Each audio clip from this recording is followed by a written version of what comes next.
Gadis berusia 11 tahun menjadi korban setelah Rusia melancarkan serangan rudal ke ibu kota Ukraina Kiev pada Kamis 1 Juni kemarin. Gadis tersebut tewas bersama ibunya yang berusia 34 tahun dan seorang wanita berusia 33 tahun.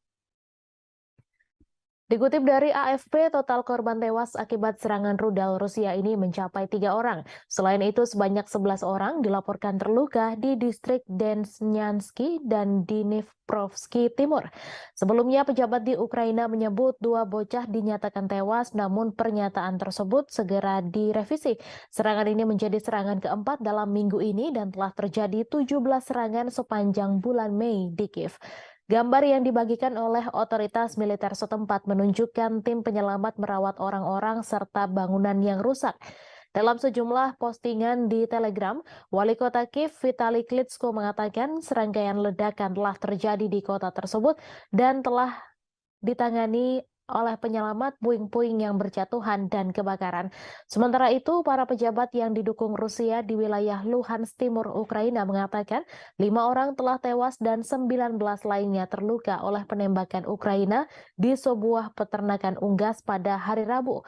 Kemudian pada Kamis pagi, Gubernur wilayah Belgorod, Rusia Barat yang berbatasan dengan Ukraina mengatakan sedikitnya 2 orang terluka dalam serangan di ibu kota Sebekino yang ia tuduh dilakukan oleh pasukan Ukraina. Presiden Prancis Emmanuel Macron berpendapat bahwa Ukraina melindungi Eropa dan harus diberikan jaminan keamanan oleh NATO. Ia menambahkan bahwa akan menjadi kepentingan anggota NATO untuk memberikan jaminan tersebut, sementara Kiev menunggu persetujuan untuk bergabung dengan aliansi militer Barat. Prancis dan kekuatan Barat lainnya telah memberikan bantuan militer senilai miliaran dolar ke Ukraina sejak konflik dengan Rusia dimulai pada Februari 2022. Namun mereka berhenti menawarkan perlindungan menyeluruh yang diberikan kepada anggota NATO. Pasal 5 Perjanjian Pendirian Blok menetapkan bahwa serangan terhadap satu anggota dianggap sebagai serangan terhadap semua anggota.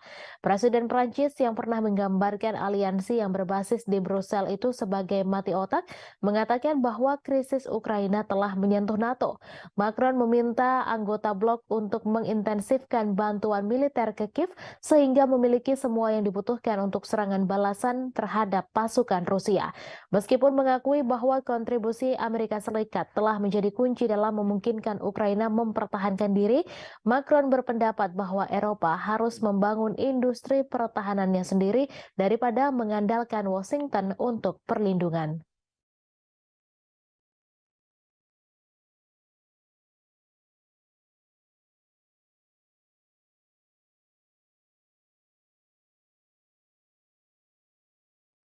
Seorang militan yang mengenakan lambang kartel Teluk Meksiko membawa peluncur rudal anti-tank buatan Amerika Serikat. Senjata itu diduga adalah Javelin yang ribuan unit diantaranya dikirim ke Ukraina oleh Pentagon. Rekaman itu difilmkan di Matamoros pada Senin 29 Mei dan ditayangkan oleh saluran berita Milenio TV. Rekaman itu menunjukkan seorang pria dengan lambang CDG bersenjatakan senapan Kalashnikov dan rudal yang mereka sebut FGM-148 buatan Raytheon.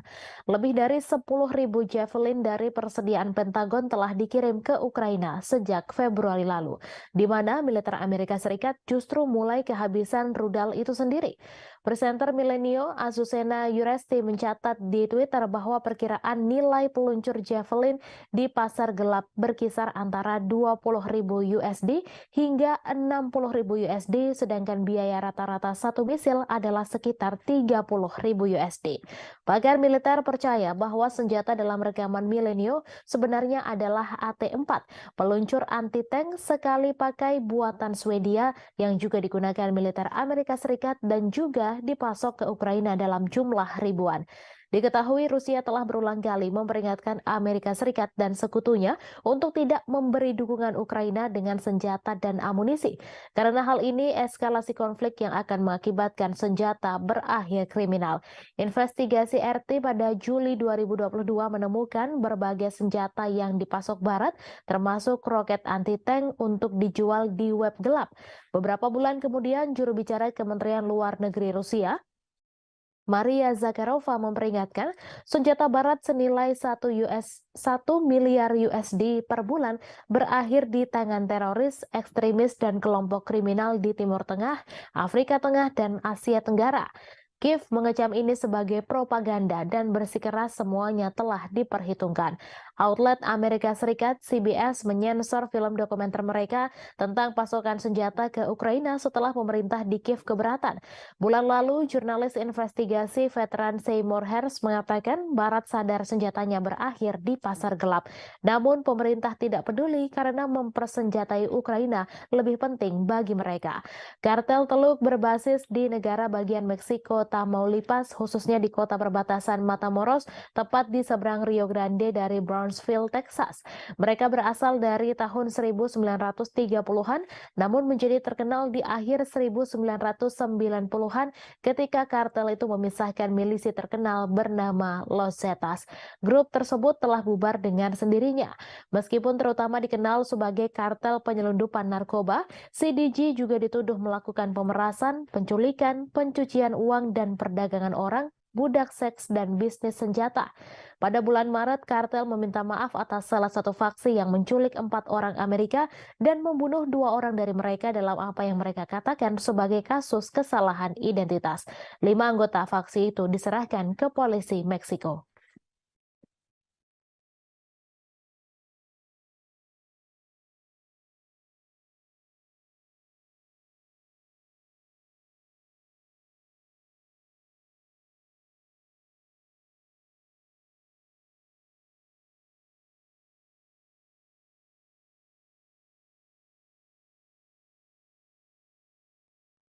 Pasukan gabungan Rusia pada Kamis 1 Juni membunuh 30 orang penyusup yang berupaya melancarkan serangan di wilayah Belgorod. Kementerian Pertahanan di Moskow mengatakan 30 orang itu merupakan milisi asal Ukraina. Diketahui pasukan gabungan Rusia terdiri dari angkatan bersenjata dan pasukan penjaga perbatasan dan elemen lain dari Dinas Keamanan Federal Rusia. Setidaknya ada 3 percobaan serangan yang digagalkan pasukan gabungan Rusia di dekat kota Sebekino, Belgorod. Menurut pernyataan tersebut, Ukraina mengerahkan 2 kompi infanteri yang didukung oleh tank untuk serangan-serangan tersebut. Sebelum penyerangan diluncurkan, Ukraina dilaporkan telah melakukan serangan artileri roket terhadap Sebekino. Serangan itu merusak bangunan tempat tinggal dan menyebabkan cedera di kalangan warga sipil. Bulan lalu, kontingen kecil militan Ukraina yang dilengkapi dengan perangkat keras militer barat melancarkan serangan ke wilayah Belgorod. Angkatan bersenjata Rusia kemudian meluncurkan operasi dengan menghancurkan kelompok penyusup, menewaskan 70 orang dan memaksa sisanya melarikan diri kembali ke Ukraina. Ukraina tidak pernah mengaku bertanggung jawab atas serangan di Belgorod. Mereka mengklaim hanya berperang di wilayah Ukraina yang direbut pasukan Rusia. Namun Rusia mengklaim serangan tersebut dilakukan Ukraina.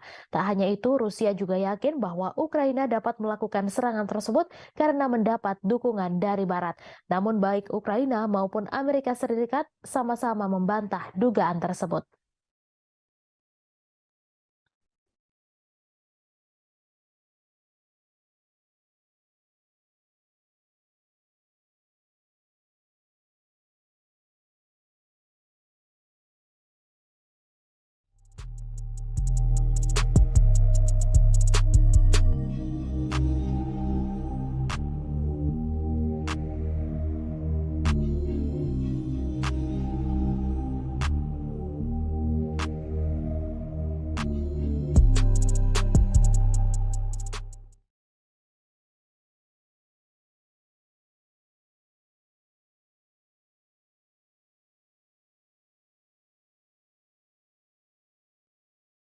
Sekjen NATO Jens Stoltenberg pada Kamis 1 Juni mengatakan semua sekutu telah setuju Ukraina bergabung dengan aliansi. Menurutnya, Rusia tidak bisa mencegah ekspansi aliansi militer pimpinan Amerika Serikat tersebut. Dilansir dari Reuters, sebelumnya bos NATO itu menggambarkan diskusi informal di dalam aliansi tentang langkah-langkah spesifik yang harus diambil Ukraina untuk mencapai keanggotaan NATO berlangsung baik. Stoltenberg juga menunjukkan bahwa Ukraina telah bergerak menuju NATO beralih dari standar Soviet ke NATO. Ia mengatakan NATO telah membantu Ukraina dalam hal ini sejak 2014 dan terutama setelah invasi besar-besaran Rusia. Rusia menentang keras ekspansi NATO yang semakin dekat dengan perbatasannya. Upaya ekspansi NATO ini telah dijadikan salah satu dalih Moskow menginvasi Ukraina. Sejak Rusia menginvasi Ukraina Februari tahun lalu, dua negara netral Finlandia dan Swedia mengajukan diri menjadi anggota baru NATO. Baru Finlandia yang secara resmi diterima, sedangkan Swedia masih menunggu persetujuan Turki yang hingga kini masih keberatan. Bulan lalu, kabar Ukraina akan bergabung dengan NATO juga sudah diserukan. Perdana Menteri Hungaria Viktor Orban kaget setengah mati setelah tahu NATO setuju menjadikan Ukraina sebagai anggota. Orban pun mengungkapkan kekagetannya hanya dengan satu tulisan pada cuitannya di Twitter. Diketahui, NATO merupakan aliansi militer dari 31 negara yang kebanyakan berasal dari Eropa. Tetapi di antara anggota juga terdapat Amerika Serikat serta Kanada. Hungaria juga merupakan anggota NATO dan seperti anggota lainnya, negara itu bisa melakukan veto terkait anggota yang akan bergabung. Anggota NATO termasuk Hungaria pada 2008 sebenarnya setuju bahwa Ukraina akan bergabung dengan mereka. Meski begitu, mereka tak langsung memberikan keanggotaan. Dengan bergabung bersama NATO, maka akan terlindungi sesuai artikel 5 aliansi itu yang menegaskan menyerang salah satu anggota berarti juga menyerang seluruhnya. Artinya, jika Ukraina yang bergabung kemudian diinvasi atau diserang, seluruh anggota NATO termasuk Amerika Serikat akan memberikan bantuan. Namun Hungaria yang bergabung pada 1999 telah menunjukkan keinginan untuk menentang perluasan aliansi tersebut. Meski mayoritas anggota NATO menentang Rusia karena invasi ke Ukraina, Hungaria tetap memperlihatkan hubungan yang mesra dengan Moskow.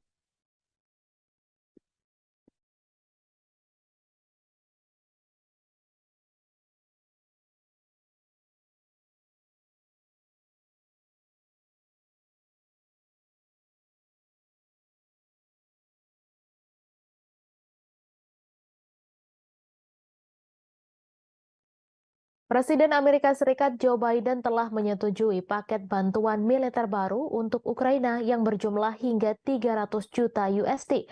Paket bantuan itu mencakup amunisi tambahan untuk drone dan berbagai senjata lainnya. Para pejabat Amerika Serikat mengatakan tidak ada dugaan bahwa drone atau amunisi buatan Amerika Serikat digunakan dalam serangan Moskow yang disalahkan Kremlin atas Ukraina. Pemerintahan Biden mengatakan telah menjelaskan kepada Ukraina bahwa senjata buatan Amerika Serikat tidak boleh digunakan untuk serangan di dalam wilayah Rusia. Ia juga mengatakan Zelensky telah memberikan jaminan kepada Amerika Serikat bahwa Ukraina menghormati keprihatinan tersebut. Paket bantuan baru menyediakan amunisi untuk meningkatkan kemampuan pertahanan udara Ukraina untuk menangkis serangan udara Rusia di Kiev. Paket ini menyediakan amunisi untuk baterai rudal Patriot dan sistem roket artileri mobilitas tinggi atau HIMARS, serta sistem pertahanan udara Avenger dan Stinger. Juga turut disuplai peralatan pembersihan ranjau, putaran anti lapis baja, roket pesawat Zuni yang tidak terarah, kacamata penglihatan malam, dan sekitar 30 juta putaran amunisi senjata kecil dan sejumlah peluru artileri lainnya yang dirahasiakan. Paket bantuan baru datang pada saat yang menegangkan dalam perang. Serangan pesawat tak berawak terbaru di Moskow mengikuti perebutan Rusia atas kota Bakhmut di Ukraina Timur setelah pertempuran 9 bulan yang menewaskan puluhan ribu orang. Ukraina juga menunjukkan tanda-tanda bahwa serangan balasan musim semi yang telah lama ditunggu-tunggu mungkin sudah berlangsung. Kementerian Pertahanan Rusia mengatakan 5 drone ditembak jatuh di Moskow dan sistem 3 lainnya macet menyebabkan mereka menyimpang dari jalur. Presiden Vladimir Putin menyebutnya sebagai tindakan teroris oleh Kiev. Diketahui Amerika Serikat telah memberikan lebih dari 37,6 miliar dolar senjata dan peralatan lainnya ke Ukraina sejak serangan Rusia pada Februari 2022.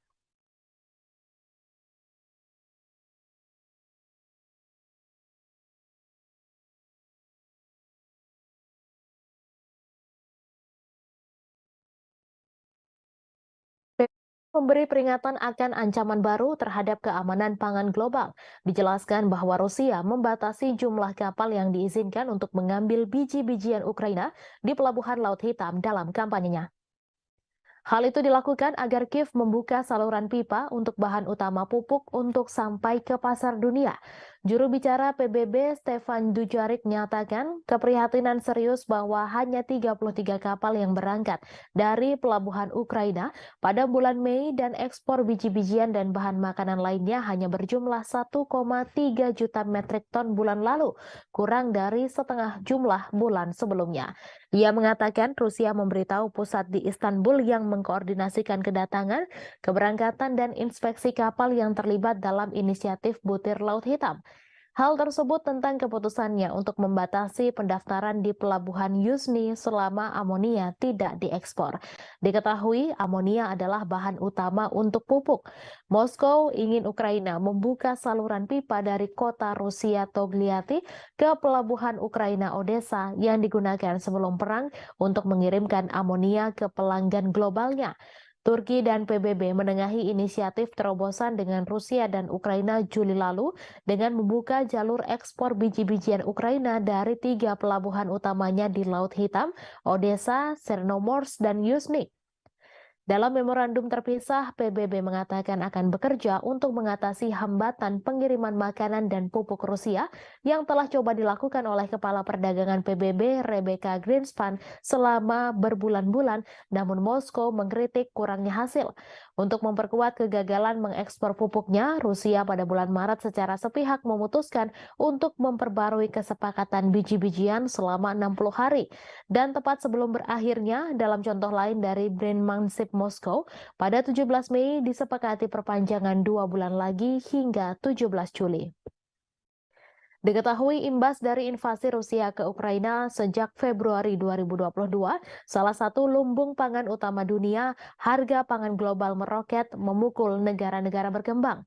Setelah kesepakatan Juli, harga pangan mulai turun, tetapi Dujarric memperingatkan bahwa titik kelaparan global meningkat dan momok inflasi pangan dan volatilitas pasar mengintai di semua negara. Presiden Ukraina Volodymyr Zelensky pada Rabu mentweet bahwa pelabuhan Yuzhny diblokir dan lebih dari 1,5 juta ton produk pertanian menunggu di sana untuk dikirim ke setidaknya 10 negara termasuk Turki, China, Mesir, dan Bangladesh. Ia mendesak semua orang untuk menekan Rusia agar membuka blokir pasokan makanan.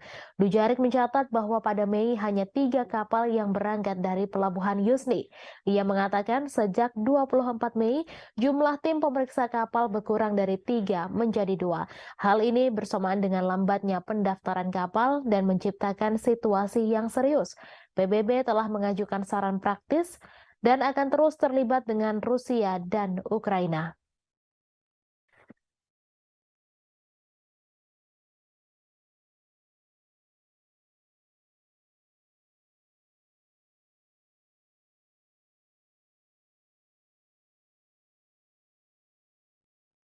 Ukraina pada Rabu 31 Mei memperingatkan larangan ekspor biji-bijian yang diberlakukan beberapa negara Uni Eropa justru membantu Presiden Rusia Vladimir Putin memecah belah Eropa. Diketahui beberapa negara tetangga Ukraina, termasuk sekutu setianya yaitu Polandia, memberlakukan pembatasan sementara pada produk pertanian Kiev sejak bulan lalu. Komisaris Pertanian Eropa Janusz Wojciechowski pada Selasa 30 Mei menyerukan pembatasan impor biji-bijian yang diberlakukan oleh beberapa negara Uni Eropa diperpanjang setidaknya sampai akhir Oktober. Pembatasan yang berlaku saat ini akan berakhir pada 5 Juni 2023. Diketahui invasi Rusia tahun lalu sangat membatasi ekspor tradisional biji-bijian Ukraina melalui Laut Hitam, sehingga pengiriman harus dialihkan ke darat melalui negara-negara tetangga Ukraina. Para anggota Uni Eropa setuju mengizinkan impor produk tertentu dari Ukraina tanpa batasan kuantitatif dan tanpa bea cukai serta inspeksi resmi.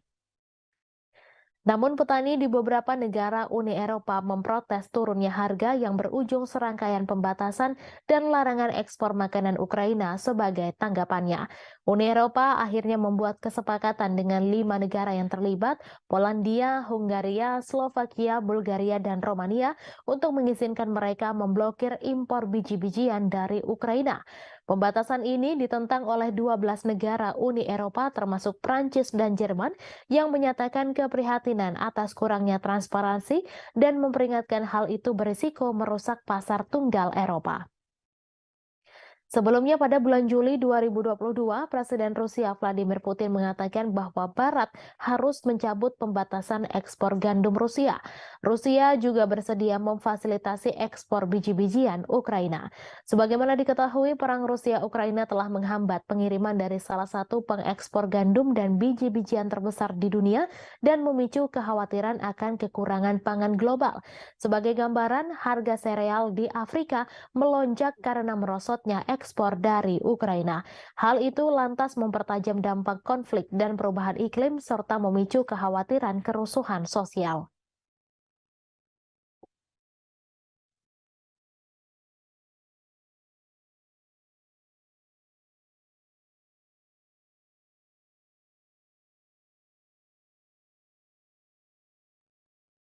NATO meningkatkan tekanan pada Turki untuk membatalkan keberatannya terhadap keanggotaan Swedia karena organisasi militer tersebut berusaha untuk menangani masalah tersebut pada saat Presiden Amerika Serikat Joe Biden dan rekan-rekannya saat bertemu bulan depan. Aliansi beranggotakan 31 negara itu juga berupaya meningkatkan status non-anggota Ukraina di NATO dan menyiapkan kerangka kerja untuk komitmen keamanan yang dapat ditawarkan setelah perang dengan Rusia berakhir. Sekretaris Jenderal Jens Stoltenberg mengatakan NATO ingin melibatkan Swedia pada saat para pemimpin sekutu bertemu di Lituania pada 11 hingga 12 Juli. Sekutu juga berharap untuk membuat kemajuan dalam pendanaan jangka panjang dan rencana keamanan untuk Ukraina pada acara yang sama. Ia mengatakan sekutu terus setuju bahwa Ukraina akan menjadi anggota NATO suatu hari nanti, namun aliansi harus memberikan komitmen keamanan dan pendanaan baru yang substansial. Menteri Luar Negeri Amerika Serikat Antony Blinken mengatakan sekutu berfokus untuk membantu Ukraina membangun kapasitas keamanan jangka menengah dan panjangnya, sehingga jika dan ketika agresi saat ini mereda, Ukraina memiliki kapasitas penuh untuk mencegah agresi di masa depan. Khawatir mereka akan menjadi sasaran Moskow setelah Rusia menginvasi Ukraina tahun lalu, Swedia dan Finlandia meninggalkan posisi tradisional non-blok militer mereka untuk mencari perlindungan di bawah payung keamanan NATO. Diketahui Finlandia menjadi negara anggota ke-31 NATO pada bulan April. NATO harus setuju dengan suara bulat bagi negara-negara untuk bergabung. Sementara itu, Swedia yang ingin bergabung masih terkendala persetujuan yang tak kunjung didapatkan dari Turki. Pemerintah Turki menuduh Swedia terlalu toleran terhadap organisasi teroris dan ancaman keamanan, termasuk kelompok militan Kurdi dan orang-orang yang terkait dengan upaya kudeta tahun 2016. Hongaria juga telah menunda persetujuannya, namun alasannya belum diumumkan secara jelas. Stoltenberg mengatakan bahwa ia akan melakukan perjalanan ke Ankara untuk membahas persetujuan Turki atas bergabungnya Swedia dengan NATO. Seorang diplomat NATO mengatakan bahwa Stoltenberg dan Presiden Recep Tayyip Erdogan dapat bertemu akhir pekan ini di sela-sela pelantikan pemimpin Turki. Menteri Luar Negeri Swedia Tobias Billström mengatakan bahwa saat ini mulai ratifikasi keanggotaan Swedia di NATO. Ia mengatakan bahwa melarang Swedia bergabung dengan NATO justru adalah sebuah kemenangan bagi Presiden Rusia Vladimir Putin.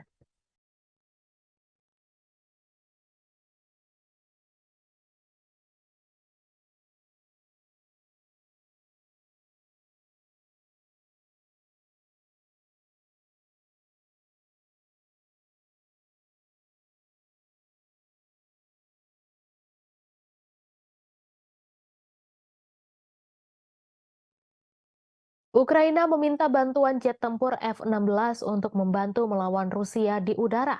Selain itu, ternyata mereka juga berharap akan mendapatkan jet tempur canggih lain, yaitu Eurofighter Typhoon.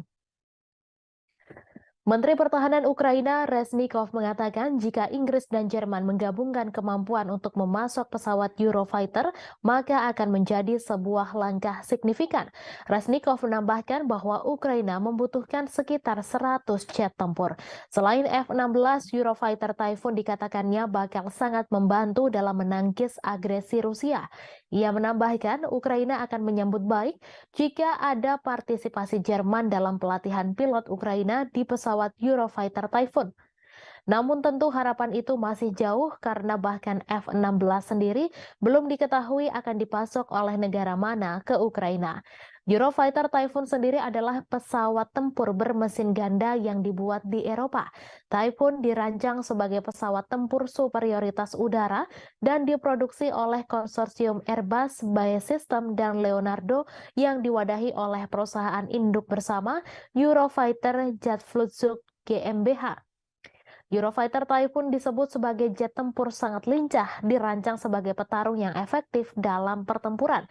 Pesawat versi baru didesain dengan lebih baik untuk melakukan misi serangan udara ke permukaan dan agar kompatibel dengan persenjataan berbeda, termasuk rudal Storm Shadow, Brimstone, dan Marty ER.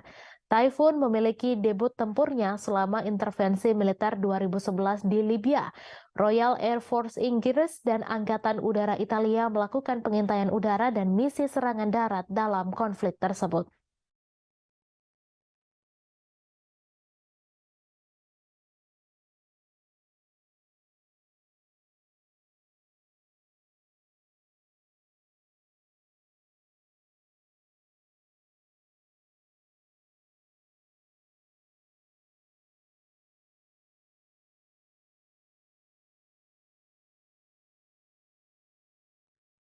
Amerika Serikat pada Rabu 31 Mei mengumumkan paket senjata baru senilai 300 juta dolar Amerika Serikat atau 4,49 triliun rupiah kepada Ukraina. Namun Amerika Serikat memperingatkan agar paket senjata itu jangan digunakan untuk menyerang wilayah Rusia. Departemen Pertahanan Amerika Serikat mengungkapkan pengiriman terbaru ini akan membuat total bantuan negeri Paman Sam ke Ukraina menjadi 37,6 miliar dolar Amerika Serikat atau 562,52 triliun rupiah sejak invasi Rusia pada Februari 2022. Pengiriman senjata terbaru ini dilakukan saat Ukraina mempersiapkan serangan balasan untuk memukul mundur pasukan Rusia dari petak-petak wilayah pendudukan di timur dan selatan Ukraina. Bantuan tersebut juga dikeluarkan setelah serentetan serangan dalam gelap terhadap sasaran di dalam Rusia, termasuk gelombang serangan drone yang belum pernah terjadi sebelumnya di Moskwa. Kirby mengatakan Amerika Serikat sudah menetapkan aturan dasarnya ke Ukraina. Kirby melanjutkan bahwa meskipun ketegangan meningkat atas masalah ini, Gedung Putih tetap yakin Ukraina akan menepati janjinya untuk tidak menggunakan jet tempur F-16 buatan Amerika Serikat. Kirby menambahkan meski Washington dengan sepenuh hati mendukung Ukraina mengalahkan invasi Rusia, ia ingin menghindari situasi yang menyedot Barat, NATO, dan Amerika Serikat serta menghindari Perang Dunia III. Pentagon mengatakan paket 300 juta dolar AS itu termasuk amunisi untuk sistem pertahanan udara Patriot, rudal pertahanan udara AM-7, sistem pertahanan udara Avenger, dan rudal anti pesawat Stinger. Juga bagian dari paket adalah amunisi untuk sistem roket artileri mobilitas tinggi atau HIMARS, peluru artileri 155 mm dan 105 mm, amunisi tank 105 mm, serta roket pesawat Zuni. Amerika Serikat juga turut mengirim lebih dari 30 juta butir amunisi senjata kecil ke Ukraina.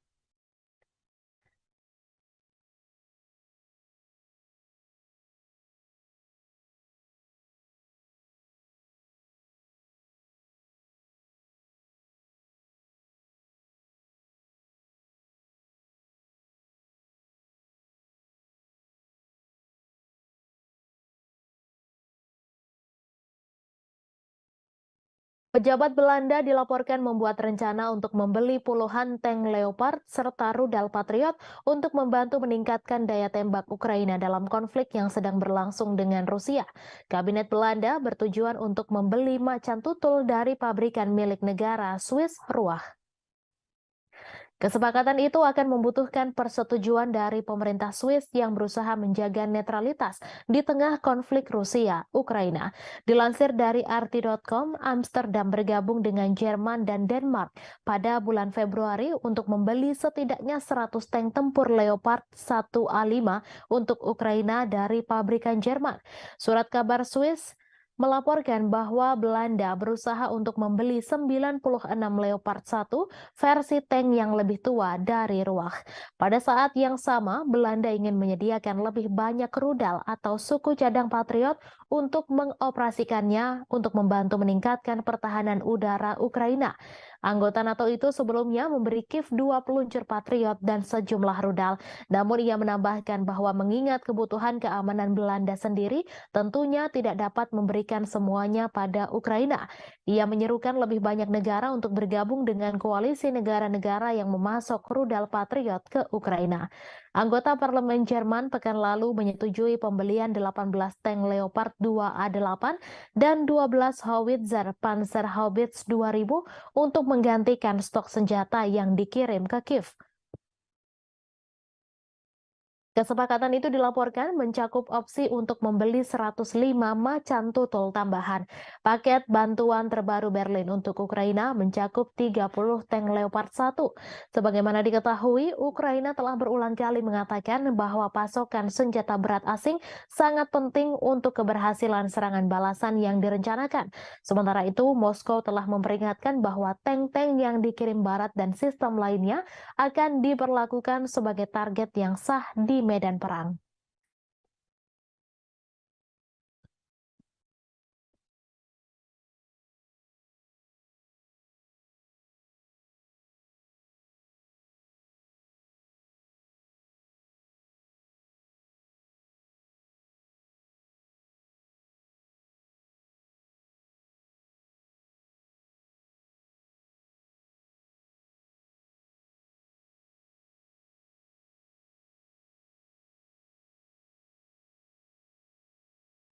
Presiden Ukraina Volodymyr Zelensky dan para pendukungnya dari Eropa Barat mengadakan pertemuan puncak untuk membangun dukungan bagi rencana perdamaian Kiev.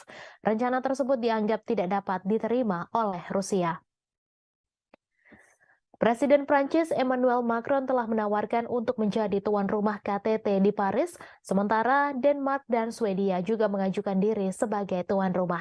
Meskipun tidak ada daftar tamu yang muncul, para pejabat Eropa dilaporkan telah menjangkau Brazil, India, Cina, dan negara-negara non-barat lainnya. Seorang diplomat anonim menyatakan bahwa Rusia tidak akan diundang dalam agenda tersebut. Sebelumnya, Rusia juga telah dengan tegas menolak apa yang disebut rencana kecepatan Ukraina.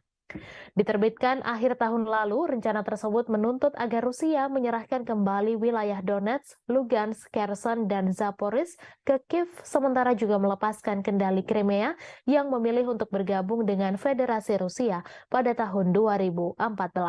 Rencana tersebut juga menuntut Rusia membayar ganti rugi ke Ukraina dan menyerahkan pejabatnya untuk menghadapi pengadilan internasional. Sangat tidak mungkin bahwa pertemuan puncak yang tidak diundang Rusia yang diselenggarakan oleh negara-negara yang saat ini membiayai militer Ukraina akan mengubah pikiran di Kremlin. Menteri Luar Negeri Rusia, Sergei Lavrov, menyatakan pekan lalu bahwa rencana Ukraina pada dasarnya melibatkan kapitulasi Rusia. Proses perdamaian diakui tidak mungkin terjadi tanpa keterlibatan seluruh dunia, termasuk para pemimpin Global South. Zelensky juga baru-baru ini membuat tawaran ke dunia non-barat, berpidato di Liga Arab di Arab Saudi bulan ini dan berbicara dengan bahasa Cina. Namun penjangkauan ini kadang terkesan kaku dengan Zelensky menuduh anggota Liga Arab mengalah pada pengaruh Rusia sebelum melewatkan pertemuan dengan Presiden Brasil Luiz Inácio Lula da Silva di KTT G7 di Jepang. Bulan lalu, penasehat utama Zelensky, Mikhail Podolyak, menuntut Cina membuat pilihan untuk mendukung Ukraina dan Barat atau kehilangan pengaruhnya dalam urusan dunia. Padahal Cina telah merilis rencana perdamaian 12 poinnya sendiri yang meskipun ditolak oleh Amerika Serikat dan sekutu NATO-nya telah mendapat dukungan di banyak dunia termasuk Rusia. Gadis berusia 11 tahun menjadi korban setelah Rusia melancarkan serangan rudal ke ibu kota Ukraina Kiev pada Kamis 1 Juni kemarin. Gadis tersebut tewas bersama ibunya yang berusia 34 tahun dan seorang wanita berusia 33 tahun. Dikutip dari AFP, total korban tewas akibat serangan rudal Rusia ini mencapai 3 orang. Selain itu, sebanyak 11 orang dilaporkan terluka di distrik Desnyansky dan Dnipropetrovsk Timur. Sebelumnya, pejabat di Ukraina menyebut 2 bocah dinyatakan tewas, namun pernyataan tersebut segera direvisi. Serangan ini menjadi serangan keempat dalam minggu ini dan telah terjadi 17 serangan sepanjang bulan Mei di Kiev. Gambar yang dibagikan oleh otoritas militer setempat menunjukkan tim penyelamat merawat orang-orang serta bangunan yang rusak. Dalam sejumlah postingan di Telegram, Wali Kota Kiev Vitali Klitschko mengatakan serangkaian ledakan telah terjadi di kota tersebut dan telah ditangani oleh penyelamat puing-puing yang berjatuhan dan kebakaran. Sementara itu, para pejabat yang didukung Rusia di wilayah Luhansk Timur Ukraina mengatakan 5 orang telah tewas dan 19 lainnya terluka oleh penembakan Ukraina di sebuah peternakan unggas pada hari Rabu. Kemudian pada Kamis pagi, Gubernur wilayah Belgorod, Rusia Barat yang berbatasan dengan Ukraina mengatakan sedikitnya 2 orang terluka dalam serangan di ibu kota Sebekino yang ia tuduh dilakukan oleh pasukan Ukraina. Presiden Prancis Emmanuel Macron berpendapat bahwa Ukraina melindungi Eropa dan harus diberikan jaminan keamanan oleh NATO. Ia menambahkan bahwa akan menjadi kepentingan anggota NATO untuk memberikan jaminan tersebut, sementara Kiev menunggu persetujuan untuk bergabung dengan aliansi militer Barat. Prancis dan kekuatan Barat lainnya telah memberikan bantuan militer senilai miliaran dolar ke Ukraina sejak konflik dengan Rusia dimulai pada Februari 2022. Namun mereka berhenti menawarkan perlindungan menyeluruh yang diberikan kepada anggota NATO. Pasal 5 Perjanjian Pendirian Blok menetapkan bahwa serangan terhadap satu anggota dianggap sebagai serangan terhadap semua anggota. Presiden Prancis yang pernah menggambarkan aliansi yang berbasis di Brussel itu sebagai mati otak mengatakan bahwa krisis Ukraina telah menyentuh NATO. Macron meminta anggota blok untuk mengintensifkan bantuan militer ke Kiev sehingga memiliki semua yang dibutuhkan untuk serangan balasan terhadap pasukan Rusia. Meskipun mengakui bahwa kontribusi Amerika Serikat telah menjadi kunci dalam memungkinkan Ukraina mempertahankan diri, Macron berpendapat bahwa Eropa harus membangun industri pertahanannya sendiri daripada mengandalkan Washington untuk perlindungan.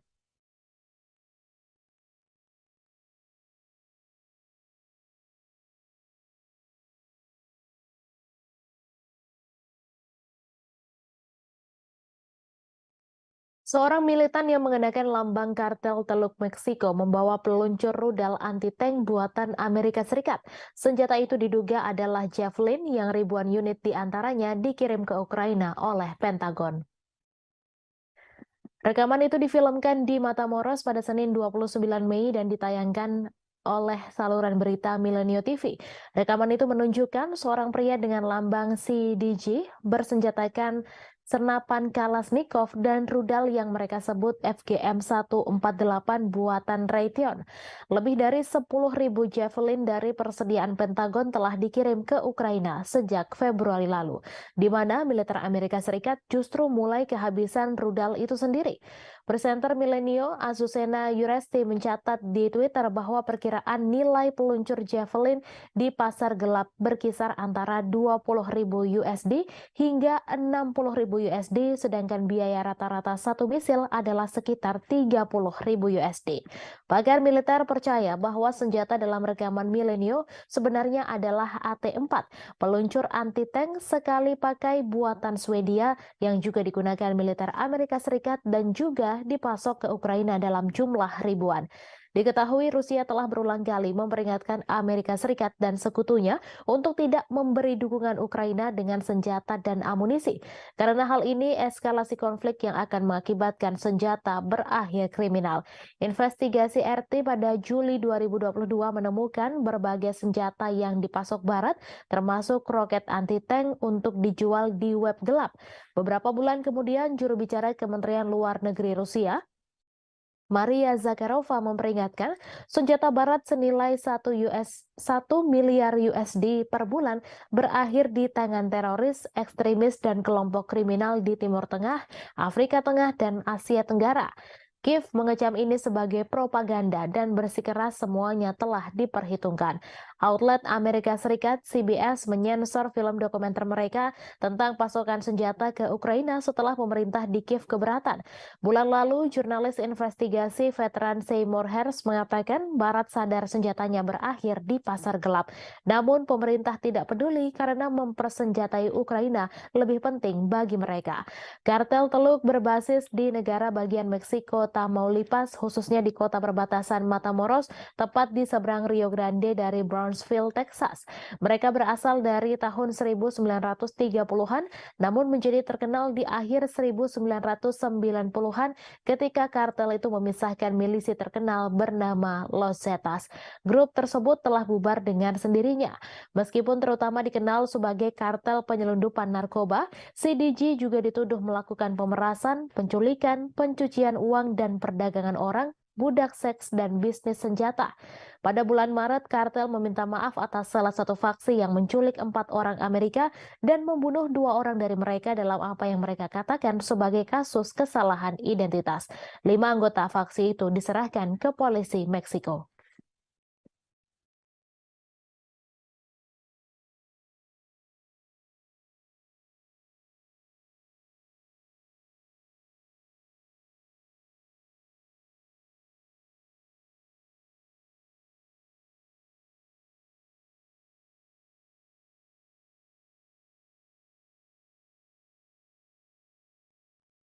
Pasukan gabungan Rusia pada Kamis 1 Juni membunuh 30 orang penyusup yang berupaya melancarkan serangan di wilayah Belgorod. Kementerian Pertahanan di Moskow mengatakan 30 orang itu merupakan milisi asal Ukraina. Diketahui pasukan gabungan Rusia terdiri dari angkatan bersenjata dan pasukan penjaga perbatasan dan elemen lain dari Dinas Keamanan Federal Rusia. Setidaknya ada 3 percobaan serangan yang digagalkan pasukan gabungan Rusia di dekat kota Sebekino, Belgorod. Menurut pernyataan tersebut, Ukraina mengerahkan 2 kompi infanteri yang didukung oleh tank untuk serangan-serangan tersebut. Sebelum penyerangan diluncurkan, Ukraina dilaporkan telah melakukan serangan artileri roket terhadap Sebekino. Serangan itu merusak bangunan tempat tinggal dan menyebabkan cedera di kalangan warga sipil. Bulan lalu, kontingen kecil militan Ukraina yang dilengkapi dengan perangkat keras militer barat melancarkan serangan ke wilayah Belgorod. Angkatan bersenjata Rusia kemudian meluncurkan operasi dengan menghancurkan kelompok penyusup, menewaskan 70 orang dan memaksa sisanya melarikan diri kembali ke Ukraina. Ukraina tidak pernah mengaku bertanggung jawab atas serangan di Belgorod. Mereka mengklaim hanya berperang di wilayah Ukraina yang direbut pasukan Rusia. Namun Rusia mengklaim serangan tersebut dilakukan Ukraina. Tak hanya itu, Rusia juga yakin bahwa Ukraina dapat melakukan serangan tersebut karena mendapat dukungan dari Barat. Namun baik Ukraina maupun Amerika Serikat sama-sama membantah dugaan tersebut.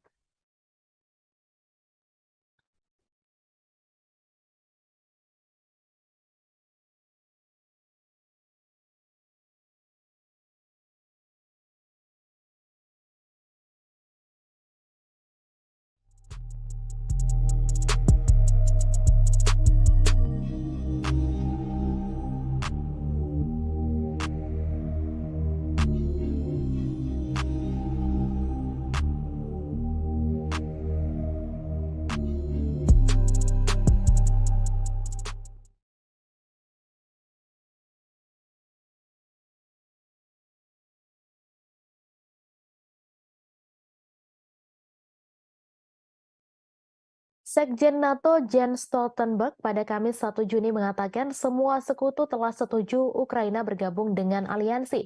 Menurutnya, Rusia tidak bisa mencegah ekspansi aliansi militer pimpinan Amerika Serikat tersebut. Dilansir dari Reuters, sebelumnya bos NATO itu menggambarkan diskusi informal di dalam aliansi tentang langkah-langkah spesifik yang harus diambil Ukraina untuk mencapai keanggotaan NATO berlangsung baik.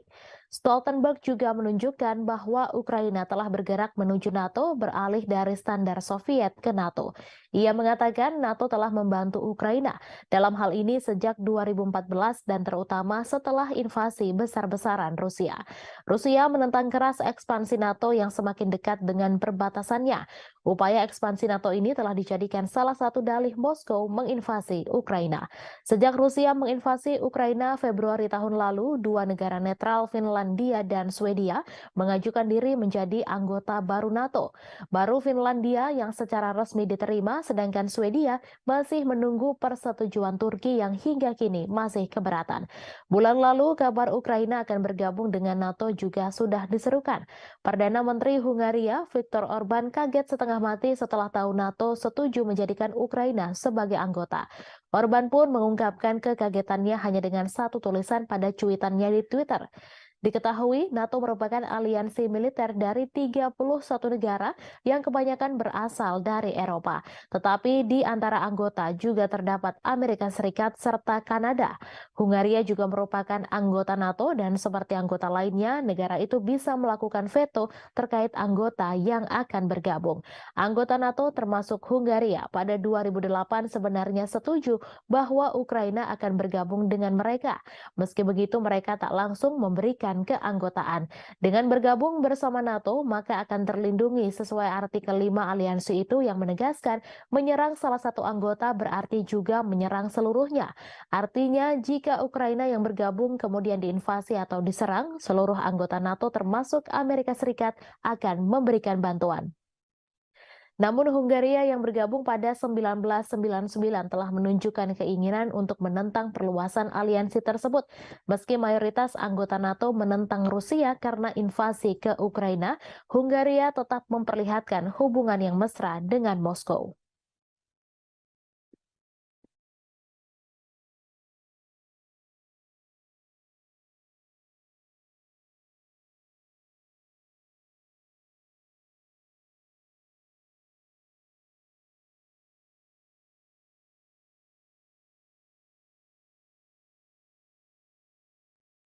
Presiden Amerika Serikat Joe Biden telah menyetujui paket bantuan militer baru untuk Ukraina yang berjumlah hingga 300 juta USD.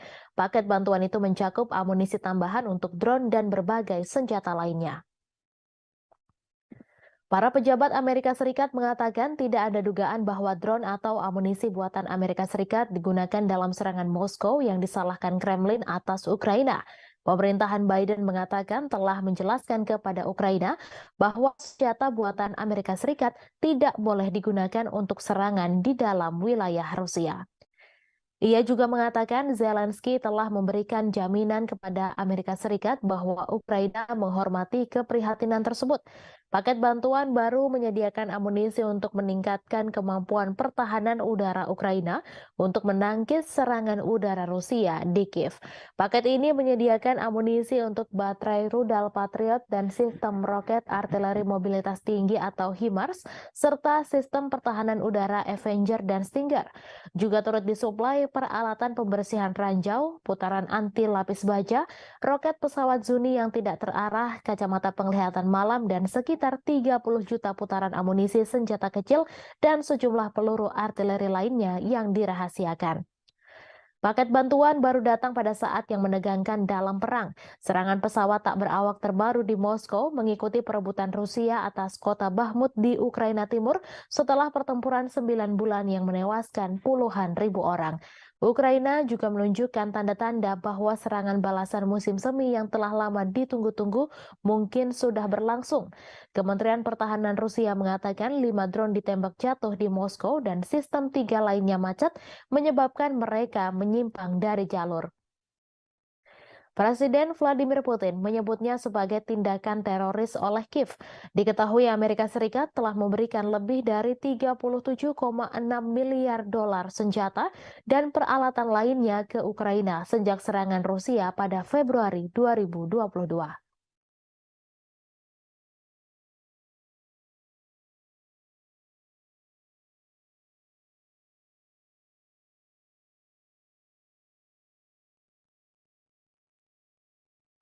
Memberi peringatan akan ancaman baru terhadap keamanan pangan global. Dijelaskan bahwa Rusia membatasi jumlah kapal yang diizinkan untuk mengambil biji-bijian Ukraina di pelabuhan Laut Hitam dalam kampanyenya. Hal itu dilakukan agar Kiev membuka saluran pipa untuk bahan utama pupuk untuk sampai ke pasar dunia.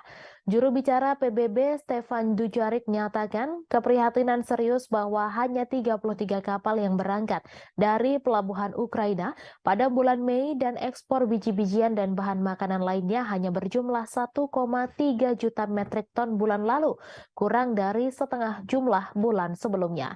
Ia mengatakan Rusia memberitahu pusat di Istanbul yang mengkoordinasikan kedatangan, keberangkatan, dan inspeksi kapal yang terlibat dalam inisiatif Butir Laut Hitam.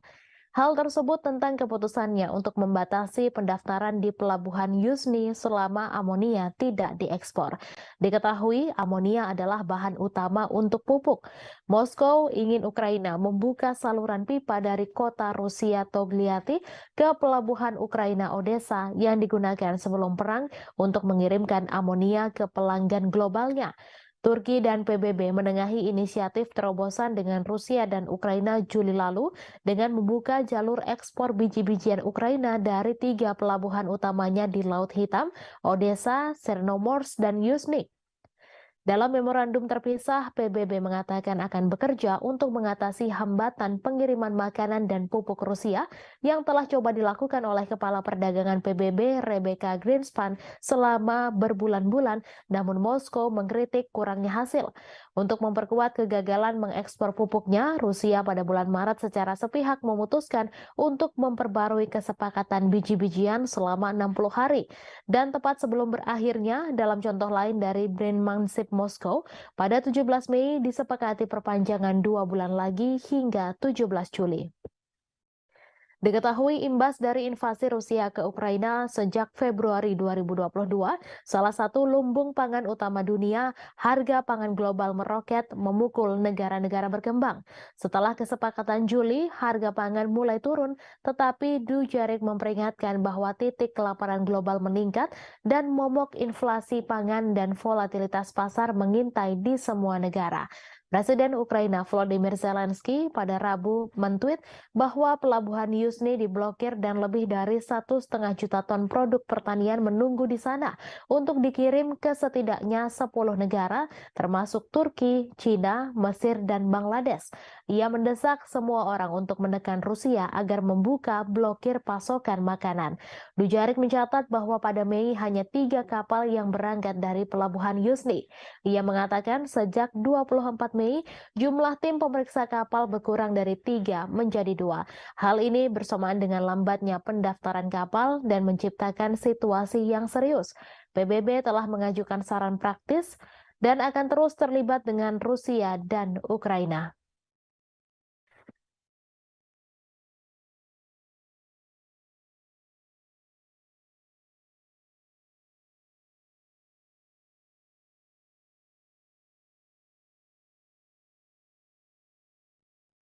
Ukraina pada Rabu 31 Mei memperingatkan larangan ekspor biji-bijian yang diberlakukan beberapa negara Uni Eropa justru membantu Presiden Rusia Vladimir Putin memecah belah Eropa. Diketahui beberapa negara tetangga Ukraina, termasuk sekutu setianya yaitu Polandia, memberlakukan pembatasan sementara pada produk pertanian Kiev sejak bulan lalu. Komisaris Pertanian Eropa Janusz Wojciechowski pada Selasa 30 Mei menyerukan pembatasan impor biji-bijian yang diberlakukan oleh beberapa negara Uni Eropa diperpanjang setidaknya sampai akhir Oktober. Pembatasan yang berlaku saat ini akan berakhir pada 5 Juni 2023. Diketahui invasi Rusia tahun lalu sangat membatasi ekspor tradisional biji-bijian Ukraina melalui Laut Hitam, sehingga pengiriman harus dialihkan ke darat melalui negara-negara tetangga Ukraina. Para anggota Uni Eropa setuju mengizinkan impor produk tertentu dari Ukraina tanpa batasan kuantitatif dan tanpa bea cukai serta inspeksi resmi. Namun petani di beberapa negara Uni Eropa memprotes turunnya harga yang berujung serangkaian pembatasan dan larangan ekspor makanan Ukraina sebagai tanggapannya. Uni Eropa akhirnya membuat kesepakatan dengan 5 negara yang terlibat, Polandia, Hungaria, Slovakia, Bulgaria, dan Romania untuk mengizinkan mereka memblokir impor biji-bijian dari Ukraina. Pembatasan ini ditentang oleh 12 negara Uni Eropa termasuk Prancis dan Jerman yang menyatakan keprihatinan atas kurangnya transparansi dan memperingatkan hal itu berisiko merusak pasar tunggal Eropa. Sebelumnya pada bulan Juli 2022, Presiden Rusia Vladimir Putin mengatakan bahwa Barat harus mencabut pembatasan ekspor gandum Rusia. Rusia juga bersedia memfasilitasi ekspor biji-bijian Ukraina. Sebagaimana diketahui, perang Rusia-Ukraina telah menghambat pengiriman dari salah satu pengekspor gandum dan biji-bijian terbesar di dunia dan memicu kekhawatiran akan kekurangan pangan global. Sebagai gambaran, harga sereal di Afrika melonjak karena merosotnya ekspor dari Ukraina. Hal itu lantas mempertajam dampak konflik dan perubahan iklim serta memicu kekhawatiran kerusuhan sosial.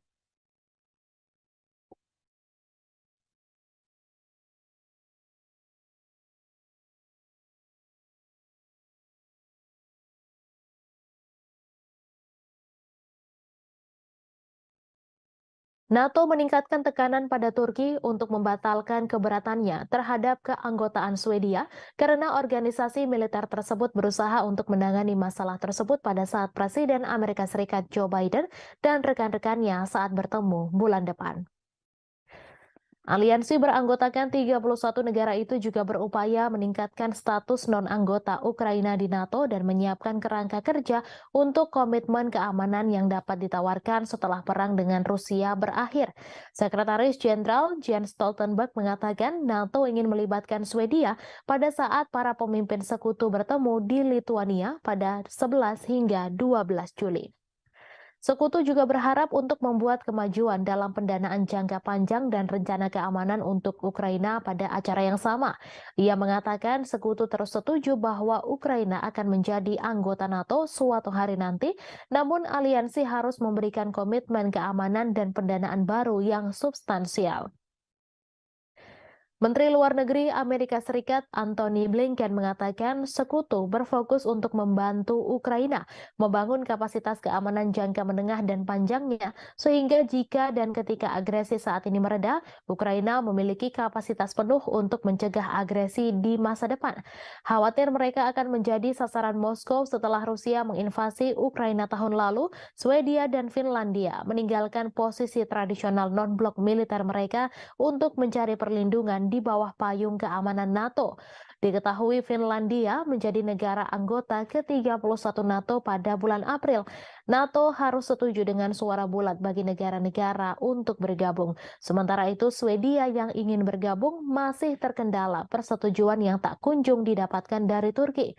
Pemerintah Turki menuduh Swedia terlalu toleran terhadap organisasi teroris dan ancaman keamanan termasuk kelompok militan Kurdi dan orang-orang yang terkait dengan upaya kudeta tahun 2016.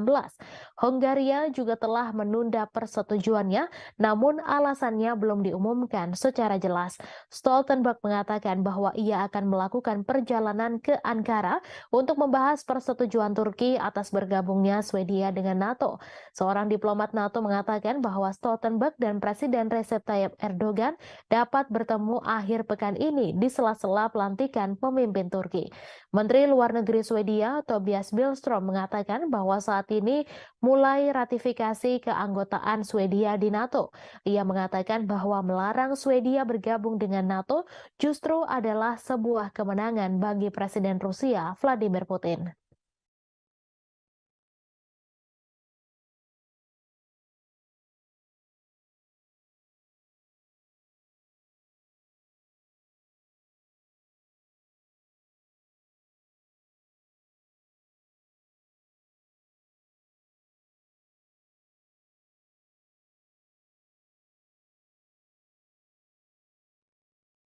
Ukraina meminta bantuan jet tempur F-16 untuk membantu melawan Rusia di udara. Selain itu, ternyata mereka juga berharap akan mendapatkan jet tempur canggih lain, yaitu Eurofighter Typhoon. Menteri Pertahanan Ukraina Reznikov mengatakan jika Inggris dan Jerman menggabungkan kemampuan untuk memasok pesawat Eurofighter, maka akan menjadi sebuah langkah signifikan. Reznikov menambahkan bahwa Ukraina membutuhkan sekitar 100 jet tempur. Selain F-16, Eurofighter Typhoon dikatakannya bakal sangat membantu dalam menangkis agresi Rusia. Ia menambahkan Ukraina akan menyambut baik jika ada partisipasi Jerman dalam pelatihan pilot Ukraina di pesawat Eurofighter Typhoon. Namun tentu harapan itu masih jauh karena bahkan F-16 sendiri belum diketahui akan dipasok oleh negara mana ke Ukraina. Eurofighter Typhoon sendiri adalah pesawat tempur bermesin ganda yang dibuat di Eropa. Typhoon dirancang sebagai pesawat tempur superioritas udara dan diproduksi oleh konsorsium Airbus, BAE Systems, dan Leonardo yang diwadahi oleh perusahaan induk bersama Eurofighter Jet Flugzeug GmbH. Eurofighter Typhoon disebut sebagai jet tempur sangat lincah, dirancang sebagai petarung yang efektif dalam pertempuran. Pesawat versi baru didesain dengan lebih baik untuk melakukan misi serangan udara ke permukaan dan agar kompatibel dengan persenjataan berbeda, termasuk rudal Storm Shadow, Brimstone, dan Marty ER. Typhoon memiliki debut tempurnya selama intervensi militer 2011 di Libya. Royal Air Force Inggris dan Angkatan Udara Italia melakukan pengintaian udara dan misi serangan darat dalam konflik tersebut.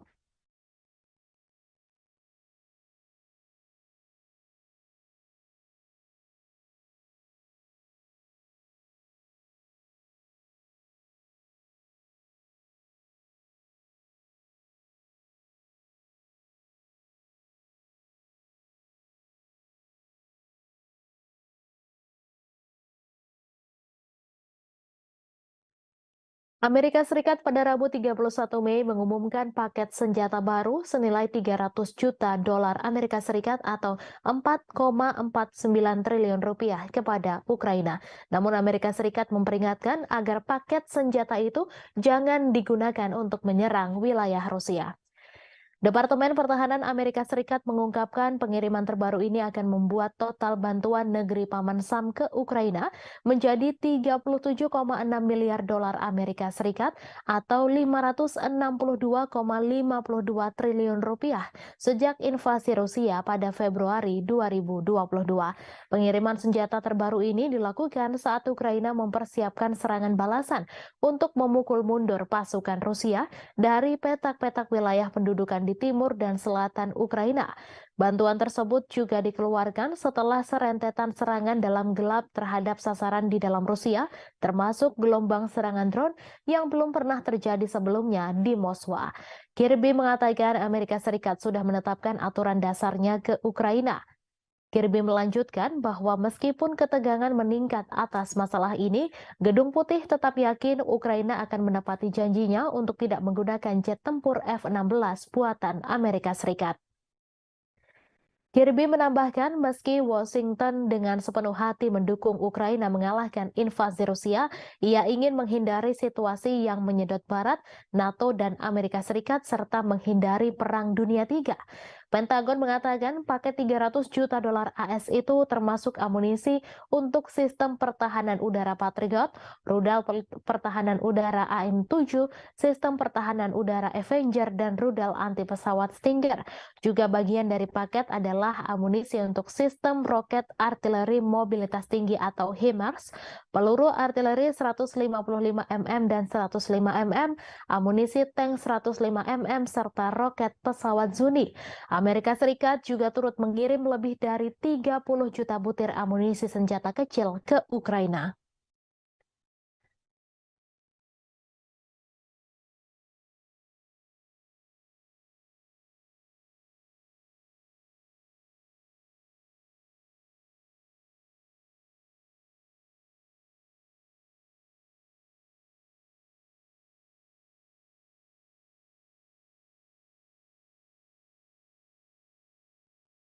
Pejabat Belanda dilaporkan membuat rencana untuk membeli puluhan tank Leopard serta rudal Patriot untuk membantu meningkatkan daya tembak Ukraina dalam konflik yang sedang berlangsung dengan Rusia. Kabinet Belanda bertujuan untuk membeli macan tutul dari pabrikan milik negara Swiss Ruach. Kesepakatan itu akan membutuhkan persetujuan dari pemerintah Swiss yang berusaha menjaga netralitas di tengah konflik Rusia-Ukraina. Dilansir dari RT.com, Amsterdam bergabung dengan Jerman dan Denmark pada bulan Februari untuk membeli setidaknya 100 tank tempur Leopard 1A5 untuk Ukraina dari pabrikan Jerman. Surat kabar Swiss melaporkan bahwa Belanda berusaha untuk membeli 96 Leopard 1 versi tank yang lebih tua dari Ruach. Pada saat yang sama, Belanda ingin menyediakan lebih banyak rudal atau suku cadang Patriot untuk mengoperasikannya untuk membantu meningkatkan pertahanan udara Ukraina. Anggota NATO itu sebelumnya memberi Kiev 2 peluncur Patriot dan sejumlah rudal. Namun ia menambahkan bahwa mengingat kebutuhan keamanan Belanda sendiri, tentunya tidak dapat memberikan semuanya pada Ukraina. Ia menyerukan lebih banyak negara untuk bergabung dengan koalisi negara-negara yang memasok rudal Patriot ke Ukraina. Anggota parlemen Jerman pekan lalu menyetujui pembelian 18 tank Leopard 2A8 dan 12 howitzer Panzerhaubitze 2000 untuk menggantikan stok senjata yang dikirim ke Kiev. Kesepakatan itu dilaporkan mencakup opsi untuk membeli 105 macan tutul tambahan. Paket bantuan terbaru Berlin untuk Ukraina mencakup 30 tank Leopard 1. Sebagaimana diketahui, Ukraina telah berulang kali mengatakan bahwa pasokan senjata berat asing sangat penting untuk keberhasilan serangan balasan yang direncanakan. Sementara itu, Moskow telah memperingatkan bahwa tank-tank yang dikirim Barat dan sistem lainnya akan diperlakukan sebagai target yang sah di medan perang.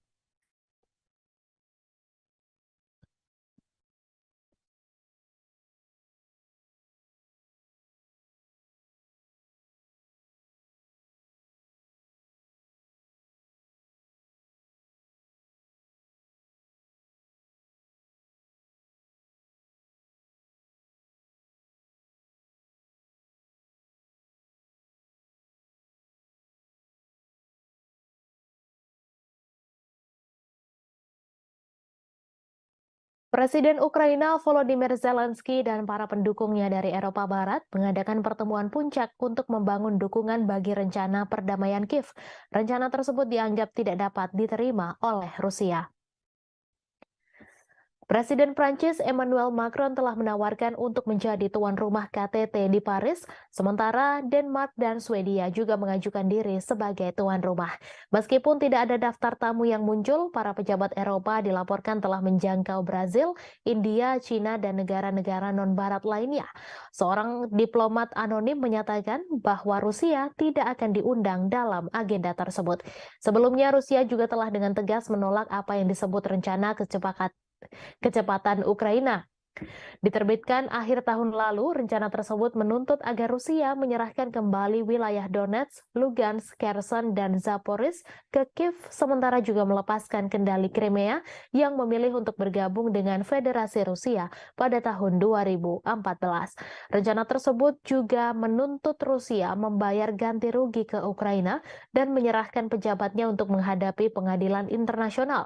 Sangat tidak mungkin bahwa pertemuan puncak yang tidak diundang Rusia yang diselenggarakan oleh negara-negara yang saat ini membiayai militer Ukraina akan mengubah pikiran di Kremlin. Menteri Luar Negeri Rusia, Sergei Lavrov, menyatakan pekan lalu bahwa rencana Ukraina pada dasarnya melibatkan kapitulasi Rusia. Proses perdamaian diakui tidak mungkin terjadi tanpa keterlibatan seluruh dunia, termasuk para pemimpin Global South. Zelensky juga baru-baru ini membuat tawaran ke dunia non-barat, berpidato di Liga Arab di Arab Saudi bulan ini dan berbicara dengan bahasa Cina. Namun penjangkauan ini kadang terkesan kaku dengan Zelensky menuduh anggota Liga Arab mengalah pada pengaruh Rusia sebelum melewatkan pertemuan dengan Presiden Brasil Luiz Inácio Lula da Silva di KTT G7 di Jepang. Bulan lalu, penasehat utama Zelensky, Mikhail Podolyak, menuntut China membuat pilihan untuk mendukung Ukraina dan Barat atau kehilangan pengaruhnya dalam urusan dunia. Padahal China telah merilis rencana perdamaian 12 poinnya sendiri yang meskipun ditolak oleh Amerika Serikat dan sekutu NATO-nya telah mendapat dukungan di banyak dunia termasuk Rusia. Gadis berusia 11 tahun menjadi korban setelah Rusia melancarkan serangan rudal ke ibu kota Ukraina Kiev pada Kamis 1 Juni kemarin. Gadis tersebut tewas bersama ibunya yang berusia 34 tahun dan seorang wanita berusia 33 tahun. Dikutip dari AFP, total korban tewas akibat serangan rudal Rusia ini mencapai 3 orang. Selain itu, sebanyak 11 orang dilaporkan terluka di distrik Desnyansky dan Dnipropetrovsk Timur. Sebelumnya, pejabat di Ukraina menyebut 2 bocah dinyatakan tewas, namun pernyataan tersebut segera direvisi. Serangan ini menjadi serangan keempat dalam minggu ini dan telah terjadi 17 serangan sepanjang bulan Mei di Kiev. Gambar yang dibagikan oleh otoritas militer setempat menunjukkan tim penyelamat merawat orang-orang serta bangunan yang rusak. Dalam sejumlah postingan di Telegram, Wali Kota Kiev Vitali Klitschko mengatakan serangkaian ledakan telah terjadi di kota tersebut dan telah ditangani oleh penyelamat puing-puing yang berjatuhan dan kebakaran. Sementara itu, para pejabat yang didukung Rusia di wilayah Luhansk Timur Ukraina mengatakan 5 orang telah tewas dan 19 lainnya terluka oleh penembakan Ukraina di sebuah peternakan unggas pada hari Rabu. Kemudian pada Kamis pagi, Gubernur wilayah Belgorod Rusia Barat yang berbatasan dengan Ukraina mengatakan sedikitnya 2 orang terluka dalam serangan di ibu kota Sebekino yang ia tuduh dilakukan oleh pasukan Ukraina. Presiden Prancis Emmanuel Macron berpendapat bahwa Ukraina melindungi Eropa dan harus diberikan jaminan keamanan oleh NATO. Ia menambahkan bahwa akan menjadi kepentingan anggota NATO untuk memberikan jaminan tersebut, sementara Kiev menunggu persetujuan untuk bergabung dengan aliansi militer Barat. Prancis dan kekuatan Barat lainnya telah memberikan bantuan militer senilai miliaran dolar ke Ukraina sejak konflik dengan Rusia dimulai pada Februari 2022.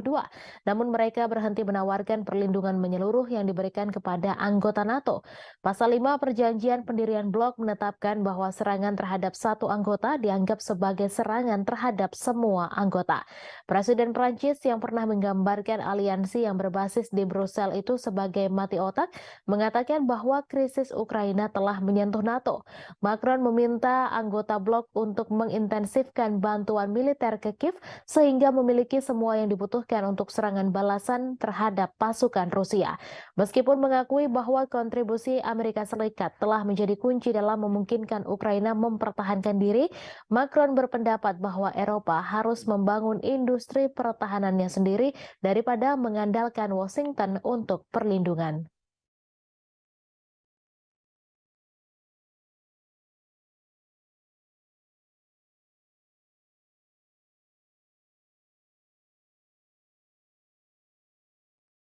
Seorang militan yang mengenakan lambang kartel Teluk Meksiko membawa peluncur rudal anti-tank buatan Amerika Serikat. Senjata itu diduga adalah Javelin yang ribuan unit diantaranya dikirim ke Ukraina oleh Pentagon. Rekaman itu difilmkan di Matamoros pada Senin 29 Mei dan ditayangkan oleh saluran berita Milenio TV. Rekaman itu menunjukkan seorang pria dengan lambang CDG bersenjatakan senapan Kalashnikov dan rudal yang mereka sebut FGM-148 buatan Raytheon. Lebih dari 10.000 Javelin dari persediaan Pentagon telah dikirim ke Ukraina sejak Februari lalu, di mana militer Amerika Serikat justru mulai kehabisan rudal itu sendiri. Presenter Milenio Azucena Yuresti mencatat di Twitter bahwa perkiraan nilai peluncur Javelin di pasar gelap berkisar antara 20.000 USD hingga 60.000 USD, sedangkan biaya rata-rata satu misil adalah sekitar 30.000 USD. Pakar militer percaya bahwa senjata dalam rekaman Milenio sebenarnya adalah AT-4, peluncur anti-tank sekali pakai buatan Swedia yang juga digunakan militer Amerika Serikat dan juga dipasok ke Ukraina dalam jumlah ribuan. Diketahui Rusia telah berulang kali memperingatkan Amerika Serikat dan sekutunya untuk tidak memberi dukungan Ukraina dengan senjata dan amunisi. Karena hal ini eskalasi konflik yang akan mengakibatkan senjata berakhir kriminal. Investigasi RT pada Juli 2022 menemukan berbagai senjata yang dipasok Barat, termasuk roket anti-tank untuk dijual di web gelap. Beberapa bulan kemudian, juru bicara Kementerian Luar Negeri Rusia, Maria Zakharova memperingatkan senjata barat senilai 1 miliar USD per bulan berakhir di tangan teroris, ekstremis, dan kelompok kriminal di Timur Tengah, Afrika Tengah, dan Asia Tenggara. Kiev mengecam ini sebagai propaganda dan bersikeras semuanya telah diperhitungkan. Outlet Amerika Serikat CBS menyensor film dokumenter mereka tentang pasokan senjata ke Ukraina setelah pemerintah di Kiev keberatan. Bulan lalu, jurnalis investigasi veteran Seymour Hersh mengatakan Barat sadar senjatanya berakhir di pasar gelap. Namun pemerintah tidak peduli karena mempersenjatai Ukraina lebih penting bagi mereka. Kartel teluk berbasis di negara bagian Meksiko, Tamaulipas, khususnya di kota perbatasan Matamoros, tepat di seberang Rio Grande dari Brownsville, Texas. Mereka berasal dari tahun 1930-an, namun menjadi terkenal di akhir 1990-an ketika kartel itu memisahkan milisi terkenal bernama Los Zetas. Grup tersebut telah bubar dengan sendirinya. Meskipun terutama dikenal sebagai kartel penyelundupan narkoba, CDG juga dituduh melakukan pemerasan, penculikan, pencucian uang, dan perdagangan orang, budak seks, dan bisnis senjata. Pada bulan Maret, kartel meminta maaf atas salah satu faksi yang menculik 4 orang Amerika dan membunuh 2 orang dari mereka dalam apa yang mereka katakan sebagai kasus kesalahan identitas. 5 anggota faksi itu diserahkan ke polisi Meksiko.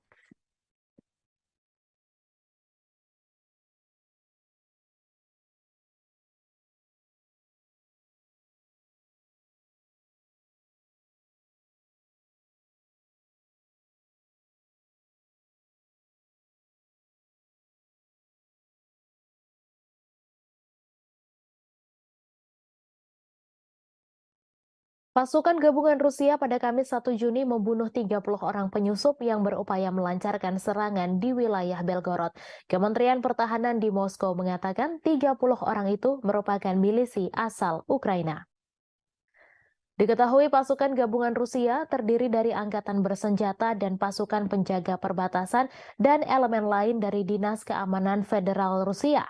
Setidaknya ada 3 percobaan serangan yang digagalkan pasukan gabungan Rusia di dekat kota Sebekino, Belgorod. Menurut pernyataan tersebut, Ukraina mengerahkan 2 kompi infanteri yang didukung oleh tank untuk serangan-serangan tersebut. Sebelum penyerangan diluncurkan, Ukraina dilaporkan telah melakukan serangan artileri roket terhadap Sebekino. Serangan itu merusak bangunan tempat tinggal dan menyebabkan cedera di kalangan warga sipil. Bulan lalu, kontingen kecil militan Ukraina yang dilengkapi dengan perangkat keras militer barat melancarkan serangan ke wilayah Belgorod. Angkatan bersenjata Rusia kemudian meluncurkan operasi dengan menghancurkan kelompok penyusup, menewaskan 70 orang dan memaksa sisanya melarikan diri kembali ke Ukraina. Ukraina tidak pernah mengaku bertanggung jawab atas serangan di Belgorod. Mereka mengklaim hanya berperang di wilayah Ukraina yang direbut pasukan Rusia. Namun Rusia mengklaim serangan tersebut dilakukan Ukraina. Tak hanya itu, Rusia juga yakin bahwa Ukraina dapat melakukan serangan tersebut karena mendapat dukungan dari Barat. Namun baik Ukraina maupun Amerika Serikat sama-sama membantah dugaan tersebut.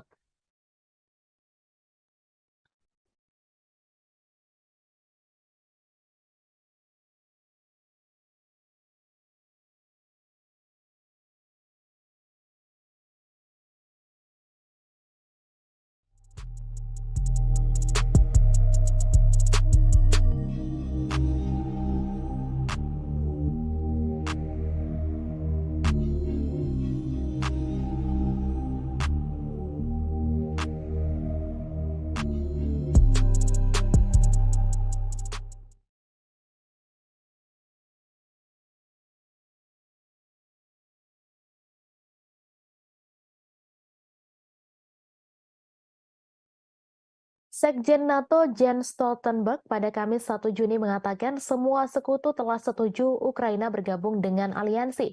Menurutnya, Rusia tidak bisa mencegah ekspansi aliansi militer pimpinan Amerika Serikat tersebut. Dilansir dari Reuters, sebelumnya bos NATO itu menggambarkan diskusi informal di dalam aliansi tentang langkah-langkah spesifik yang harus diambil Ukraina untuk mencapai keanggotaan NATO berlangsung baik. Stoltenberg juga menunjukkan bahwa Ukraina telah bergerak menuju NATO beralih dari standar Soviet ke NATO. Ia mengatakan NATO telah membantu Ukraina dalam hal ini sejak 2014 dan terutama setelah invasi besar-besaran Rusia. Rusia menentang keras ekspansi NATO yang semakin dekat dengan perbatasannya. Upaya ekspansi NATO ini telah dijadikan salah satu dalih Moskow menginvasi Ukraina. Sejak Rusia menginvasi Ukraina Februari tahun lalu, dua negara netral Finlandia dan Swedia mengajukan diri menjadi anggota baru NATO. Baru Finlandia yang secara resmi diterima, sedangkan Swedia masih menunggu persetujuan Turki yang hingga kini masih keberatan. Bulan lalu, kabar Ukraina akan bergabung dengan NATO juga sudah diserukan. Perdana Menteri Hungaria Viktor Orban kaget setengah mati setelah tahu NATO setuju menjadikan Ukraina sebagai anggota. Orban pun mengungkapkan kekagetannya hanya dengan satu tulisan pada cuitannya di Twitter. Diketahui, NATO merupakan aliansi militer dari 31 negara yang kebanyakan berasal dari Eropa. Tetapi di antara anggota juga terdapat Amerika Serikat serta Kanada. Hungaria juga merupakan anggota NATO dan seperti anggota lainnya, negara itu bisa melakukan veto terkait anggota yang akan bergabung. Anggota NATO termasuk Hungaria pada 2008 sebenarnya setuju bahwa Ukraina akan bergabung dengan mereka. Meski begitu, mereka tak langsung memberikan keanggotaan. Dengan bergabung bersama NATO, maka akan terlindungi sesuai artikel 5 aliansi itu yang menegaskan menyerang salah satu anggota berarti juga menyerang seluruhnya. Artinya, jika Ukraina yang bergabung kemudian diinvasi atau diserang, seluruh anggota NATO termasuk Amerika Serikat akan memberikan bantuan. Namun Hungaria yang bergabung pada 1999 telah menunjukkan keinginan untuk menentang perluasan aliansi tersebut. Meski mayoritas anggota NATO menentang Rusia karena invasi ke Ukraina, Hungaria tetap memperlihatkan hubungan yang mesra dengan Moskow.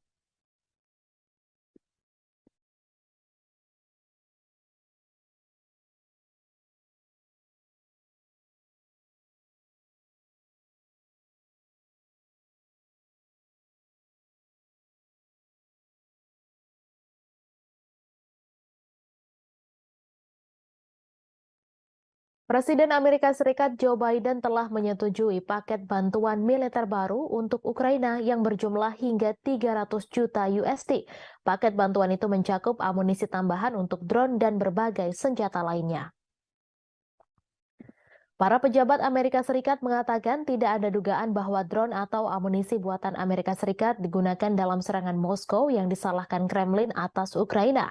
Pemerintahan Biden mengatakan telah menjelaskan kepada Ukraina bahwa senjata buatan Amerika Serikat tidak boleh digunakan untuk serangan di dalam wilayah Rusia. Ia juga mengatakan Zelensky telah memberikan jaminan kepada Amerika Serikat bahwa Ukraina menghormati keprihatinan tersebut. Paket bantuan baru menyediakan amunisi untuk meningkatkan kemampuan pertahanan udara Ukraina untuk menangkis serangan udara Rusia di Kiev. Paket ini menyediakan amunisi untuk baterai rudal Patriot dan sistem roket artileri mobilitas tinggi atau HIMARS, serta sistem pertahanan udara Avenger dan Stinger. Juga turut disuplai peralatan pembersihan ranjau, putaran anti lapis baja, roket pesawat Zuni yang tidak terarah, kacamata penglihatan malam, dan sekitar 30 juta putaran amunisi senjata kecil dan sejumlah peluru artileri lainnya yang dirahasiakan. Paket bantuan baru datang pada saat yang menegangkan dalam perang. Serangan pesawat tak berawak terbaru di Moskow mengikuti perebutan Rusia atas kota Bakhmut di Ukraina Timur setelah pertempuran 9 bulan yang menewaskan puluhan ribu orang. Ukraina juga menunjukkan tanda-tanda bahwa serangan balasan musim semi yang telah lama ditunggu-tunggu mungkin sudah berlangsung. Kementerian Pertahanan Rusia mengatakan 5 drone ditembak jatuh di Moskow dan sistem 3 lainnya macet menyebabkan mereka menyimpang dari jalur. Presiden Vladimir Putin menyebutnya sebagai tindakan teroris oleh Kiev. Diketahui Amerika Serikat telah memberikan lebih dari 37,6 miliar dolar senjata dan peralatan lainnya ke Ukraina sejak serangan Rusia pada Februari 2022.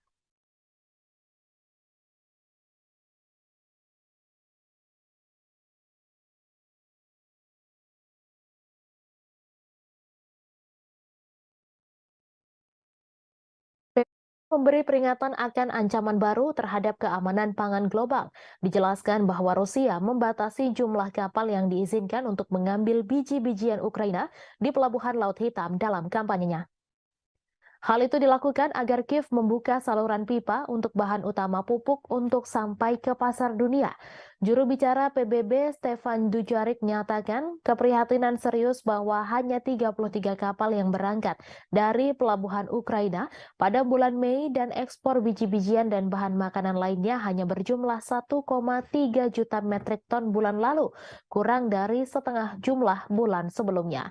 Ia mengatakan Rusia memberitahu pusat di Istanbul yang mengkoordinasikan kedatangan, keberangkatan, dan inspeksi kapal yang terlibat dalam inisiatif Butir Laut Hitam. Hal tersebut tentang keputusannya untuk membatasi pendaftaran di pelabuhan Yuzhny selama amonia tidak diekspor. Diketahui amonia adalah bahan utama untuk pupuk. Moskow ingin Ukraina membuka saluran pipa dari kota Rusia Togliatti ke pelabuhan Ukraina Odessa yang digunakan sebelum perang untuk mengirimkan amonia ke pelanggan globalnya.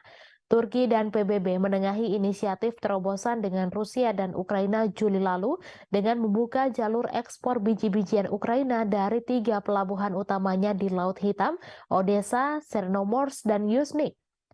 Dalam memorandum terpisah, PBB mengatakan akan bekerja untuk mengatasi hambatan pengiriman makanan dan pupuk Rusia yang telah coba dilakukan oleh Kepala Perdagangan PBB Rebecca Greenspan selama berbulan-bulan, namun Moskow mengkritik kurangnya hasil. Untuk memperkuat kegagalan mengekspor pupuknya, Rusia pada bulan Maret secara sepihak memutuskan untuk memperbarui kesepakatan biji-bijian selama 60 hari. Dan tepat sebelum berakhirnya, dalam contoh lain dari Brandmanship Moskow, pada 17 Mei disepakati perpanjangan 2 bulan lagi hingga 17 Juli. Diketahui imbas dari invasi Rusia ke Ukraina sejak Februari 2022, salah satu lumbung pangan utama dunia, harga pangan global meroket memukul negara-negara berkembang. Setelah kesepakatan Juli, harga pangan mulai turun, tetapi Dujarric memperingatkan bahwa titik kelaparan global meningkat dan momok inflasi pangan dan volatilitas pasar mengintai di semua negara. Presiden Ukraina Volodymyr Zelensky pada Rabu mentweet bahwa pelabuhan Yuzhny diblokir dan lebih dari 1,5 juta ton produk pertanian menunggu di sana untuk dikirim ke setidaknya 10 negara termasuk Turki, China, Mesir, dan Bangladesh. Ia mendesak semua orang untuk menekan Rusia agar membuka blokir pasokan makanan. Dujarric mencatat bahwa pada Mei hanya 3 kapal yang berangkat dari pelabuhan Yuzhny. Ia mengatakan sejak 24 Mei, jumlah tim pemeriksa kapal berkurang dari 3 menjadi 2. Hal ini bersamaan dengan lambatnya pendaftaran kapal dan menciptakan situasi yang serius. PBB telah mengajukan saran praktis dan akan terus terlibat dengan Rusia dan Ukraina.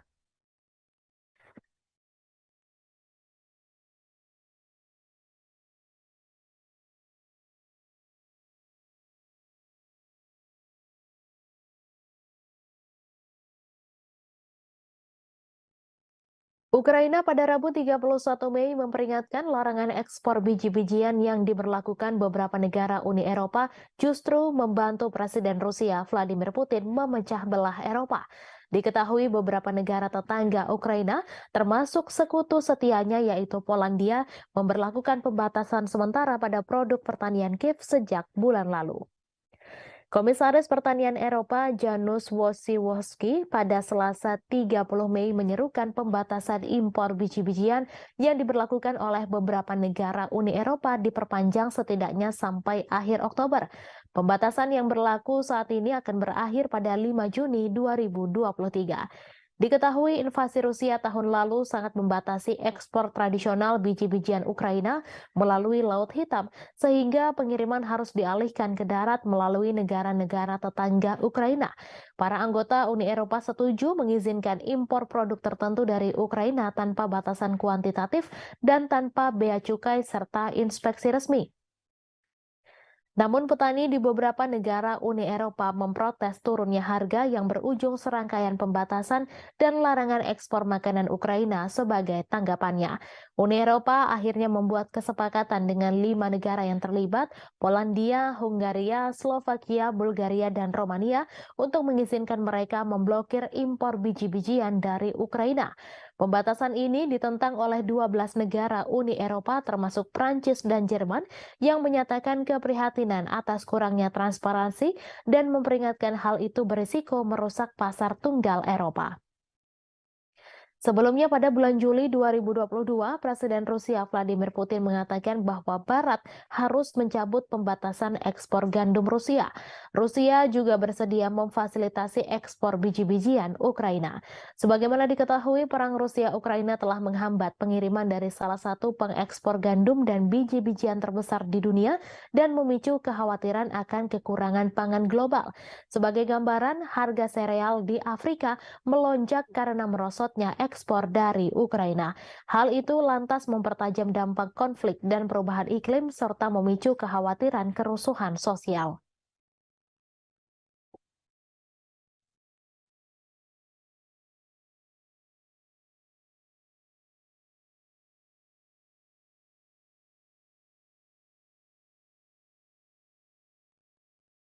NATO meningkatkan tekanan pada Turki untuk membatalkan keberatannya terhadap keanggotaan Swedia karena organisasi militer tersebut berusaha untuk menangani masalah tersebut pada saat Presiden Amerika Serikat Joe Biden dan rekan-rekannya saat bertemu bulan depan.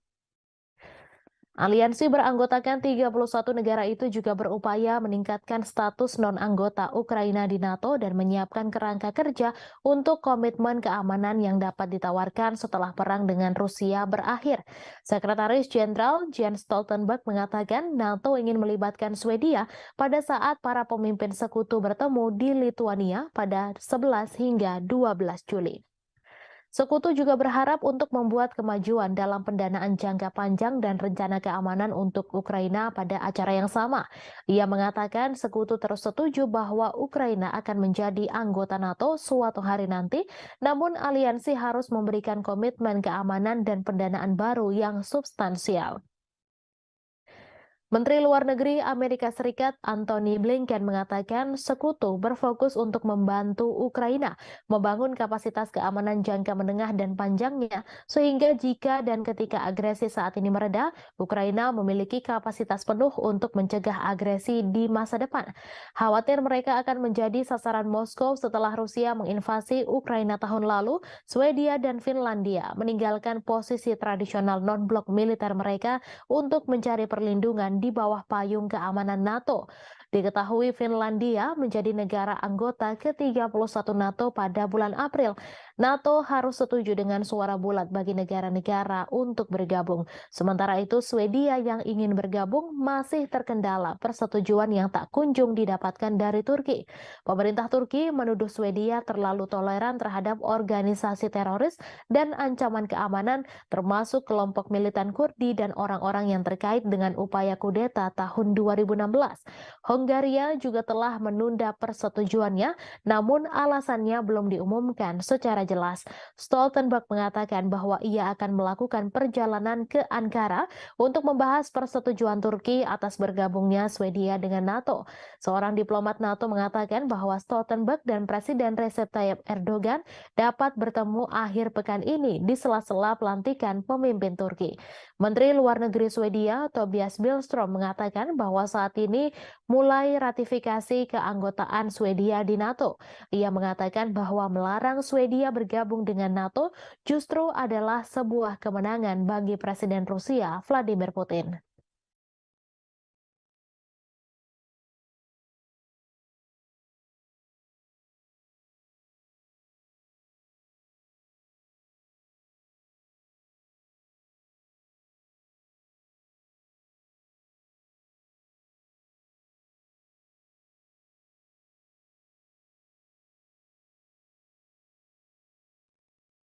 Ukraina meminta bantuan jet tempur F-16 untuk membantu melawan Rusia di udara. Selain itu, ternyata mereka juga berharap akan mendapatkan jet tempur canggih lain, yaitu Eurofighter Typhoon. Menteri Pertahanan Ukraina Reznikov mengatakan jika Inggris dan Jerman menggabungkan kemampuan untuk memasok pesawat Eurofighter, maka akan menjadi sebuah langkah signifikan. Reznikov menambahkan bahwa Ukraina membutuhkan sekitar 100 jet tempur. Selain F-16, Eurofighter Typhoon dikatakannya bakal sangat membantu dalam menangkis agresi Rusia. Ia menambahkan Ukraina akan menyambut baik jika ada partisipasi Jerman dalam pelatihan pilot Ukraina di pesawat Eurofighter Typhoon. Namun tentu harapan itu masih jauh karena bahkan F-16 sendiri belum diketahui akan dipasok oleh negara mana ke Ukraina. Eurofighter Typhoon sendiri adalah pesawat tempur bermesin ganda yang dibuat di Eropa.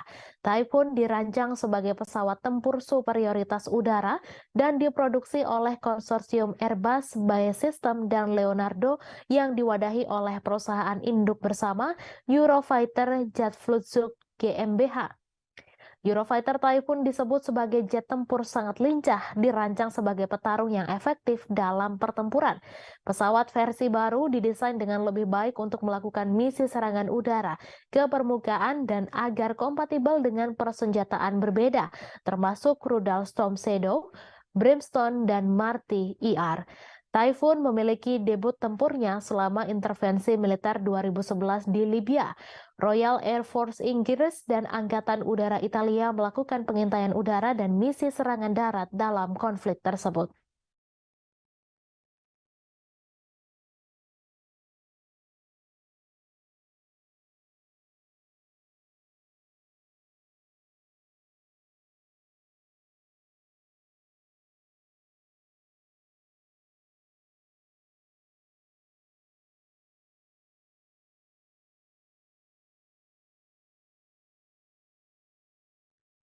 Amerika Serikat pada Rabu 31 Mei mengumumkan paket senjata baru senilai 300 juta dolar Amerika Serikat atau 4,49 triliun rupiah kepada Ukraina. Namun Amerika Serikat memperingatkan agar paket senjata itu jangan digunakan untuk menyerang wilayah Rusia. Departemen Pertahanan Amerika Serikat mengungkapkan pengiriman terbaru ini akan membuat total bantuan negeri Paman Sam ke Ukraina menjadi 37,6 miliar dolar Amerika Serikat atau 562,52 triliun rupiah sejak invasi Rusia pada Februari 2022. Pengiriman senjata terbaru ini dilakukan saat Ukraina mempersiapkan serangan balasan untuk memukul mundur pasukan Rusia dari petak-petak wilayah pendudukan di timur dan selatan Ukraina. Bantuan tersebut juga dikeluarkan setelah serentetan serangan dalam gelap terhadap sasaran di dalam Rusia, termasuk gelombang serangan drone yang belum pernah terjadi sebelumnya di Moskwa. Kirby mengatakan Amerika Serikat sudah menetapkan aturan dasarnya ke Ukraina. Kirby melanjutkan bahwa meskipun ketegangan meningkat atas masalah ini, Gedung Putih tetap yakin Ukraina akan menepati janjinya untuk tidak menggunakan jet tempur F-16 buatan Amerika Serikat. Kirby menambahkan meski Washington dengan sepenuh hati mendukung Ukraina mengalahkan invasi Rusia, ia ingin menghindari situasi yang menyedot Barat, NATO, dan Amerika Serikat serta menghindari Perang Dunia III. Pentagon mengatakan paket 300 juta dolar AS itu termasuk amunisi untuk sistem pertahanan udara Patriot, rudal pertahanan udara AM-7, sistem pertahanan udara Avenger, dan rudal anti pesawat Stinger. Juga bagian dari paket adalah amunisi untuk sistem roket artileri mobilitas tinggi atau HIMARS, peluru artileri 155 mm dan 105 mm, amunisi tank 105 mm, serta roket pesawat Zuni. Amerika Serikat juga turut mengirim lebih dari 30 juta butir amunisi senjata kecil ke Ukraina.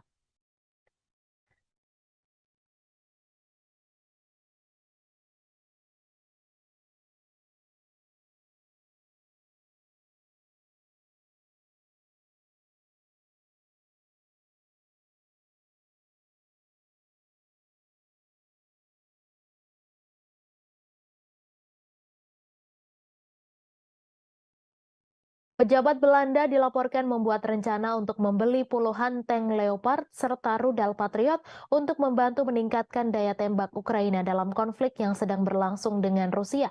Kabinet Belanda bertujuan untuk membeli macan tutul dari pabrikan milik negara Swiss Ruach. Kesepakatan itu akan membutuhkan persetujuan dari pemerintah Swiss yang berusaha menjaga netralitas di tengah konflik Rusia-Ukraina.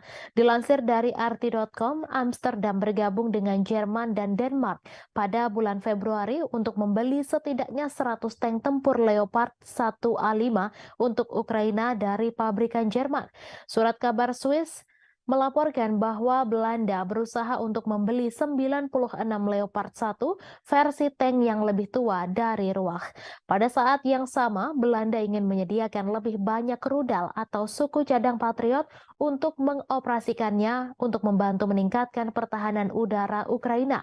Anggota NATO itu sebelumnya memberi Kiev 2 peluncur Patriot dan sejumlah rudal. Namun ia menambahkan bahwa mengingat kebutuhan keamanan Belanda sendiri, tentunya tidak dapat memberikan semuanya pada Ukraina. Ia menyerukan lebih banyak negara untuk bergabung dengan koalisi negara-negara yang memasok rudal Patriot ke Ukraina. Anggota parlemen Jerman pekan lalu menyetujui pembelian 18 tank Leopard 2A8 dan 12 howitzer Panzerhaubitze 2000 untuk menggantikan stok senjata yang dikirim ke Kiev. Kesepakatan itu dilaporkan mencakup opsi untuk membeli 105 macan tutul tambahan. Paket bantuan terbaru Berlin untuk Ukraina mencakup 30 tank Leopard 1. Sebagaimana diketahui, Ukraina telah berulang kali mengatakan bahwa pasokan senjata berat asing sangat penting untuk keberhasilan serangan balasan yang direncanakan. Sementara itu, Moskow telah memperingatkan bahwa tank-tank yang dikirim Barat dan sistem lainnya akan diperlakukan sebagai target yang sah di medan perang.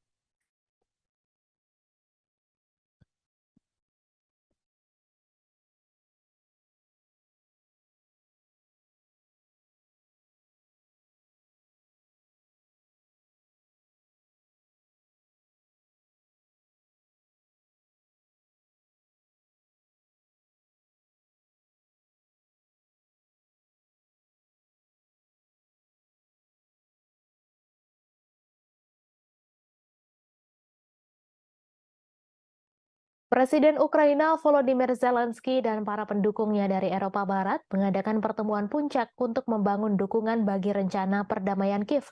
Rencana tersebut dianggap tidak dapat diterima oleh Rusia. Presiden Prancis Emmanuel Macron telah menawarkan untuk menjadi tuan rumah KTT di Paris, sementara Denmark dan Swedia juga mengajukan diri sebagai tuan rumah.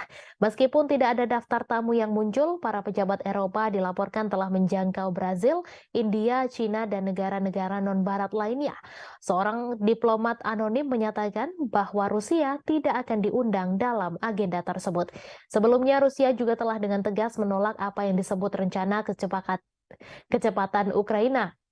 Diterbitkan akhir tahun lalu, rencana tersebut menuntut agar Rusia menyerahkan kembali wilayah Donetsk, Lugansk, Kherson, dan Zaporizhzhia ke Kiev, sementara juga melepaskan kendali Crimea yang memilih untuk bergabung dengan Federasi Rusia pada tahun 2014. Rencana tersebut juga menuntut Rusia membayar ganti rugi ke Ukraina dan menyerahkan pejabatnya untuk menghadapi pengadilan internasional. Sangat tidak mungkin bahwa pertemuan puncak yang tidak diundang Rusia yang diselenggarakan oleh negara-negara yang saat ini membiayai militer Ukraina akan mengubah pikiran di Kremlin. Menteri Luar Negeri Rusia, Sergei Lavrov, menyatakan pekan lalu bahwa rencana Ukraina pada dasarnya melibatkan kapitulasi Rusia. Proses perdamaian diakui tidak mungkin terjadi tanpa keterlibatan seluruh dunia, termasuk para pemimpin Global South. Zelensky juga baru-baru ini membuat tawaran ke dunia non-barat, berpidato di Liga Arab di Arab Saudi bulan ini dan berbicara dengan bahasa Cina. Namun penjangkauan ini kadang terkesan kaku dengan Zelensky menuduh anggota Liga Arab mengalah pada pengaruh Rusia sebelum melewatkan pertemuan dengan Presiden Brasil Luiz Inácio Lula da Silva di KTT G7 di Jepang. Bulan lalu, penasehat utama Zelensky, Mikhail Podolyak, menuntut China membuat pilihan untuk mendukung Ukraina dan Barat atau kehilangan pengaruhnya dalam urusan dunia. Padahal China telah merilis rencana perdamaian 12 poinnya sendiri yang meskipun ditolak oleh Amerika Serikat dan sekutu NATO-nya telah mendapat dukungan di banyak dunia termasuk Rusia. Gadis berusia 11 tahun menjadi korban setelah Rusia melancarkan serangan rudal ke ibu kota Ukraina Kiev pada Kamis 1 Juni kemarin. Gadis tersebut tewas bersama ibunya yang berusia 34 tahun dan seorang wanita berusia 33 tahun. Dikutip dari AFP, total korban tewas akibat serangan rudal Rusia ini mencapai 3 orang. Selain itu, sebanyak 11 orang dilaporkan terluka di distrik Desnyansky dan Dnipropetrovsk Timur. Sebelumnya, pejabat di Ukraina menyebut 2 bocah dinyatakan tewas, namun pernyataan tersebut segera direvisi. Serangan ini menjadi serangan keempat dalam minggu ini dan telah terjadi 17 serangan sepanjang bulan Mei di Kiev. Gambar yang dibagikan oleh otoritas militer setempat menunjukkan tim penyelamat merawat orang-orang serta bangunan yang rusak.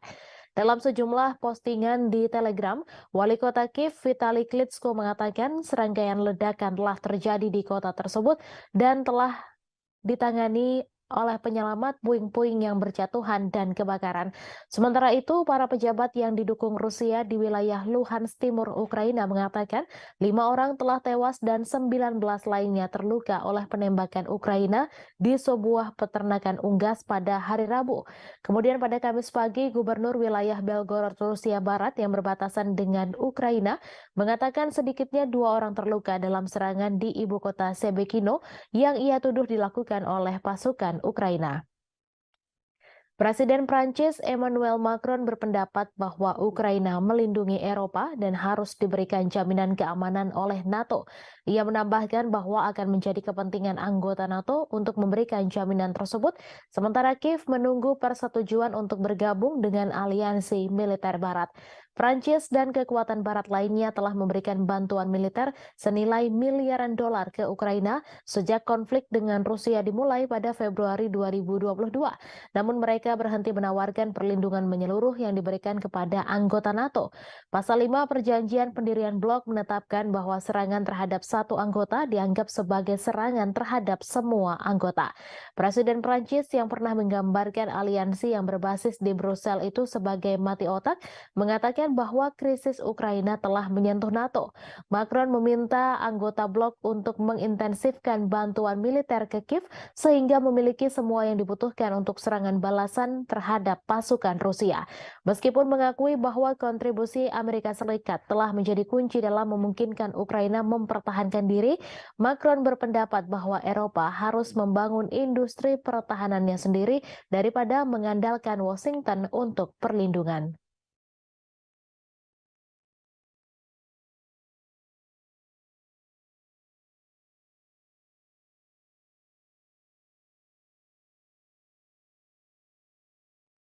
Seorang militan yang mengenakan lambang kartel Teluk Meksiko membawa peluncur rudal anti-tank buatan Amerika Serikat. Senjata itu diduga adalah Javelin yang ribuan unit diantaranya dikirim ke Ukraina oleh Pentagon. Rekaman itu difilmkan di Matamoros pada Senin 29 Mei dan ditayangkan oleh saluran berita Milenio TV. Rekaman itu menunjukkan seorang pria dengan lambang CDG bersenjatakan senapan Kalashnikov dan rudal yang mereka sebut FGM-148 buatan Raytheon. Lebih dari 10.000 Javelin dari persediaan Pentagon telah dikirim ke Ukraina sejak Februari lalu, di mana militer Amerika Serikat justru mulai kehabisan rudal itu sendiri.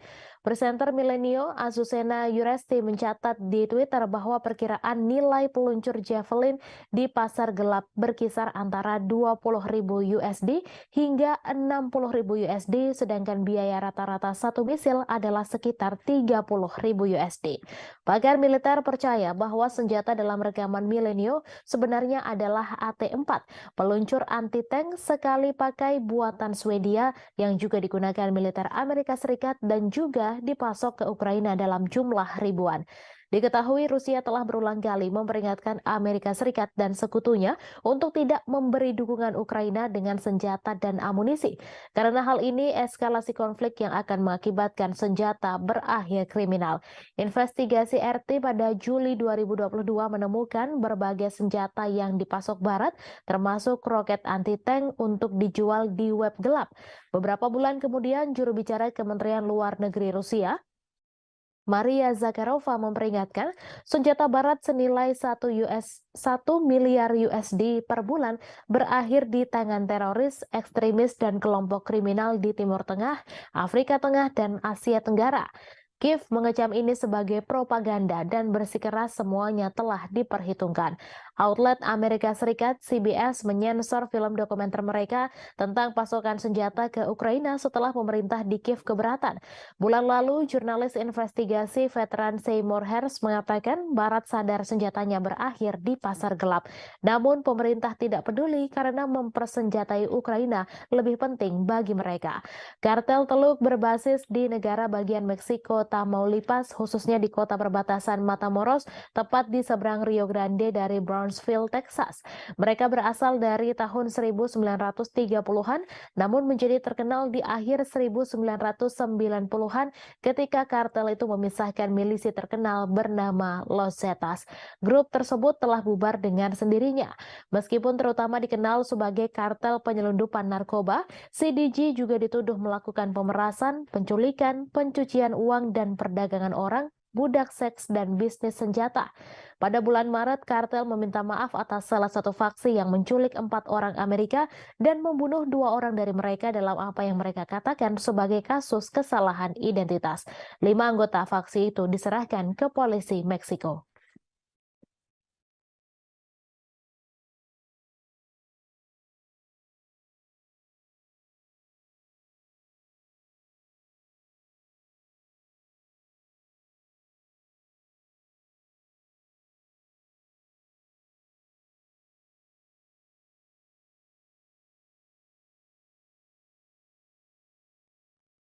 Pasukan gabungan Rusia pada Kamis 1 Juni membunuh 30 orang penyusup yang berupaya melancarkan serangan di wilayah Belgorod. Kementerian Pertahanan di Moskow mengatakan 30 orang itu merupakan milisi asal Ukraina. Diketahui pasukan gabungan Rusia terdiri dari angkatan bersenjata dan pasukan penjaga perbatasan dan elemen lain dari Dinas Keamanan Federal Rusia. Setidaknya ada 3 percobaan serangan yang digagalkan pasukan gabungan Rusia di dekat kota Sebekino, Belgorod. Menurut pernyataan tersebut, Ukraina mengerahkan 2 kompi infanteri yang didukung oleh tank untuk serangan-serangan tersebut. Sebelum penyerangan diluncurkan, Ukraina dilaporkan telah melakukan serangan artileri roket terhadap Sebekino. Serangan itu merusak bangunan tempat tinggal dan menyebabkan cedera di kalangan warga sipil. Bulan lalu, kontingen kecil militan Ukraina yang dilengkapi dengan perangkat keras militer barat melancarkan serangan ke wilayah Belgorod. Angkatan bersenjata Rusia kemudian meluncurkan operasi dengan menghancurkan kelompok penyusup, menewaskan 70 orang dan memaksa sisanya melarikan diri kembali ke Ukraina. Ukraina tidak pernah mengaku bertanggung jawab atas serangan di Belgorod. Mereka mengklaim hanya berperang di wilayah Ukraina yang direbut pasukan Rusia. Namun Rusia mengklaim serangan tersebut dilakukan Ukraina. Tak hanya itu, Rusia juga yakin bahwa Ukraina dapat melakukan serangan tersebut karena mendapat dukungan dari Barat. Namun baik Ukraina maupun Amerika Serikat sama-sama membantah dugaan tersebut.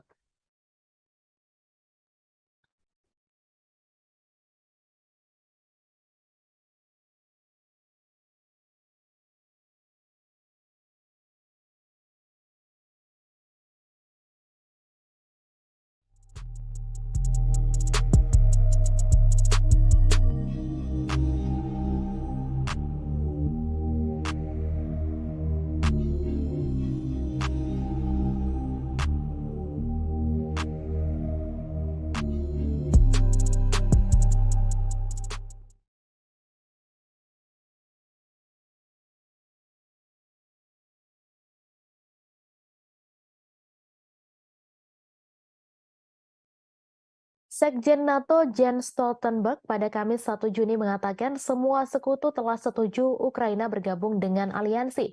Menurutnya, Rusia tidak bisa mencegah ekspansi aliansi militer pimpinan Amerika Serikat tersebut. Dilansir dari Reuters, sebelumnya bos NATO itu menggambarkan diskusi informal di dalam aliansi tentang langkah-langkah spesifik yang harus diambil Ukraina untuk mencapai keanggotaan NATO berlangsung baik. Stoltenberg juga menunjukkan bahwa Ukraina telah bergerak menuju NATO beralih dari standar Soviet ke NATO.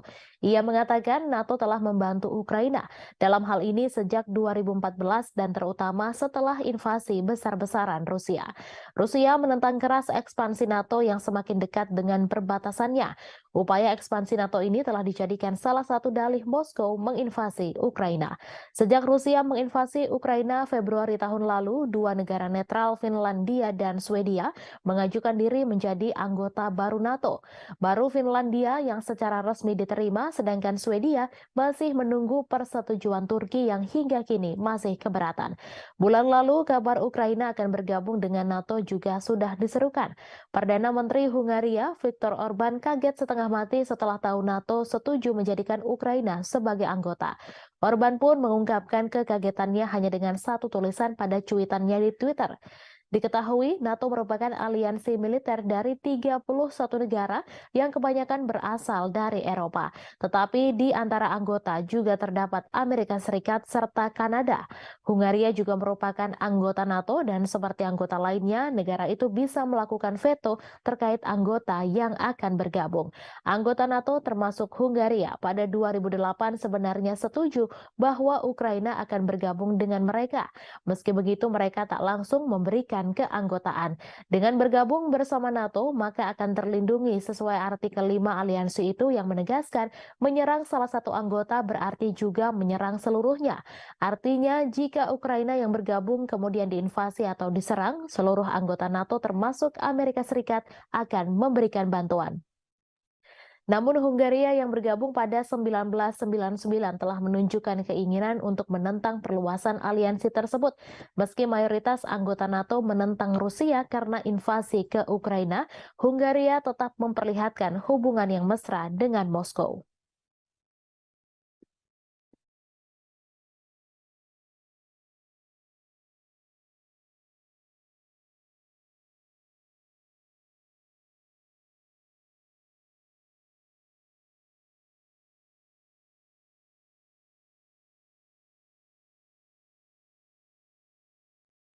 Presiden Amerika Serikat Joe Biden telah menyetujui paket bantuan militer baru untuk Ukraina yang berjumlah hingga 300 juta USD.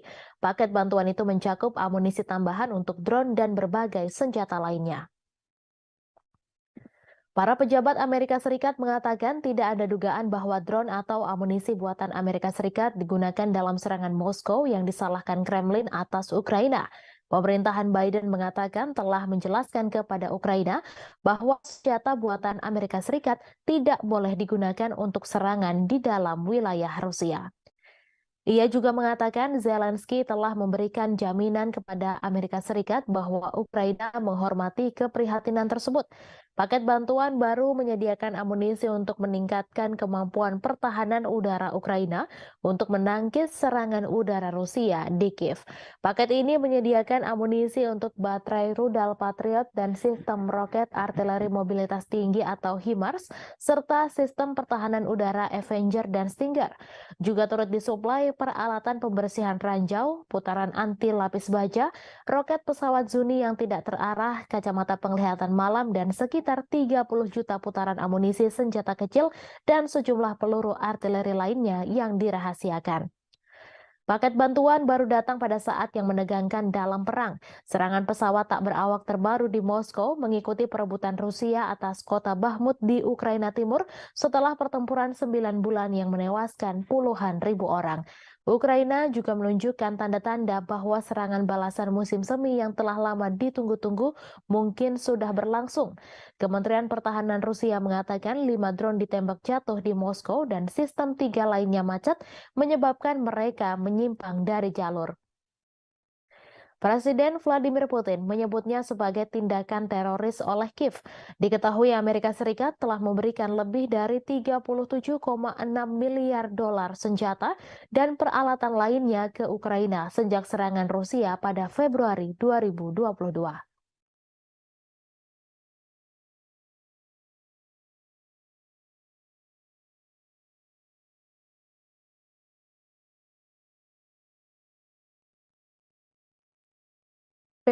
memberi peringatan akan ancaman baru terhadap keamanan pangan global. Dijelaskan bahwa Rusia membatasi jumlah kapal yang diizinkan untuk mengambil biji-bijian Ukraina di pelabuhan Laut Hitam dalam kampanyenya.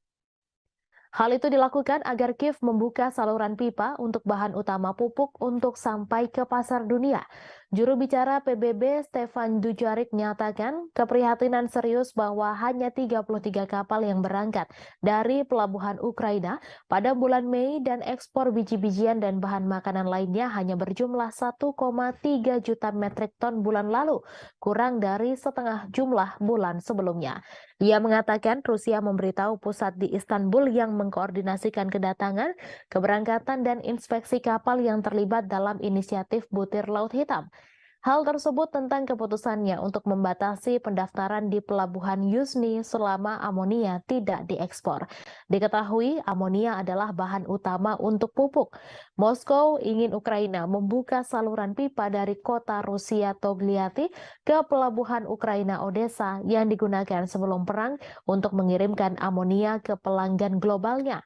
Turki dan PBB menengahi inisiatif terobosan dengan Rusia dan Ukraina Juli lalu dengan membuka jalur ekspor biji-bijian Ukraina dari 3 pelabuhan utamanya di Laut Hitam, Odessa, Chernomorsk, dan Yuzhny.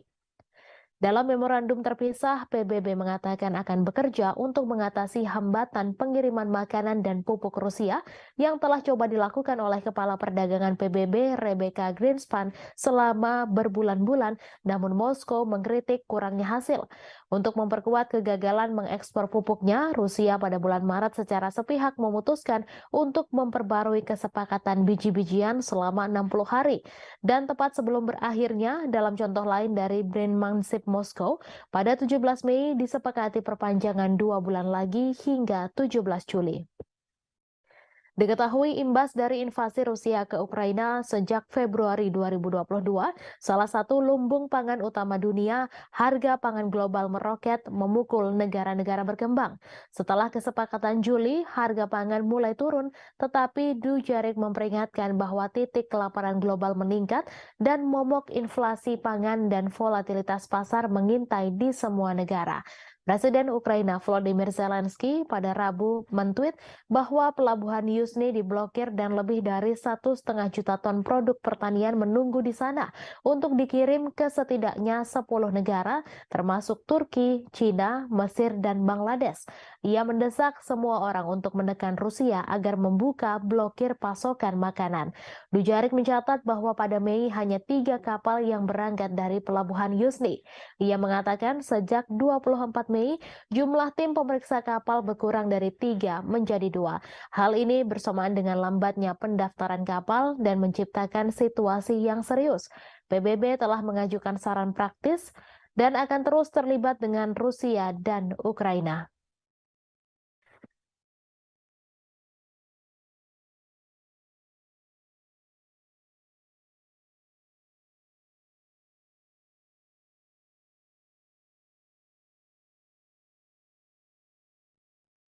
Ukraina pada Rabu 31 Mei memperingatkan larangan ekspor biji-bijian yang diberlakukan beberapa negara Uni Eropa justru membantu Presiden Rusia Vladimir Putin memecah belah Eropa. Diketahui beberapa negara tetangga Ukraina, termasuk sekutu setianya yaitu Polandia, memberlakukan pembatasan sementara pada produk pertanian Kiev sejak bulan lalu. Komisaris Pertanian Eropa Janusz Wojciechowski pada Selasa 30 Mei menyerukan pembatasan impor biji-bijian yang diberlakukan oleh beberapa negara Uni Eropa diperpanjang setidaknya sampai akhir Oktober. Pembatasan yang berlaku saat ini akan berakhir pada 5 Juni 2023. Diketahui invasi Rusia tahun lalu sangat membatasi ekspor tradisional biji-bijian Ukraina melalui Laut Hitam, sehingga pengiriman harus dialihkan ke darat melalui negara-negara tetangga Ukraina. Para anggota Uni Eropa setuju mengizinkan impor produk tertentu dari Ukraina tanpa batasan kuantitatif dan tanpa bea cukai serta inspeksi resmi. Namun petani di beberapa negara Uni Eropa memprotes turunnya harga yang berujung serangkaian pembatasan dan larangan ekspor makanan Ukraina sebagai tanggapannya. Uni Eropa akhirnya membuat kesepakatan dengan 5 negara yang terlibat, Polandia, Hungaria, Slovakia, Bulgaria, dan Romania untuk mengizinkan mereka memblokir impor biji-bijian dari Ukraina. Pembatasan ini ditentang oleh 12 negara Uni Eropa termasuk Prancis dan Jerman yang menyatakan keprihatinan atas kurangnya transparansi dan memperingatkan hal itu berisiko merusak pasar tunggal Eropa. Sebelumnya pada bulan Juli 2022, Presiden Rusia Vladimir Putin mengatakan bahwa Barat harus mencabut pembatasan ekspor gandum Rusia. Rusia juga bersedia memfasilitasi ekspor biji-bijian Ukraina. Sebagaimana diketahui, perang Rusia-Ukraina telah menghambat pengiriman dari salah satu pengekspor gandum dan biji-bijian terbesar di dunia dan memicu kekhawatiran akan kekurangan pangan global. Sebagai gambaran, harga sereal di Afrika melonjak karena merosotnya ekspor dari Ukraina. Hal itu lantas mempertajam dampak konflik dan perubahan iklim serta memicu kekhawatiran kerusuhan sosial.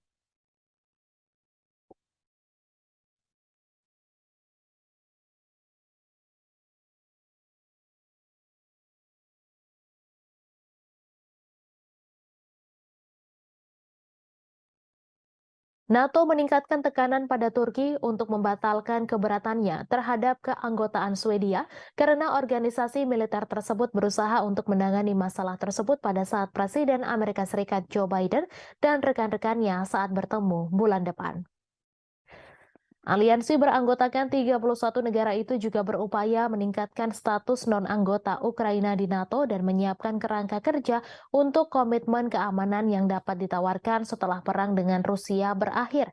Sekretaris Jenderal Jens Stoltenberg mengatakan NATO ingin melibatkan Swedia pada saat para pemimpin sekutu bertemu di Lithuania pada 11 hingga 12 Juli. Sekutu juga berharap untuk membuat kemajuan dalam pendanaan jangka panjang dan rencana keamanan untuk Ukraina pada acara yang sama. Ia mengatakan sekutu terus setuju bahwa Ukraina akan menjadi anggota NATO suatu hari nanti, namun aliansi harus memberikan komitmen keamanan dan pendanaan baru yang substansial. Menteri Luar Negeri Amerika Serikat Antony Blinken mengatakan sekutu berfokus untuk membantu Ukraina membangun kapasitas keamanan jangka menengah dan panjangnya, sehingga jika dan ketika agresi saat ini mereda, Ukraina memiliki kapasitas penuh untuk mencegah agresi di masa depan. Khawatir mereka akan menjadi sasaran Moskow setelah Rusia menginvasi Ukraina tahun lalu, Swedia dan Finlandia meninggalkan posisi tradisional non-blok militer mereka untuk mencari perlindungan di bawah payung keamanan NATO. Diketahui Finlandia menjadi negara anggota ke-31 NATO pada bulan April.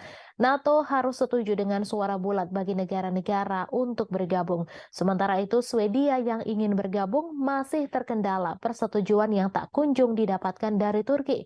Pemerintah Turki menuduh Swedia terlalu toleran terhadap organisasi teroris dan ancaman keamanan termasuk kelompok militan Kurdi dan orang-orang yang terkait dengan upaya kudeta tahun 2016.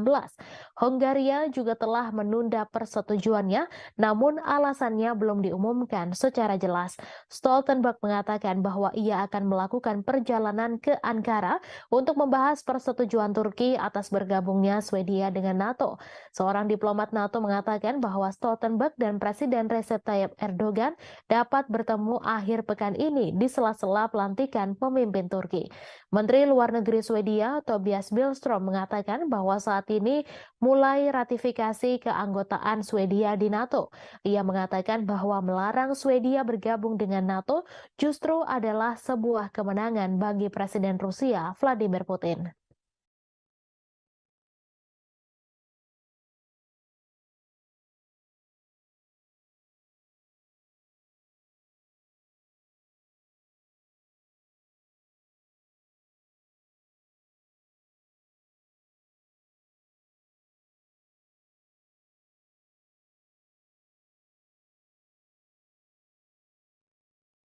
Ukraina meminta bantuan jet tempur F-16 untuk membantu melawan Rusia di udara. Selain itu, ternyata mereka juga berharap akan mendapatkan jet tempur canggih lain, yaitu Eurofighter Typhoon. Menteri Pertahanan Ukraina Reznikov mengatakan jika Inggris dan Jerman menggabungkan kemampuan untuk memasok pesawat Eurofighter, maka akan menjadi sebuah langkah signifikan. Reznikov menambahkan bahwa Ukraina membutuhkan sekitar 100 jet tempur. Selain F-16, Eurofighter Typhoon dikatakannya bakal sangat membantu dalam menangkis agresi Rusia. Ia menambahkan Ukraina akan menyambut baik jika ada partisipasi Jerman dalam pelatihan pilot Ukraina di pesawat Eurofighter Typhoon.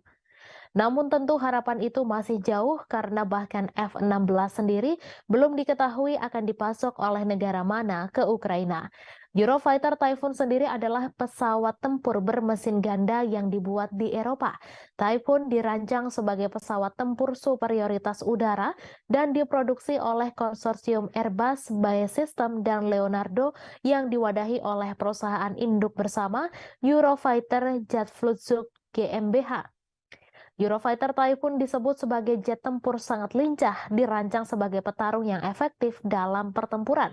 Pesawat versi baru didesain dengan lebih baik untuk melakukan misi serangan udara ke permukaan dan agar kompatibel dengan persenjataan berbeda, termasuk rudal Storm Shadow, Brimstone, dan Marty ER. Typhoon memiliki debut tempurnya selama intervensi militer 2011 di Libya. Royal Air Force Inggris dan Angkatan Udara Italia melakukan pengintaian udara dan misi serangan darat dalam konflik tersebut.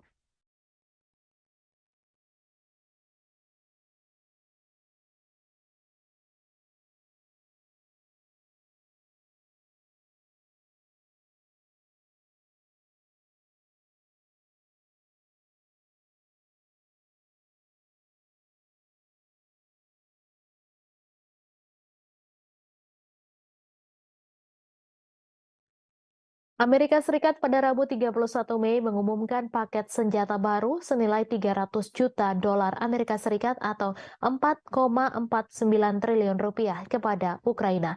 Namun Amerika Serikat memperingatkan agar paket senjata itu jangan digunakan untuk menyerang wilayah Rusia. Departemen Pertahanan Amerika Serikat mengungkapkan pengiriman terbaru ini akan membuat total bantuan negeri Paman Sam ke Ukraina menjadi 37,6 miliar dolar Amerika Serikat atau 562,52 triliun rupiah sejak invasi Rusia pada Februari 2022. Pengiriman senjata terbaru ini dilakukan saat Ukraina mempersiapkan serangan balasan untuk memukul mundur pasukan Rusia dari petak-petak wilayah pendudukan di timur dan selatan Ukraina. Bantuan tersebut juga dikeluarkan setelah serentetan serangan dalam gelap terhadap sasaran di dalam Rusia, termasuk gelombang serangan drone yang belum pernah terjadi sebelumnya di Moskwa. Kirby mengatakan Amerika Serikat sudah menetapkan aturan dasarnya ke Ukraina. Kirby melanjutkan bahwa meskipun ketegangan meningkat atas masalah ini, Gedung Putih tetap yakin Ukraina akan menepati janjinya untuk tidak menggunakan jet tempur F-16 buatan Amerika Serikat.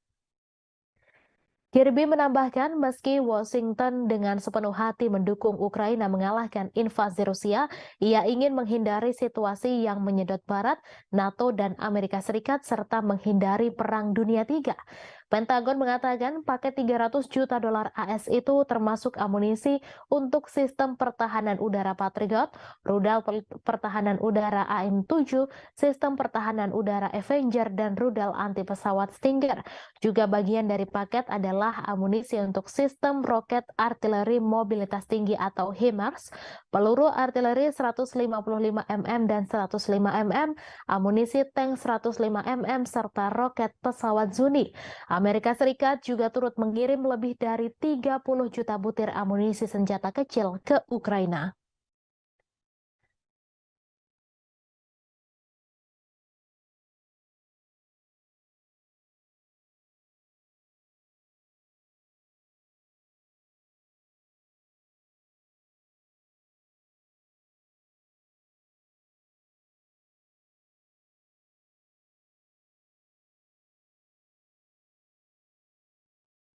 Pejabat Belanda dilaporkan membuat rencana untuk membeli puluhan tank Leopard serta rudal Patriot untuk membantu meningkatkan daya tembak Ukraina dalam konflik yang sedang berlangsung dengan Rusia. Kabinet Belanda bertujuan untuk membeli macan tutul dari pabrikan milik negara Swiss Ruach. Kesepakatan itu akan membutuhkan persetujuan dari pemerintah Swiss yang berusaha menjaga netralitas di tengah konflik Rusia-Ukraina. Dilansir dari RT.com, Amsterdam bergabung dengan Jerman dan Denmark pada bulan Februari untuk membeli setidaknya 100 tank tempur Leopard 1A5 untuk Ukraina dari pabrikan Jerman. Surat kabar Swiss melaporkan bahwa Belanda berusaha untuk membeli 96 Leopard 1 versi tank yang lebih tua dari Ruach. Pada saat yang sama, Belanda ingin menyediakan lebih banyak rudal atau suku cadang Patriot untuk mengoperasikannya untuk membantu meningkatkan pertahanan udara Ukraina. Anggota NATO itu sebelumnya memberi Kiev 2 peluncur Patriot dan sejumlah rudal. Namun ia menambahkan bahwa mengingat kebutuhan keamanan Belanda sendiri, tentunya tidak dapat memberikan semuanya pada Ukraina. Ia menyerukan lebih banyak negara untuk bergabung dengan koalisi negara-negara yang memasok rudal Patriot ke Ukraina. Anggota parlemen Jerman pekan lalu menyetujui pembelian 18 tank Leopard 2A8 dan 12 howitzer Panzerhaubitze 2000 untuk menggantikan stok senjata yang dikirim ke Kiev. Kesepakatan itu dilaporkan mencakup opsi untuk membeli 105 macan tutul tambahan. Paket bantuan terbaru Berlin untuk Ukraina mencakup 30 tank Leopard 1. Sebagaimana diketahui, Ukraina telah berulang kali mengatakan bahwa pasokan senjata berat asing sangat penting untuk keberhasilan serangan balasan yang direncanakan. Sementara itu, Moskow telah memperingatkan bahwa tank-tank yang dikirim Barat dan sistem lainnya akan diperlakukan sebagai target yang sah di medan perang.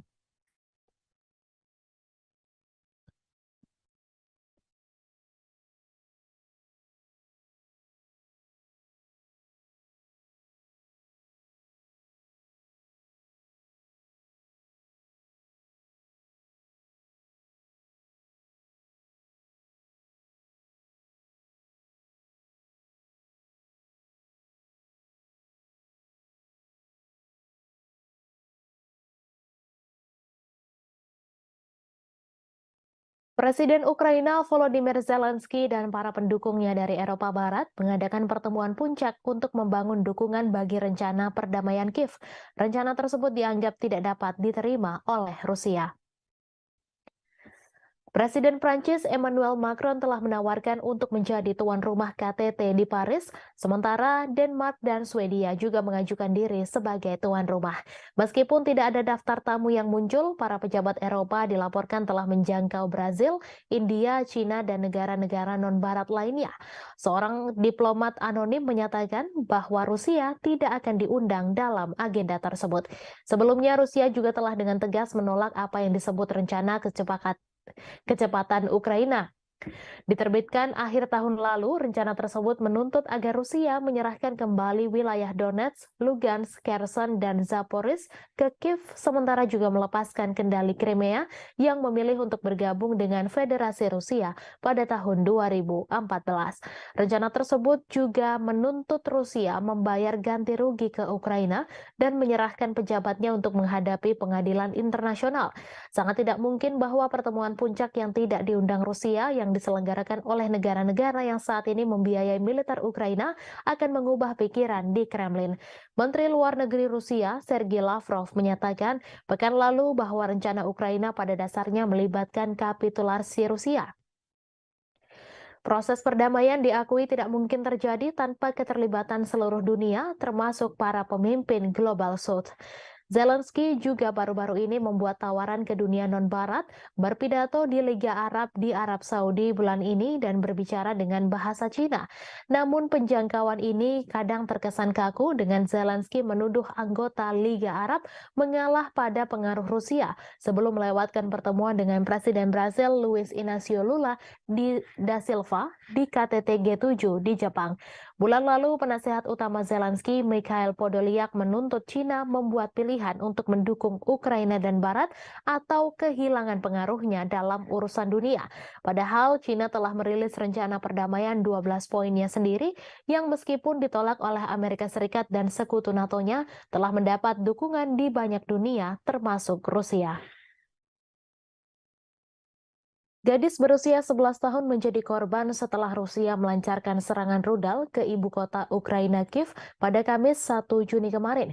Gadis tersebut tewas bersama ibunya yang berusia 34 tahun dan seorang wanita berusia 33 tahun. Dikutip dari AFP, total korban tewas akibat serangan rudal Rusia ini mencapai 3 orang. Selain itu, sebanyak 11 orang dilaporkan terluka di distrik Densnyansky dan Dnipropetrovsk Timur.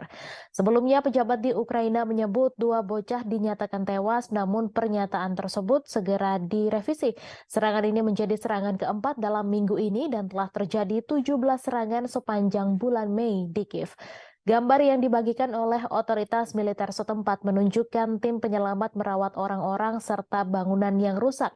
Dalam sejumlah postingan di Telegram, Wali Kota Kiev Vitali Klitschko mengatakan serangkaian ledakan telah terjadi di kota tersebut dan telah ditangani oleh penyelamat puing-puing yang berjatuhan dan kebakaran.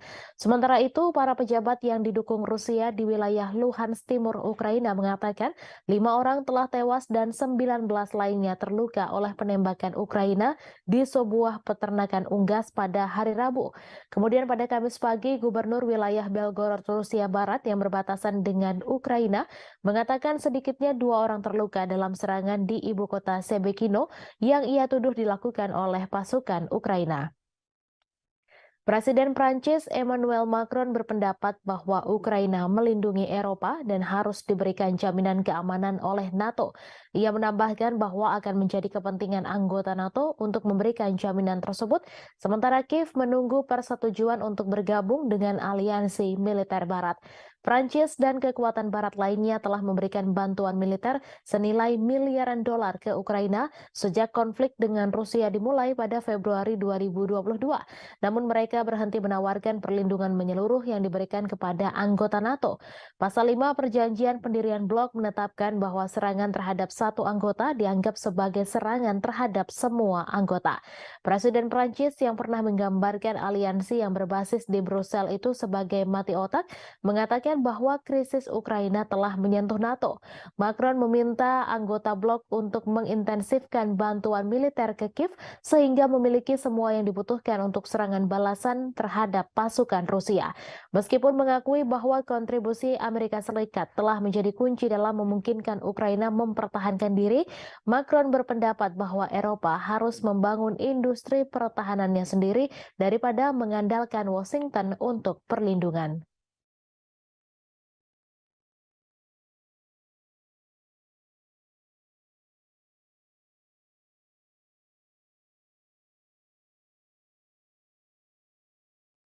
Seorang militan yang mengenakan lambang kartel Teluk Meksiko membawa peluncur rudal anti-tank buatan Amerika Serikat. Senjata itu diduga adalah Javelin yang ribuan unit diantaranya dikirim ke Ukraina oleh Pentagon.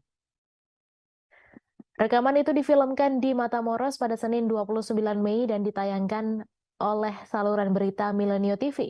Rekaman itu menunjukkan seorang pria dengan lambang CDG bersenjatakan senapan Kalashnikov dan rudal yang mereka sebut FGM-148 buatan Raytheon. Lebih dari 10.000 Javelin dari persediaan Pentagon telah dikirim ke Ukraina sejak Februari lalu, di mana militer Amerika Serikat justru mulai kehabisan rudal itu sendiri. Presenter Milenio Azucena Yuresti mencatat di Twitter bahwa perkiraan nilai peluncur Javelin di pasar gelap berkisar antara 20.000 USD hingga 60.000 USD, sedangkan biaya rata-rata satu misil adalah sekitar 30.000 USD. Pakar militer percaya bahwa senjata dalam rekaman Milenio sebenarnya adalah AT-4, peluncur anti-tank sekali pakai buatan Swedia yang juga digunakan militer Amerika Serikat dan juga dipasok ke Ukraina dalam jumlah ribuan. Diketahui Rusia telah berulang kali memperingatkan Amerika Serikat dan sekutunya untuk tidak memberi dukungan Ukraina dengan senjata dan amunisi. Karena hal ini eskalasi konflik yang akan mengakibatkan senjata berakhir kriminal. Investigasi RT pada Juli 2022 menemukan berbagai senjata yang dipasok Barat, termasuk roket anti-tank untuk dijual di web gelap. Beberapa bulan kemudian, juru bicara Kementerian Luar Negeri Rusia Maria Zakharova memperingatkan senjata barat senilai 1 miliar USD per bulan berakhir di tangan teroris, ekstremis, dan kelompok kriminal di Timur Tengah, Afrika Tengah, dan Asia Tenggara. Kiev mengecam ini sebagai propaganda dan bersikeras semuanya telah diperhitungkan. Outlet Amerika Serikat CBS menyensor film dokumenter mereka tentang pasokan senjata ke Ukraina setelah pemerintah di Kiev keberatan. Bulan lalu, jurnalis investigasi veteran Seymour Hersh mengatakan Barat sadar senjatanya berakhir di pasar gelap. Namun pemerintah tidak peduli karena mempersenjatai Ukraina lebih penting bagi mereka. Kartel teluk berbasis di negara bagian Meksiko Tamaulipas, khususnya di kota perbatasan Matamoros, tepat di seberang Rio Grande dari Brownsville, Texas. Mereka berasal dari tahun 1930-an, namun menjadi terkenal di akhir 1990-an ketika kartel itu memisahkan milisi terkenal bernama Los Zetas. Grup tersebut telah bubar dengan sendirinya. Meskipun terutama dikenal sebagai kartel penyelundupan narkoba, CDG juga dituduh melakukan pemerasan, penculikan, pencucian uang, dan perdagangan orang, budak seks, dan bisnis senjata. Pada bulan Maret, kartel meminta maaf atas salah satu faksi yang menculik 4 orang Amerika dan membunuh 2 orang dari mereka dalam apa yang mereka katakan sebagai kasus kesalahan identitas. 5 anggota faksi itu diserahkan ke polisi Meksiko.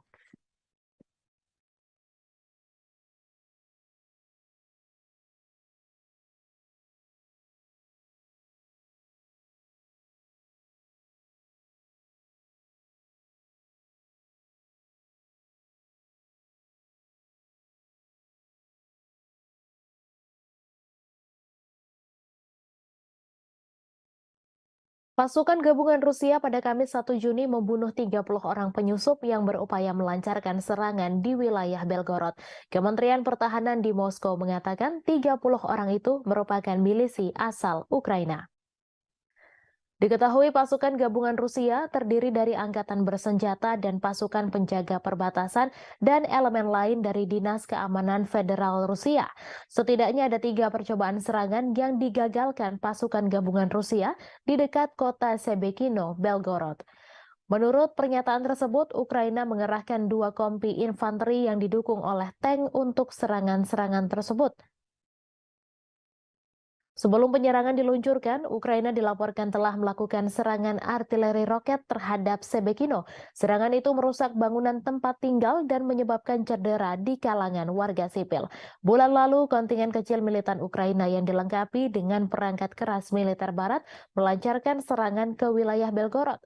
Angkatan bersenjata Rusia kemudian meluncurkan operasi dengan menghancurkan kelompok penyusup, menewaskan 70 orang dan memaksa sisanya melarikan diri kembali ke Ukraina.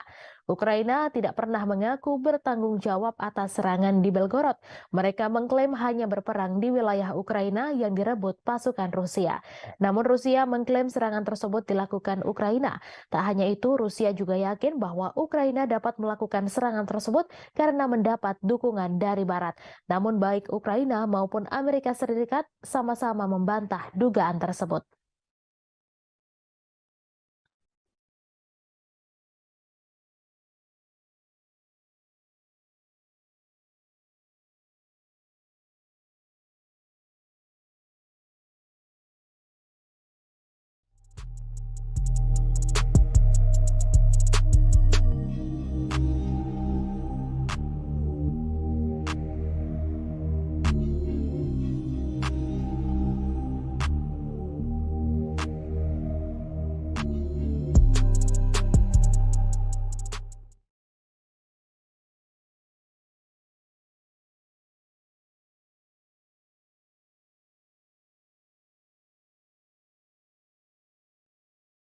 Sekjen NATO Jens Stoltenberg pada Kamis 1 Juni mengatakan semua sekutu telah setuju Ukraina bergabung dengan aliansi. Menurutnya, Rusia tidak bisa mencegah ekspansi aliansi militer pimpinan Amerika Serikat tersebut. Dilansir dari Reuters, sebelumnya bos NATO itu menggambarkan diskusi informal di dalam aliansi tentang langkah-langkah spesifik yang harus diambil Ukraina untuk mencapai keanggotaan NATO berlangsung baik. Stoltenberg juga menunjukkan bahwa Ukraina telah bergerak menuju NATO beralih dari standar Soviet ke NATO. Ia mengatakan NATO telah membantu Ukraina dalam hal ini sejak 2014 dan terutama setelah invasi besar-besaran Rusia. Rusia menentang keras ekspansi NATO yang semakin dekat dengan perbatasannya. Upaya ekspansi NATO ini telah dijadikan salah satu dalih Moskow menginvasi Ukraina. Sejak Rusia menginvasi Ukraina Februari tahun lalu, dua negara netral Finlandia dan Swedia mengajukan diri menjadi anggota baru NATO. Baru Finlandia yang secara resmi diterima, sedangkan Swedia masih menunggu persetujuan Turki yang hingga kini masih keberatan. Bulan lalu, kabar Ukraina akan bergabung dengan NATO juga sudah diserukan. Perdana Menteri Hungaria Viktor Orban kaget setengah mati setelah tahu NATO setuju menjadikan Ukraina sebagai anggota. Orban pun mengungkapkan kekagetannya hanya dengan satu tulisan pada cuitannya di Twitter. Diketahui NATO merupakan aliansi militer dari 31 negara yang kebanyakan berasal dari Eropa. Tetapi di antara anggota juga terdapat Amerika Serikat serta Kanada. Hungaria juga merupakan anggota NATO dan seperti anggota lainnya, negara itu bisa melakukan veto terkait anggota yang akan bergabung. Anggota NATO termasuk Hungaria pada 2008 sebenarnya setuju bahwa Ukraina akan bergabung dengan mereka. Meski begitu, mereka tak langsung memberikan keanggotaan. Dengan bergabung bersama NATO, maka akan terlindungi sesuai artikel 5 aliansi itu yang menegaskan menyerang salah satu anggota berarti juga menyerang seluruhnya. Artinya, jika Ukraina yang bergabung kemudian diinvasi atau diserang, seluruh anggota NATO termasuk Amerika Serikat akan memberikan bantuan. Namun Hungaria yang bergabung pada 1999 telah menunjukkan keinginan untuk menentang perluasan aliansi tersebut. Meski mayoritas anggota NATO menentang Rusia karena invasi ke Ukraina, Hungaria tetap memperlihatkan hubungan yang mesra dengan Moskow.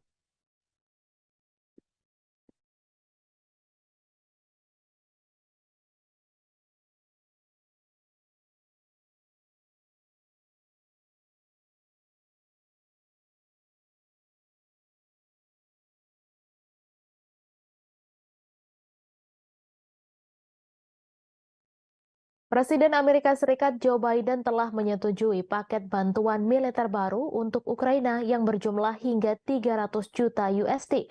Paket bantuan itu mencakup amunisi tambahan untuk drone dan berbagai senjata lainnya. Para pejabat Amerika Serikat mengatakan tidak ada dugaan bahwa drone atau amunisi buatan Amerika Serikat digunakan dalam serangan Moskow yang disalahkan Kremlin atas Ukraina.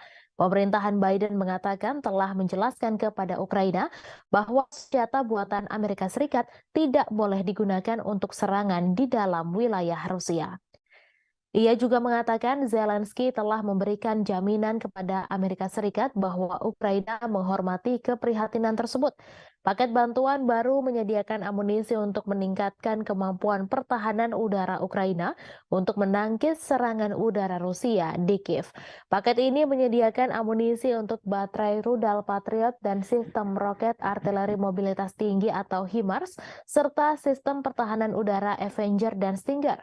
Juga turut disuplai peralatan pembersihan ranjau, putaran anti lapis baja, roket pesawat Zuni yang tidak terarah, kacamata penglihatan malam, dan sekitar 30 juta putaran amunisi senjata kecil dan sejumlah peluru artileri lainnya yang dirahasiakan. Paket bantuan baru datang pada saat yang menegangkan dalam perang. Serangan pesawat tak berawak terbaru di Moskow mengikuti perebutan Rusia atas kota Bakhmut di Ukraina Timur setelah pertempuran 9 bulan yang menewaskan puluhan ribu orang. Ukraina juga menunjukkan tanda-tanda bahwa serangan balasan musim semi yang telah lama ditunggu-tunggu mungkin sudah berlangsung.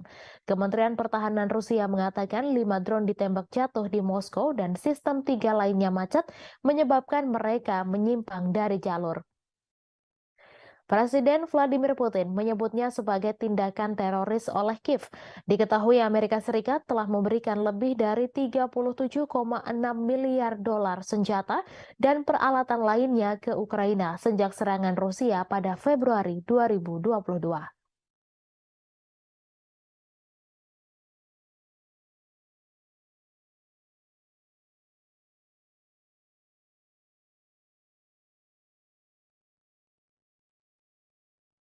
Memberi peringatan akan ancaman baru terhadap keamanan pangan global. Dijelaskan bahwa Rusia membatasi jumlah kapal yang diizinkan untuk mengambil biji-bijian Ukraina di Pelabuhan Laut Hitam dalam kampanyenya. Hal itu dilakukan agar Kiev membuka saluran pipa untuk bahan utama pupuk untuk sampai ke pasar dunia.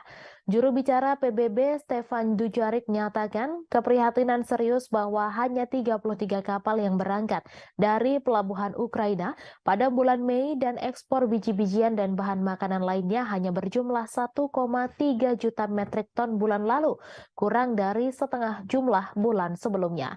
Ia mengatakan Rusia memberitahu pusat di Istanbul yang mengkoordinasikan kedatangan, keberangkatan, dan inspeksi kapal yang terlibat dalam inisiatif Butir Laut Hitam. Hal tersebut tentang keputusannya untuk membatasi pendaftaran di pelabuhan Yuzhny selama amonia tidak diekspor. Diketahui amonia adalah bahan utama untuk pupuk. Moskow ingin Ukraina membuka saluran pipa dari kota Rusia Togliatti ke pelabuhan Ukraina Odessa yang digunakan sebelum perang untuk mengirimkan amonia ke pelanggan globalnya. Turki dan PBB menengahi inisiatif terobosan dengan Rusia dan Ukraina Juli lalu dengan membuka jalur ekspor biji-bijian Ukraina dari 3 pelabuhan utamanya di Laut Hitam, Odessa, Chernomorsk, dan Yuzhny. Dalam memorandum terpisah, PBB mengatakan akan bekerja untuk mengatasi hambatan pengiriman makanan dan pupuk Rusia yang telah coba dilakukan oleh Kepala Perdagangan PBB Rebecca Greenspan selama berbulan-bulan, namun Moskow mengkritik kurangnya hasil. Untuk memperkuat kegagalan mengekspor pupuknya, Rusia pada bulan Maret secara sepihak memutuskan untuk memperbarui kesepakatan biji-bijian selama 60 hari. Dan tepat sebelum berakhirnya, dalam contoh lain dari Brandmansip Moskow, pada 17 Mei disepakati perpanjangan 2 bulan lagi hingga 17 Juli. Diketahui imbas dari invasi Rusia ke Ukraina sejak Februari 2022, salah satu lumbung pangan utama dunia, harga pangan global meroket memukul negara-negara berkembang. Setelah kesepakatan Juli, harga pangan mulai turun, tetapi Dujarric memperingatkan bahwa titik kelaparan global meningkat dan momok inflasi pangan dan volatilitas pasar mengintai di semua negara. Presiden Ukraina Volodymyr Zelensky pada Rabu mentweet bahwa pelabuhan Yuzhny diblokir dan lebih dari 1,5 juta ton produk pertanian menunggu di sana untuk dikirim ke setidaknya 10 negara termasuk Turki, China, Mesir, dan Bangladesh. Ia mendesak semua orang untuk menekan Rusia agar membuka blokir pasokan makanan. Dujarric mencatat bahwa pada Mei hanya 3 kapal yang berangkat dari pelabuhan Yuzhny. Ia mengatakan sejak 24 Mei, jumlah tim pemeriksa kapal berkurang dari 3 menjadi 2. Hal ini bersamaan dengan lambatnya pendaftaran kapal dan menciptakan situasi yang serius.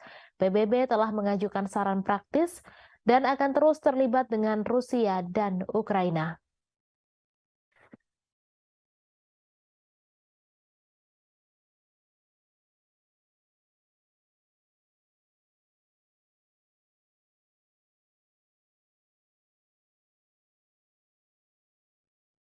Ukraina pada Rabu 31 Mei memperingatkan larangan ekspor biji-bijian yang diberlakukan beberapa negara Uni Eropa justru membantu Presiden Rusia Vladimir Putin memecah belah Eropa. Diketahui beberapa negara tetangga Ukraina, termasuk sekutu setianya yaitu Polandia, memberlakukan pembatasan sementara pada produk pertanian Kiev sejak bulan lalu. Komisaris Pertanian Eropa Janusz Wojciechowski pada Selasa 30 Mei menyerukan pembatasan impor biji-bijian yang diberlakukan oleh beberapa negara Uni Eropa diperpanjang setidaknya sampai akhir Oktober. Pembatasan yang berlaku saat ini akan berakhir pada 5 Juni 2023. Diketahui invasi Rusia tahun lalu sangat membatasi ekspor tradisional biji-bijian Ukraina melalui Laut Hitam, sehingga pengiriman harus dialihkan ke darat melalui negara-negara tetangga Ukraina. Para anggota Uni Eropa setuju mengizinkan impor produk tertentu dari Ukraina tanpa batasan kuantitatif dan tanpa bea cukai serta inspeksi resmi. Namun petani di beberapa negara Uni Eropa memprotes turunnya harga yang berujung serangkaian pembatasan dan larangan ekspor makanan Ukraina sebagai tanggapannya. Uni Eropa akhirnya membuat kesepakatan dengan 5 negara yang terlibat, Polandia, Hungaria, Slovakia, Bulgaria, dan Romania, untuk mengizinkan mereka memblokir impor biji-bijian dari Ukraina. Pembatasan ini ditentang oleh 12 negara Uni Eropa termasuk Prancis dan Jerman yang menyatakan keprihatinan atas kurangnya transparansi dan memperingatkan hal itu berisiko merusak pasar tunggal Eropa. Sebelumnya pada bulan Juli 2022, Presiden Rusia Vladimir Putin mengatakan bahwa Barat harus mencabut pembatasan ekspor gandum Rusia. Rusia juga bersedia memfasilitasi ekspor biji-bijian Ukraina. Sebagaimana diketahui, perang Rusia-Ukraina telah menghambat pengiriman dari salah satu pengekspor gandum dan biji-bijian terbesar di dunia dan memicu kekhawatiran akan kekurangan pangan global. Sebagai gambaran, harga sereal di Afrika melonjak karena merosotnya ekspor dari Ukraina. Hal itu lantas mempertajam dampak konflik dan perubahan iklim serta memicu kekhawatiran kerusuhan sosial.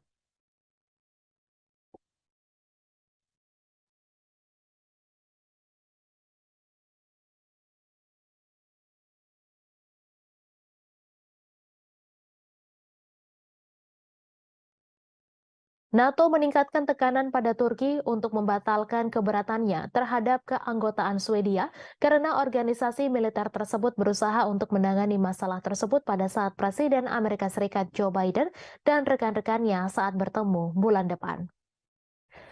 Aliansi beranggotakan 31 negara itu juga berupaya meningkatkan status non-anggota Ukraina di NATO dan menyiapkan kerangka kerja untuk komitmen keamanan yang dapat ditawarkan setelah perang dengan Rusia berakhir. Sekretaris Jenderal Jens Stoltenberg mengatakan NATO ingin melibatkan Swedia pada saat para pemimpin sekutu bertemu di Lithuania pada 11 hingga 12 Juli. Sekutu juga berharap untuk membuat kemajuan dalam pendanaan jangka panjang dan rencana keamanan untuk Ukraina pada acara yang sama. Ia mengatakan sekutu terus setuju bahwa Ukraina akan menjadi anggota NATO suatu hari nanti, namun aliansi harus memberikan komitmen keamanan dan pendanaan baru yang substansial. Menteri Luar Negeri Amerika Serikat Antony Blinken mengatakan sekutu berfokus untuk membantu Ukraina membangun kapasitas keamanan jangka menengah dan panjangnya, sehingga jika dan ketika agresi saat ini mereda, Ukraina memiliki kapasitas penuh untuk mencegah agresi di masa depan. Khawatir mereka akan menjadi sasaran Moskow setelah Rusia menginvasi Ukraina tahun lalu, Swedia dan Finlandia meninggalkan posisi tradisional non-blok militer mereka untuk mencari perlindungan di bawah payung keamanan NATO. Diketahui Finlandia menjadi negara anggota ke-31 NATO pada bulan April. NATO harus setuju dengan suara bulat bagi negara-negara untuk bergabung. Sementara itu, Swedia yang ingin bergabung masih terkendala persetujuan yang tak kunjung didapatkan dari Turki. Pemerintah Turki menuduh Swedia terlalu toleran terhadap organisasi teroris dan ancaman keamanan termasuk kelompok militan Kurdi dan orang-orang yang terkait dengan upaya kudeta tahun 2016. Hongaria juga telah menunda persetujuannya, namun alasannya belum diumumkan secara jelas. Stoltenberg mengatakan bahwa ia akan melakukan perjalanan ke Ankara untuk membahas persetujuan Turki atas bergabungnya Swedia dengan NATO. Seorang diplomat NATO mengatakan bahwa Stoltenberg dan Presiden Recep Tayyip Erdogan dapat bertemu akhir pekan ini di sela-sela pelantikan pemimpin Turki. Menteri Luar Negeri Swedia Tobias Billström mengatakan bahwa saat ini mulai ratifikasi keanggotaan Swedia di NATO. Ia mengatakan bahwa melarang Swedia bergabung dengan NATO justru adalah sebuah kemenangan bagi Presiden Rusia Vladimir Putin.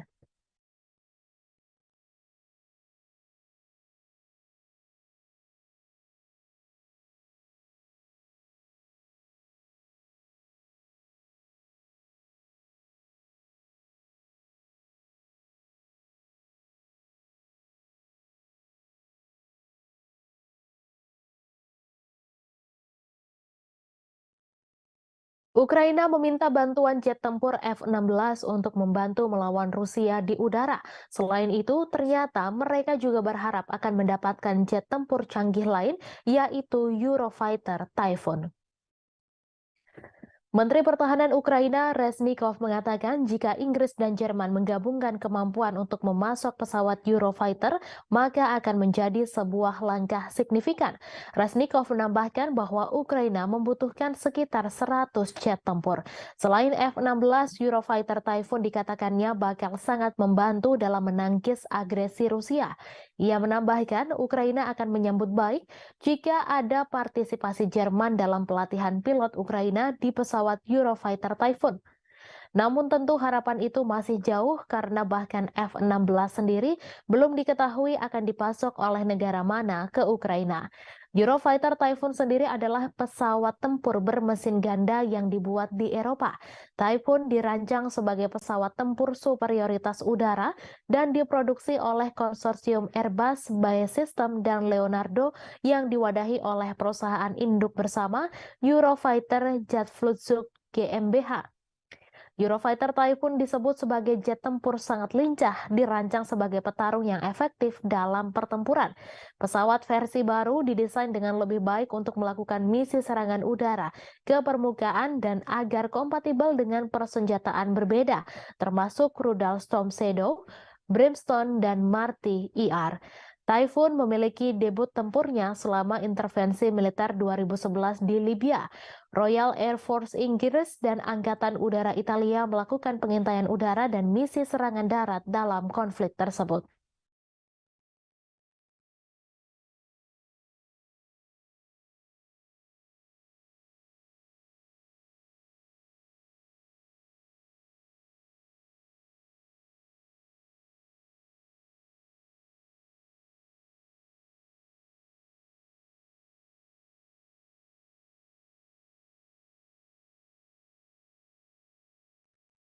Amerika Serikat pada Rabu 31 Mei mengumumkan paket senjata baru senilai 300 juta dolar Amerika Serikat atau 4,49 triliun rupiah kepada Ukraina.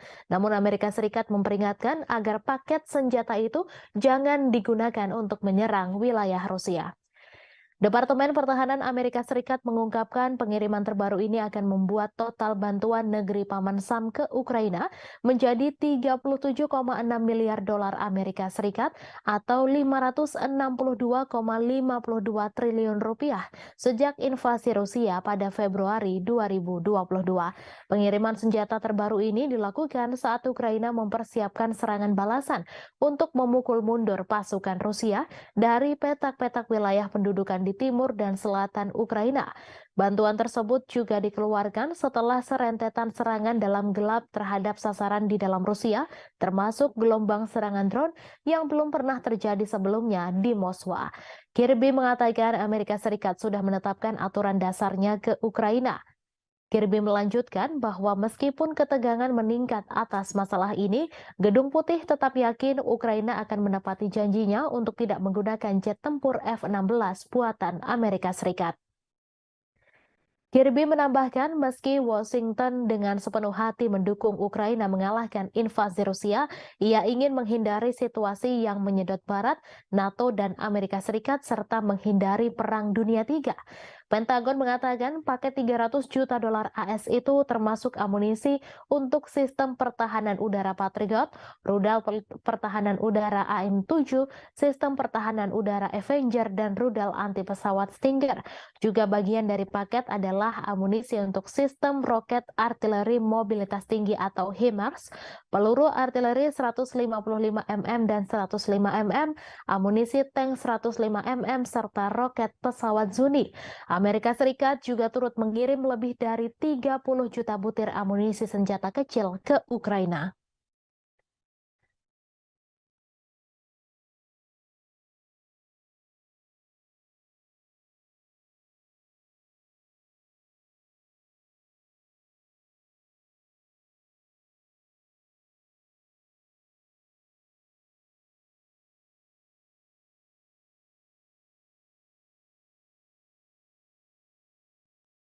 Pejabat Belanda dilaporkan membuat rencana untuk membeli puluhan tank Leopard serta rudal Patriot untuk membantu meningkatkan daya tembak Ukraina dalam konflik yang sedang berlangsung dengan Rusia. Kabinet Belanda bertujuan untuk membeli macan tutul dari pabrikan milik negara Swiss Ruah. Kesepakatan itu akan membutuhkan persetujuan dari pemerintah Swiss yang berusaha menjaga netralitas di tengah konflik Rusia-Ukraina. Dilansir dari RT.com, Amsterdam bergabung dengan Jerman dan Denmark pada bulan Februari untuk membeli setidaknya 100 tank tempur Leopard 1A5 untuk Ukraina dari pabrikan Jerman. Surat kabar Swiss melaporkan bahwa Belanda berusaha untuk membeli 96 Leopard 1 versi tank yang lebih tua dari Ruach. Pada saat yang sama, Belanda ingin menyediakan lebih banyak rudal atau suku cadang Patriot untuk mengoperasikannya untuk membantu meningkatkan pertahanan udara Ukraina. Anggota NATO itu sebelumnya memberi Kiev 2 peluncur Patriot dan sejumlah rudal. Namun ia menambahkan bahwa mengingat kebutuhan keamanan Belanda sendiri, tentunya tidak dapat memberikan semuanya pada Ukraina. Ia menyerukan lebih banyak negara untuk bergabung dengan koalisi negara-negara yang memasok rudal Patriot ke Ukraina. Anggota parlemen Jerman pekan lalu menyetujui pembelian 18 tank Leopard 2A8 dan 12 howitzer Panzerhaubitze 2000 untuk menggantikan stok senjata yang dikirim ke Kiev. Kesepakatan itu dilaporkan mencakup opsi untuk membeli 105 macan tutul tambahan. Paket bantuan terbaru Berlin untuk Ukraina mencakup 30 tank Leopard 1. Sebagaimana diketahui, Ukraina telah berulang kali mengatakan bahwa pasokan senjata berat asing sangat penting untuk keberhasilan serangan balasan yang direncanakan. Sementara itu, Moskow telah memperingatkan bahwa tank-tank yang dikirim Barat dan sistem lainnya akan diperlakukan sebagai target yang sah di medan perang.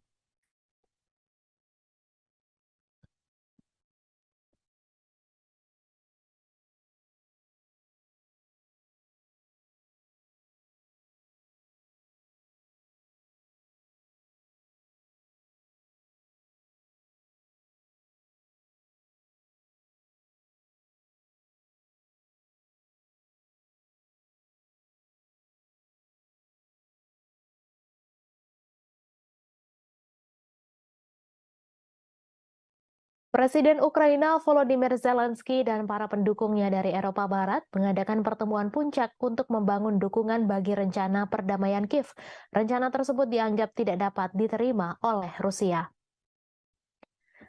Presiden Prancis Emmanuel Macron telah menawarkan untuk menjadi tuan rumah KTT di Paris, sementara Denmark dan Swedia juga mengajukan diri sebagai tuan rumah.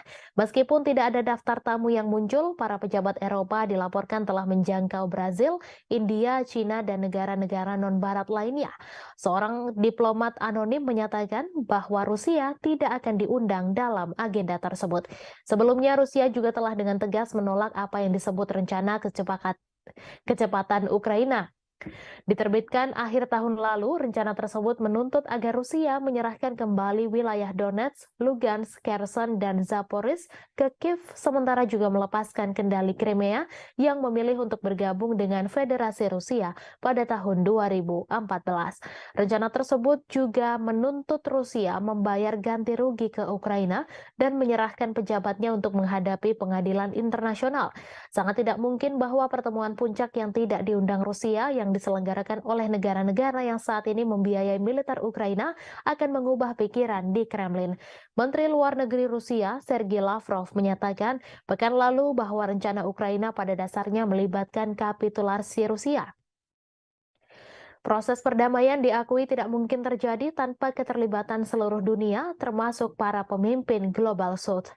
Zelensky juga baru-baru ini membuat tawaran ke dunia non-barat, berpidato di Liga Arab di Arab Saudi bulan ini dan berbicara dengan bahasa Cina. Namun penjangkauan ini kadang terkesan kaku dengan Zelensky menuduh anggota Liga Arab mengalah pada pengaruh Rusia sebelum melewatkan pertemuan dengan Presiden Brasil Luiz Inácio Lula da Silva di KTT G7 di Jepang. Bulan lalu, penasehat utama Zelensky, Mikhail Podolyak, menuntut Cina membuat pilihan untuk mendukung Ukraina dan Barat atau kehilangan pengaruhnya dalam urusan dunia. Padahal Cina telah merilis rencana perdamaian 12 poinnya sendiri yang meskipun ditolak oleh Amerika Serikat dan sekutu NATO-nya telah mendapat dukungan di banyak dunia termasuk Rusia. Gadis berusia 11 tahun menjadi korban setelah Rusia melancarkan serangan rudal ke ibu kota Ukraina Kiev pada Kamis 1 Juni kemarin. Gadis tersebut tewas bersama ibunya yang berusia 34 tahun dan seorang wanita berusia 33 tahun. Dikutip dari AFP, total korban tewas akibat serangan rudal Rusia ini mencapai 3 orang. Selain itu, sebanyak 11 orang dilaporkan terluka di distrik Desnyansky dan Dnipropetrovsk Timur. Sebelumnya, pejabat di Ukraina menyebut 2 bocah dinyatakan tewas, namun pernyataan tersebut segera direvisi. Serangan ini menjadi serangan keempat dalam minggu ini dan telah terjadi 17 serangan sepanjang bulan Mei di Kiev. Gambar yang dibagikan oleh otoritas militer setempat menunjukkan tim penyelamat merawat orang-orang serta bangunan yang rusak. Dalam sejumlah postingan di Telegram, Wali Kota Kiev Vitali Klitschko mengatakan serangkaian ledakan telah terjadi di kota tersebut dan telah ditangani oleh penyelamat puing-puing yang berjatuhan dan kebakaran. Sementara itu, para pejabat yang didukung Rusia di wilayah Luhansk Timur Ukraina mengatakan 5 orang telah tewas dan 19 lainnya terluka oleh penembakan Ukraina di sebuah peternakan unggas pada hari Rabu. Kemudian pada Kamis pagi, Gubernur wilayah Belgorod, Rusia Barat yang berbatasan dengan Ukraina mengatakan sedikitnya 2 orang terluka dalam serangan di ibu kota Shebekino yang ia tuduh dilakukan oleh pasukan Ukraina. Presiden Prancis Emmanuel Macron berpendapat bahwa Ukraina melindungi Eropa dan harus diberikan jaminan keamanan oleh NATO.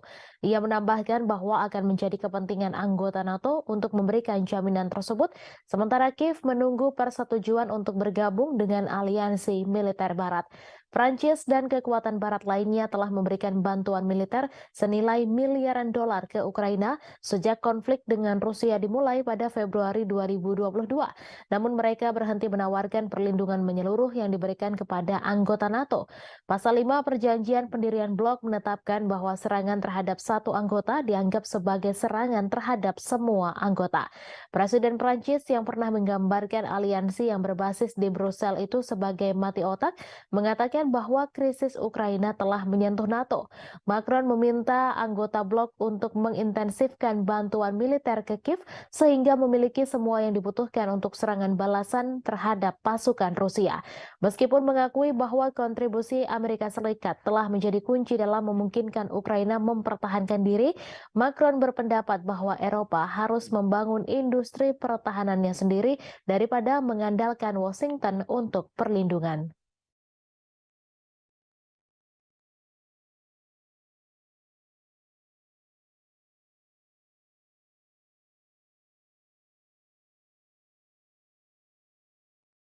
Seorang militan yang mengenakan lambang kartel Teluk Meksiko membawa peluncur rudal anti-tank buatan Amerika Serikat.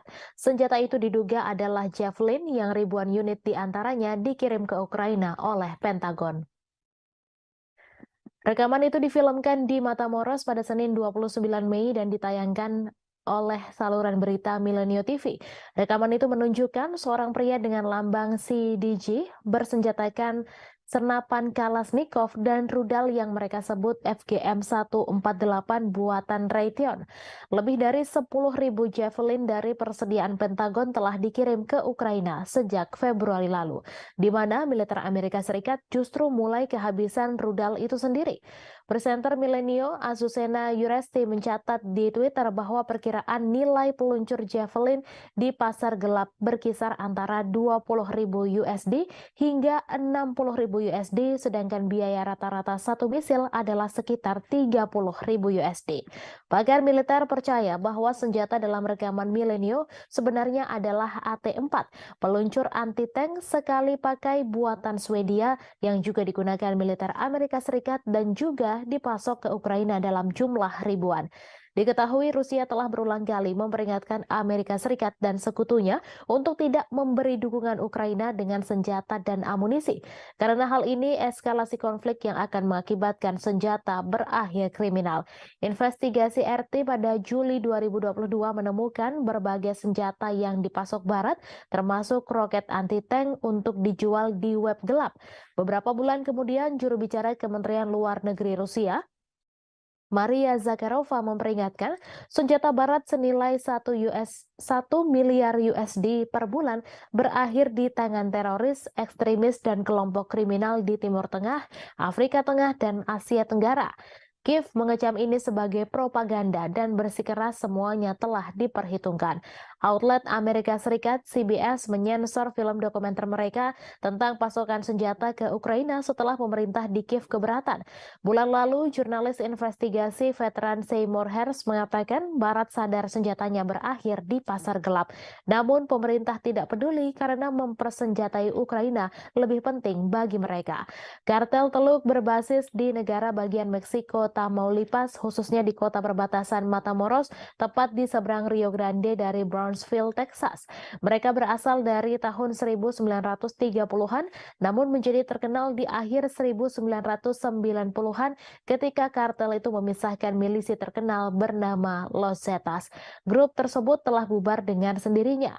Meskipun terutama dikenal sebagai kartel penyelundupan narkoba, CDG juga dituduh melakukan pemerasan, penculikan, pencucian uang, dan perdagangan orang, budak seks, dan bisnis senjata.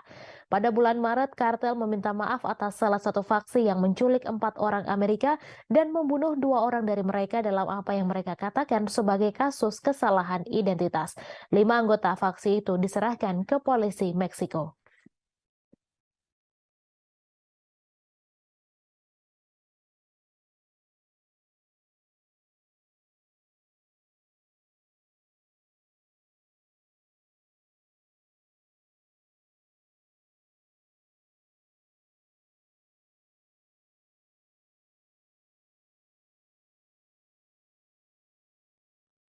Pasukan gabungan Rusia pada Kamis 1 Juni membunuh 30 orang penyusup yang berupaya melancarkan serangan di wilayah Belgorod. Kementerian Pertahanan di Moskow mengatakan 30 orang itu merupakan milisi asal Ukraina. Diketahui pasukan gabungan Rusia terdiri dari angkatan bersenjata dan pasukan penjaga perbatasan dan elemen lain dari Dinas Keamanan Federal Rusia. Setidaknya ada 3 percobaan serangan yang digagalkan pasukan gabungan Rusia di dekat kota Sebekino, Belgorod. Menurut pernyataan tersebut, Ukraina mengerahkan 2 kompi infanteri yang didukung oleh tank untuk serangan-serangan tersebut. Sebelum penyerangan diluncurkan, Ukraina dilaporkan telah melakukan serangan artileri roket terhadap Sebekino. Serangan itu merusak bangunan tempat tinggal dan menyebabkan cedera di kalangan warga sipil. Bulan lalu, kontingen kecil militan Ukraina yang dilengkapi dengan perangkat keras militer barat melancarkan serangan ke wilayah Belgorod. Angkatan bersenjata Rusia kemudian meluncurkan operasi dengan menghancurkan kelompok penyusup, menewaskan 70 orang dan memaksa sisanya melarikan diri kembali ke Ukraina. Ukraina tidak pernah mengaku bertanggung jawab atas serangan di Belgorod. Mereka mengklaim hanya berperang di wilayah Ukraina yang direbut pasukan Rusia. Namun Rusia mengklaim serangan tersebut dilakukan Ukraina. Tak hanya itu, Rusia juga yakin bahwa Ukraina dapat melakukan serangan tersebut karena mendapat dukungan dari Barat. Namun baik Ukraina maupun Amerika Serikat sama-sama membantah dugaan tersebut.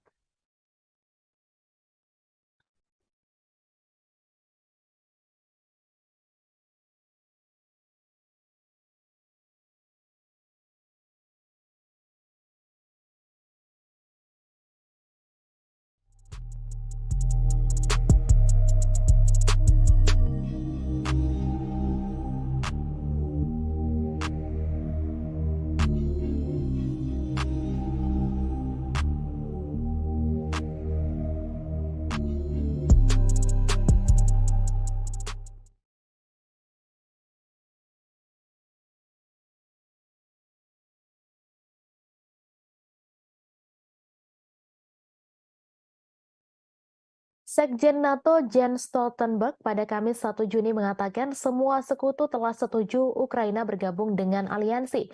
Menurutnya, Rusia tidak bisa mencegah ekspansi aliansi militer pimpinan Amerika Serikat tersebut.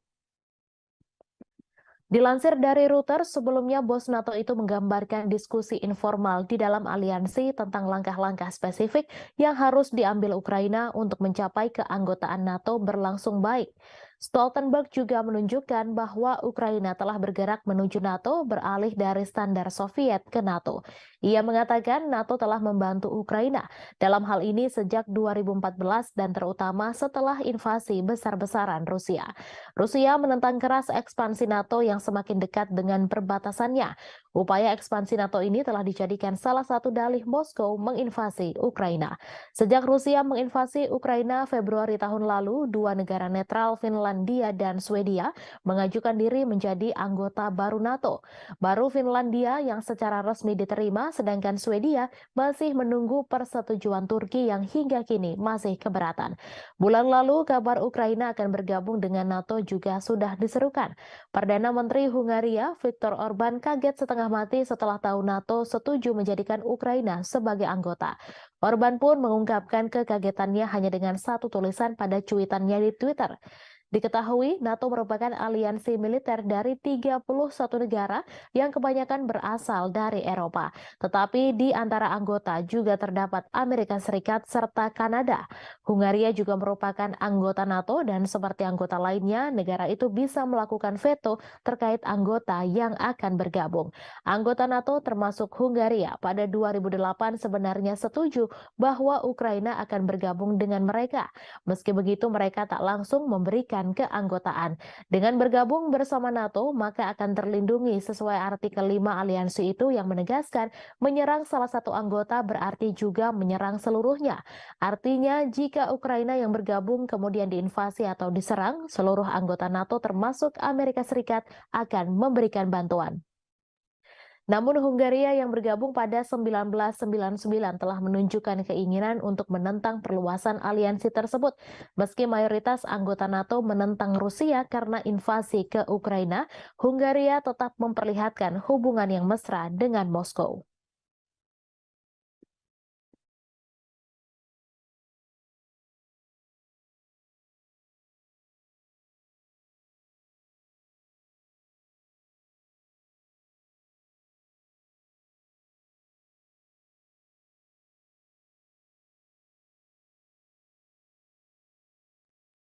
Presiden Amerika Serikat Joe Biden telah menyetujui paket bantuan militer baru untuk Ukraina yang berjumlah hingga 300 juta USD.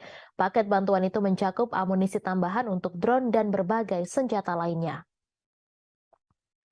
Para pejabat Amerika Serikat mengatakan tidak ada dugaan bahwa drone atau amunisi buatan Amerika Serikat digunakan dalam serangan Moskow yang disalahkan Kremlin atas Ukraina.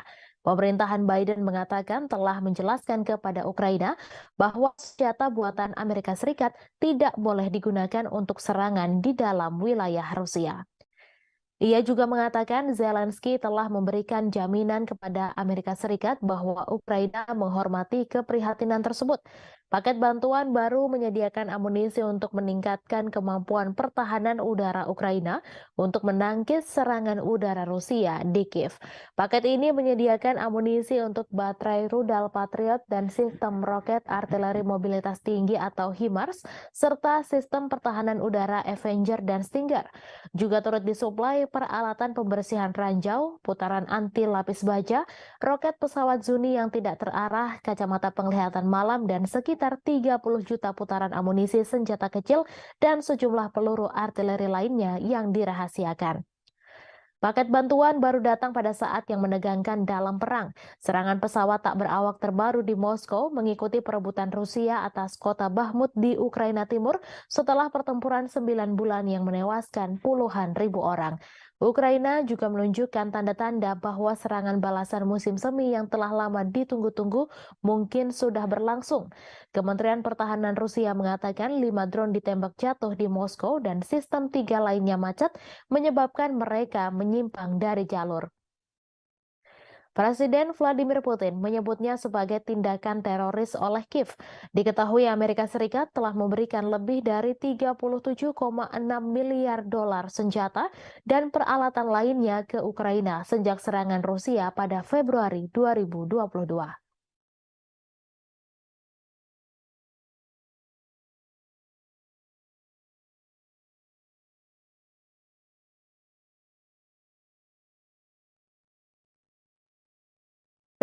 Memberi peringatan akan ancaman baru terhadap keamanan pangan global. Dijelaskan bahwa Rusia membatasi jumlah kapal yang diizinkan untuk mengambil biji-bijian Ukraina di Pelabuhan Laut Hitam dalam kampanyenya. Hal itu dilakukan agar Kiev membuka saluran pipa untuk bahan utama pupuk untuk sampai ke pasar dunia.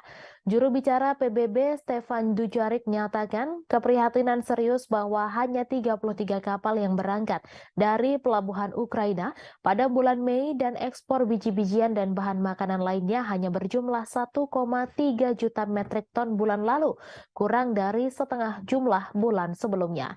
Ia mengatakan Rusia memberitahu pusat di Istanbul yang mengkoordinasikan kedatangan, keberangkatan, dan inspeksi kapal yang terlibat dalam inisiatif Butir Laut Hitam.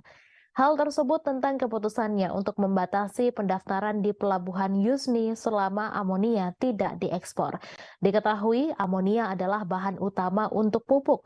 Moskow ingin Ukraina membuka saluran pipa dari kota Rusia Togliatti ke pelabuhan Ukraina Odessa yang digunakan sebelum perang untuk mengirimkan amonia ke pelanggan globalnya. Turki dan PBB menengahi inisiatif terobosan dengan Rusia dan Ukraina Juli lalu dengan membuka jalur ekspor biji-bijian Ukraina dari 3 pelabuhan utamanya di Laut Hitam, Odessa, Chernomorsk, dan Yuzhny. Dalam memorandum terpisah, PBB mengatakan akan bekerja untuk mengatasi hambatan pengiriman makanan dan pupuk Rusia yang telah coba dilakukan oleh Kepala Perdagangan PBB Rebecca Greenspan selama berbulan-bulan, namun Moskow mengkritik kurangnya hasil. Untuk memperkuat kegagalan mengekspor pupuknya, Rusia pada bulan Maret secara sepihak memutuskan untuk memperbarui kesepakatan biji-bijian selama 60 hari. Dan tepat sebelum berakhirnya, dalam contoh lain dari Brandmansip Moskow, pada 17 Mei disepakati perpanjangan 2 bulan lagi hingga 17 Juli. Diketahui imbas dari invasi Rusia ke Ukraina sejak Februari 2022, salah satu lumbung pangan utama dunia, harga pangan global meroket memukul negara-negara berkembang. Setelah kesepakatan Juli, harga pangan mulai turun, tetapi Dujarric memperingatkan bahwa titik kelaparan global meningkat dan momok inflasi pangan dan volatilitas pasar mengintai di semua negara. Presiden Ukraina Volodymyr Zelensky pada Rabu mentweet bahwa pelabuhan Yuzhny diblokir dan lebih dari 1,5 juta ton produk pertanian menunggu di sana untuk dikirim ke setidaknya 10 negara termasuk Turki, China, Mesir, dan Bangladesh. Ia mendesak semua orang untuk menekan Rusia agar membuka blokir pasokan makanan. Dujarric mencatat bahwa pada Mei hanya 3 kapal yang berangkat dari pelabuhan Yuzhny. Ia mengatakan sejak 24 Mei, jumlah tim pemeriksa kapal berkurang dari 3 menjadi 2. Hal ini bersamaan dengan lambatnya pendaftaran kapal dan menciptakan situasi yang serius. PBB telah mengajukan saran praktis dan akan terus terlibat dengan Rusia dan Ukraina.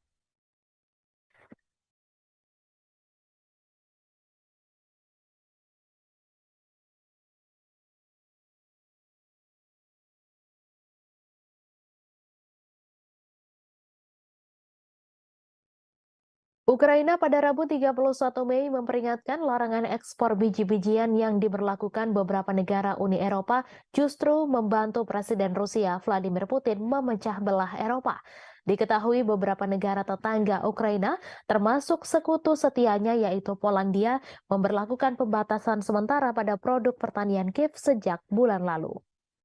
Komisaris Pertanian Eropa Janusz Wojciechowski pada Selasa 30 Mei menyerukan pembatasan impor biji-bijian yang diberlakukan oleh beberapa negara Uni Eropa diperpanjang setidaknya sampai akhir Oktober.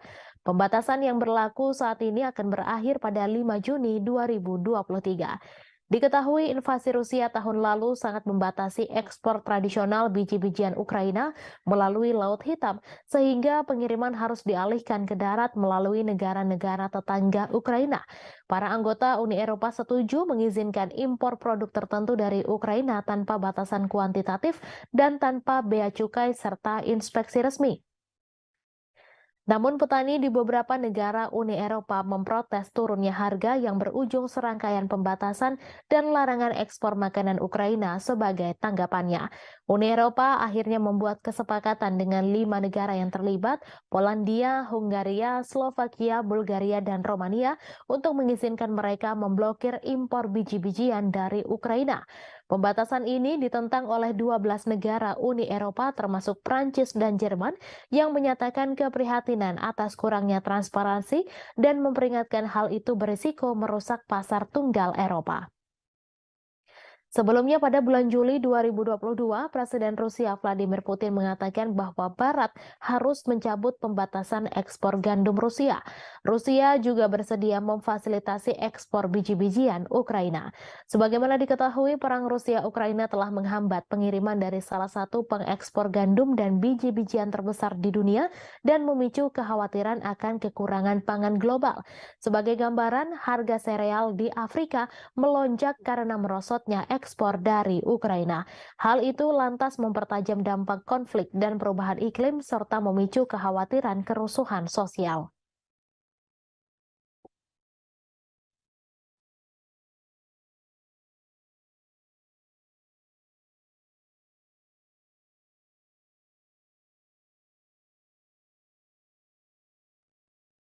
NATO meningkatkan tekanan pada Turki untuk membatalkan keberatannya terhadap keanggotaan Swedia karena organisasi militer tersebut berusaha untuk menangani masalah tersebut pada saat Presiden Amerika Serikat Joe Biden dan rekan-rekannya saat bertemu bulan depan.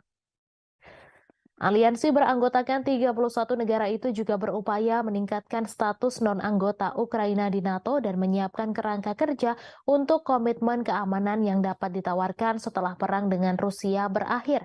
Sekretaris Jenderal Jens Stoltenberg mengatakan NATO ingin melibatkan Swedia pada saat para pemimpin sekutu bertemu di Lituania pada 11 hingga 12 Juli. Sekutu juga berharap untuk membuat kemajuan dalam pendanaan jangka panjang dan rencana keamanan untuk Ukraina pada acara yang sama. Ia mengatakan sekutu terus setuju bahwa Ukraina akan menjadi anggota NATO suatu hari nanti, namun aliansi harus memberikan komitmen keamanan dan pendanaan baru yang substansial. Menteri Luar Negeri Amerika Serikat Antony Blinken mengatakan sekutu berfokus untuk membantu Ukraina membangun kapasitas keamanan jangka menengah dan panjangnya, sehingga jika dan ketika agresi saat ini mereda, Ukraina memiliki kapasitas penuh untuk mencegah agresi di masa depan. Khawatir mereka akan menjadi sasaran Moskow setelah Rusia menginvasi Ukraina tahun lalu, Swedia dan Finlandia meninggalkan posisi tradisional non-blok militer mereka untuk mencari perlindungan di bawah payung keamanan NATO. Diketahui Finlandia menjadi negara anggota ke-31 NATO pada bulan April. NATO harus setuju dengan suara bulat bagi negara-negara untuk bergabung. Sementara itu, Swedia yang ingin bergabung masih terkendala persetujuan yang tak kunjung didapatkan dari Turki. Pemerintah Turki menuduh Swedia terlalu toleran terhadap organisasi teroris dan ancaman keamanan termasuk kelompok militan Kurdi dan orang-orang yang terkait dengan upaya kudeta tahun 2016. Hongaria juga telah menunda persetujuannya, namun alasannya belum diumumkan secara jelas. Stoltenberg mengatakan bahwa ia akan melakukan perjalanan ke Ankara untuk membahas persetujuan Turki atas bergabungnya Swedia dengan NATO. Seorang diplomat NATO mengatakan bahwa Stoltenberg dan Presiden Recep Tayyip Erdogan dapat bertemu akhir pekan ini di sela-sela pelantikan pemimpin Turki. Menteri Luar Negeri Swedia Tobias Billström mengatakan bahwa saat ini mulai ratifikasi keanggotaan Swedia di NATO. Ia mengatakan bahwa melarang Swedia bergabung dengan NATO justru adalah sebuah kemenangan bagi Presiden Rusia Vladimir Putin.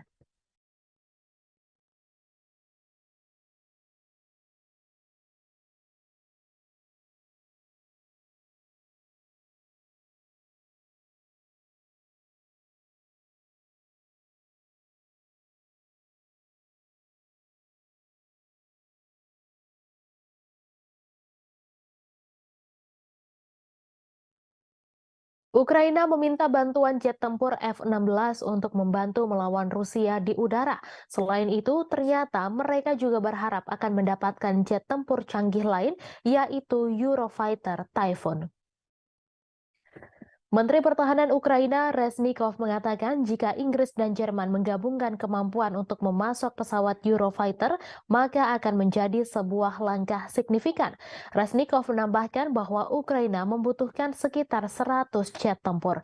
Selain F-16, Eurofighter Typhoon dikatakannya bakal sangat membantu dalam menangkis agresi Rusia. Ia menambahkan Ukraina akan menyambut baik jika ada partisipasi Jerman dalam pelatihan pilot Ukraina di pesawat Eurofighter Typhoon. Namun tentu harapan itu masih jauh karena bahkan F-16 sendiri belum diketahui akan dipasok oleh negara mana ke Ukraina. Eurofighter Typhoon sendiri adalah pesawat tempur bermesin ganda yang dibuat di Eropa. Typhoon dirancang sebagai pesawat tempur superioritas udara dan diproduksi oleh konsorsium Airbus, BAE Systems, dan Leonardo yang diwadahi oleh perusahaan induk bersama Eurofighter Jet Flugzeug GmbH. Eurofighter Typhoon disebut sebagai jet tempur sangat lincah, dirancang sebagai petarung yang efektif dalam pertempuran. Pesawat versi baru didesain dengan lebih baik untuk melakukan misi serangan udara ke permukaan dan agar kompatibel dengan persenjataan berbeda, termasuk rudal Storm Shadow, Brimstone, dan Marty ER. Typhoon memiliki debut tempurnya selama intervensi militer 2011 di Libya.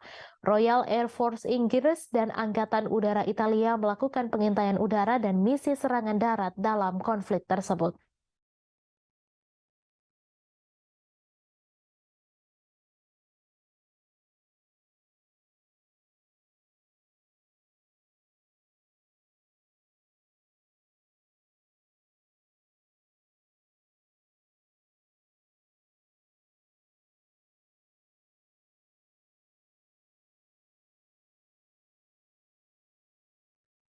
Amerika Serikat pada Rabu 31 Mei mengumumkan paket senjata baru senilai 300 juta dolar Amerika Serikat atau 4,49 triliun rupiah kepada Ukraina. Namun Amerika Serikat memperingatkan agar paket senjata itu jangan digunakan untuk menyerang wilayah Rusia. Departemen Pertahanan Amerika Serikat mengungkapkan pengiriman terbaru ini akan membuat total bantuan negeri Paman Sam ke Ukraina menjadi 37,6 miliar dolar Amerika Serikat atau 562,52 triliun rupiah sejak invasi Rusia pada Februari 2022. Pengiriman senjata terbaru ini dilakukan saat Ukraina mempersiapkan serangan balasan untuk memukul mundur pasukan Rusia dari petak-petak wilayah pendudukan di timur dan selatan Ukraina. Bantuan tersebut juga dikeluarkan setelah serentetan serangan dalam gelap terhadap sasaran di dalam Rusia, termasuk gelombang serangan drone yang belum pernah terjadi sebelumnya di Moskwa. Kirby mengatakan Amerika Serikat sudah menetapkan aturan dasarnya ke Ukraina. Kirby melanjutkan bahwa meskipun ketegangan meningkat atas masalah ini, Gedung Putih tetap yakin Ukraina akan menepati janjinya untuk tidak menggunakan jet tempur F-16 buatan Amerika Serikat. Kirby menambahkan meski Washington dengan sepenuh hati mendukung Ukraina mengalahkan invasi Rusia, ia ingin menghindari situasi yang menyedot Barat, NATO, dan Amerika Serikat serta menghindari Perang Dunia III. Pentagon mengatakan paket 300 juta dolar AS itu termasuk amunisi untuk sistem pertahanan udara Patriot, rudal pertahanan udara AM-7, sistem pertahanan udara Avenger, dan rudal anti pesawat Stinger. Juga bagian dari paket adalah amunisi untuk sistem roket artileri mobilitas tinggi atau HIMARS, peluru artileri 155 mm dan 105 mm, amunisi tank 105 mm, serta roket pesawat Zuni. Amerika Serikat juga turut mengirim lebih dari 30 juta butir amunisi senjata kecil ke Ukraina.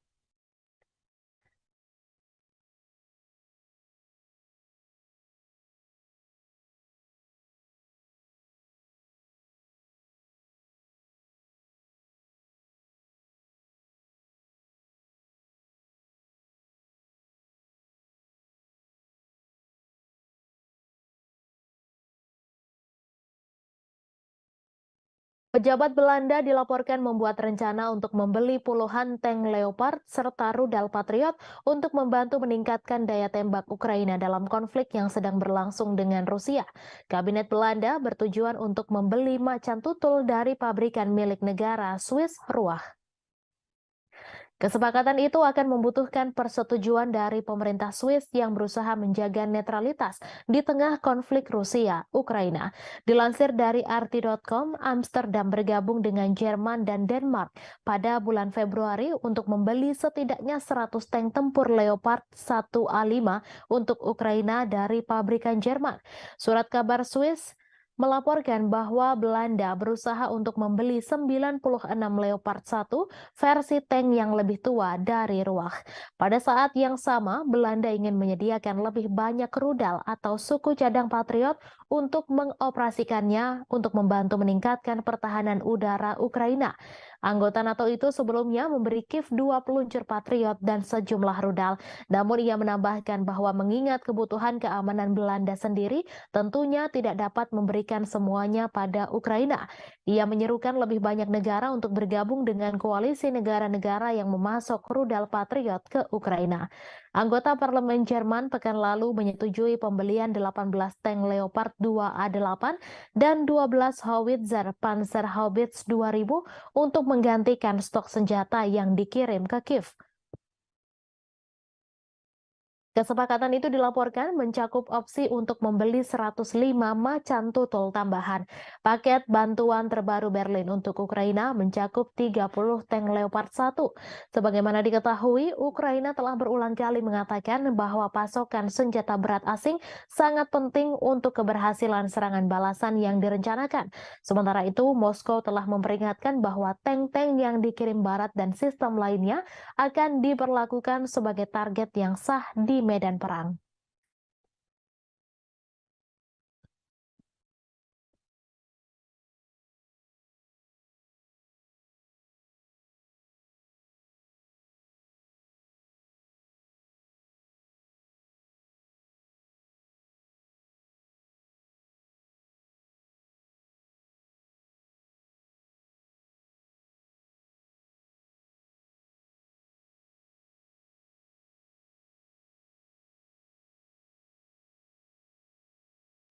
Presiden Ukraina Volodymyr Zelensky dan para pendukungnya dari Eropa Barat mengadakan pertemuan puncak untuk membangun dukungan bagi rencana perdamaian Kiev. Rencana tersebut dianggap tidak dapat diterima oleh Rusia.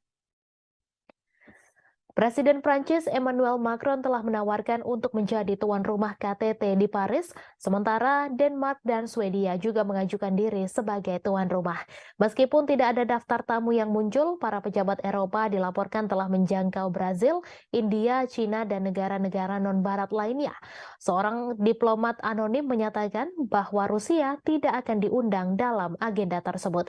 Sebelumnya, Rusia juga telah dengan tegas menolak apa yang disebut rencana kecepatan Ukraina.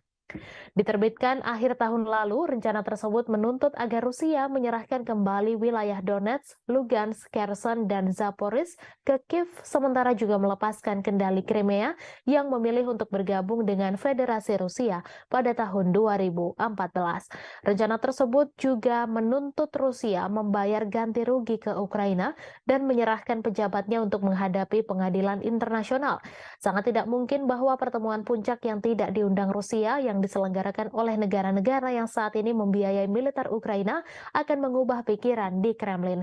Menteri Luar Negeri Rusia, Sergei Lavrov, menyatakan pekan lalu bahwa rencana Ukraina pada dasarnya melibatkan kapitulasi Rusia. Proses perdamaian diakui tidak mungkin terjadi tanpa keterlibatan seluruh dunia, termasuk para pemimpin Global South. Zelensky juga baru-baru ini membuat tawaran ke dunia non-barat, berpidato di Liga Arab di Arab Saudi bulan ini dan berbicara dengan bahasa Cina.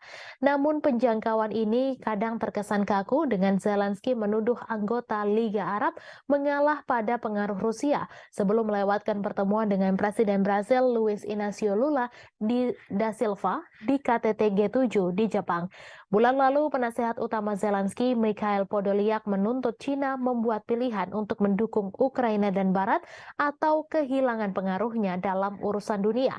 Padahal Cina telah merilis rencana perdamaian 12 poinnya sendiri yang meskipun ditolak oleh Amerika Serikat dan sekutu NATO-nya telah mendapat dukungan di banyak dunia termasuk Rusia.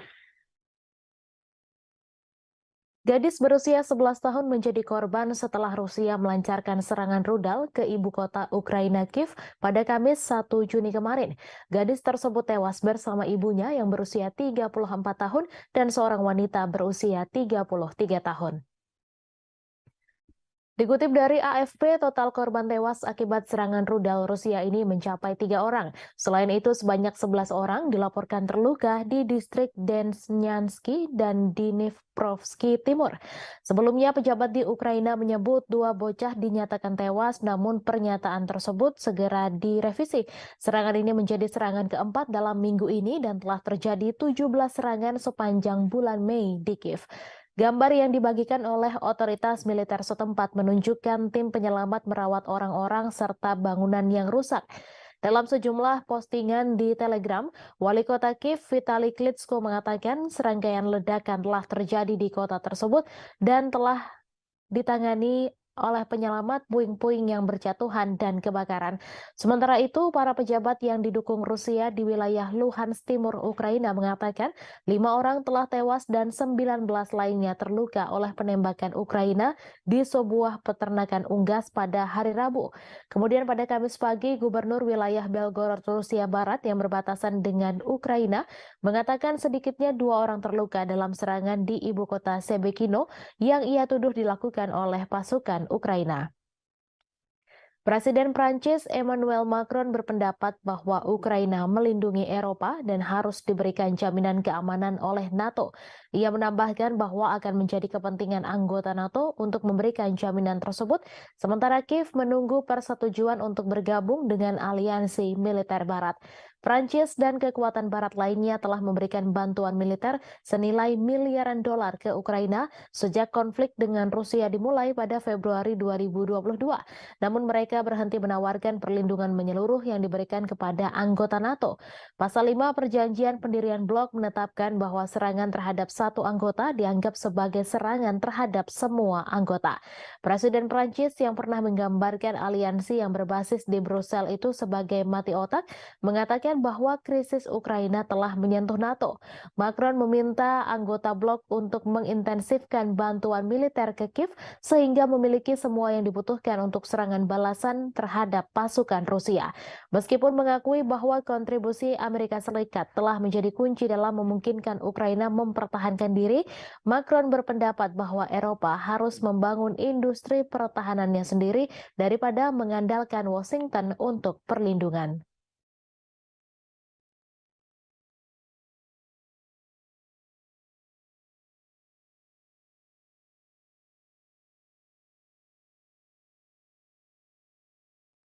Seorang militan yang mengenakan lambang kartel Teluk Meksiko membawa peluncur rudal anti-tank buatan Amerika Serikat.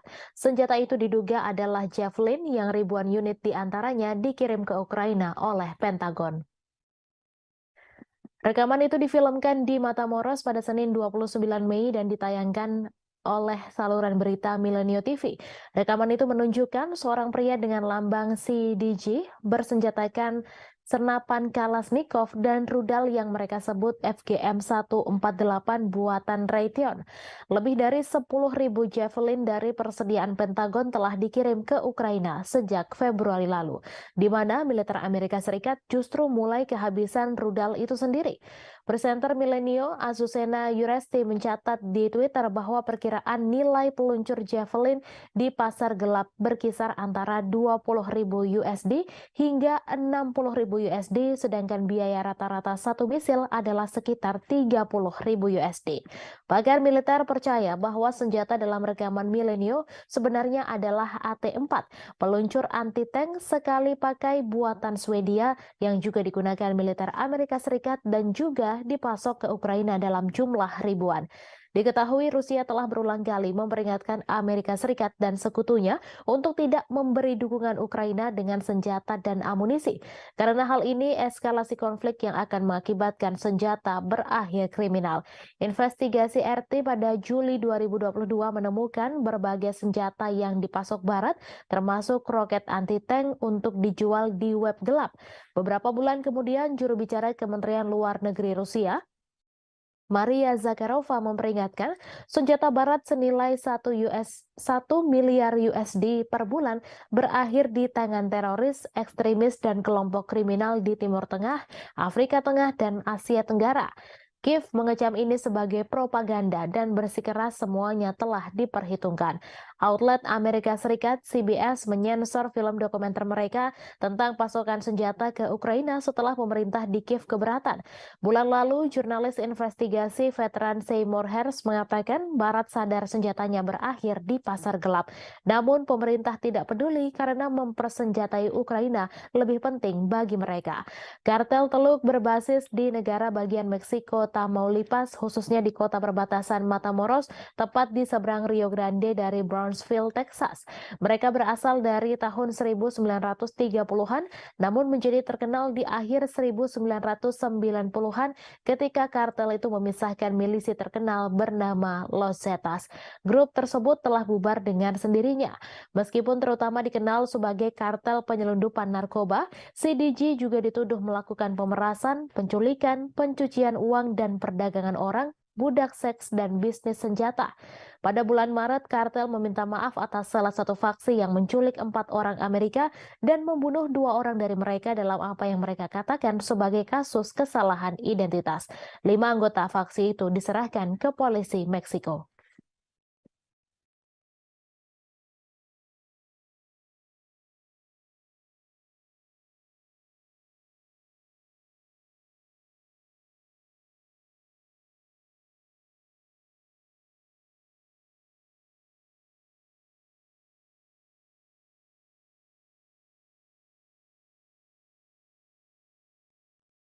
Pasukan gabungan Rusia pada Kamis 1 Juni membunuh 30 orang penyusup yang berupaya melancarkan serangan di wilayah Belgorod.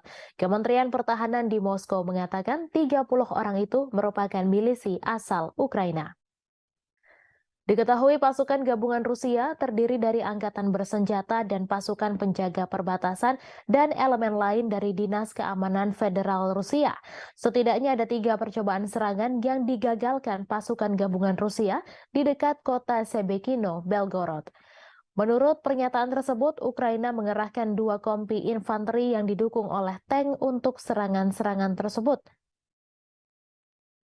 Sebelum penyerangan diluncurkan, Ukraina dilaporkan telah melakukan serangan artileri roket terhadap Sebekino. Serangan itu merusak bangunan tempat tinggal dan menyebabkan cedera di kalangan warga sipil. Bulan lalu, kontingen kecil militan Ukraina yang dilengkapi dengan perangkat keras militer barat melancarkan serangan ke wilayah Belgorod. Angkatan bersenjata Rusia kemudian meluncurkan operasi dengan menghancurkan kelompok penyusup, menewaskan 70 orang dan memaksa sisanya melarikan diri kembali ke Ukraina. Ukraina tidak pernah mengaku bertanggung jawab atas serangan di Belgorod. Mereka mengklaim hanya berperang di wilayah Ukraina yang direbut pasukan Rusia. Namun Rusia mengklaim serangan tersebut dilakukan Ukraina. Tak hanya itu, Rusia juga yakin bahwa Ukraina dapat melakukan serangan tersebut karena mendapat dukungan dari Barat.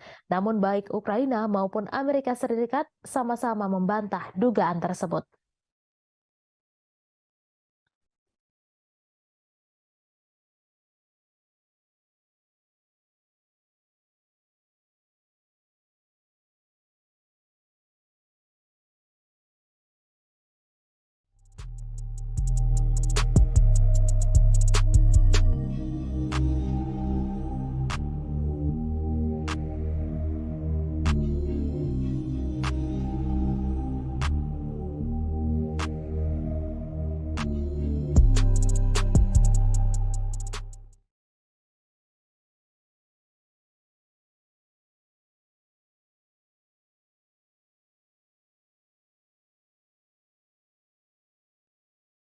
Sekjen NATO Jens Stoltenberg pada Kamis 1 Juni mengatakan semua sekutu telah setuju Ukraina bergabung dengan aliansi.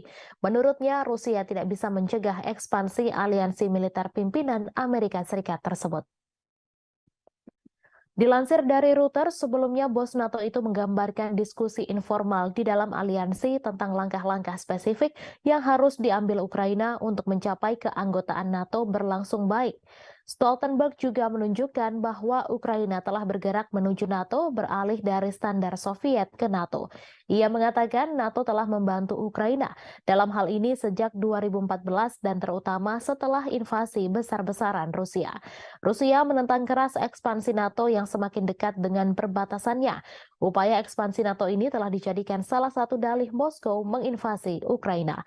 Sejak Rusia menginvasi Ukraina Februari tahun lalu, dua negara netral Finlandia dan Swedia mengajukan diri menjadi anggota baru NATO. Baru Finlandia yang secara resmi diterima, sedangkan Swedia masih menunggu persetujuan Turki yang hingga kini masih keberatan. Bulan lalu, kabar Ukraina akan bergabung dengan NATO juga sudah diserukan. Perdana Menteri Hungaria Viktor Orban kaget setengah mati setelah tahu NATO setuju menjadikan Ukraina sebagai anggota. Orban pun mengungkapkan kekagetannya hanya dengan satu tulisan pada cuitannya di Twitter. Diketahui, NATO merupakan aliansi militer dari 31 negara yang kebanyakan berasal dari Eropa. Tetapi di antara anggota juga terdapat Amerika Serikat serta Kanada. Hungaria juga merupakan anggota NATO dan seperti anggota lainnya, negara itu bisa melakukan veto terkait anggota yang akan bergabung. Anggota NATO termasuk Hungaria pada 2008 sebenarnya setuju bahwa Ukraina akan bergabung dengan mereka. Meski begitu, mereka tak langsung memberikan keanggotaan. Dengan bergabung bersama NATO, maka akan terlindungi sesuai artikel 5 aliansi itu yang menegaskan menyerang salah satu anggota berarti juga menyerang seluruhnya.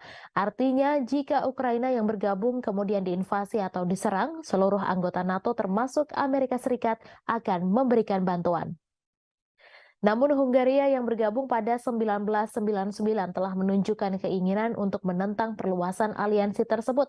Meski mayoritas anggota NATO menentang Rusia karena invasi ke Ukraina, Hungaria tetap memperlihatkan hubungan yang mesra dengan Moskow.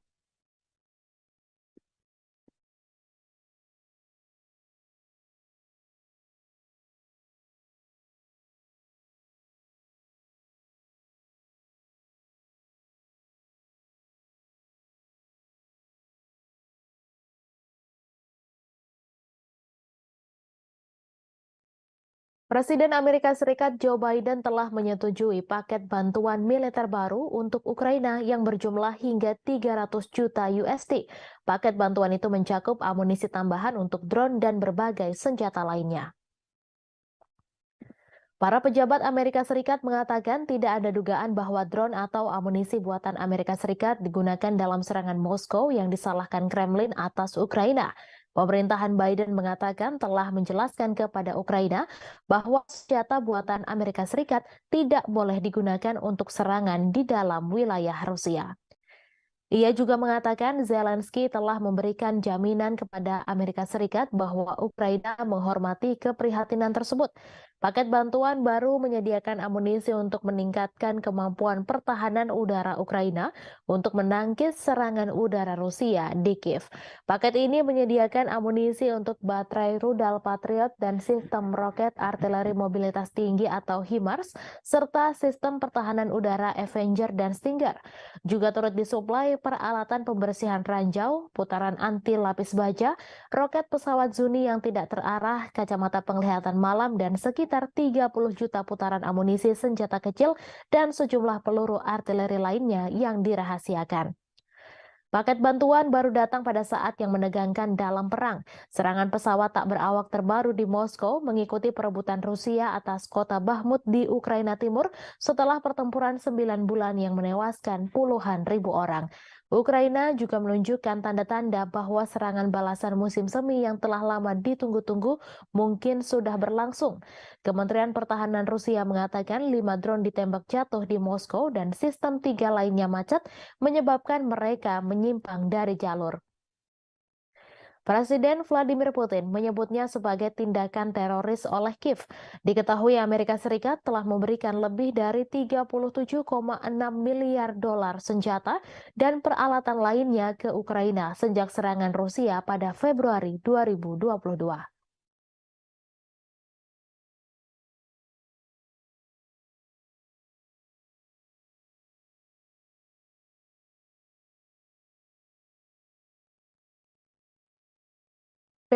Memberi peringatan akan ancaman baru terhadap keamanan pangan global. Dijelaskan bahwa Rusia membatasi jumlah kapal yang diizinkan untuk mengambil biji-bijian Ukraina di Pelabuhan Laut Hitam dalam kampanyenya.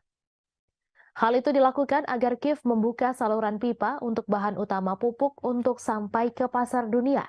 Juru bicara PBB Stefan Dujarric menyatakan keprihatinan serius bahwa hanya 33 kapal yang berangkat dari pelabuhan Ukraina pada bulan Mei dan ekspor biji-bijian dan bahan makanan lainnya hanya berjumlah 1,3 juta metrik ton bulan lalu, kurang dari setengah jumlah bulan sebelumnya. Ia mengatakan Rusia memberitahu pusat di Istanbul yang mengkoordinasikan kedatangan, keberangkatan, dan inspeksi kapal yang terlibat dalam inisiatif Butir Laut Hitam. Hal tersebut tentang keputusannya untuk membatasi pendaftaran di pelabuhan Yuzhny selama amonia tidak diekspor. Diketahui amonia adalah bahan utama untuk pupuk. Moskow ingin Ukraina membuka saluran pipa dari kota Rusia Togliatti ke pelabuhan Ukraina Odessa yang digunakan sebelum perang untuk mengirimkan amonia ke pelanggan globalnya. Turki dan PBB menengahi inisiatif terobosan dengan Rusia dan Ukraina Juli lalu dengan membuka jalur ekspor biji-bijian Ukraina dari 3 pelabuhan utamanya di Laut Hitam, Odessa, Chernomorsk, dan Yuzhny. Dalam memorandum terpisah, PBB mengatakan akan bekerja untuk mengatasi hambatan pengiriman makanan dan pupuk Rusia yang telah coba dilakukan oleh Kepala Perdagangan PBB Rebecca Greenspan selama berbulan-bulan, namun Moskow mengkritik kurangnya hasil. Untuk memperkuat kegagalan mengekspor pupuknya, Rusia pada bulan Maret secara sepihak memutuskan untuk memperbarui kesepakatan biji-bijian selama 60 hari. Dan tepat sebelum berakhirnya, dalam contoh lain dari Brandmanship Moskow, pada 17 Mei disepakati perpanjangan 2 bulan lagi hingga 17 Juli. Diketahui imbas dari invasi Rusia ke Ukraina sejak Februari 2022, salah satu lumbung pangan utama dunia, harga pangan global meroket memukul negara-negara berkembang. Setelah kesepakatan Juli, harga pangan mulai turun, tetapi Dujarric memperingatkan bahwa titik kelaparan global meningkat dan momok inflasi pangan dan volatilitas pasar mengintai di semua negara. Presiden Ukraina Volodymyr Zelensky pada Rabu mentweet bahwa pelabuhan Yuzhny diblokir dan lebih dari 1,5 juta ton produk pertanian menunggu di sana untuk dikirim ke setidaknya 10 negara termasuk Turki, China, Mesir, dan Bangladesh. Ia mendesak semua orang untuk menekan Rusia agar membuka blokir pasokan makanan. Dujarric mencatat bahwa pada Mei hanya 3 kapal yang berangkat dari pelabuhan Yuzhny. Ia mengatakan sejak 24 Mei, jumlah tim pemeriksa kapal berkurang dari 3 menjadi 2. Hal ini bersamaan dengan lambatnya pendaftaran kapal dan menciptakan situasi yang serius. PBB telah mengajukan saran praktis dan akan terus terlibat dengan Rusia dan Ukraina.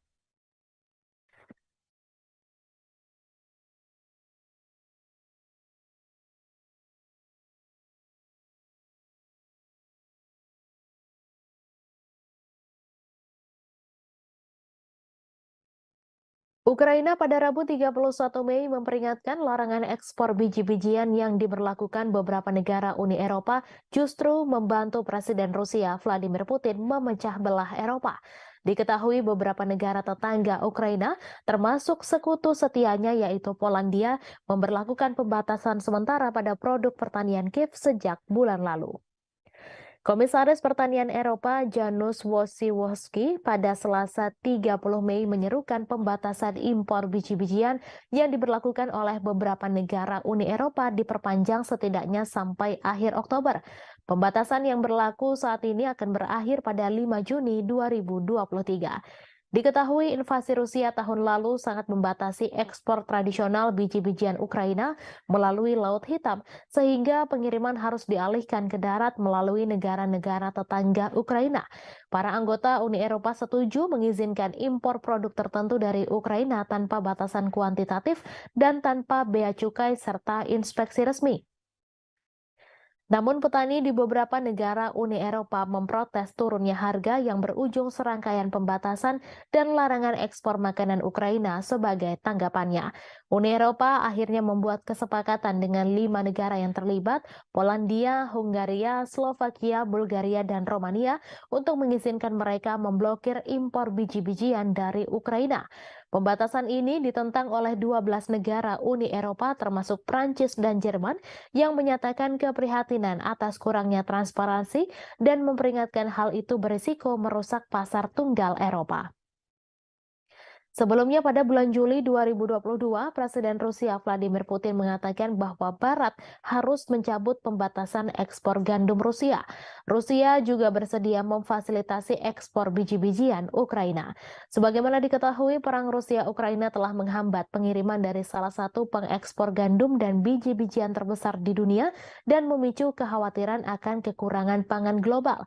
Sebagai gambaran, harga sereal di Afrika melonjak karena merosotnya ekspor dari Ukraina. Hal itu lantas mempertajam dampak konflik dan perubahan iklim serta memicu kekhawatiran kerusuhan sosial.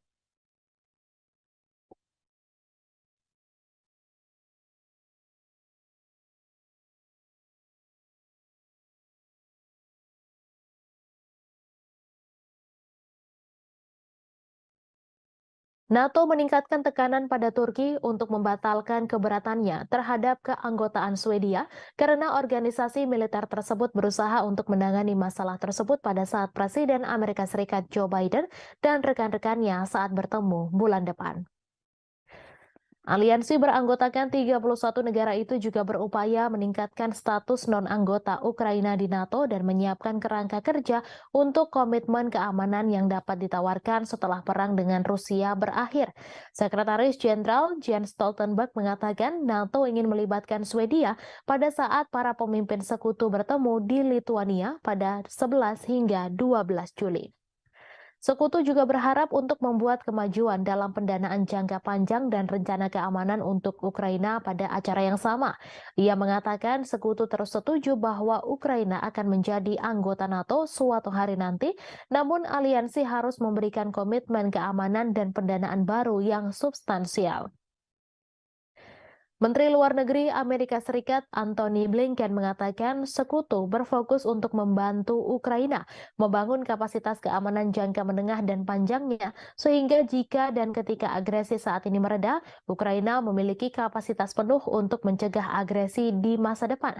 Khawatir mereka akan menjadi sasaran Moskow setelah Rusia menginvasi Ukraina tahun lalu, Swedia dan Finlandia meninggalkan posisi tradisional non-blok militer mereka untuk mencari perlindungan di bawah payung keamanan NATO. Diketahui Finlandia menjadi negara anggota ke-31 NATO pada bulan April. NATO harus setuju dengan suara bulat bagi negara-negara untuk bergabung. Sementara itu, Swedia yang ingin bergabung masih terkendala persetujuan yang tak kunjung didapatkan dari Turki. Pemerintah Turki menuduh Swedia terlalu toleran terhadap organisasi teroris dan ancaman keamanan termasuk kelompok militan Kurdi dan orang-orang yang terkait dengan upaya kudeta tahun 2016. Hongaria juga telah menunda persetujuannya, namun alasannya belum diumumkan secara jelas. Stoltenberg mengatakan bahwa ia akan melakukan perjalanan ke Ankara untuk membahas persetujuan Turki atas bergabungnya Swedia dengan NATO. Seorang diplomat NATO mengatakan bahwa Stoltenberg dan Presiden Recep Tayyip Erdogan dapat bertemu akhir pekan ini di sela-sela pelantikan pemimpin Turki. Menteri Luar Negeri Swedia Tobias Billström mengatakan bahwa saat ini mulai ratifikasi keanggotaan Swedia di NATO. Ia mengatakan bahwa melarang Swedia bergabung dengan NATO justru adalah sebuah kemenangan bagi Presiden Rusia Vladimir Putin.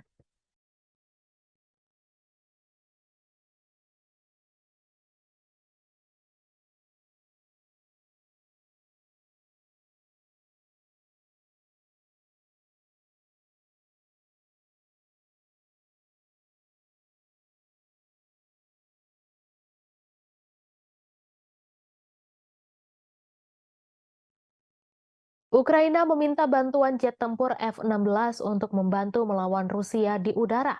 Selain itu, ternyata mereka juga berharap akan mendapatkan jet tempur canggih lain, yaitu Eurofighter Typhoon. Menteri Pertahanan Ukraina Reznikov mengatakan jika Inggris dan Jerman menggabungkan kemampuan untuk memasok pesawat Eurofighter, maka akan menjadi sebuah langkah signifikan. Reznikov menambahkan bahwa Ukraina membutuhkan sekitar 100 jet tempur. Selain F-16, Eurofighter Typhoon dikatakannya bakal sangat membantu dalam menangkis agresi Rusia. Ia menambahkan Ukraina akan menyambut baik jika ada partisipasi Jerman dalam pelatihan pilot Ukraina di pesawat Eurofighter Typhoon.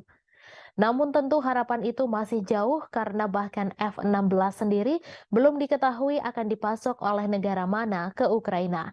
Eurofighter Typhoon sendiri adalah pesawat tempur bermesin ganda yang dibuat di Eropa.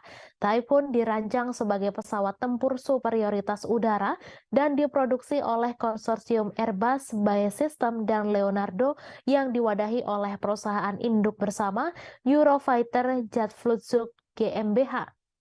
Eurofighter Typhoon disebut sebagai jet tempur sangat lincah, dirancang sebagai petarung yang efektif dalam pertempuran. Pesawat versi baru didesain dengan lebih baik untuk melakukan misi serangan udara ke permukaan dan agar kompatibel dengan persenjataan berbeda, termasuk rudal Storm Shadow, Brimstone, dan Marty ER. Typhoon memiliki debut tempurnya selama intervensi militer 2011 di Libya. Royal Air Force Inggris dan Angkatan Udara Italia melakukan pengintaian udara dan misi serangan darat dalam konflik tersebut.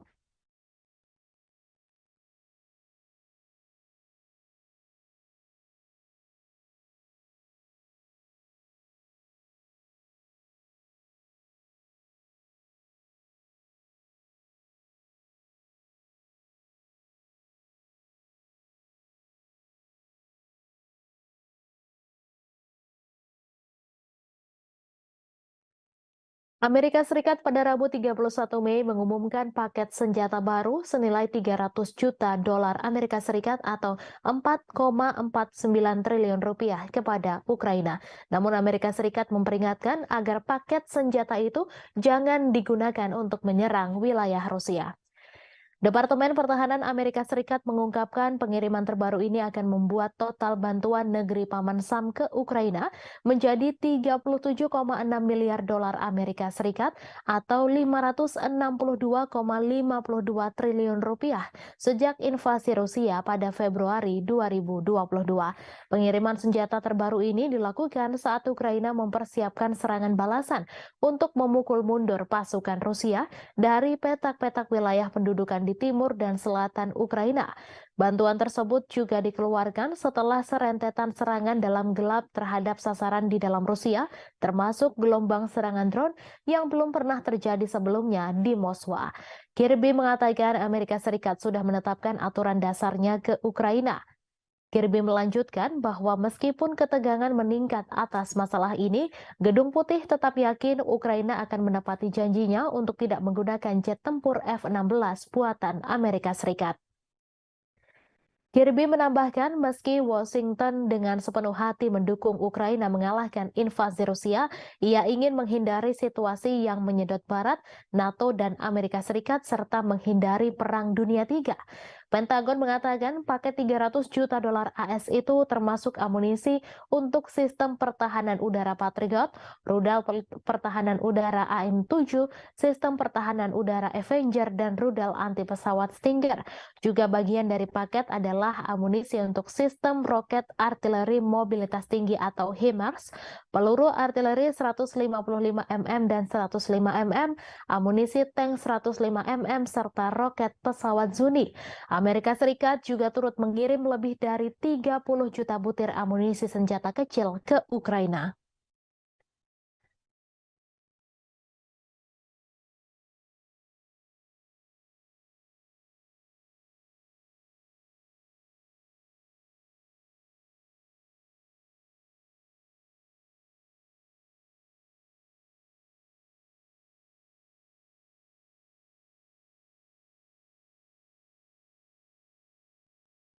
Pejabat Belanda dilaporkan membuat rencana untuk membeli puluhan tank Leopard serta rudal Patriot untuk membantu meningkatkan daya tembak Ukraina dalam konflik yang sedang berlangsung dengan Rusia.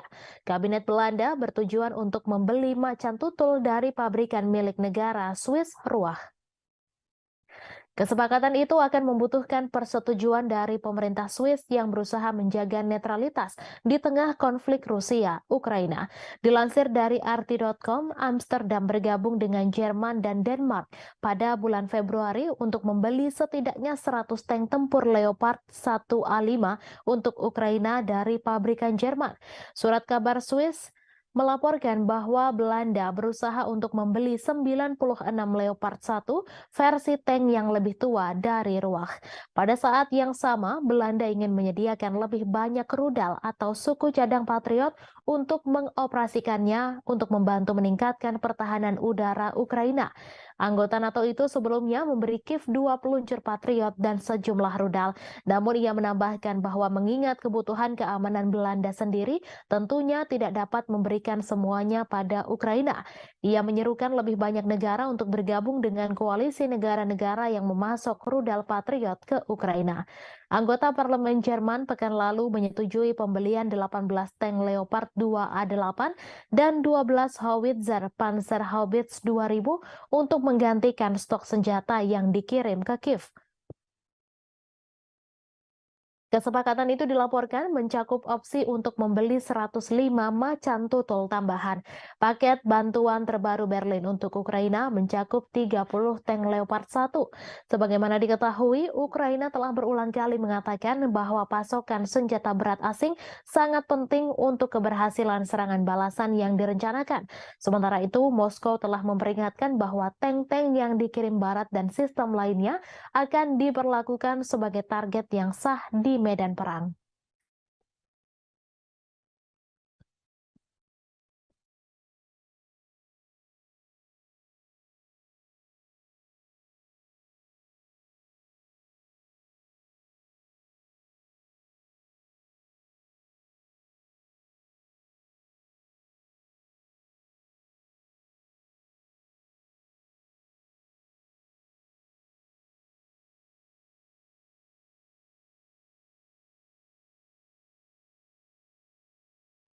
Presiden Ukraina Volodymyr Zelensky dan para pendukungnya dari Eropa Barat mengadakan pertemuan puncak untuk membangun dukungan bagi rencana perdamaian Kiev.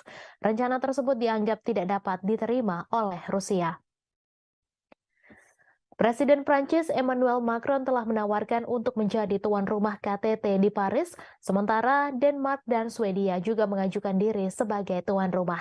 Meskipun tidak ada daftar tamu yang muncul, para pejabat Eropa dilaporkan telah menjangkau Brazil, India, China, dan negara-negara non-barat lainnya. Seorang diplomat anonim menyatakan bahwa Rusia tidak akan diundang dalam agenda tersebut. Sebelumnya, Rusia juga telah dengan tegas menolak apa yang disebut rencana kecepatan Ukraina. Diterbitkan akhir tahun lalu, rencana tersebut menuntut agar Rusia menyerahkan kembali wilayah Donetsk, Lugansk, Kherson, dan Zaporizhzhia ke Kiev, sementara juga melepaskan kendali Crimea yang memilih untuk bergabung dengan Federasi Rusia pada tahun 2014. Rencana tersebut juga menuntut Rusia membayar ganti rugi ke Ukraina dan menyerahkan pejabatnya untuk menghadapi pengadilan internasional. Sangat tidak mungkin bahwa pertemuan puncak yang tidak diundang Rusia yang diselenggarakan oleh negara-negara yang saat ini membiayai militer Ukraina akan mengubah pikiran di Kremlin. Menteri Luar Negeri Rusia, Sergei Lavrov, menyatakan pekan lalu bahwa rencana Ukraina pada dasarnya melibatkan kapitulasi Rusia. Proses perdamaian diakui tidak mungkin terjadi tanpa keterlibatan seluruh dunia, termasuk para pemimpin Global South. Zelensky juga baru-baru ini membuat tawaran ke dunia non-barat, berpidato di Liga Arab di Arab Saudi bulan ini dan berbicara dengan bahasa Cina. Namun penjangkauan ini kadang terkesan kaku dengan Zelensky menuduh anggota Liga Arab mengalah pada pengaruh Rusia sebelum melewatkan pertemuan dengan Presiden Brasil Luiz Inácio Lula da Silva di KTT G7 di Jepang. Bulan lalu, penasehat utama Zelensky, Mikhail Podolyak, menuntut China membuat pilihan untuk mendukung Ukraina dan Barat atau kehilangan pengaruhnya dalam urusan dunia. Padahal China telah merilis rencana perdamaian 12 poinnya sendiri yang meskipun ditolak oleh Amerika Serikat dan sekutu NATO-nya telah mendapat dukungan di banyak dunia termasuk Rusia. Gadis berusia 11 tahun menjadi korban setelah Rusia melancarkan serangan rudal ke ibu kota Ukraina Kiev pada Kamis 1 Juni kemarin. Gadis tersebut tewas bersama ibunya yang berusia 34 tahun dan seorang wanita berusia 33 tahun. Dikutip dari AFP, total korban tewas akibat serangan rudal Rusia ini mencapai 3 orang. Selain itu, sebanyak 11 orang dilaporkan terluka di distrik Desnyansky dan Dnipropetrovsk Timur. Sebelumnya, pejabat di Ukraina menyebut 2 bocah dinyatakan tewas, namun pernyataan tersebut segera direvisi. Serangan ini menjadi serangan keempat dalam minggu ini dan telah terjadi 17 serangan sepanjang bulan Mei di Kiev. Gambar yang dibagikan oleh otoritas militer setempat menunjukkan tim penyelamat merawat orang-orang serta bangunan yang rusak.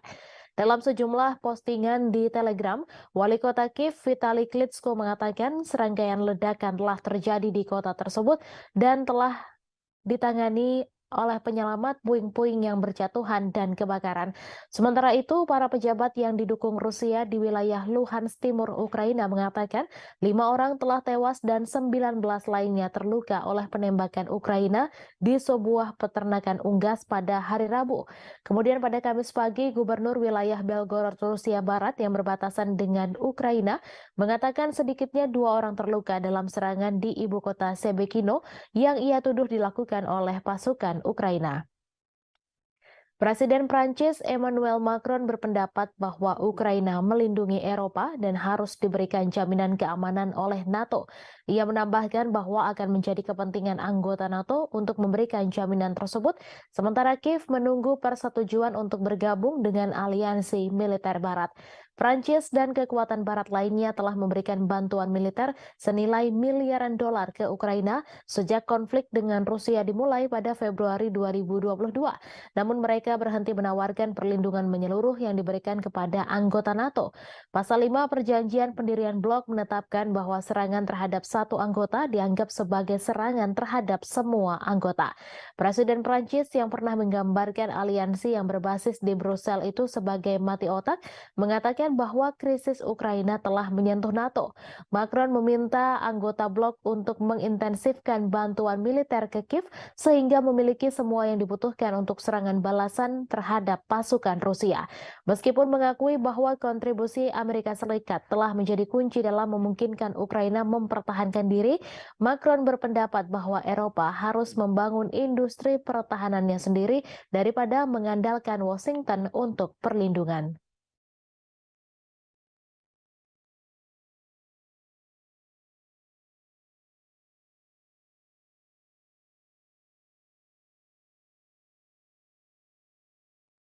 Seorang militan yang mengenakan lambang kartel Teluk Meksiko membawa peluncur rudal anti-tank buatan Amerika Serikat.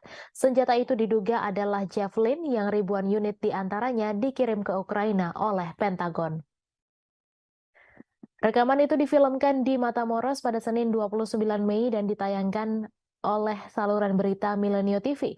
Rekaman itu menunjukkan seorang pria dengan lambang CDG bersenjatakan senapan Kalashnikov dan rudal yang mereka sebut FGM-148 buatan Raytheon. Lebih dari 10.000 Javelin dari persediaan Pentagon telah dikirim ke Ukraina sejak Februari lalu, di mana militer Amerika Serikat justru mulai kehabisan rudal itu sendiri. Presenter Milenio Azucena Yuresti mencatat di Twitter bahwa perkiraan nilai peluncur Javelin di pasar gelap berkisar antara 20.000 USD hingga 60.000 USD, sedangkan biaya rata-rata satu misil adalah sekitar 30.000 USD. Pakar militer percaya bahwa senjata dalam rekaman Milenio sebenarnya adalah AT-4, peluncur anti-tank sekali pakai buatan Swedia yang juga digunakan militer Amerika Serikat dan juga dipasok ke Ukraina dalam jumlah ribuan. Diketahui Rusia telah berulang kali memperingatkan Amerika Serikat dan sekutunya untuk tidak memberi dukungan Ukraina dengan senjata dan amunisi. Karena hal ini eskalasi konflik yang akan mengakibatkan senjata berakhir kriminal. Investigasi RT pada Juli 2022 menemukan berbagai senjata yang dipasok Barat, termasuk roket anti-tank untuk dijual di web gelap. Beberapa bulan kemudian, juru bicara Kementerian Luar Negeri Rusia, Maria Zakharova memperingatkan senjata barat senilai 1 miliar USD per bulan berakhir di tangan teroris, ekstremis, dan kelompok kriminal di Timur Tengah, Afrika Tengah, dan Asia Tenggara. Kiev mengecam ini sebagai propaganda dan bersikeras semuanya telah diperhitungkan. Outlet Amerika Serikat CBS menyensor film dokumenter mereka tentang pasokan senjata ke Ukraina setelah pemerintah di Kiev keberatan. Bulan lalu, jurnalis investigasi veteran Seymour Hersh mengatakan Barat sadar senjatanya berakhir di pasar gelap. Namun pemerintah tidak peduli karena mempersenjatai Ukraina lebih penting bagi mereka. Kartel teluk berbasis di negara bagian Meksiko, Tamaulipas, khususnya di kota perbatasan Matamoros, tepat di seberang Rio Grande dari Brownsville, Texas. Mereka berasal dari tahun 1930-an, namun menjadi terkenal di akhir 1990-an ketika kartel itu memisahkan milisi terkenal bernama Los Zetas. Grup tersebut telah bubar dengan sendirinya. Meskipun terutama dikenal sebagai kartel penyelundupan narkoba, CDG juga dituduh melakukan pemerasan, penculikan, pencucian uang, dan perdagangan orang, budak seks, dan bisnis senjata. Pada bulan Maret, kartel meminta maaf atas salah satu faksi yang menculik 4 orang Amerika dan membunuh 2 orang dari mereka dalam apa yang mereka katakan sebagai kasus kesalahan identitas.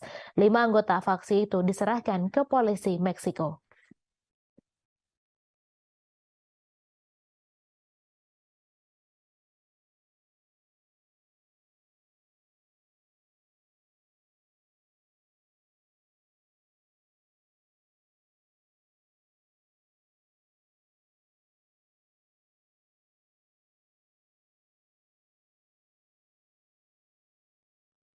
Pasukan gabungan Rusia pada Kamis 1 Juni membunuh 30 orang penyusup yang berupaya melancarkan serangan di wilayah Belgorod.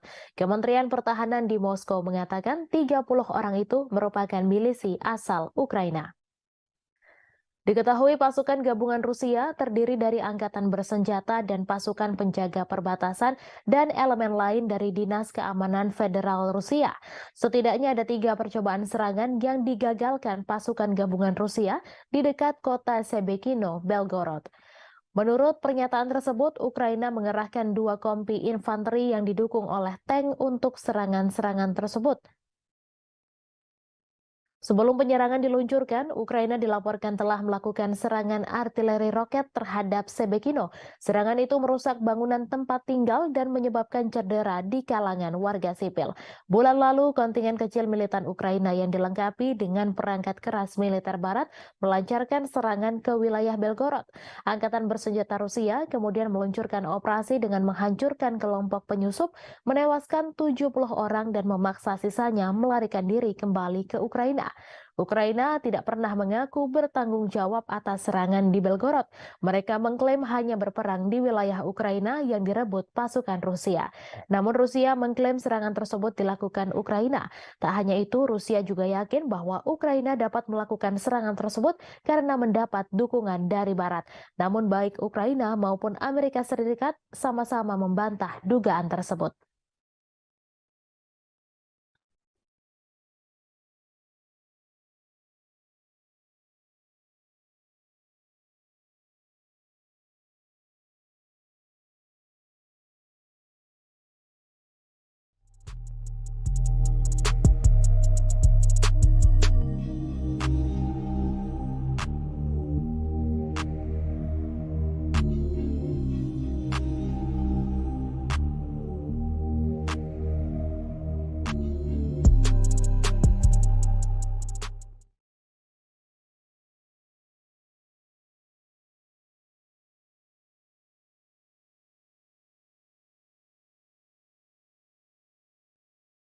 Sekjen NATO Jens Stoltenberg pada Kamis 1 Juni mengatakan semua sekutu telah setuju Ukraina bergabung dengan aliansi.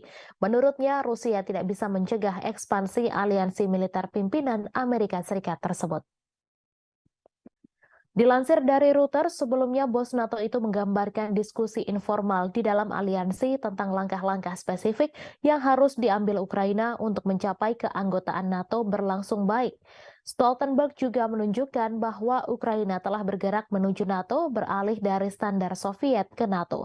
Ia mengatakan NATO telah membantu Ukraina dalam hal ini sejak 2014 dan terutama setelah invasi besar-besaran Rusia. Rusia menentang keras ekspansi NATO yang semakin dekat dengan perbatasannya. Upaya ekspansi NATO ini telah dijadikan salah satu dalih Moskow menginvasi Ukraina. Sejak Rusia menginvasi Ukraina Februari tahun lalu, dua negara netral Finlandia dan Swedia mengajukan diri menjadi anggota baru NATO. Baru Finlandia yang secara resmi diterima, sedangkan Swedia masih menunggu persetujuan Turki yang hingga kini masih keberatan. Bulan lalu, kabar Ukraina akan bergabung dengan NATO juga sudah diserukan. Perdana Menteri Hungaria Viktor Orban kaget setengah mati setelah tahu NATO setuju menjadikan Ukraina sebagai anggota. Orban pun mengungkapkan kekagetannya hanya dengan satu tulisan pada cuitannya di Twitter. Diketahui, NATO merupakan aliansi militer dari 31 negara yang kebanyakan berasal dari Eropa. Tetapi di antara anggota juga terdapat Amerika Serikat serta Kanada. Hungaria juga merupakan anggota NATO dan seperti anggota lainnya, negara itu bisa melakukan veto terkait anggota yang akan bergabung.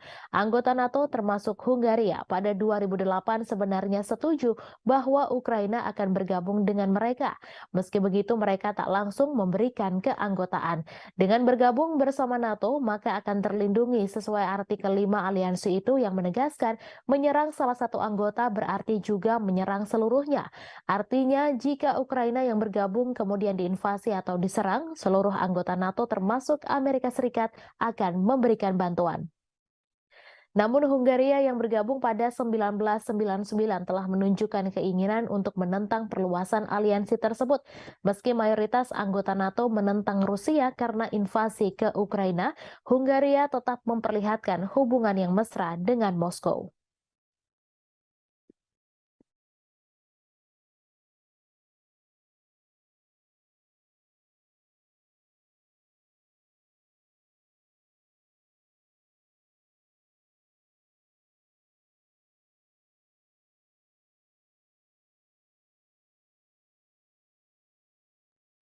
Presiden Amerika Serikat Joe Biden telah menyetujui paket bantuan militer baru untuk Ukraina yang berjumlah hingga 300 juta USD. Paket bantuan itu mencakup amunisi tambahan untuk drone dan berbagai senjata lainnya. Para pejabat Amerika Serikat mengatakan tidak ada dugaan bahwa drone atau amunisi buatan Amerika Serikat digunakan dalam serangan Moskow yang disalahkan Kremlin atas Ukraina. Pemerintahan Biden mengatakan telah menjelaskan kepada Ukraina bahwa senjata buatan Amerika Serikat tidak boleh digunakan untuk serangan di dalam wilayah Rusia. Ia juga mengatakan Zelensky telah memberikan jaminan kepada Amerika Serikat bahwa Ukraina menghormati keprihatinan tersebut. Paket bantuan baru menyediakan amunisi untuk meningkatkan kemampuan pertahanan udara Ukraina untuk menangkis serangan udara Rusia di Kiev. Paket ini menyediakan amunisi untuk baterai rudal Patriot dan sistem roket artileri mobilitas tinggi atau HIMARS, serta sistem pertahanan udara Avenger dan Stinger. Juga turut disuplai peralatan pembersihan ranjau, putaran anti lapis baja, roket pesawat Zuni yang tidak terarah, kacamata penglihatan malam, dan sekitar 30 juta putaran amunisi senjata kecil dan sejumlah peluru artileri lainnya yang dirahasiakan. Paket bantuan baru datang pada saat yang menegangkan dalam perang. Serangan pesawat tak berawak terbaru di Moskow mengikuti perebutan Rusia atas kota Bakhmut di Ukraina Timur setelah pertempuran 9 bulan yang menewaskan puluhan ribu orang. Ukraina juga menunjukkan tanda-tanda bahwa serangan balasan musim semi yang telah lama ditunggu-tunggu mungkin sudah berlangsung. Kementerian Pertahanan Rusia mengatakan 5 drone ditembak jatuh di Moskow dan sistem 3 lainnya macet menyebabkan mereka menyimpang dari jalur. Presiden Vladimir Putin menyebutnya sebagai tindakan teroris oleh Kiev. Diketahui Amerika Serikat telah memberikan lebih dari 37,6 miliar dolar senjata dan peralatan lainnya ke Ukraina sejak serangan Rusia pada Februari 2022.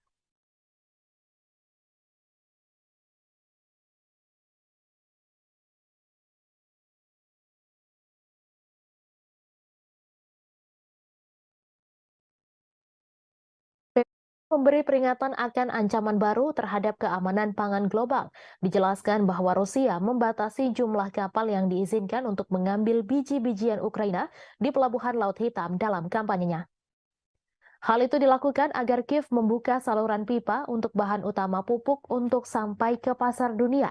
Juru bicara PBB Stefan Dujarric menyatakan keprihatinan serius bahwa hanya 33 kapal yang berangkat dari pelabuhan Ukraina pada bulan Mei dan ekspor biji-bijian dan bahan makanan lainnya hanya berjumlah 1,3 juta metrik ton bulan lalu, kurang dari setengah jumlah bulan sebelumnya.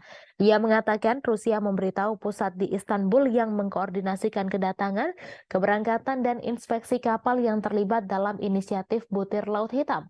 Hal tersebut tentang keputusannya untuk membatasi pendaftaran di pelabuhan Yuzhny selama amonia tidak diekspor. Diketahui amonia adalah bahan utama untuk pupuk. Moskow ingin Ukraina membuka saluran pipa dari kota Rusia Togliatti ke pelabuhan Ukraina Odessa yang digunakan sebelum perang untuk mengirimkan amonia ke pelanggan globalnya. Turki dan PBB menengahi inisiatif terobosan dengan Rusia dan Ukraina Juli lalu dengan membuka jalur ekspor biji-bijian Ukraina dari 3 pelabuhan utamanya di Laut Hitam, Odessa, Chernomorsk, dan Yuzhny.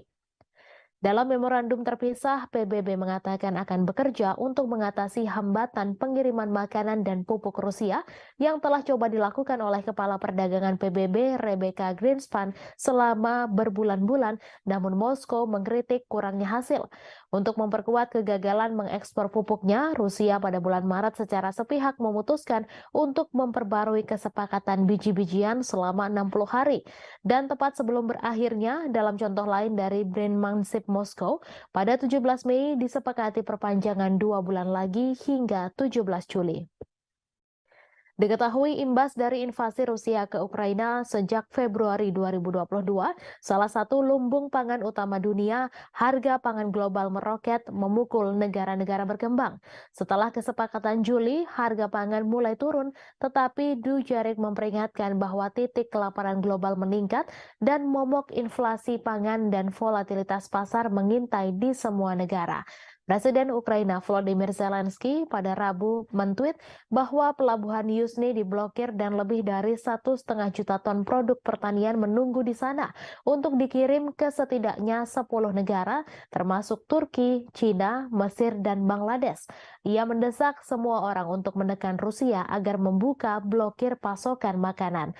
Dujarric mencatat bahwa pada Mei hanya 3 kapal yang berangkat dari pelabuhan Yuzhny. Ia mengatakan sejak 24 Mei jumlah tim pemeriksa kapal berkurang dari 3 menjadi 2.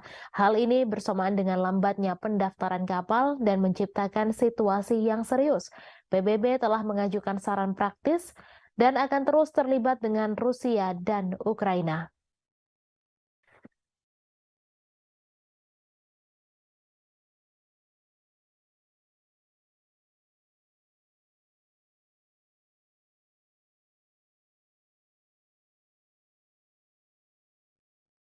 Ukraina pada Rabu 31 Mei memperingatkan larangan ekspor biji-bijian yang diberlakukan beberapa negara Uni Eropa justru membantu Presiden Rusia Vladimir Putin memecah belah Eropa.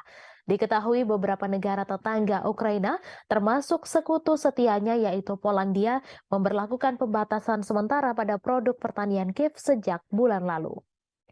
Komisaris Pertanian Eropa Janusz Wojciechowski pada Selasa 30 Mei menyerukan pembatasan impor biji-bijian yang diberlakukan oleh beberapa negara Uni Eropa diperpanjang setidaknya sampai akhir Oktober. Pembatasan yang berlaku saat ini akan berakhir pada 5 Juni 2023. Diketahui invasi Rusia tahun lalu sangat membatasi ekspor tradisional biji-bijian Ukraina melalui Laut Hitam, sehingga pengiriman harus dialihkan ke darat melalui negara-negara tetangga Ukraina. Para anggota Uni Eropa setuju mengizinkan impor produk tertentu dari Ukraina tanpa batasan kuantitatif dan tanpa bea cukai serta inspeksi resmi. Namun petani di beberapa negara Uni Eropa memprotes turunnya harga yang berujung serangkaian pembatasan dan larangan ekspor makanan Ukraina sebagai tanggapannya. Uni Eropa akhirnya membuat kesepakatan dengan 5 negara yang terlibat, Polandia, Hungaria, Slovakia, Bulgaria, dan Romania untuk mengizinkan mereka memblokir impor biji-bijian dari Ukraina. Pembatasan ini ditentang oleh 12 negara Uni Eropa termasuk Prancis dan Jerman yang menyatakan keprihatinan atas kurangnya transparansi dan memperingatkan hal itu berisiko merusak pasar tunggal Eropa. Sebelumnya pada bulan Juli 2022, Presiden Rusia Vladimir Putin mengatakan bahwa Barat harus mencabut pembatasan ekspor gandum Rusia. Rusia juga bersedia memfasilitasi ekspor biji-bijian Ukraina. Sebagaimana diketahui, perang Rusia-Ukraina telah menghambat pengiriman dari salah satu pengekspor gandum dan biji-bijian terbesar di dunia dan memicu kekhawatiran akan kekurangan pangan global. Sebagai gambaran, harga sereal di Afrika melonjak karena merosotnya ekspor dari Ukraina. Hal itu lantas mempertajam dampak konflik dan perubahan iklim serta memicu kekhawatiran kerusuhan sosial.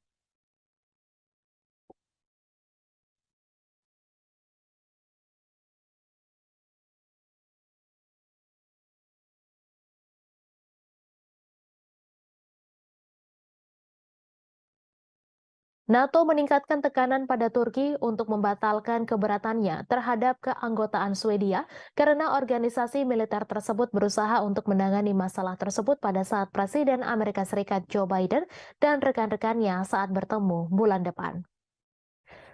Aliansi beranggotakan 31 negara itu juga berupaya meningkatkan status non-anggota Ukraina di NATO dan menyiapkan kerangka kerja untuk komitmen keamanan yang dapat ditawarkan setelah perang dengan Rusia berakhir. Sekretaris Jenderal Jens Stoltenberg mengatakan NATO ingin melibatkan Swedia pada saat para pemimpin sekutu bertemu di Lithuania pada 11 hingga 12 Juli. Sekutu juga berharap untuk membuat kemajuan dalam pendanaan jangka panjang dan rencana keamanan untuk Ukraina pada acara yang sama. Ia mengatakan sekutu terus setuju bahwa Ukraina akan menjadi anggota NATO suatu hari nanti, namun aliansi harus memberikan komitmen keamanan dan pendanaan baru yang substansial.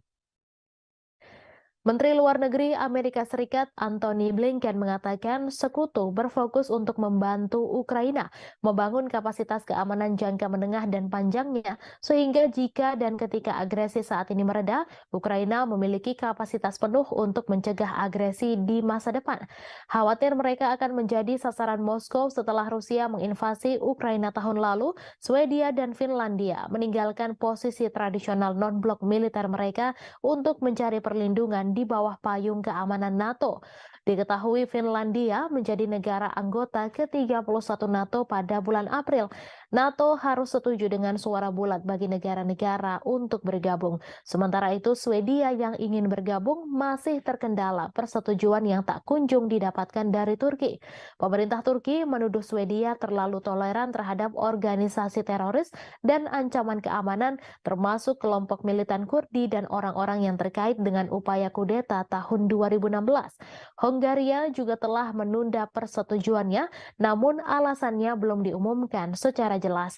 Stoltenberg mengatakan bahwa ia akan melakukan perjalanan ke Ankara untuk membahas persetujuan Turki atas bergabungnya Swedia dengan NATO.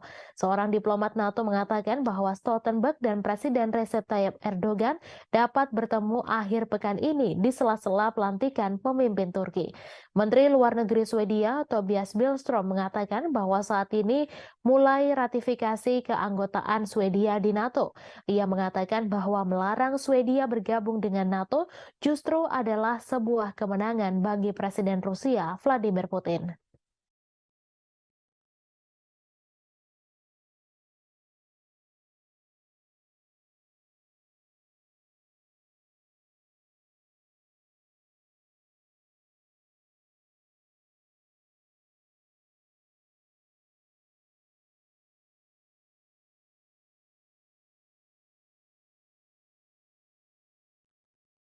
Ukraina meminta bantuan jet tempur F-16 untuk membantu melawan Rusia di udara. Selain itu, ternyata mereka juga berharap akan mendapatkan jet tempur canggih lain, yaitu Eurofighter Typhoon. Menteri Pertahanan Ukraina Reznikov mengatakan jika Inggris dan Jerman menggabungkan kemampuan untuk memasok pesawat Eurofighter, maka akan menjadi sebuah langkah signifikan. Reznikov menambahkan bahwa Ukraina membutuhkan sekitar 100 jet tempur. Selain F-16, Eurofighter Typhoon dikatakannya bakal sangat membantu dalam menangkis agresi Rusia. Ia menambahkan Ukraina akan menyambut baik jika ada partisipasi Jerman dalam pelatihan pilot Ukraina di pesawat Eurofighter Typhoon. Namun tentu harapan itu masih jauh karena bahkan F-16 sendiri belum diketahui akan dipasok oleh negara mana ke Ukraina. Eurofighter Typhoon sendiri adalah pesawat tempur bermesin ganda yang dibuat di Eropa. Typhoon dirancang sebagai pesawat tempur superioritas udara dan diproduksi oleh konsorsium Airbus, BAE Systems, dan Leonardo yang diwadahi oleh perusahaan induk bersama Eurofighter Jet Flugzeug GmbH. Eurofighter Typhoon disebut sebagai jet tempur sangat lincah, dirancang sebagai petarung yang efektif dalam pertempuran. Pesawat versi baru didesain dengan lebih baik untuk melakukan misi serangan udara ke permukaan dan agar kompatibel dengan persenjataan berbeda, termasuk rudal Storm Shadow, Brimstone, dan Marty IR. Typhoon memiliki debut tempurnya selama intervensi militer 2011 di Libya. Royal Air Force Inggris dan Angkatan Udara Italia melakukan pengintaian udara dan misi serangan darat dalam konflik tersebut.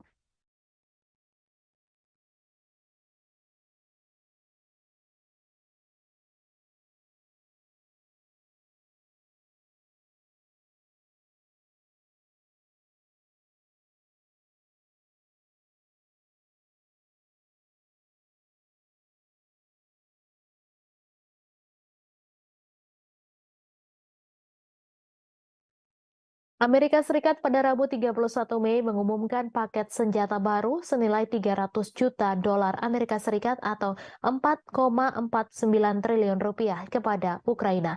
Namun Amerika Serikat memperingatkan agar paket senjata itu jangan digunakan untuk menyerang wilayah Rusia. Departemen Pertahanan Amerika Serikat mengungkapkan pengiriman terbaru ini akan membuat total bantuan negeri Paman Sam ke Ukraina menjadi 37,6 miliar dolar Amerika Serikat atau 562,52 triliun rupiah sejak invasi Rusia pada Februari 2022. Pengiriman senjata terbaru ini dilakukan saat Ukraina mempersiapkan serangan balasan untuk memukul mundur pasukan Rusia dari petak-petak wilayah pendudukan di timur dan selatan Ukraina. Bantuan tersebut juga dikeluarkan setelah serentetan serangan dalam gelap terhadap sasaran di dalam Rusia, termasuk gelombang serangan drone yang belum pernah terjadi sebelumnya di Moskwa. Kirby mengatakan Amerika Serikat sudah menetapkan aturan dasarnya ke Ukraina.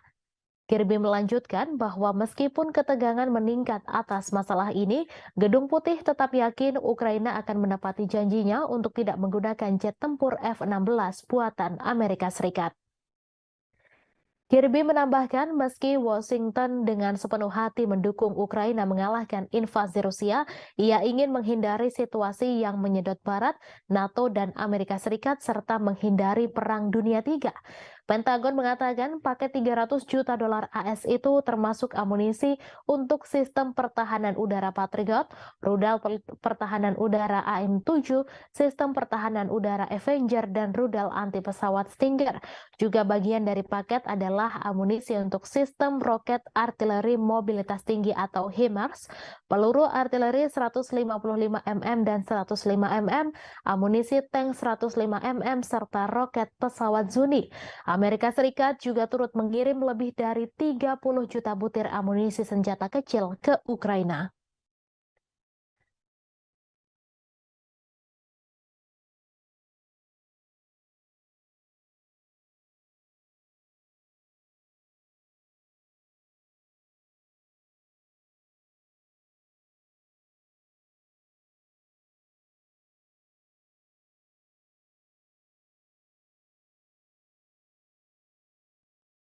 Pejabat Belanda dilaporkan membuat rencana untuk membeli puluhan tank Leopard serta rudal Patriot untuk membantu meningkatkan daya tembak Ukraina dalam konflik yang sedang berlangsung dengan Rusia.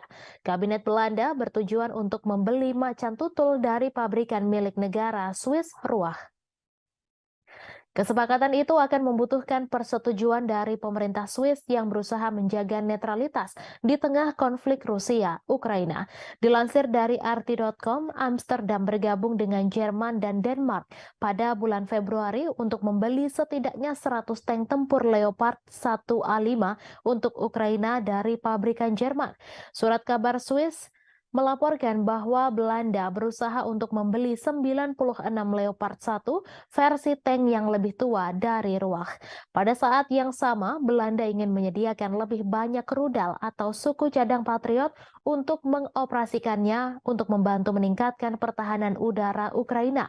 Anggota NATO itu sebelumnya memberi Kiev 2 peluncur Patriot dan sejumlah rudal.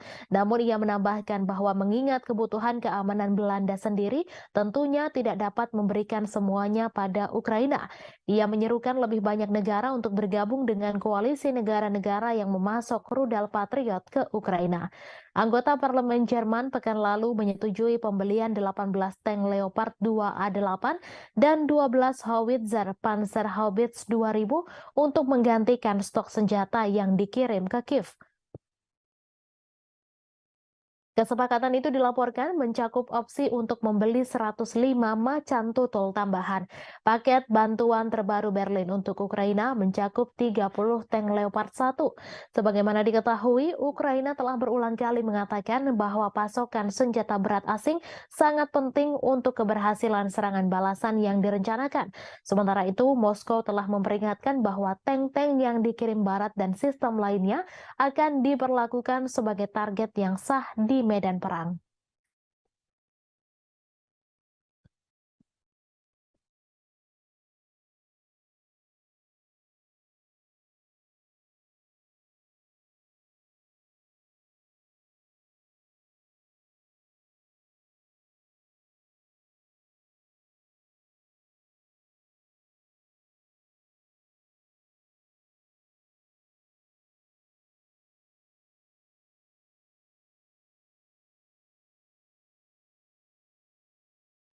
Presiden Ukraina Volodymyr Zelensky dan para pendukungnya dari Eropa Barat mengadakan pertemuan puncak untuk membangun dukungan bagi rencana perdamaian Kiev.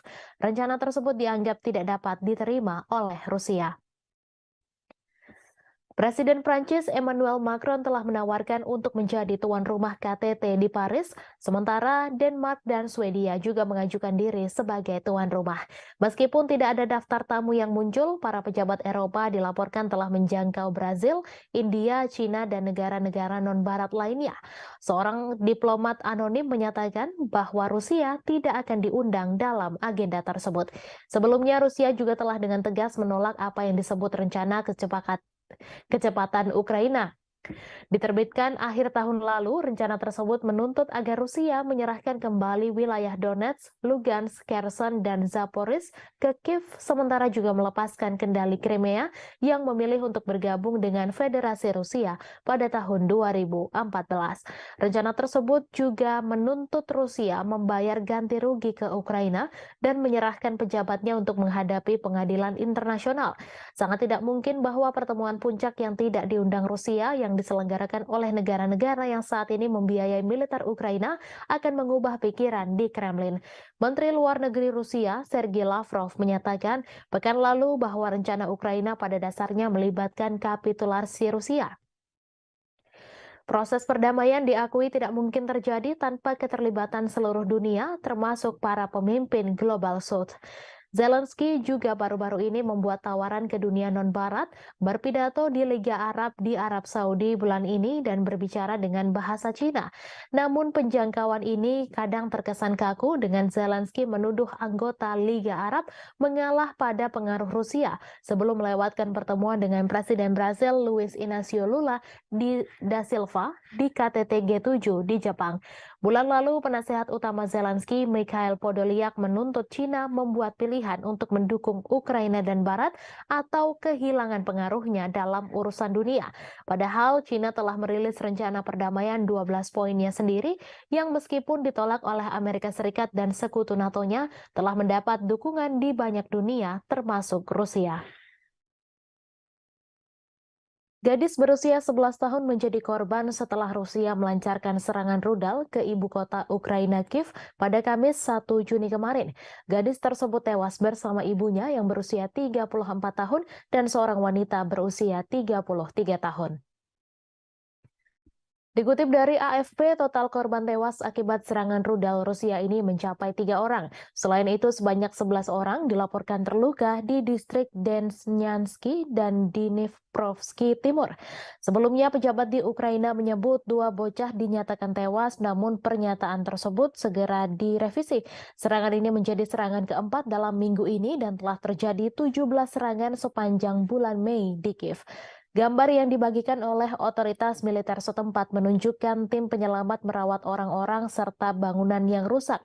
Dalam sejumlah postingan di Telegram, Wali Kota Kiev Vitali Klitschko mengatakan serangkaian ledakan telah terjadi di kota tersebut dan telah ditangani oleh penyelamat puing-puing yang berjatuhan dan kebakaran. Sementara itu, para pejabat yang didukung Rusia di wilayah Luhansk Timur Ukraina mengatakan 5 orang telah tewas dan 19 lainnya terluka oleh penembakan Ukraina di sebuah peternakan unggas pada hari Rabu. Kemudian pada Kamis pagi, Gubernur wilayah Belgorod, Rusia Barat yang berbatasan dengan Ukraina mengatakan sedikitnya 2 orang terluka dalam serangan di ibu kota Sebekino yang ia tuduh dilakukan oleh pasukan Ukraina. Presiden Prancis Emmanuel Macron berpendapat bahwa Ukraina melindungi Eropa dan harus diberikan jaminan keamanan oleh NATO. Ia menambahkan bahwa akan menjadi kepentingan anggota NATO untuk memberikan jaminan tersebut, sementara Kiev menunggu persetujuan untuk bergabung dengan aliansi militer Barat. Prancis dan kekuatan Barat lainnya telah memberikan bantuan militer senilai miliaran dolar ke Ukraina sejak konflik dengan Rusia dimulai pada Februari 2022. Namun mereka berhenti menawarkan perlindungan menyeluruh yang diberikan kepada anggota NATO. Pasal 5 Perjanjian Pendirian Blok menetapkan bahwa serangan terhadap satu anggota dianggap sebagai serangan terhadap semua anggota. Presiden Prancis yang pernah menggambarkan aliansi yang berbasis di Brussel itu sebagai mati otak mengatakan bahwa krisis Ukraina telah menyentuh NATO. Macron meminta anggota blok untuk mengintensifkan bantuan militer ke Kiev sehingga memiliki semua yang dibutuhkan untuk serangan balasan terhadap pasukan Rusia. Meskipun mengakui bahwa kontribusi Amerika Serikat telah menjadi kunci dalam memungkinkan Ukraina mempertahankan diri, Macron berpendapat bahwa Eropa harus membangun industri pertahanannya sendiri daripada mengandalkan Washington untuk perlindungan.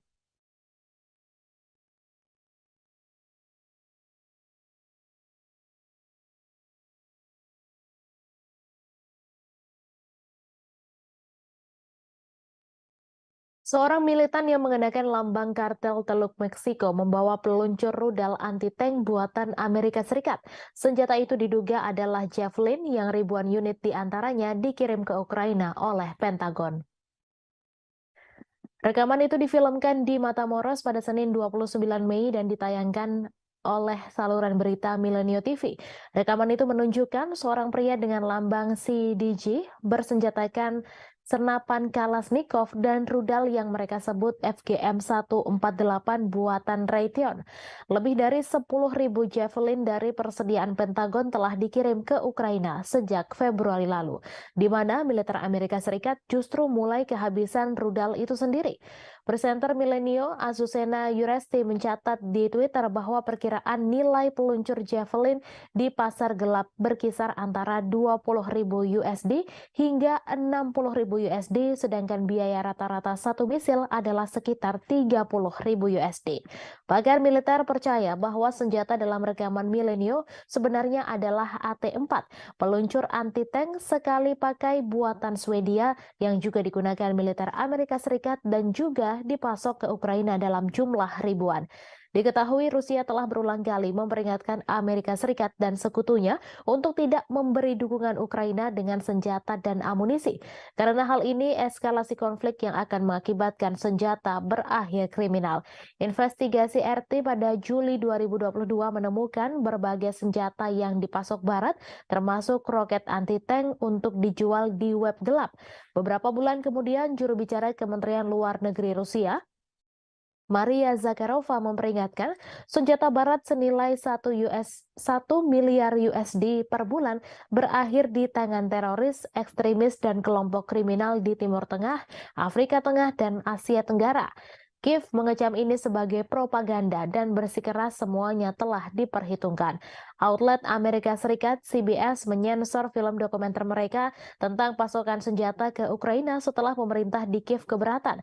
Bulan lalu, jurnalis investigasi veteran Seymour Hersh mengatakan Barat sadar senjatanya berakhir di pasar gelap. Namun pemerintah tidak peduli karena mempersenjatai Ukraina lebih penting bagi mereka. Kartel teluk berbasis di negara bagian Meksiko Tamaulipas, khususnya di kota perbatasan Matamoros, tepat di seberang Rio Grande dari Brownsville, Texas. Mereka berasal dari tahun 1930-an, namun menjadi terkenal di akhir 1990-an ketika kartel itu memisahkan milisi terkenal bernama Los Zetas. Grup tersebut telah bubar dengan sendirinya. Meskipun terutama dikenal sebagai kartel penyelundupan narkoba, CDG juga dituduh melakukan pemerasan, penculikan, pencucian uang, dan perdagangan orang, budak seks, dan bisnis senjata. Pada bulan Maret, kartel meminta maaf atas salah satu faksi yang menculik 4 orang Amerika dan membunuh 2 orang dari mereka dalam apa yang mereka katakan sebagai kasus kesalahan identitas. 5 anggota faksi itu diserahkan ke polisi Meksiko.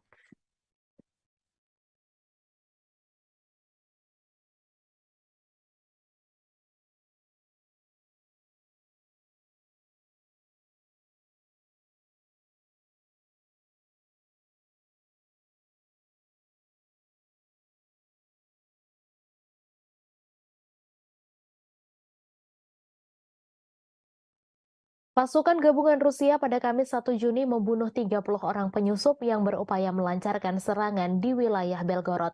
Kementerian Pertahanan di Moskow mengatakan 30 orang itu merupakan milisi asal Ukraina. Diketahui pasukan gabungan Rusia terdiri dari angkatan bersenjata dan pasukan penjaga perbatasan dan elemen lain dari Dinas Keamanan Federal Rusia. Setidaknya ada 3 percobaan serangan yang digagalkan pasukan gabungan Rusia di dekat kota Sebekino, Belgorod. Menurut pernyataan tersebut, Ukraina mengerahkan 2 kompi infanteri yang didukung oleh tank untuk serangan-serangan tersebut. Sebelum penyerangan diluncurkan, Ukraina dilaporkan telah melakukan serangan artileri roket terhadap Sebekino. Serangan itu merusak bangunan tempat tinggal dan menyebabkan cedera di kalangan warga sipil. Bulan lalu, kontingen kecil militan Ukraina yang dilengkapi dengan perangkat keras militer barat melancarkan serangan ke wilayah Belgorod. Angkatan bersenjata Rusia kemudian meluncurkan operasi dengan menghancurkan kelompok penyusup, menewaskan 70 orang dan memaksa sisanya melarikan diri kembali ke Ukraina. Ukraina tidak pernah mengaku bertanggung jawab atas serangan di Belgorod. Mereka mengklaim hanya berperang di wilayah Ukraina yang direbut pasukan Rusia. Namun Rusia mengklaim serangan tersebut dilakukan Ukraina. Tak hanya itu, Rusia juga yakin bahwa Ukraina dapat melakukan serangan tersebut karena mendapat dukungan dari Barat. Namun baik Ukraina maupun Amerika Serikat sama-sama membantah dugaan tersebut.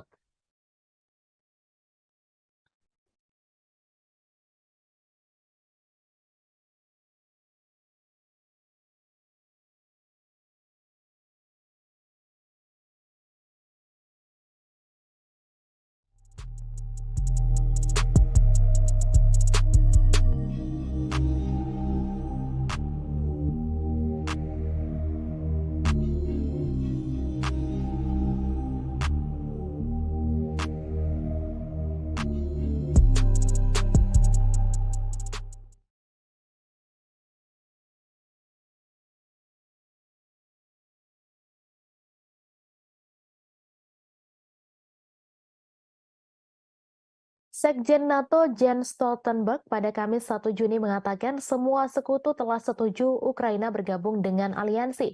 Menurutnya, Rusia tidak bisa mencegah ekspansi aliansi militer pimpinan Amerika Serikat tersebut. Dilansir dari Reuters, sebelumnya bos NATO itu menggambarkan diskusi informal di dalam aliansi tentang langkah-langkah spesifik yang harus diambil Ukraina untuk mencapai keanggotaan NATO berlangsung baik. Stoltenberg juga menunjukkan bahwa Ukraina telah bergerak menuju NATO beralih dari standar Soviet ke NATO. Ia mengatakan NATO telah membantu Ukraina dalam hal ini sejak 2014 dan terutama setelah invasi besar-besaran Rusia. Rusia menentang keras ekspansi NATO yang semakin dekat dengan perbatasannya. Upaya ekspansi NATO ini telah dijadikan salah satu dalih Moskow menginvasi Ukraina.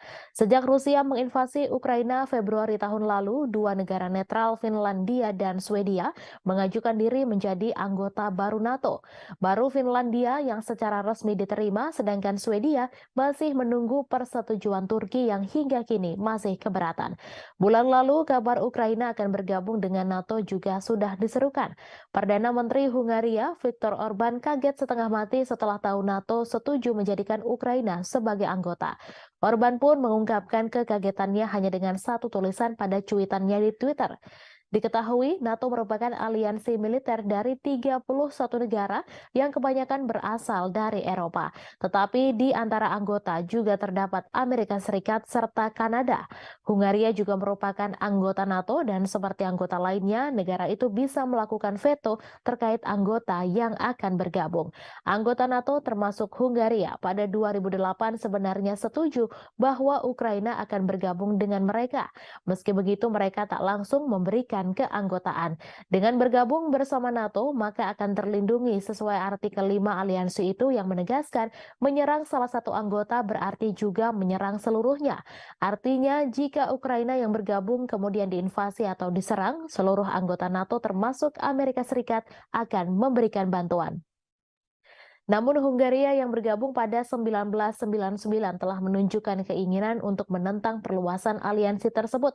Meski mayoritas anggota NATO menentang Rusia karena invasi ke Ukraina, Hungaria tetap memperlihatkan hubungan yang mesra dengan Moskow.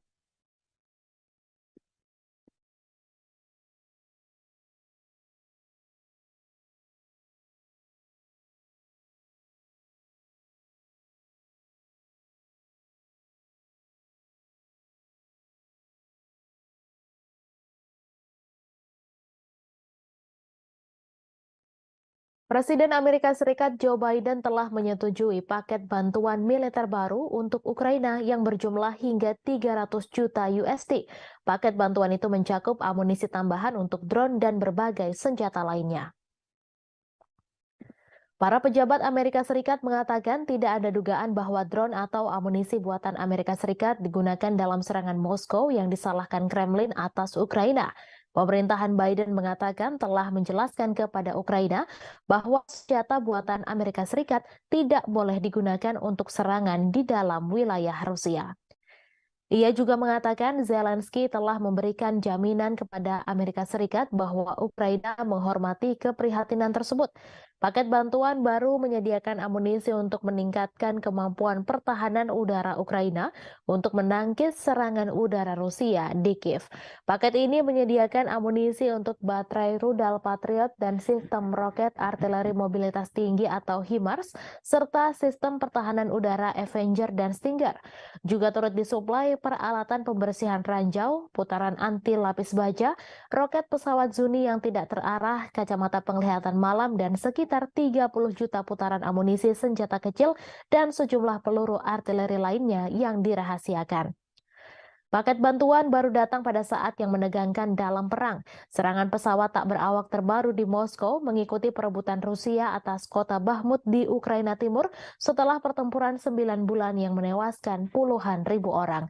Ukraina juga menunjukkan tanda-tanda bahwa serangan balasan musim semi yang telah lama ditunggu-tunggu mungkin sudah berlangsung. Kementerian Pertahanan Rusia mengatakan 5 drone ditembak jatuh di Moskow dan sistem 3 lainnya macet menyebabkan mereka menyimpang dari jalur. Presiden Vladimir Putin menyebutnya sebagai tindakan teroris oleh Kiev. Diketahui Amerika Serikat telah memberikan lebih dari 37,6 miliar dolar senjata dan peralatan lainnya ke Ukraina sejak serangan Rusia pada Februari 2022.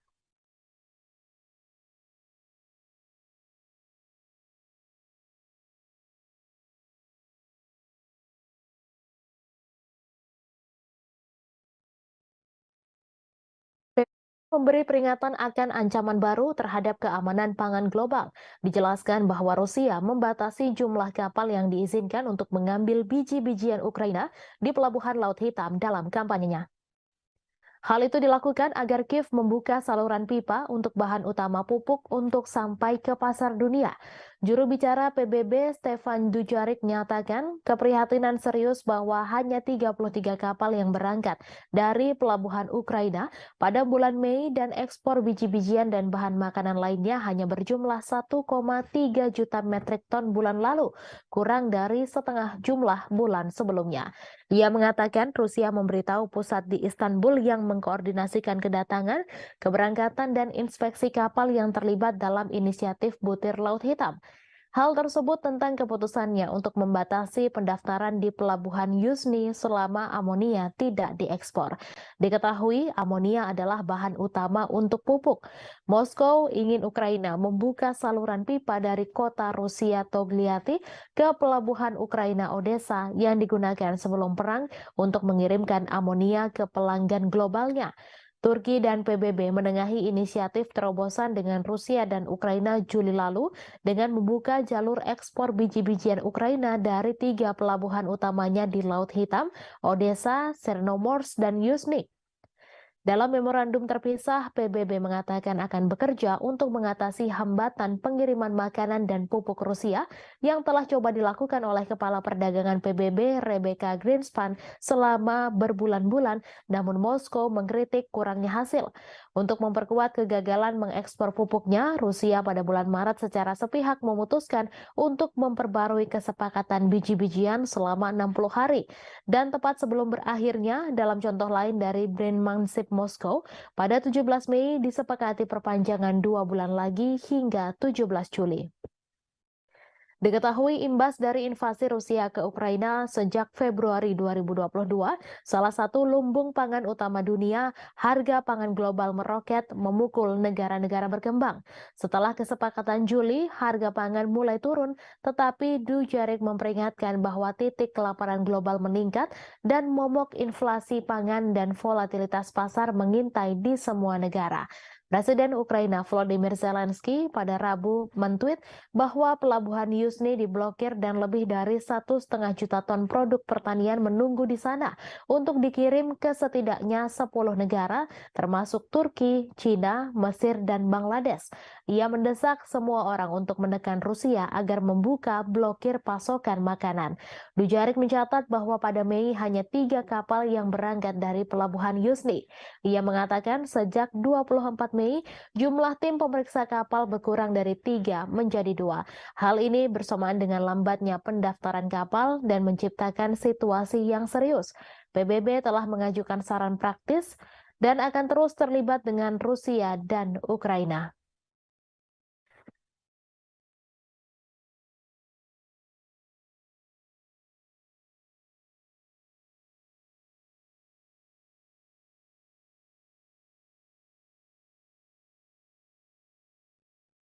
Ukraina pada Rabu 31 Mei memperingatkan larangan ekspor biji-bijian yang diberlakukan beberapa negara Uni Eropa justru membantu Presiden Rusia Vladimir Putin memecah belah Eropa.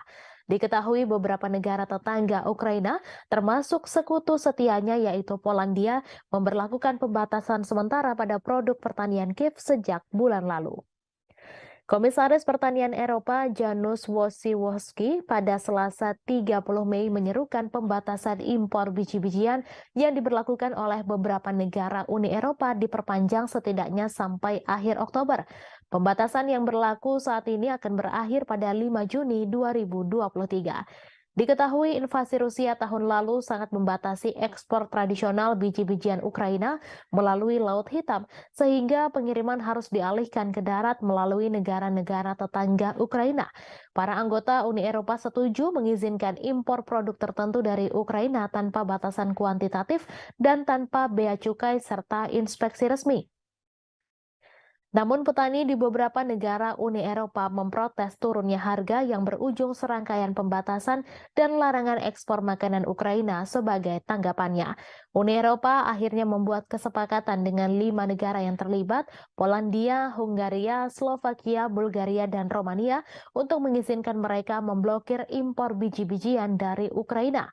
Pembatasan ini ditentang oleh 12 negara Uni Eropa termasuk Prancis dan Jerman yang menyatakan keprihatinan atas kurangnya transparansi dan memperingatkan hal itu berisiko merusak pasar tunggal Eropa. Sebelumnya pada bulan Juli 2022, Presiden Rusia Vladimir Putin mengatakan bahwa Barat harus mencabut pembatasan ekspor gandum Rusia. Rusia juga bersedia memfasilitasi ekspor biji-bijian Ukraina. Sebagaimana diketahui, perang Rusia-Ukraina telah menghambat pengiriman dari salah satu pengekspor gandum dan biji-bijian terbesar di dunia dan memicu kekhawatiran akan kekurangan pangan global. Sebagai gambaran, harga sereal di Afrika melonjak karena merosotnya ekspor dari Ukraina. Hal itu lantas mempertajam dampak konflik dan perubahan iklim serta memicu kekhawatiran kerusuhan sosial.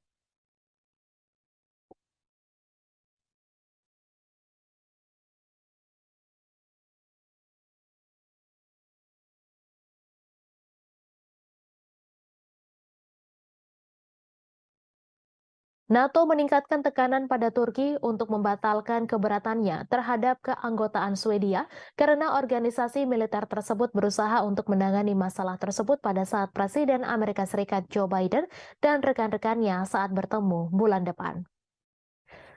Aliansi beranggotakan 31 negara itu juga berupaya meningkatkan status non-anggota Ukraina di NATO dan menyiapkan kerangka kerja untuk komitmen keamanan yang dapat ditawarkan setelah perang dengan Rusia berakhir. Sekretaris Jenderal Jens Stoltenberg mengatakan NATO ingin melibatkan Swedia pada saat para pemimpin sekutu bertemu di Lithuania pada 11 hingga 12 Juli. Sekutu juga berharap untuk membuat kemajuan dalam pendanaan jangka panjang dan rencana keamanan untuk Ukraina pada acara yang sama.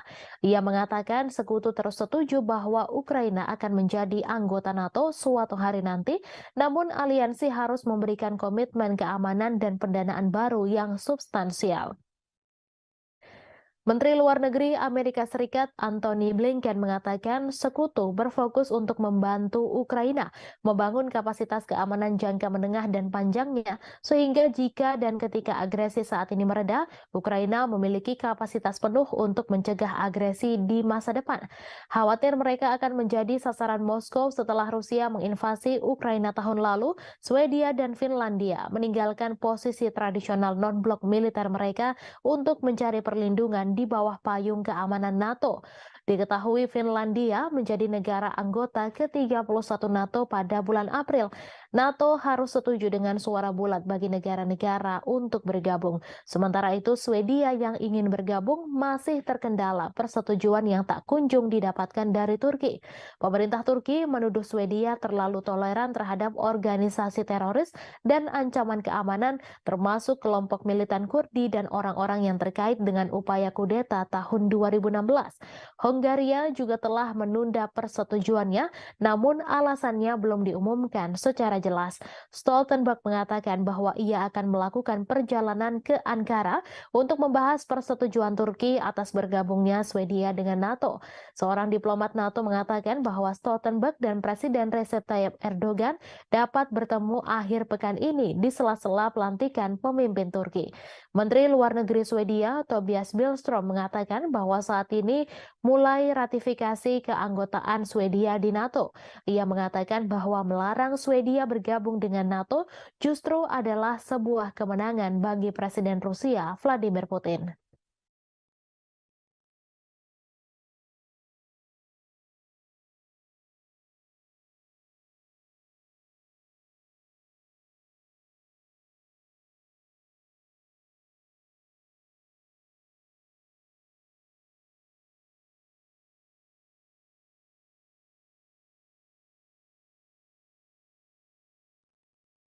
Ukraina meminta bantuan jet tempur F-16 untuk membantu melawan Rusia di udara. Selain itu, ternyata mereka juga berharap akan mendapatkan jet tempur canggih lain, yaitu Eurofighter Typhoon. Menteri Pertahanan Ukraina Reznikov mengatakan jika Inggris dan Jerman menggabungkan kemampuan untuk memasok pesawat Eurofighter, maka akan menjadi sebuah langkah signifikan. Reznikov menambahkan bahwa Ukraina membutuhkan sekitar 100 jet tempur. Selain F-16, Eurofighter Typhoon dikatakannya bakal sangat membantu dalam menangkis agresi Rusia. Ia menambahkan Ukraina akan menyambut baik jika ada partisipasi Jerman dalam pelatihan pilot Ukraina di pesawat Eurofighter Typhoon. Namun tentu harapan itu masih jauh karena bahkan F-16 sendiri belum diketahui akan dipasok oleh negara mana ke Ukraina. Eurofighter Typhoon sendiri adalah pesawat tempur bermesin ganda yang dibuat di Eropa. Typhoon dirancang sebagai pesawat tempur superioritas udara dan diproduksi oleh konsorsium Airbus, BAE Systems, dan Leonardo yang diwadahi oleh perusahaan induk bersama Eurofighter Jet Flugzeug GmbH. Eurofighter Typhoon disebut sebagai jet tempur sangat lincah, dirancang sebagai petarung yang efektif dalam pertempuran. Pesawat versi baru didesain dengan lebih baik untuk melakukan misi serangan udara ke permukaan dan agar kompatibel dengan persenjataan berbeda, termasuk rudal Storm Shadow, Brimstone, dan Marty IR. Typhoon memiliki debut tempurnya selama intervensi militer 2011 di Libya. Royal Air Force Inggris dan Angkatan Udara Italia melakukan pengintaian udara dan misi serangan darat dalam konflik tersebut.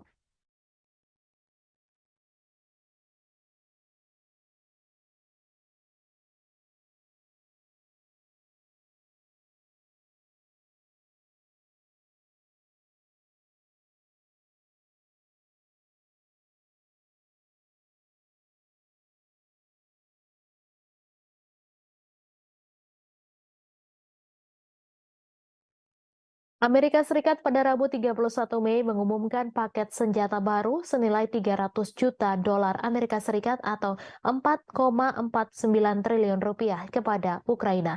Namun Amerika Serikat memperingatkan agar paket senjata itu jangan digunakan untuk menyerang wilayah Rusia. Departemen Pertahanan Amerika Serikat mengungkapkan pengiriman terbaru ini akan membuat total bantuan negeri Paman Sam ke Ukraina menjadi 37,6 miliar dolar Amerika Serikat atau 562,52 triliun rupiah sejak invasi Rusia pada Februari 2022.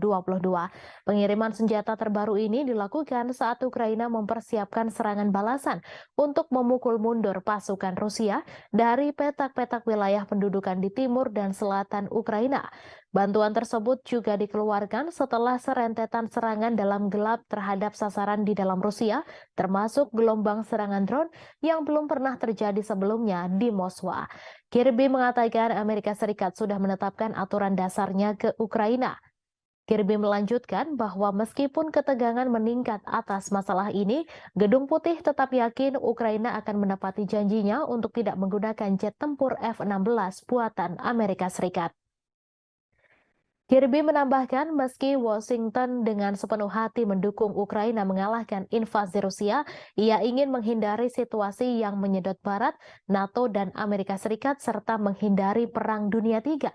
Pentagon mengatakan paket 300 juta dolar AS itu termasuk amunisi untuk sistem pertahanan udara Patriot, rudal pertahanan udara AM-7, sistem pertahanan udara Avenger, dan rudal anti pesawat Stinger.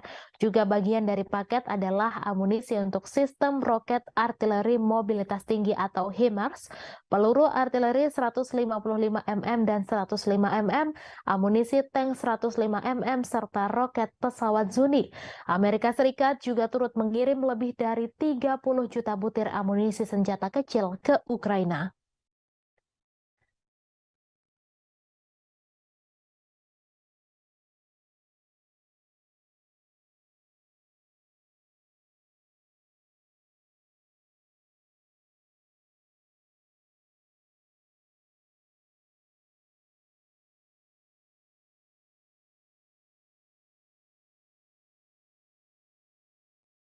Pejabat Belanda dilaporkan membuat rencana untuk membeli puluhan tank Leopard serta rudal Patriot untuk membantu meningkatkan daya tembak Ukraina dalam konflik yang sedang berlangsung dengan Rusia. Kabinet Belanda bertujuan untuk membeli macan tutul dari pabrikan milik negara Swiss Ruach.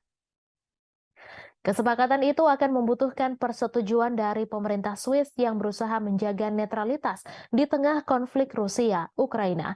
Dilansir dari RT.com, Amsterdam bergabung dengan Jerman dan Denmark pada bulan Februari untuk membeli setidaknya 100 tank tempur Leopard 1A5 untuk Ukraina dari pabrikan Jerman. Surat kabar Swiss melaporkan bahwa Belanda berusaha untuk membeli 96 Leopard 1 versi tank yang lebih tua dari Ruach. Pada saat yang sama, Belanda ingin menyediakan lebih banyak rudal atau suku cadang Patriot untuk mengoperasikannya untuk membantu meningkatkan pertahanan udara Ukraina. Anggota NATO itu sebelumnya memberi Kiev 2 peluncur Patriot dan sejumlah rudal. Namun ia menambahkan bahwa mengingat kebutuhan keamanan Belanda sendiri, tentunya tidak dapat memberikan semuanya pada Ukraina. Ia menyerukan lebih banyak negara untuk bergabung dengan koalisi negara-negara yang memasok rudal Patriot ke Ukraina. Anggota parlemen Jerman pekan lalu menyetujui pembelian 18 tank Leopard 2A8 dan 12 howitzer Panzerhaubitze 2000 untuk menggantikan stok senjata yang dikirim ke Kiev. Kesepakatan itu dilaporkan mencakup opsi untuk membeli 105 macan tutul tambahan.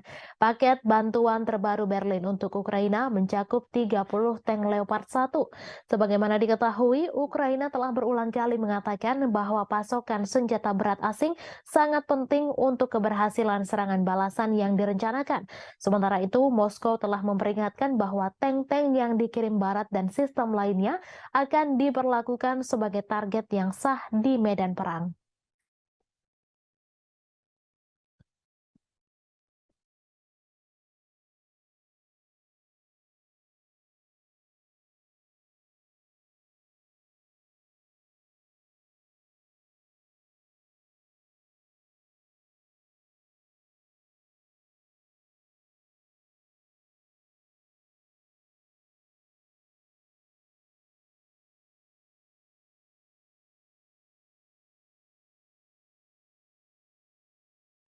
Presiden Ukraina Volodymyr Zelensky dan para pendukungnya dari Eropa Barat mengadakan pertemuan puncak untuk membangun dukungan bagi rencana perdamaian Kiev.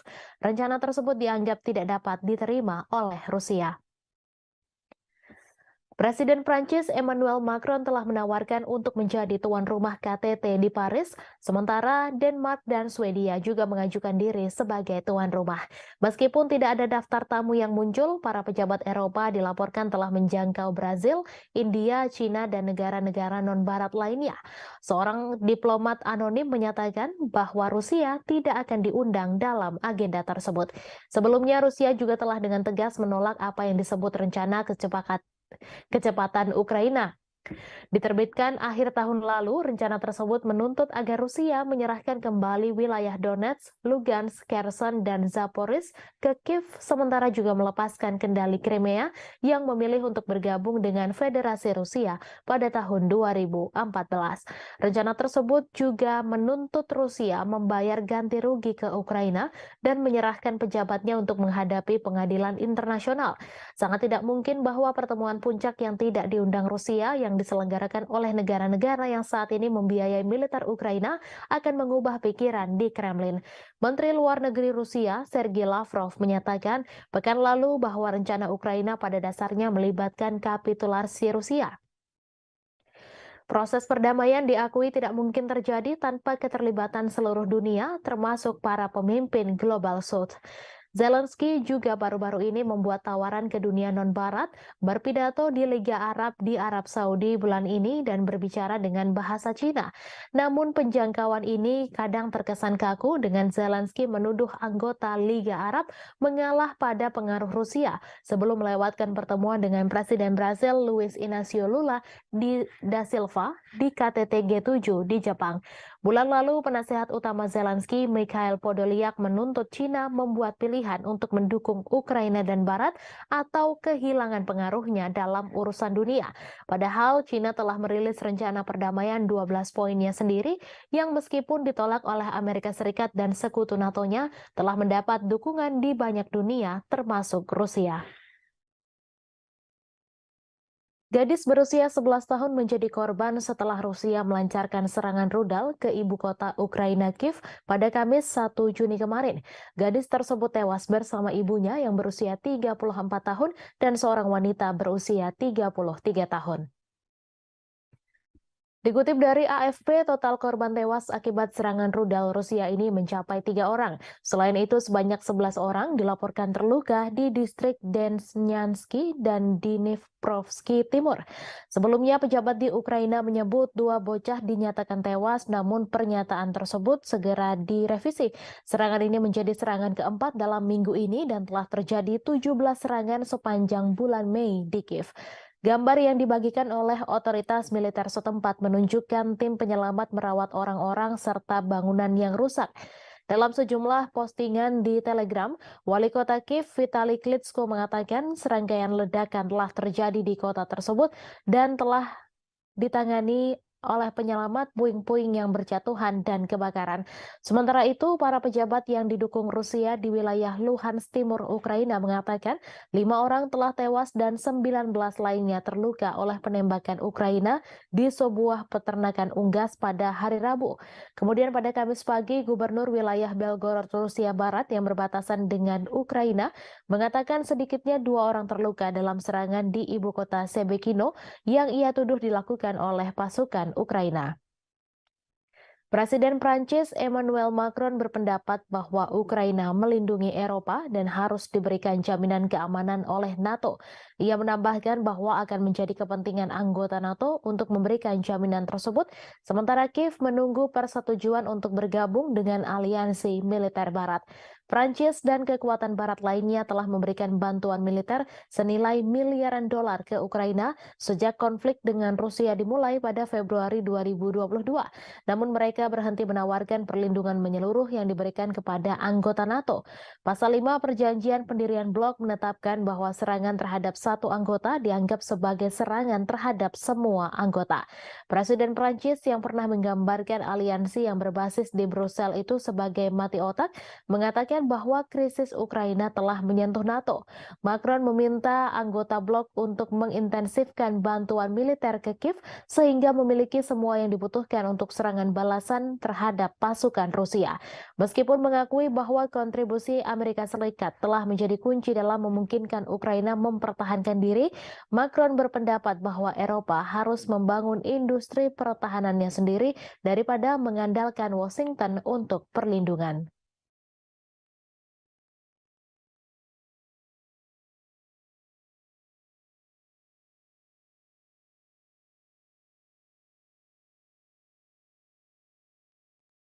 Seorang militan yang mengenakan lambang kartel Teluk Meksiko membawa peluncur rudal anti-tank buatan Amerika Serikat. Senjata itu diduga adalah Javelin yang ribuan unit diantaranya dikirim ke Ukraina oleh Pentagon. Rekaman itu difilmkan di Matamoros pada Senin 29 Mei dan ditayangkan oleh saluran berita Milenio TV. Rekaman itu menunjukkan seorang pria dengan lambang CDG bersenjatakan senapan Kalashnikov dan rudal yang mereka sebut FGM-148 buatan Raytheon. Lebih dari 10.000 Javelin dari persediaan Pentagon telah dikirim ke Ukraina sejak Februari lalu, di mana militer Amerika Serikat justru mulai kehabisan rudal itu sendiri. Presenter Milenio Azucena Yuresti mencatat di Twitter bahwa perkiraan nilai peluncur Javelin di pasar gelap berkisar antara 20.000 USD hingga 60.000 USD, sedangkan biaya rata-rata satu misil adalah sekitar 30.000 USD. Pakar militer percaya bahwa senjata dalam rekaman Milenio sebenarnya adalah AT-4, peluncur anti-tank sekali pakai buatan Swedia yang juga digunakan militer Amerika Serikat dan juga dipasok ke Ukraina dalam jumlah ribuan. Diketahui Rusia telah berulang kali memperingatkan Amerika Serikat dan sekutunya untuk tidak memberi dukungan Ukraina dengan senjata dan amunisi. Karena hal ini eskalasi konflik yang akan mengakibatkan senjata berakhir kriminal. Investigasi RT pada Juli 2022 menemukan berbagai senjata yang dipasok Barat, termasuk roket anti-tank untuk dijual di web gelap. Beberapa bulan kemudian, juru bicara Kementerian Luar Negeri Rusia, Maria Zakharova memperingatkan senjata barat senilai 1 miliar USD per bulan berakhir di tangan teroris, ekstremis, dan kelompok kriminal di Timur Tengah, Afrika Tengah, dan Asia Tenggara. Kiev mengecam ini sebagai propaganda dan bersikeras semuanya telah diperhitungkan. Outlet Amerika Serikat CBS menyensor film dokumenter mereka tentang pasokan senjata ke Ukraina setelah pemerintah di Kiev keberatan. Bulan lalu, jurnalis investigasi veteran Seymour Hersh mengatakan Barat sadar senjatanya berakhir di pasar gelap. Namun pemerintah tidak peduli karena mempersenjatai Ukraina lebih penting bagi mereka. Kartel teluk berbasis di negara bagian Meksiko, Tamaulipas, khususnya di kota perbatasan Matamoros, tepat di seberang Rio Grande dari Brownsville, Texas. Mereka berasal dari tahun 1930-an, namun menjadi terkenal di akhir 1990-an ketika kartel itu memisahkan milisi terkenal bernama Los Zetas. Grup tersebut telah bubar dengan sendirinya. Meskipun terutama dikenal sebagai kartel penyelundupan narkoba, CDG juga dituduh melakukan pemerasan, penculikan, pencucian uang, dan perdagangan orang, budak seks, dan bisnis senjata. Pada bulan Maret, kartel meminta maaf atas salah satu faksi yang menculik 4 orang Amerika dan membunuh 2 orang dari mereka dalam apa yang mereka katakan sebagai kasus kesalahan identitas. 5 anggota faksi itu diserahkan ke polisi Meksiko.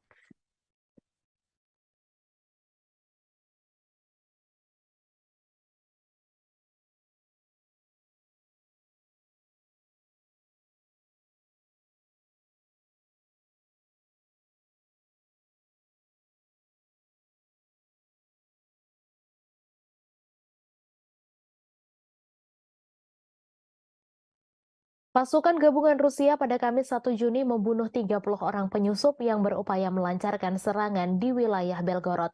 Kementerian Pertahanan di Moskow mengatakan 30 orang itu merupakan milisi asal Ukraina.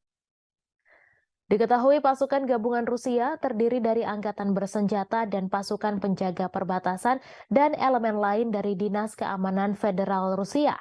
Setidaknya ada 3 percobaan serangan yang digagalkan pasukan gabungan Rusia di dekat kota Sebekino, Belgorod. Menurut pernyataan tersebut, Ukraina mengerahkan 2 kompi infanteri yang didukung oleh tank untuk serangan-serangan tersebut. Sebelum penyerangan diluncurkan, Ukraina dilaporkan telah melakukan serangan artileri roket terhadap Sebekino. Serangan itu merusak bangunan tempat tinggal dan menyebabkan cedera di kalangan warga sipil.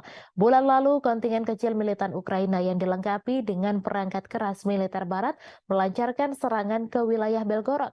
Angkatan bersenjata Rusia kemudian meluncurkan operasi dengan menghancurkan kelompok penyusup, menewaskan 70 orang dan memaksa sisanya melarikan diri kembali ke Ukraina. Ukraina tidak pernah mengaku bertanggung jawab atas serangan di Belgorod. Mereka mengklaim hanya berperang di wilayah Ukraina yang direbut pasukan Rusia. Namun Rusia mengklaim serangan tersebut dilakukan Ukraina. Tak hanya itu, Rusia juga yakin bahwa Ukraina dapat melakukan serangan tersebut karena mendapat dukungan dari Barat. Namun baik Ukraina maupun Amerika Serikat sama-sama membantah dugaan tersebut.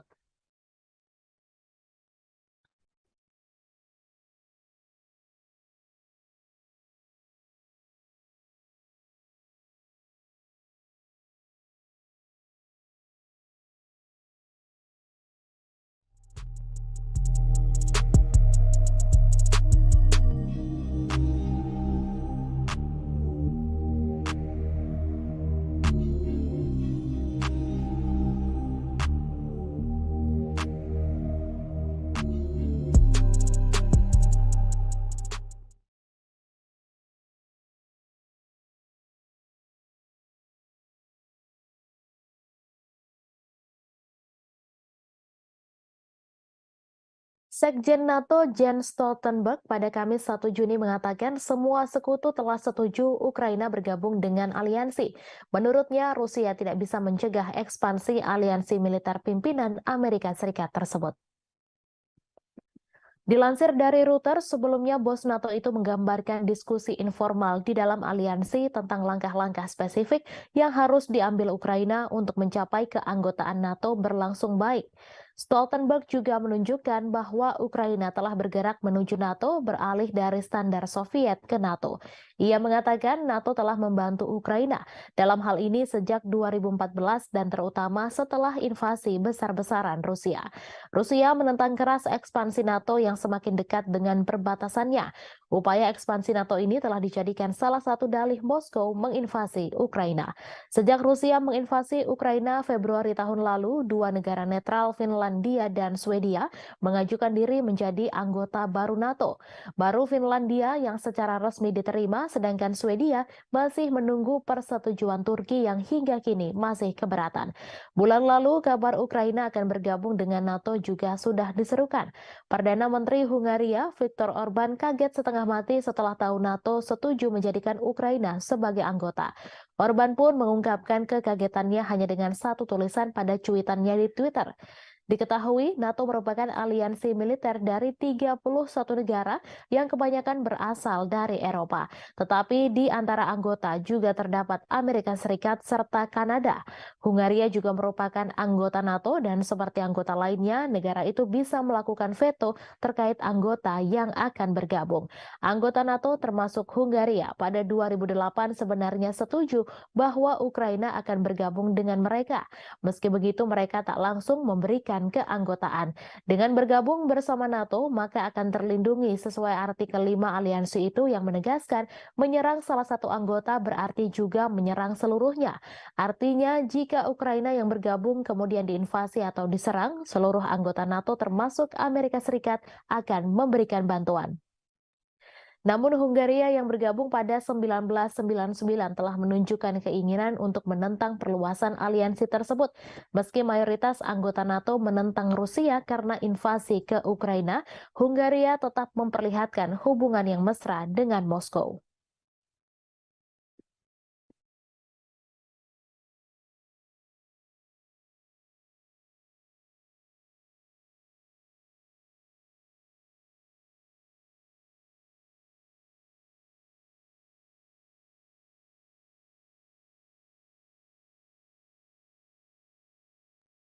Presiden Amerika Serikat Joe Biden telah menyetujui paket bantuan militer baru untuk Ukraina yang berjumlah hingga 300 juta USD.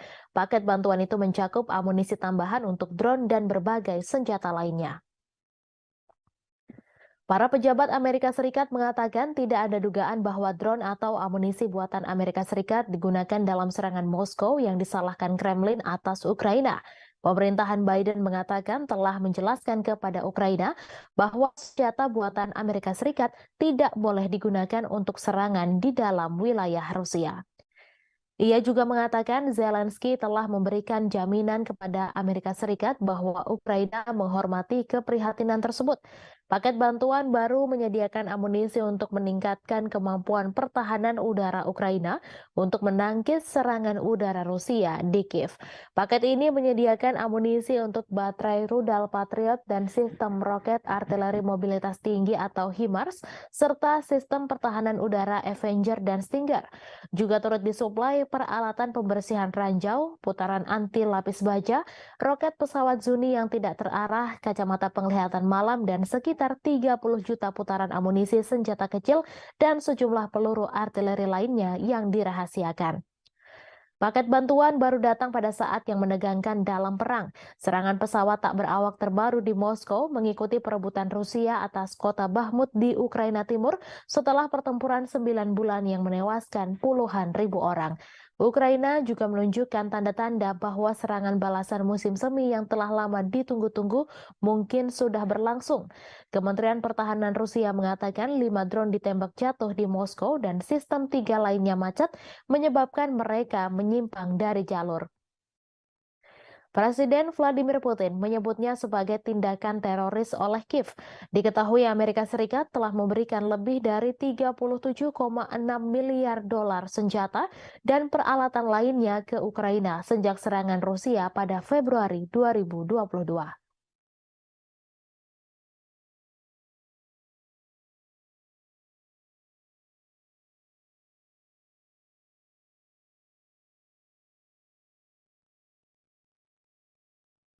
memberi peringatan akan ancaman baru terhadap keamanan pangan global. Dijelaskan bahwa Rusia membatasi jumlah kapal yang diizinkan untuk mengambil biji-bijian Ukraina di pelabuhan Laut Hitam dalam kampanyenya. Hal itu dilakukan agar Kiev membuka saluran pipa untuk bahan utama pupuk untuk sampai ke pasar dunia. Juru bicara PBB Stefan Dujarric menyatakan keprihatinan serius bahwa hanya 33 kapal yang berangkat dari pelabuhan Ukraina pada bulan Mei dan ekspor biji-bijian dan bahan makanan lainnya hanya berjumlah 1,3 juta metrik ton bulan lalu, kurang dari setengah jumlah bulan sebelumnya. Ia mengatakan Rusia memberitahu pusat di Istanbul yang mengkoordinasikan kedatangan, keberangkatan, dan inspeksi kapal yang terlibat dalam inisiatif Butir Laut Hitam. Hal tersebut tentang keputusannya untuk membatasi pendaftaran di pelabuhan Yuzhny selama amonia tidak diekspor. Diketahui amonia adalah bahan utama untuk pupuk. Moskow ingin Ukraina membuka saluran pipa dari kota Rusia Togliatti ke pelabuhan Ukraina Odessa yang digunakan sebelum perang untuk mengirimkan amonia ke pelanggan globalnya. Turki dan PBB menengahi inisiatif terobosan dengan Rusia dan Ukraina Juli lalu dengan membuka jalur ekspor biji-bijian Ukraina dari 3 pelabuhan utamanya di Laut Hitam, Odessa, Chernomorsk, dan Yuzhny. Dalam memorandum terpisah, PBB mengatakan akan bekerja untuk mengatasi hambatan pengiriman makanan dan pupuk Rusia yang telah coba dilakukan oleh Kepala Perdagangan PBB Rebecca Greenspan selama berbulan-bulan, namun Moskow mengkritik kurangnya hasil. Untuk memperkuat kegagalan mengekspor pupuknya, Rusia pada bulan Maret secara sepihak memutuskan untuk memperbarui kesepakatan biji-bijian selama 60 hari. Dan tepat sebelum berakhirnya, dalam contoh lain dari Bryansk Moskow, pada 17 Mei disepakati perpanjangan 2 bulan lagi hingga 17 Juli. Diketahui imbas dari invasi Rusia ke Ukraina sejak Februari 2022, salah satu lumbung pangan utama dunia, harga pangan global meroket memukul negara-negara berkembang. Setelah kesepakatan Juli, harga pangan mulai turun, tetapi Dujarric memperingatkan bahwa titik kelaparan global meningkat dan momok inflasi pangan dan volatilitas pasar mengintai di semua negara. Presiden Ukraina Volodymyr Zelensky pada Rabu mentweet bahwa pelabuhan Yuzhny diblokir dan lebih dari 1,5 juta ton produk pertanian menunggu di sana untuk dikirim ke setidaknya 10 negara termasuk Turki, China, Mesir, dan Bangladesh. Ia mendesak semua orang untuk menekan Rusia agar membuka blokir pasokan makanan. Dujarric mencatat bahwa pada Mei hanya 3 kapal yang berangkat dari pelabuhan Yuzhny. Ia mengatakan sejak 24 Mei jumlah tim pemeriksa kapal berkurang dari 3 menjadi 2. Hal ini bersamaan dengan lambatnya pendaftaran kapal dan menciptakan situasi yang serius. PBB telah mengajukan saran praktis dan akan terus terlibat dengan Rusia dan Ukraina.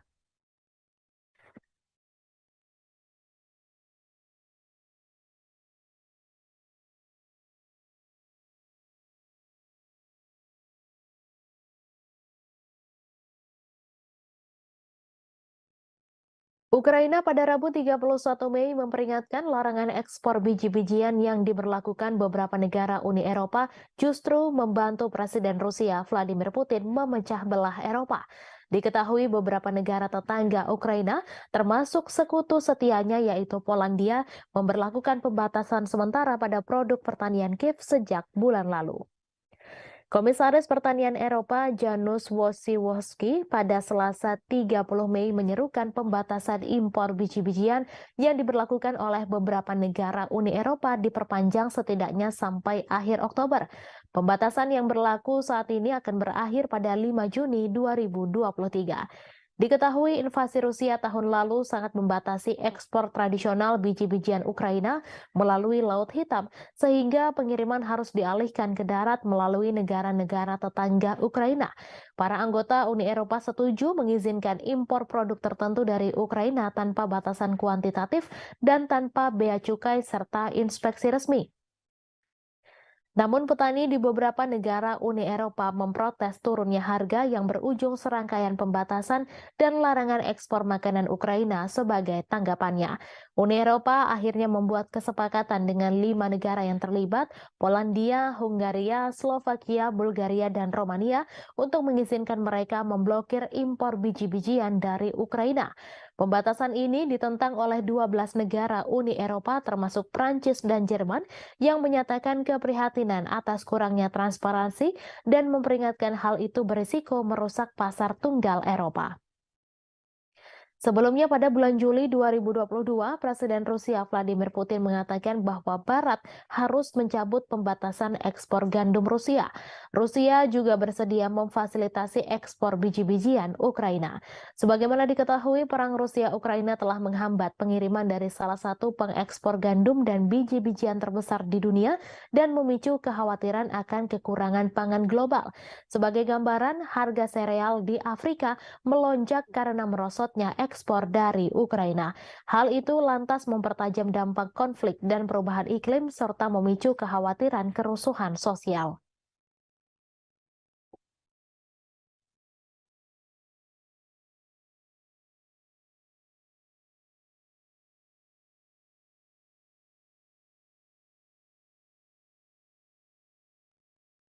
NATO meningkatkan tekanan pada Turki untuk membatalkan keberatannya terhadap keanggotaan Swedia karena organisasi militer tersebut berusaha untuk menangani masalah tersebut pada saat Presiden Amerika Serikat Joe Biden dan rekan-rekannya saat bertemu bulan depan.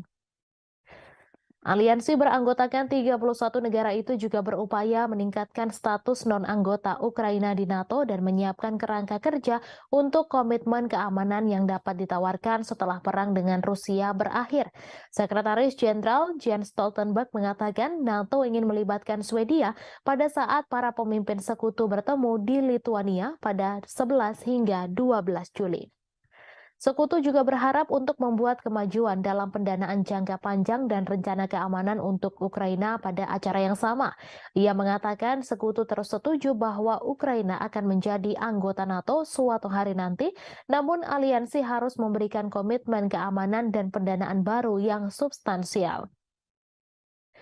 Menteri Luar Negeri Amerika Serikat Antony Blinken mengatakan sekutu berfokus untuk membantu Ukraina membangun kapasitas keamanan jangka menengah dan panjangnya, sehingga jika dan ketika agresi saat ini mereda, Ukraina memiliki kapasitas penuh untuk mencegah agresi di masa depan.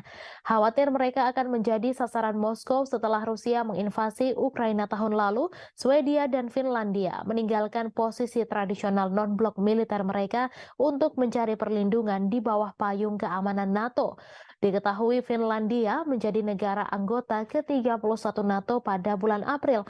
NATO harus setuju dengan suara bulat bagi negara-negara untuk bergabung. Sementara itu, Swedia yang ingin bergabung masih terkendala persetujuan yang tak kunjung didapatkan dari Turki. Pemerintah Turki menuduh Swedia terlalu toleran terhadap organisasi teroris dan ancaman keamanan termasuk kelompok militan Kurdi dan orang-orang yang terkait dengan upaya kudeta tahun 2016. Hongaria juga telah menunda persetujuannya, namun alasannya belum diumumkan secara jelas. Stoltenberg mengatakan bahwa ia akan melakukan perjalanan ke Ankara untuk membahas persetujuan Turki atas bergabungnya Swedia dengan NATO. Seorang diplomat NATO mengatakan bahwa Stoltenberg dan Presiden Recep Tayyip Erdogan dapat bertemu akhir pekan ini di sela-sela pelantikan pemimpin Turki. Menteri Luar Negeri Swedia Tobias Billström mengatakan bahwa saat ini mulai ratifikasi keanggotaan Swedia di NATO. Ia mengatakan bahwa melarang Swedia bergabung dengan NATO justru adalah sebuah kemenangan bagi Presiden Rusia Vladimir Putin.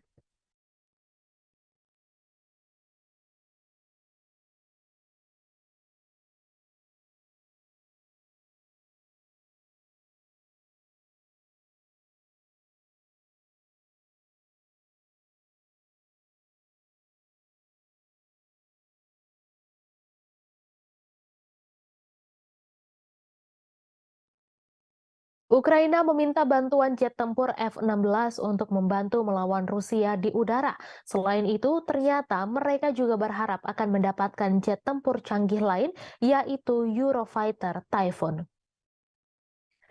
Menteri Pertahanan Ukraina Reznikov mengatakan jika Inggris dan Jerman menggabungkan kemampuan untuk memasok pesawat Eurofighter, maka akan menjadi sebuah langkah signifikan. Reznikov menambahkan bahwa Ukraina membutuhkan sekitar 100 jet tempur. Selain F-16, Eurofighter Typhoon dikatakannya bakal sangat membantu dalam menangkis agresi Rusia. Ia menambahkan Ukraina akan menyambut baik jika ada partisipasi Jerman dalam pelatihan pilot Ukraina di pesawat Eurofighter Typhoon. Namun tentu harapan itu masih jauh karena bahkan F-16 sendiri belum diketahui akan dipasok oleh negara mana ke Ukraina. Eurofighter Typhoon sendiri adalah pesawat tempur bermesin ganda yang dibuat di Eropa. Typhoon dirancang sebagai pesawat tempur superioritas udara dan diproduksi oleh konsorsium Airbus, BAE Systems, dan Leonardo yang diwadahi oleh perusahaan induk bersama Eurofighter Jet Flugzeug GmbH. Eurofighter Typhoon disebut sebagai jet tempur sangat lincah, dirancang sebagai petarung yang efektif dalam pertempuran. Pesawat versi baru didesain dengan lebih baik untuk melakukan misi serangan udara ke permukaan dan agar kompatibel dengan persenjataan berbeda, termasuk rudal Storm Shadow, Brimstone, dan Marty IR. Typhoon memiliki debut tempurnya selama intervensi militer 2011 di Libya. Royal Air Force Inggris dan Angkatan Udara Italia melakukan pengintaian udara dan misi serangan darat dalam konflik tersebut.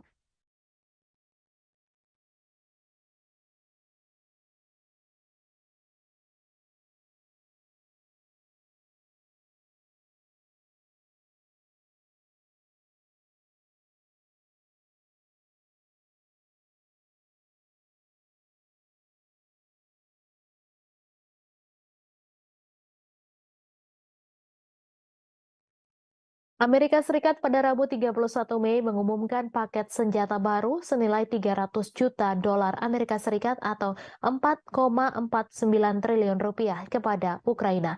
Namun Amerika Serikat memperingatkan agar paket senjata itu jangan digunakan untuk menyerang wilayah Rusia.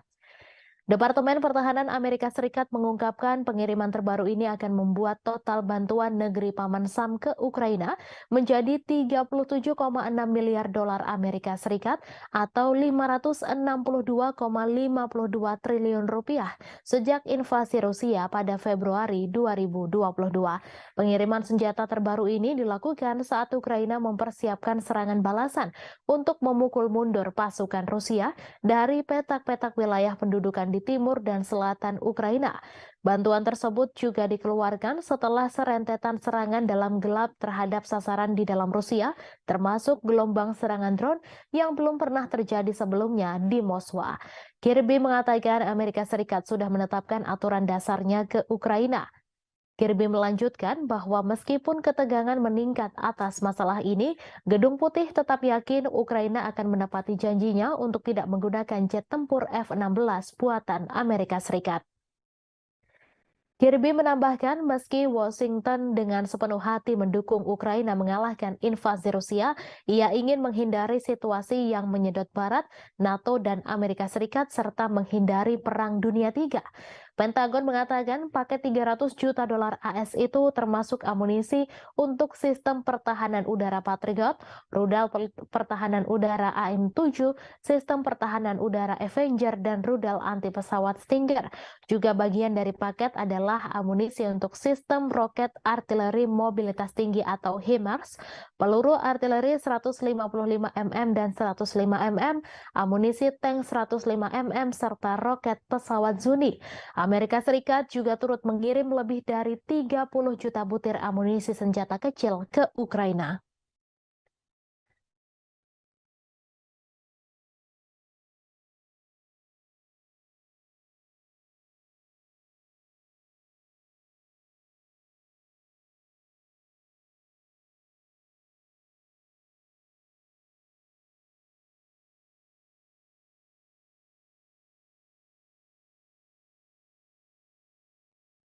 Pejabat Belanda dilaporkan membuat rencana untuk membeli puluhan tank Leopard serta rudal Patriot untuk membantu meningkatkan daya tembak Ukraina dalam konflik yang sedang berlangsung dengan Rusia.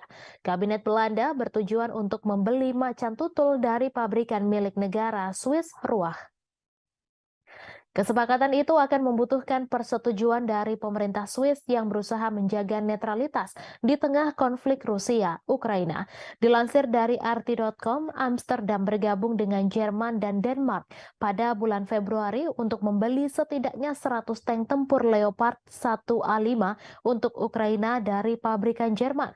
Surat kabar Swiss melaporkan bahwa Belanda berusaha untuk membeli 96 Leopard 1 versi tank yang lebih tua dari Ruach. Pada saat yang sama, Belanda ingin menyediakan lebih banyak rudal atau suku cadang Patriot untuk mengoperasikannya untuk membantu meningkatkan pertahanan udara Ukraina. Anggota NATO itu sebelumnya memberi Kiev 2 peluncur Patriot dan sejumlah rudal.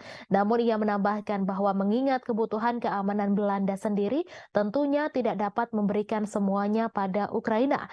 Ia menyerukan lebih banyak negara untuk bergabung dengan koalisi negara-negara yang memasok rudal Patriot ke Ukraina.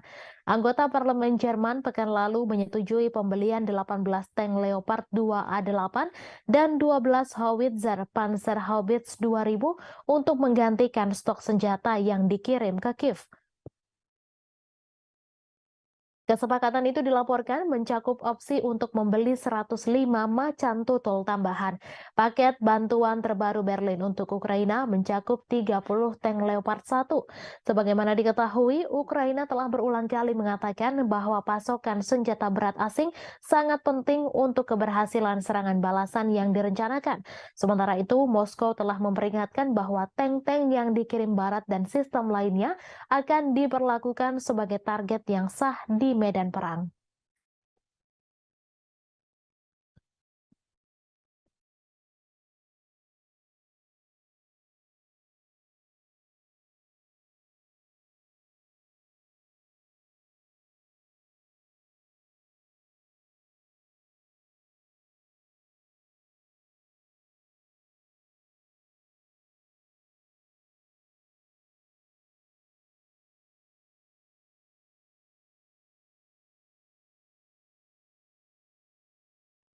Presiden Ukraina Volodymyr Zelensky dan para pendukungnya dari Eropa Barat mengadakan pertemuan puncak untuk membangun dukungan bagi rencana perdamaian Kiev.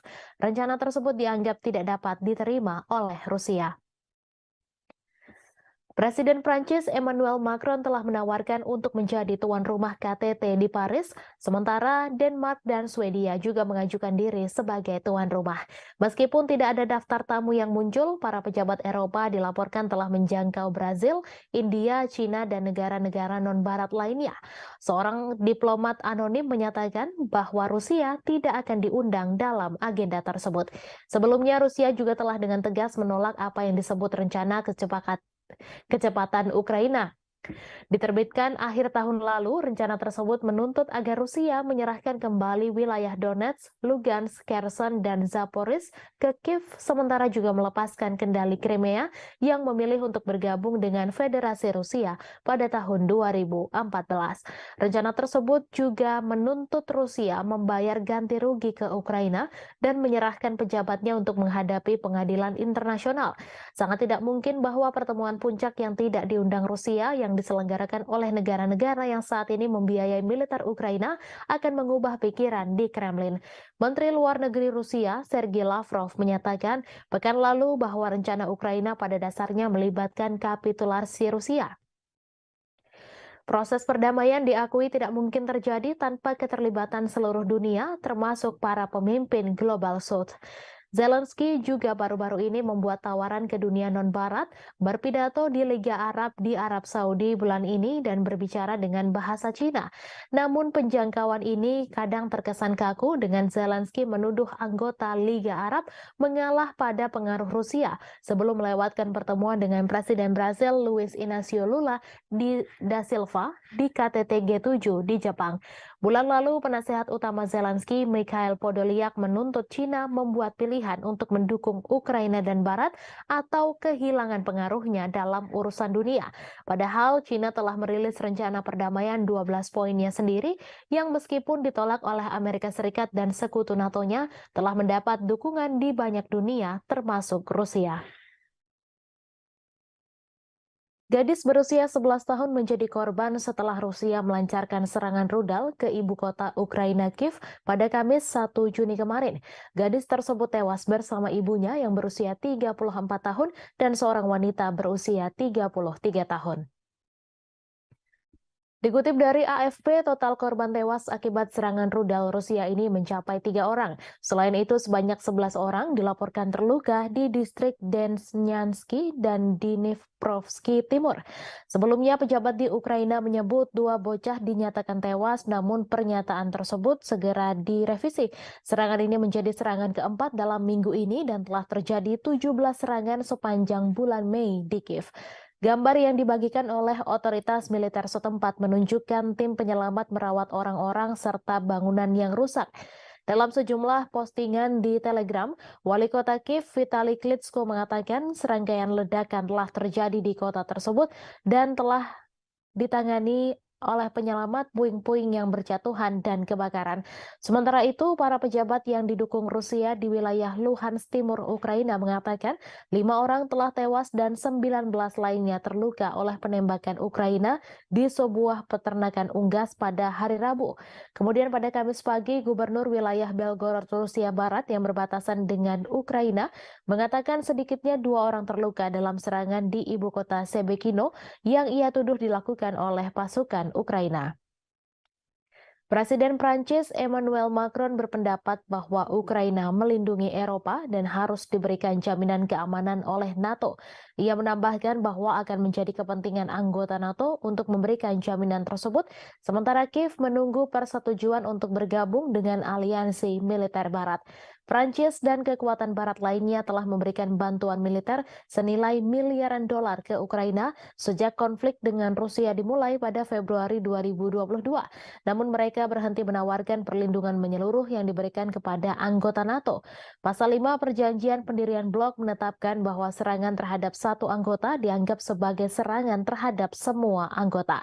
Presiden Prancis yang pernah menggambarkan aliansi yang berbasis di Brussel itu sebagai mati otak, mengatakan bahwa krisis Ukraina telah menyentuh NATO.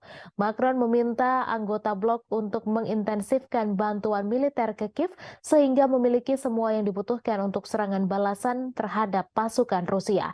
Meskipun mengakui bahwa kontribusi Amerika Serikat telah menjadi kunci dalam memungkinkan Ukraina mempertahankan diri, Macron berpendapat bahwa Eropa harus membangun industri pertahanannya sendiri daripada mengandalkan Washington untuk perlindungan.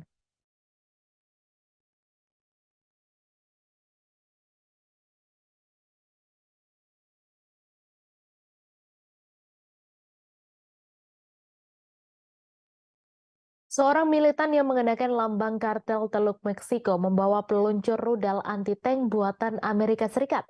Senjata itu diduga adalah Javelin yang ribuan unit diantaranya dikirim ke Ukraina oleh Pentagon. Rekaman itu difilmkan di Matamoros pada Senin 29 Mei dan ditayangkan oleh saluran berita Milenio TV. Rekaman itu menunjukkan seorang pria dengan lambang CDG bersenjatakan senapan Kalashnikov dan rudal yang mereka sebut FGM-148 buatan Raytheon. Lebih dari 10.000 Javelin dari persediaan Pentagon telah dikirim ke Ukraina sejak Februari lalu, di mana militer Amerika Serikat justru mulai kehabisan rudal itu sendiri. Presenter Milenio Azucena Yuresti mencatat di Twitter bahwa perkiraan nilai peluncur Javelin di pasar gelap berkisar antara 20.000 USD hingga 60.000 USD, sedangkan biaya rata-rata satu misil adalah sekitar 30.000 USD. Pakar militer percaya bahwa senjata dalam rekaman Milenio sebenarnya adalah AT-4, peluncur anti-tank sekali pakai buatan Swedia yang juga digunakan militer Amerika Serikat dan juga dipasok ke Ukraina dalam jumlah ribuan. Diketahui Rusia telah berulang kali memperingatkan Amerika Serikat dan sekutunya untuk tidak memberi dukungan Ukraina dengan senjata dan amunisi. Karena hal ini eskalasi konflik yang akan mengakibatkan senjata berakhir kriminal. Investigasi RT pada Juli 2022 menemukan berbagai senjata yang dipasok Barat, termasuk roket anti-tank untuk dijual di web gelap. Beberapa bulan kemudian, juru bicara Kementerian Luar Negeri Rusia Maria Zakharova memperingatkan senjata barat senilai 1 miliar USD per bulan berakhir di tangan teroris, ekstremis, dan kelompok kriminal di Timur Tengah, Afrika Tengah, dan Asia Tenggara. Kiev mengecam ini sebagai propaganda dan bersikeras semuanya telah diperhitungkan. Outlet Amerika Serikat CBS menyensor film dokumenter mereka tentang pasokan senjata ke Ukraina setelah pemerintah di Kiev keberatan. Bulan lalu, jurnalis investigasi veteran Seymour Hersh mengatakan Barat sadar senjatanya berakhir di pasar gelap. Namun pemerintah tidak peduli karena mempersenjatai Ukraina lebih penting bagi mereka. Kartel teluk berbasis di negara bagian Meksiko, Tamaulipas, khususnya di kota perbatasan Matamoros, tepat di seberang Rio Grande dari Brownsville, Texas. Mereka berasal dari tahun 1930-an, namun menjadi terkenal di akhir 1990-an ketika kartel itu memisahkan milisi terkenal bernama Los Zetas. Grup tersebut telah bubar dengan sendirinya. Meskipun terutama dikenal sebagai kartel penyelundupan narkoba, CDG juga dituduh melakukan pemerasan, penculikan, pencucian uang, dan perdagangan orang, budak seks, dan bisnis senjata. Pada bulan Maret, kartel meminta maaf atas salah satu faksi yang menculik 4 orang Amerika dan membunuh 2 orang dari mereka dalam apa yang mereka katakan sebagai kasus kesalahan identitas. 5 anggota faksi itu diserahkan ke polisi Meksiko.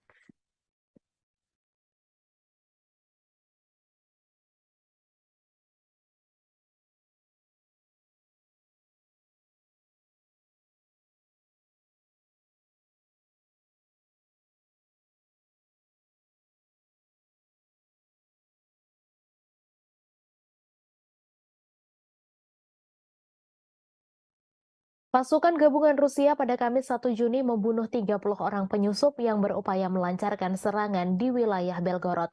Kementerian Pertahanan di Moskow mengatakan 30 orang itu merupakan milisi asal Ukraina. Diketahui pasukan gabungan Rusia terdiri dari angkatan bersenjata dan pasukan penjaga perbatasan dan elemen lain dari Dinas Keamanan Federal Rusia. Setidaknya ada 3 percobaan serangan yang digagalkan pasukan gabungan Rusia di dekat kota Sebekino, Belgorod. Menurut pernyataan tersebut, Ukraina mengerahkan 2 kompi infanteri yang didukung oleh tank untuk serangan-serangan tersebut. Sebelum penyerangan diluncurkan, Ukraina dilaporkan telah melakukan serangan artileri roket terhadap Sebekino. Serangan itu merusak bangunan tempat tinggal dan menyebabkan cedera di kalangan warga sipil. Bulan lalu, kontingen kecil militan Ukraina yang dilengkapi dengan perangkat keras militer barat melancarkan serangan ke wilayah Belgorod. Angkatan bersenjata Rusia kemudian meluncurkan operasi dengan menghancurkan kelompok penyusup, menewaskan 70 orang dan memaksa sisanya melarikan diri kembali ke Ukraina. Ukraina tidak pernah mengaku bertanggung jawab atas serangan di Belgorod. Mereka mengklaim hanya berperang di wilayah Ukraina yang direbut pasukan Rusia. Namun Rusia mengklaim serangan tersebut dilakukan Ukraina. Tak hanya itu, Rusia juga yakin bahwa Ukraina dapat melakukan serangan tersebut karena mendapat dukungan dari Barat. Namun baik Ukraina maupun Amerika Serikat sama-sama membantah dugaan tersebut.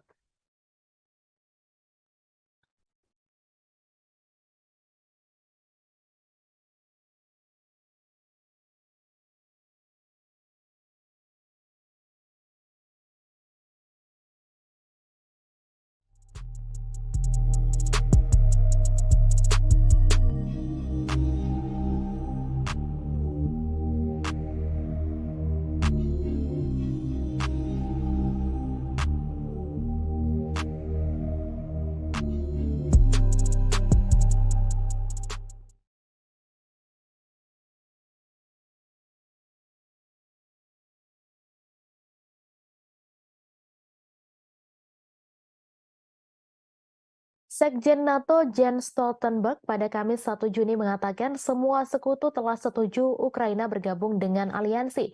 Menurutnya, Rusia tidak bisa mencegah ekspansi aliansi militer pimpinan Amerika Serikat tersebut.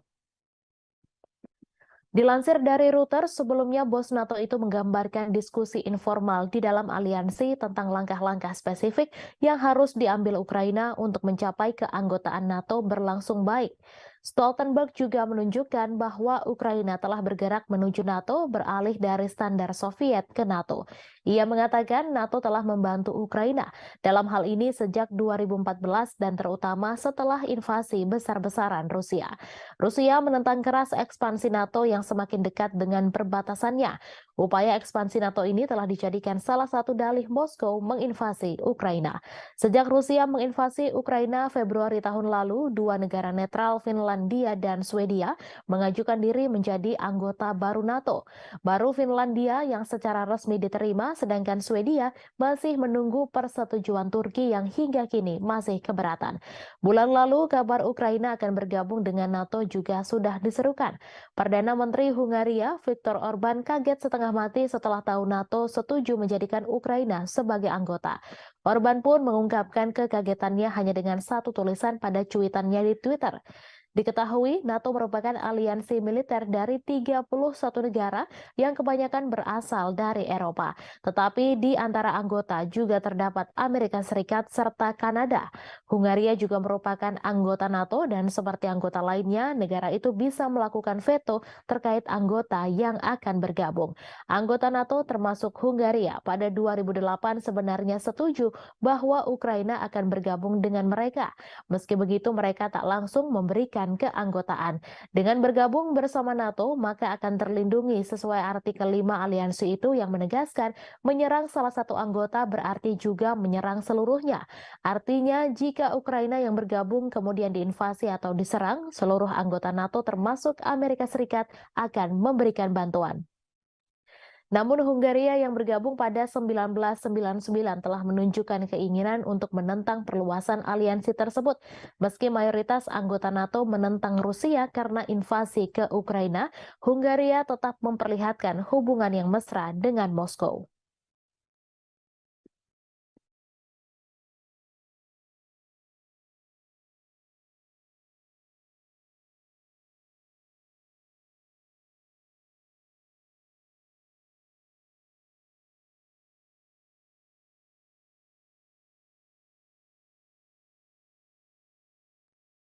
Presiden Amerika Serikat Joe Biden telah menyetujui paket bantuan militer baru untuk Ukraina yang berjumlah hingga 300 juta USD.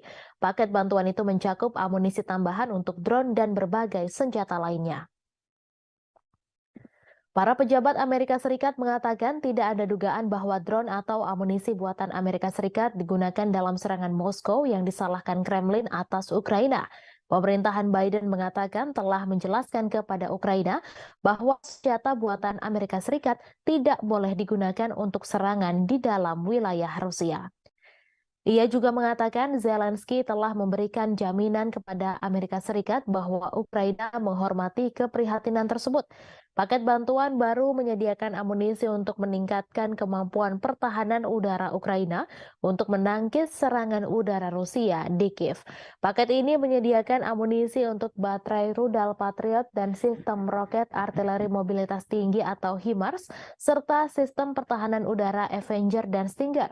Juga turut disuplai peralatan pembersihan ranjau, putaran anti lapis baja, roket pesawat Zuni yang tidak terarah, kacamata penglihatan malam, dan sekitar 30 juta putaran amunisi senjata kecil dan sejumlah peluru artileri lainnya yang dirahasiakan. Paket bantuan baru datang pada saat yang menegangkan dalam perang. Serangan pesawat tak berawak terbaru di Moskow mengikuti perebutan Rusia atas kota Bakhmut di Ukraina Timur setelah pertempuran 9 bulan yang menewaskan puluhan ribu orang. Ukraina juga menunjukkan tanda-tanda bahwa serangan balasan musim semi yang telah lama ditunggu-tunggu mungkin sudah berlangsung. Kementerian Pertahanan Rusia mengatakan 5 drone ditembak jatuh di Moskow dan sistem 3 lainnya macet menyebabkan mereka menyimpang dari jalur. Presiden Vladimir Putin menyebutnya sebagai tindakan teroris oleh Kiev. Diketahui Amerika Serikat telah memberikan lebih dari 37,6 miliar dolar senjata dan peralatan lainnya ke Ukraina sejak serangan Rusia pada Februari 2022.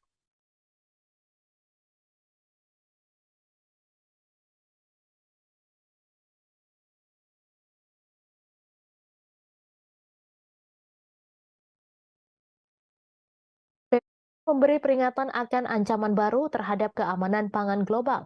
Dijelaskan bahwa Rusia membatasi jumlah kapal yang diizinkan untuk mengambil biji-bijian Ukraina di pelabuhan Laut Hitam dalam kampanyenya. Hal itu dilakukan agar Kiev membuka saluran pipa untuk bahan utama pupuk untuk sampai ke pasar dunia. Juru bicara PBB Stefan Dujarric menyatakan keprihatinan serius bahwa hanya 33 kapal yang berangkat dari pelabuhan Ukraina pada bulan Mei dan ekspor biji-bijian dan bahan makanan lainnya hanya berjumlah 1,3 juta metrik ton bulan lalu, kurang dari setengah jumlah bulan sebelumnya. Ia mengatakan Rusia memberitahu pusat di Istanbul yang mengkoordinasikan kedatangan, keberangkatan, dan inspeksi kapal yang terlibat dalam inisiatif Butir Laut Hitam. Hal tersebut tentang keputusannya untuk membatasi pendaftaran di pelabuhan Yuzhny selama amonia tidak diekspor. Diketahui amonia adalah bahan utama untuk pupuk. Moskow ingin Ukraina membuka saluran pipa dari kota Rusia Togliatti ke pelabuhan Ukraina Odessa yang digunakan sebelum perang untuk mengirimkan amonia ke pelanggan globalnya. Turki dan PBB menengahi inisiatif terobosan dengan Rusia dan Ukraina Juli lalu dengan membuka jalur ekspor biji-bijian Ukraina dari 3 pelabuhan utamanya di Laut Hitam, Odessa, Chernomorsk, dan Yuzhny. Dalam memorandum terpisah, PBB mengatakan akan bekerja untuk mengatasi hambatan pengiriman makanan dan pupuk Rusia yang telah coba dilakukan oleh Kepala Perdagangan PBB Rebecca Greenspan selama berbulan-bulan, namun Moskow mengkritik kurangnya hasil. Untuk memperkuat kegagalan mengekspor pupuknya, Rusia pada bulan Maret secara sepihak memutuskan untuk memperbarui kesepakatan biji-bijian selama 60 hari. Dan tepat sebelum berakhirnya, dalam contoh lain dari Brandmanship Moskow, pada 17 Mei disepakati perpanjangan 2 bulan lagi hingga 17 Juli. Diketahui imbas dari invasi Rusia ke Ukraina sejak Februari 2022, salah satu lumbung pangan utama dunia, harga pangan global meroket memukul negara-negara berkembang. Setelah kesepakatan Juli, harga pangan mulai turun, tetapi Dujarric memperingatkan bahwa titik kelaparan global meningkat dan momok inflasi pangan dan volatilitas pasar mengintai di semua negara. Presiden Ukraina Volodymyr Zelensky pada Rabu mentweet bahwa pelabuhan Yuzhny diblokir dan lebih dari 1,5 juta ton produk pertanian menunggu di sana untuk dikirim ke setidaknya 10 negara termasuk Turki, China, Mesir, dan Bangladesh. Ia mendesak semua orang untuk menekan Rusia agar membuka blokir pasokan makanan. Dujarric mencatat bahwa pada Mei hanya 3 kapal yang berangkat dari pelabuhan Yuzhny. Ia mengatakan sejak 24 Mei, jumlah tim pemeriksa kapal berkurang dari 3 menjadi 2. Hal ini bersamaan dengan lambatnya pendaftaran kapal dan menciptakan situasi yang serius.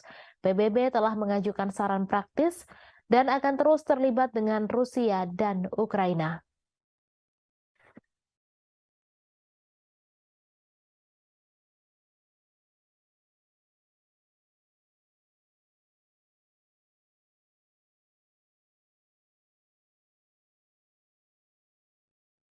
Ukraina pada Rabu 31 Mei memperingatkan larangan ekspor biji-bijian yang diberlakukan beberapa negara Uni Eropa justru membantu Presiden Rusia Vladimir Putin memecah belah Eropa.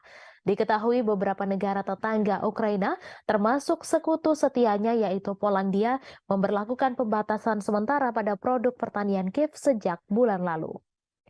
Komisaris Pertanian Eropa Janusz Wojciechowski pada Selasa 30 Mei menyerukan pembatasan impor biji-bijian yang diberlakukan oleh beberapa negara Uni Eropa diperpanjang setidaknya sampai akhir Oktober. Pembatasan yang berlaku saat ini akan berakhir pada 5 Juni 2023. Diketahui invasi Rusia tahun lalu sangat membatasi ekspor tradisional biji-bijian Ukraina melalui Laut Hitam, sehingga pengiriman harus dialihkan ke darat melalui negara-negara tetangga Ukraina. Para anggota Uni Eropa setuju mengizinkan impor produk tertentu dari Ukraina tanpa batasan kuantitatif dan tanpa bea cukai serta inspeksi resmi. Namun petani di beberapa negara Uni Eropa memprotes turunnya harga yang berujung serangkaian pembatasan dan larangan ekspor makanan Ukraina sebagai tanggapannya. Uni Eropa akhirnya membuat kesepakatan dengan 5 negara yang terlibat, Polandia, Hungaria, Slovakia, Bulgaria, dan Romania untuk mengizinkan mereka memblokir impor biji-bijian dari Ukraina. Pembatasan ini ditentang oleh 12 negara Uni Eropa termasuk Prancis dan Jerman yang menyatakan keprihatinan atas kurangnya transparansi dan memperingatkan hal itu berisiko merusak pasar tunggal Eropa. Sebelumnya pada bulan Juli 2022, Presiden Rusia Vladimir Putin mengatakan bahwa Barat harus mencabut pembatasan ekspor gandum Rusia. Rusia juga bersedia memfasilitasi ekspor biji-bijian Ukraina. Sebagaimana diketahui, perang Rusia-Ukraina telah menghambat pengiriman dari salah satu pengekspor gandum dan biji-bijian terbesar di dunia dan memicu kekhawatiran akan kekurangan pangan global. Sebagai gambaran, harga sereal di Afrika melonjak karena merosotnya ekspor dari Ukraina. Hal itu lantas mempertajam dampak konflik dan perubahan iklim serta memicu kekhawatiran kerusuhan sosial.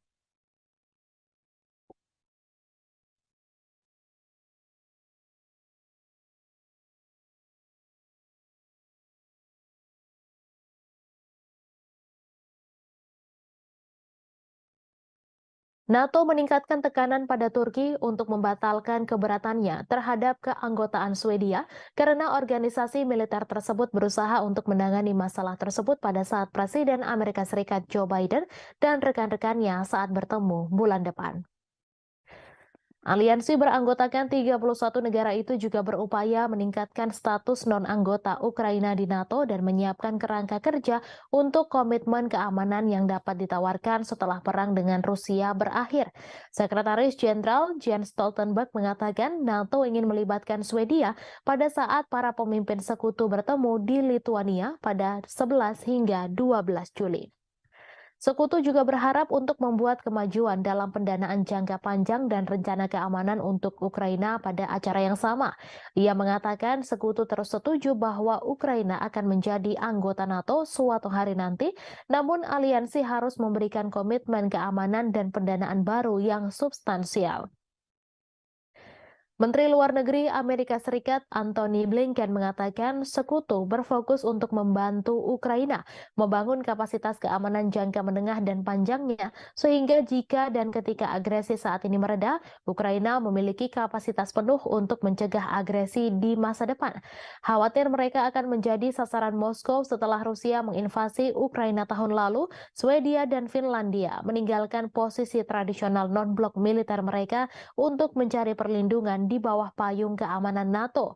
Diketahui Finlandia menjadi negara anggota ke-31 NATO pada bulan April. NATO harus setuju dengan suara bulat bagi negara-negara untuk bergabung. Sementara itu, Swedia yang ingin bergabung masih terkendala persetujuan yang tak kunjung didapatkan dari Turki. Pemerintah Turki menuduh Swedia terlalu toleran terhadap organisasi teroris dan ancaman keamanan termasuk kelompok militan Kurdi dan orang-orang yang terkait dengan upaya kudeta tahun 2016. Hongaria juga telah menunda persetujuannya, namun alasannya belum diumumkan secara jelas. Stoltenberg mengatakan bahwa ia akan melakukan perjalanan ke Ankara untuk membahas persetujuan Turki atas bergabungnya Swedia dengan NATO. Seorang diplomat NATO mengatakan bahwa Stoltenberg dan Presiden Recep Tayyip Erdogan dapat bertemu akhir pekan ini di sela-sela pelantikan pemimpin Turki. Menteri Luar Negeri Swedia Tobias Billström mengatakan bahwa saat ini mulai ratifikasi keanggotaan Swedia di NATO. Ia mengatakan bahwa melarang Swedia bergabung dengan NATO justru adalah sebuah kemenangan bagi Presiden Rusia Vladimir Putin.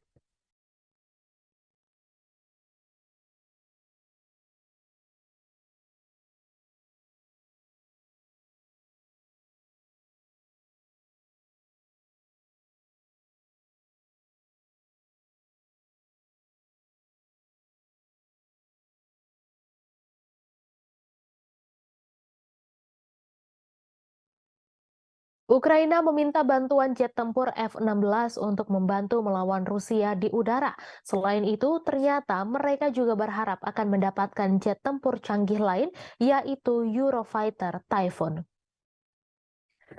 Menteri Pertahanan Ukraina Reznikov mengatakan jika Inggris dan Jerman menggabungkan kemampuan untuk memasok pesawat Eurofighter, maka akan menjadi sebuah langkah signifikan.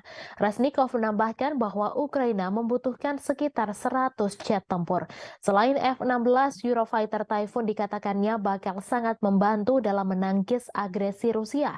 Ia menambahkan Ukraina akan menyambut baik jika ada partisipasi Jerman dalam pelatihan pilot Ukraina di pesawat Eurofighter Typhoon.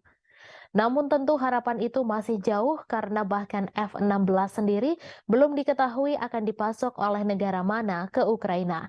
Eurofighter Typhoon sendiri adalah pesawat tempur bermesin ganda yang dibuat di Eropa. Typhoon dirancang sebagai pesawat tempur superioritas udara dan diproduksi oleh konsorsium Airbus, BAE Systems, dan Leonardo yang diwadahi oleh perusahaan induk bersama Eurofighter Jet Flugzeug GmbH. Eurofighter Typhoon disebut sebagai jet tempur sangat lincah, dirancang sebagai petarung yang efektif dalam pertempuran.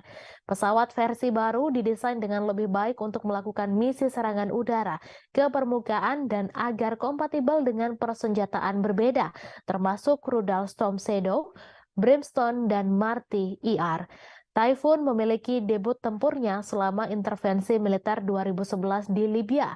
Royal Air Force Inggris dan Angkatan Udara Italia melakukan pengintaian udara dan misi serangan darat dalam konflik tersebut.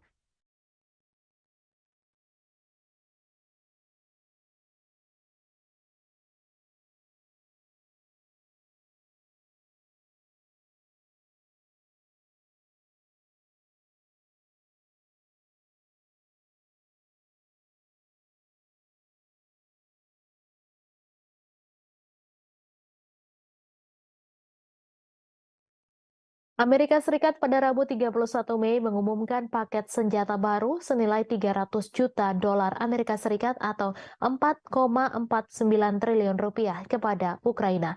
Namun Amerika Serikat memperingatkan agar paket senjata itu jangan digunakan untuk menyerang wilayah Rusia. Departemen Pertahanan Amerika Serikat mengungkapkan pengiriman terbaru ini akan membuat total bantuan negeri Paman Sam ke Ukraina menjadi 37,6 miliar dolar Amerika Serikat atau 562,52 triliun rupiah sejak invasi Rusia pada Februari 2022. Pengiriman senjata terbaru ini dilakukan saat Ukraina mempersiapkan serangan balasan untuk memukul mundur pasukan Rusia dari petak-petak wilayah pendudukan di timur dan selatan Ukraina. Bantuan tersebut juga dikeluarkan setelah serentetan serangan dalam gelap terhadap sasaran di dalam Rusia, termasuk gelombang serangan drone yang belum pernah terjadi sebelumnya di Moskwa. Kirby mengatakan Amerika Serikat sudah menetapkan aturan dasarnya ke Ukraina. Kirby melanjutkan bahwa meskipun ketegangan meningkat atas masalah ini, Gedung Putih tetap yakin Ukraina akan menepati janjinya untuk tidak menggunakan jet tempur F-16 buatan Amerika Serikat. Kirby menambahkan meski Washington dengan sepenuh hati mendukung Ukraina mengalahkan invasi Rusia, ia ingin menghindari situasi yang menyedot Barat, NATO, dan Amerika Serikat serta menghindari Perang Dunia III. Pentagon mengatakan paket 300 juta dolar AS itu termasuk amunisi untuk sistem pertahanan udara Patriot, rudal pertahanan udara AM-7, sistem pertahanan udara Avenger, dan rudal anti pesawat Stinger. Juga bagian dari paket adalah amunisi untuk sistem roket artileri mobilitas tinggi atau HIMARS, peluru artileri 155 mm dan 105 mm, amunisi tank 105 mm, serta roket pesawat Zuni. Amerika Serikat juga turut mengirim lebih dari 30 juta butir amunisi senjata kecil ke Ukraina.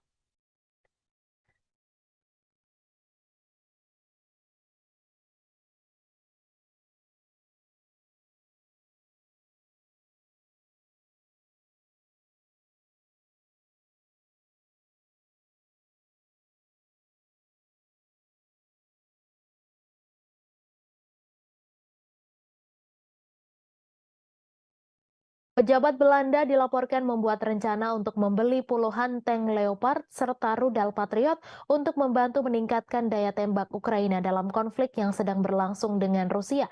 Kabinet Belanda bertujuan untuk membeli macan tutul dari pabrikan milik negara Swiss Ruah. Kesepakatan itu akan membutuhkan persetujuan dari pemerintah Swiss yang berusaha menjaga netralitas di tengah konflik Rusia-Ukraina. Dilansir dari RT.com, Amsterdam bergabung dengan Jerman dan Denmark pada bulan Februari untuk membeli setidaknya 100 tank tempur Leopard 1A5 untuk Ukraina dari pabrikan Jerman. Surat kabar Swiss melaporkan bahwa Belanda berusaha untuk membeli 96 Leopard 1 versi tank yang lebih tua dari Ruach.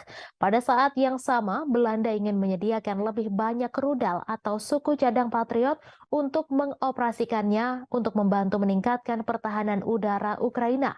Anggota NATO itu sebelumnya memberi Kiev 2 peluncur Patriot dan sejumlah rudal. Namun ia menambahkan bahwa mengingat kebutuhan keamanan Belanda sendiri, tentunya tidak dapat memberikan semuanya pada Ukraina.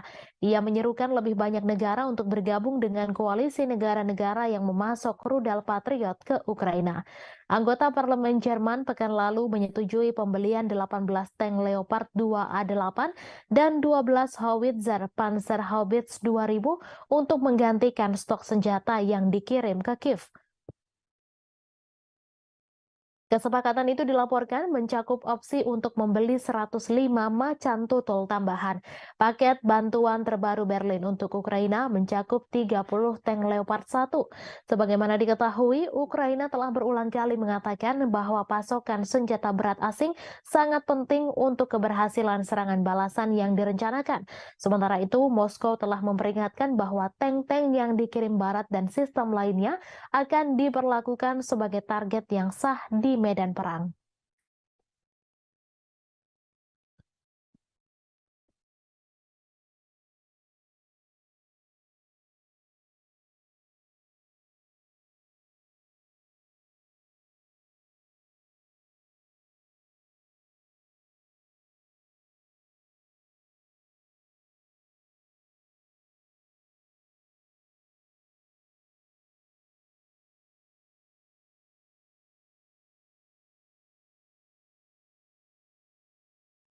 Presiden Ukraina Volodymyr Zelensky dan para pendukungnya dari Eropa Barat mengadakan pertemuan puncak untuk membangun dukungan bagi rencana perdamaian Kiev. Rencana tersebut dianggap tidak dapat diterima oleh Rusia. Presiden Prancis Emmanuel Macron telah menawarkan untuk menjadi tuan rumah KTT di Paris, sementara Denmark dan Swedia juga mengajukan diri sebagai tuan rumah. Meskipun tidak ada daftar tamu yang muncul, para pejabat Eropa dilaporkan telah menjangkau Brazil, India, China, dan negara-negara non-barat lainnya. Seorang diplomat anonim menyatakan bahwa Rusia tidak akan diundang dalam agenda tersebut. Sebelumnya, Rusia juga telah dengan tegas menolak apa yang disebut rencana kecepatan Ukraina. Diterbitkan akhir tahun lalu, rencana tersebut menuntut agar Rusia menyerahkan kembali wilayah Donetsk, Lugansk, Kherson, dan Zaporizhzhia ke Kiev, sementara juga melepaskan kendali Crimea yang memilih untuk bergabung dengan Federasi Rusia pada tahun 2014. Rencana tersebut juga menuntut Rusia membayar ganti rugi ke Ukraina dan menyerahkan pejabatnya untuk menghadapi pengadilan internasional. Sangat tidak mungkin bahwa pertemuan puncak yang tidak diundang Rusia yang diselenggarakan oleh negara-negara yang saat ini membiayai militer Ukraina akan mengubah pikiran di Kremlin.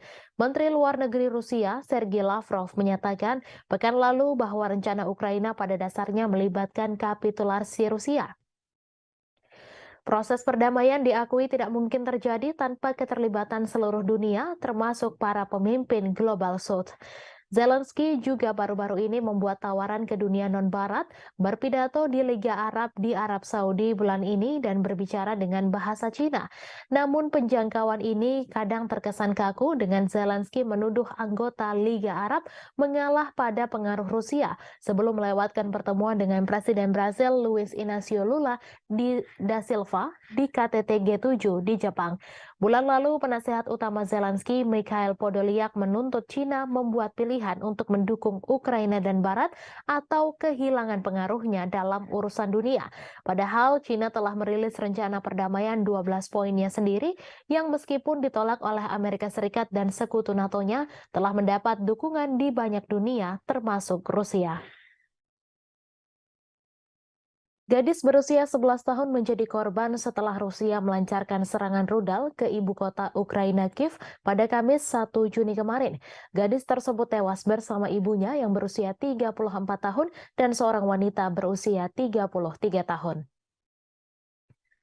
Dikutip dari AFP, total korban tewas akibat serangan rudal Rusia ini mencapai 3 orang. Selain itu, sebanyak 11 orang dilaporkan terluka di distrik Densnyansky dan Dnipropetrovsk Timur. Sebelumnya, pejabat di Ukraina menyebut 2 bocah dinyatakan tewas, namun pernyataan tersebut segera direvisi. Serangan ini menjadi serangan keempat dalam minggu ini dan telah terjadi 17 serangan sepanjang bulan Mei di Kiev. Gambar yang dibagikan oleh otoritas militer setempat menunjukkan tim penyelamat merawat orang-orang serta bangunan yang rusak. Dalam sejumlah postingan di Telegram, Wali Kota Kiev Vitali Klitschko mengatakan serangkaian ledakan telah terjadi di kota tersebut dan telah ditangani oleh penyelamat puing-puing yang berjatuhan dan kebakaran. Sementara itu, para pejabat yang didukung Rusia di wilayah Luhansk Timur Ukraina mengatakan 5 orang telah tewas dan 19 lainnya terluka oleh penembakan Ukraina di sebuah peternakan unggas pada hari Rabu. Kemudian pada Kamis pagi, Gubernur wilayah Belgorod, Rusia Barat yang berbatasan dengan Ukraina mengatakan sedikitnya 2 orang terluka dalam serangan di ibu kota Shebekino yang ia tuduh dilakukan oleh pasukan Ukraina. Presiden Prancis Emmanuel Macron berpendapat bahwa Ukraina melindungi Eropa dan harus diberikan jaminan keamanan oleh NATO. Ia menambahkan bahwa akan menjadi kepentingan anggota NATO untuk memberikan jaminan tersebut, sementara Kiev menunggu persetujuan untuk bergabung dengan aliansi militer Barat. Prancis dan kekuatan Barat lainnya telah memberikan bantuan militer senilai miliaran dolar ke Ukraina sejak konflik dengan Rusia dimulai pada Februari 2022. Namun mereka berhenti menawarkan perlindungan menyeluruh yang diberikan kepada anggota NATO. Pasal 5 Perjanjian Pendirian Blok menetapkan bahwa serangan terhadap satu anggota dianggap sebagai serangan terhadap semua anggota. Presiden Prancis yang pernah menggambarkan aliansi yang berbasis di Brussel itu sebagai mati otak, mengatakan bahwa krisis Ukraina telah menyentuh NATO. Macron meminta anggota blok untuk mengintensifkan bantuan militer ke Kiev sehingga memiliki semua yang dibutuhkan untuk serangan balasan terhadap pasukan Rusia. Meskipun mengakui bahwa kontribusi Amerika Serikat telah menjadi kunci dalam memungkinkan Ukraina mempertahankan diri, Macron berpendapat bahwa Eropa harus membangun industri pertahanannya sendiri daripada mengandalkan Washington untuk perlindungan.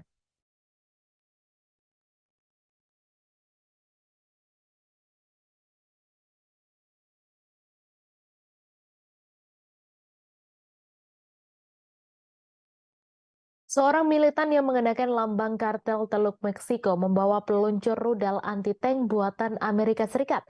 Senjata itu diduga adalah Javelin yang ribuan unit diantaranya dikirim ke Ukraina oleh Pentagon. Rekaman itu difilmkan di Matamoros pada Senin 29 Mei dan ditayangkan oleh saluran berita Milenio TV. Rekaman itu menunjukkan seorang pria dengan lambang CDG bersenjatakan senapan Kalashnikov dan rudal yang mereka sebut FGM-148 buatan Raytheon.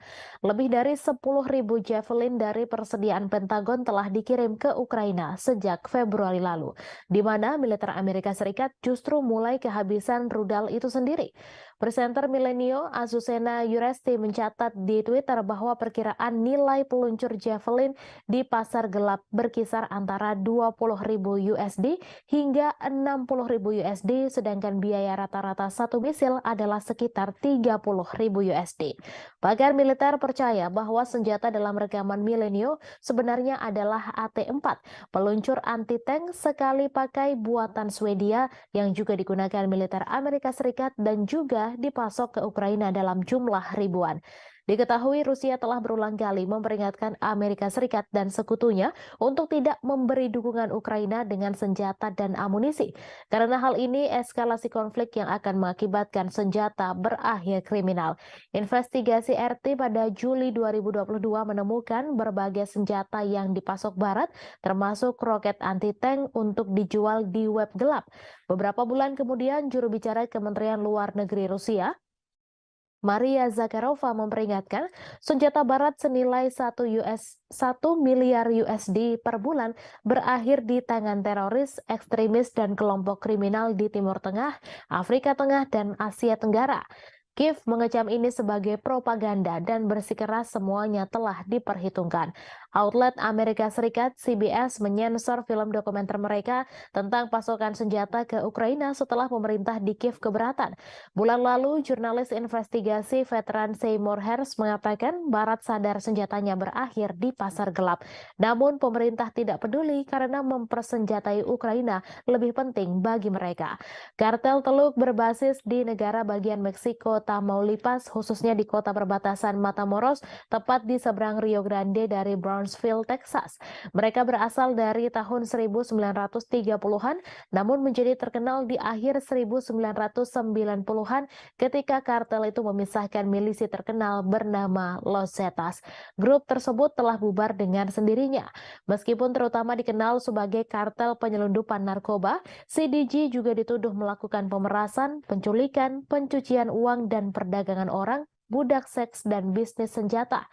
Pada bulan Maret, kartel meminta maaf atas salah satu faksi yang menculik 4 orang Amerika dan membunuh 2 orang dari mereka dalam apa yang mereka katakan sebagai kasus kesalahan identitas. 5 anggota faksi itu diserahkan ke polisi Meksiko.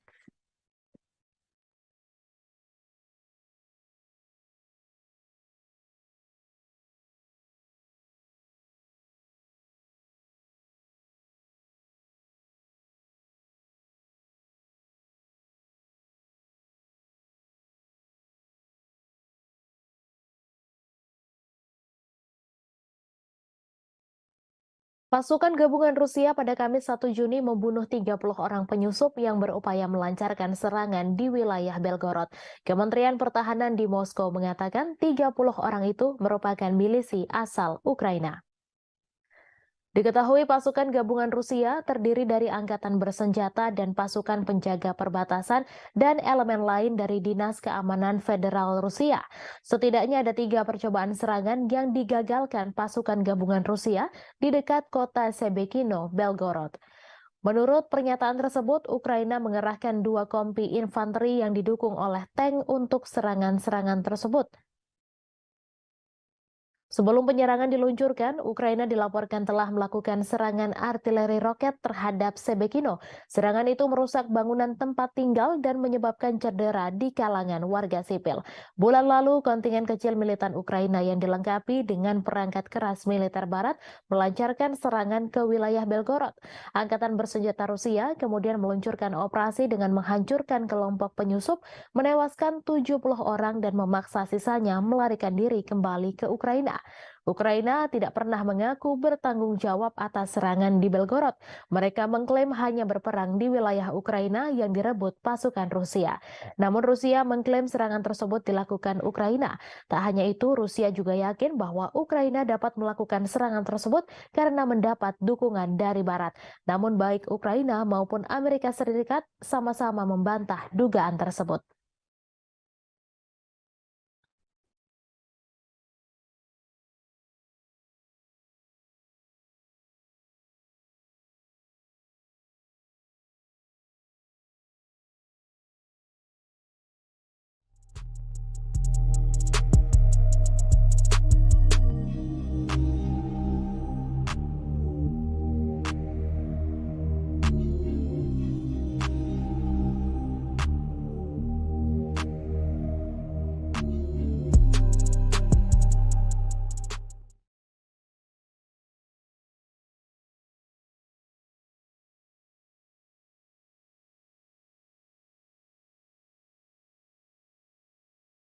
Sekjen NATO Jens Stoltenberg pada Kamis 1 Juni mengatakan semua sekutu telah setuju Ukraina bergabung dengan aliansi. Menurutnya, Rusia tidak bisa mencegah ekspansi aliansi militer pimpinan Amerika Serikat tersebut. Dilansir dari Reuters, sebelumnya bos NATO itu menggambarkan diskusi informal di dalam aliansi tentang langkah-langkah spesifik yang harus diambil Ukraina untuk mencapai keanggotaan NATO berlangsung baik. Stoltenberg juga menunjukkan bahwa Ukraina telah bergerak menuju NATO beralih dari standar Soviet ke NATO. Ia mengatakan NATO telah membantu Ukraina dalam hal ini sejak 2014 dan terutama setelah invasi besar-besaran Rusia. Rusia menentang keras ekspansi NATO yang semakin dekat dengan perbatasannya. Upaya ekspansi NATO ini telah dijadikan salah satu dalih Moskow menginvasi Ukraina. Sejak Rusia menginvasi Ukraina Februari tahun lalu, dua negara netral Finlandia dan Swedia mengajukan diri menjadi anggota baru NATO. Baru Finlandia yang secara resmi diterima, sedangkan Swedia masih menunggu persetujuan Turki yang hingga kini masih keberatan. Bulan lalu, kabar Ukraina akan bergabung dengan NATO juga sudah diserukan. Perdana Menteri Hungaria Viktor Orban kaget setengah mati setelah tahu NATO setuju menjadikan Ukraina sebagai anggota. Orban pun mengungkapkan kekagetannya hanya dengan satu tulisan pada cuitannya di Twitter. Diketahui, NATO merupakan aliansi militer dari 31 negara yang kebanyakan berasal dari Eropa. Tetapi di antara anggota juga terdapat Amerika Serikat serta Kanada. Hungaria juga merupakan anggota NATO dan seperti anggota lainnya, negara itu bisa melakukan veto terkait anggota yang akan bergabung. Anggota NATO termasuk Hungaria pada 2008 sebenarnya setuju bahwa Ukraina akan bergabung dengan mereka. Meski begitu, mereka tak langsung memberikan keanggotaan. Dengan bergabung bersama NATO, maka akan terlindungi sesuai artikel 5 aliansi itu yang menegaskan menyerang salah satu anggota berarti juga menyerang seluruhnya. Artinya, jika Ukraina yang bergabung kemudian diinvasi atau diserang, seluruh anggota NATO termasuk Amerika Serikat akan memberikan bantuan. Namun Hungaria yang bergabung pada 1999 telah menunjukkan keinginan untuk menentang perluasan aliansi tersebut. Meski mayoritas anggota NATO menentang Rusia karena invasi ke Ukraina, Hungaria tetap memperlihatkan hubungan yang mesra dengan Moskow.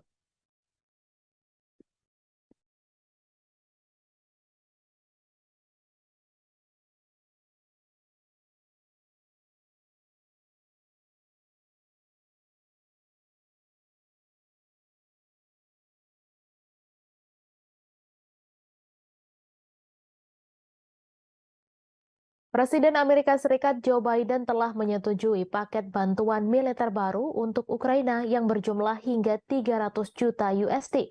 Paket bantuan itu mencakup amunisi tambahan untuk drone dan berbagai senjata lainnya.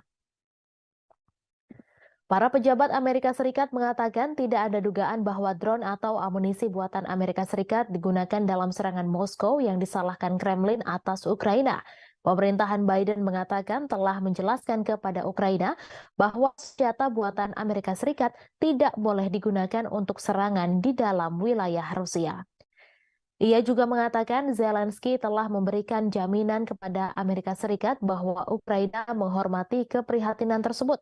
Paket bantuan baru menyediakan amunisi untuk meningkatkan kemampuan pertahanan udara Ukraina untuk menangkis serangan udara Rusia di Kiev. Paket ini menyediakan amunisi untuk baterai rudal Patriot dan sistem roket artileri mobilitas tinggi atau HIMARS, serta sistem pertahanan udara Avenger dan Stinger. Juga turut disuplai peralatan pembersihan ranjau, putaran anti lapis baja, roket pesawat Zuni yang tidak terarah, kacamata penglihatan malam, dan sekitar 30 juta putaran amunisi senjata kecil dan sejumlah peluru artileri lainnya yang dirahasiakan. Paket bantuan baru datang pada saat yang menegangkan dalam perang. Serangan pesawat tak berawak terbaru di Moskow mengikuti perebutan Rusia atas kota Bakhmut di Ukraina Timur setelah pertempuran 9 bulan yang menewaskan puluhan ribu orang. Ukraina juga menunjukkan tanda-tanda bahwa serangan balasan musim semi yang telah lama ditunggu-tunggu mungkin sudah berlangsung. Kementerian Pertahanan Rusia mengatakan 5 drone ditembak jatuh di Moskow dan sistem 3 lainnya macet menyebabkan mereka menyimpang dari jalur. Presiden Vladimir Putin menyebutnya sebagai tindakan teroris oleh Kiev. Diketahui Amerika Serikat telah memberikan lebih dari 37,6 miliar dolar senjata dan peralatan lainnya ke Ukraina sejak serangan Rusia pada Februari 2022.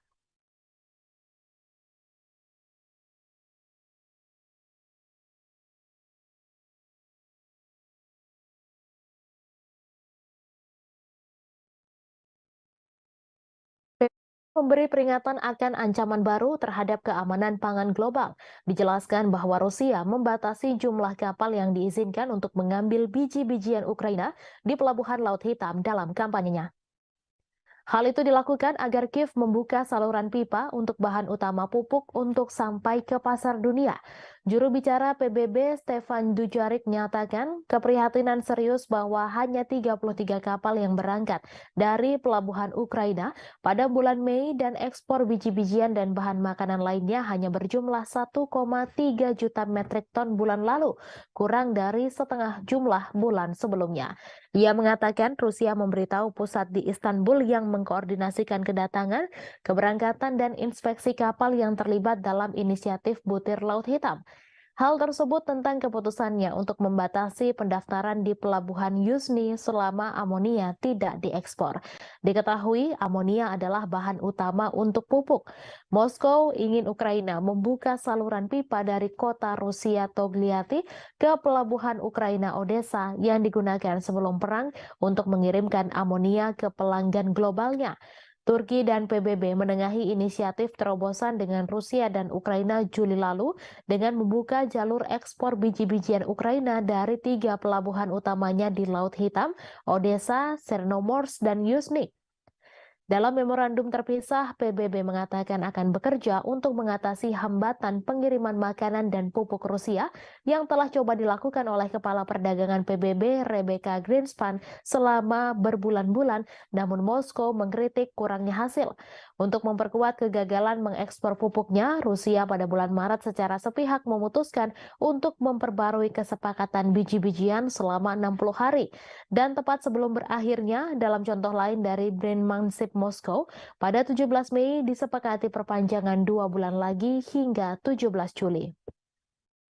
Diketahui imbas dari invasi Rusia ke Ukraina sejak Februari 2022, salah satu lumbung pangan utama dunia, harga pangan global meroket memukul negara-negara berkembang.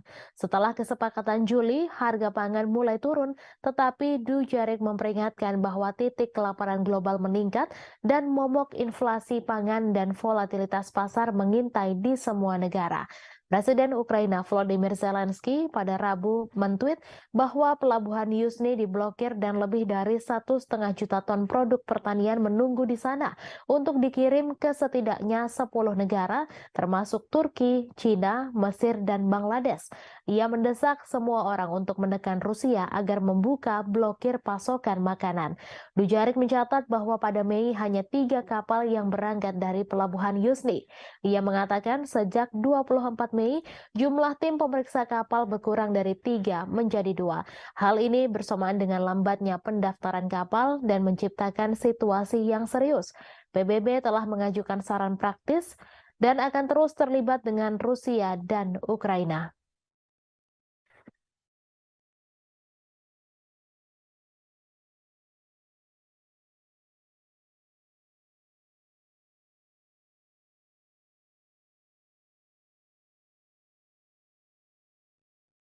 Ukraina pada Rabu 31 Mei memperingatkan larangan ekspor biji-bijian yang diberlakukan beberapa negara Uni Eropa justru membantu Presiden Rusia Vladimir Putin memecah belah Eropa.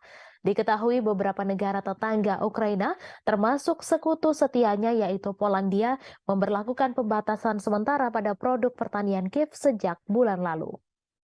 Komisaris Pertanian Eropa Janusz Wojciechowski pada Selasa 30 Mei menyerukan pembatasan impor biji-bijian yang diberlakukan oleh beberapa negara Uni Eropa diperpanjang setidaknya sampai akhir Oktober.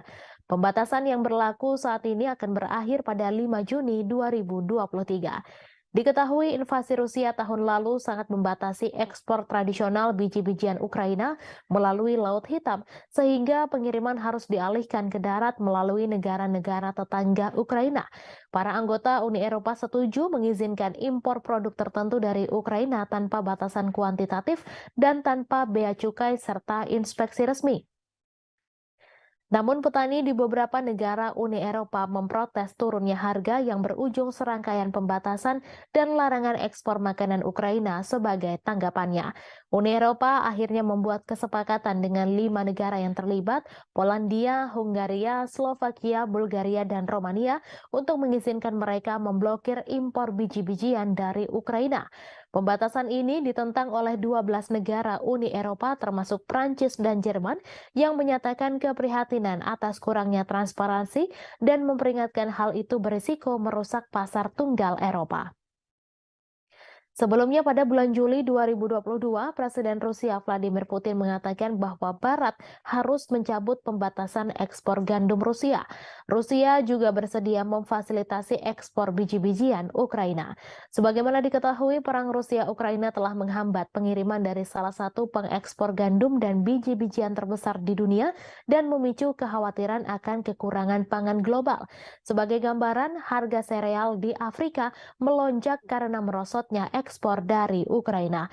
Hal itu lantas mempertajam dampak konflik dan perubahan iklim serta memicu kekhawatiran kerusuhan sosial.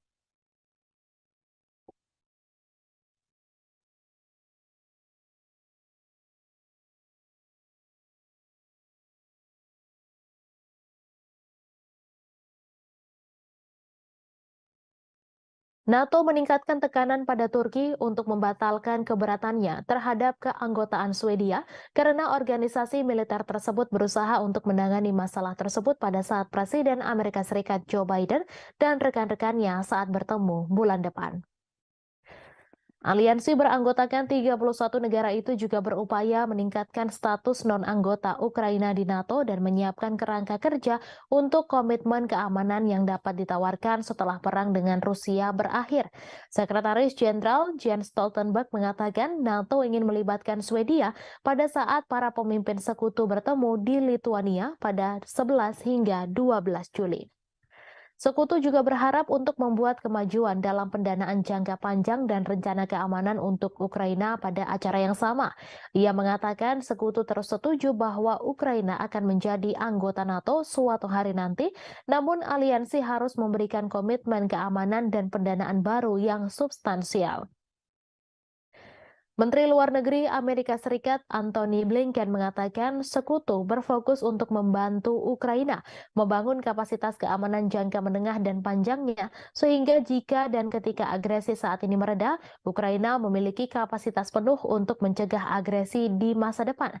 Khawatir mereka akan menjadi sasaran Moskow setelah Rusia menginvasi Ukraina tahun lalu, Swedia dan Finlandia meninggalkan posisi tradisional non-blok militer mereka untuk mencari perlindungan di bawah payung keamanan NATO.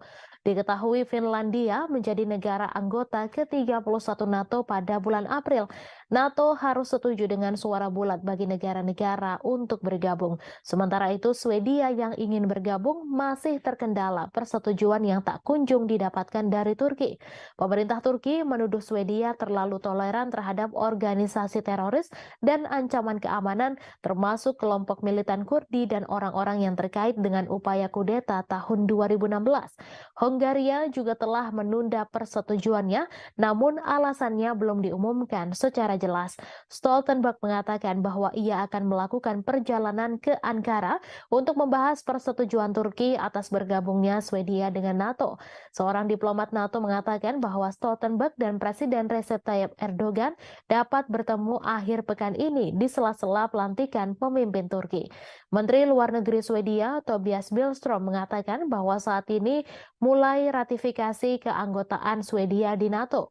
Ia mengatakan bahwa melarang Swedia bergabung dengan NATO justru adalah sebuah kemenangan bagi Presiden Rusia Vladimir Putin.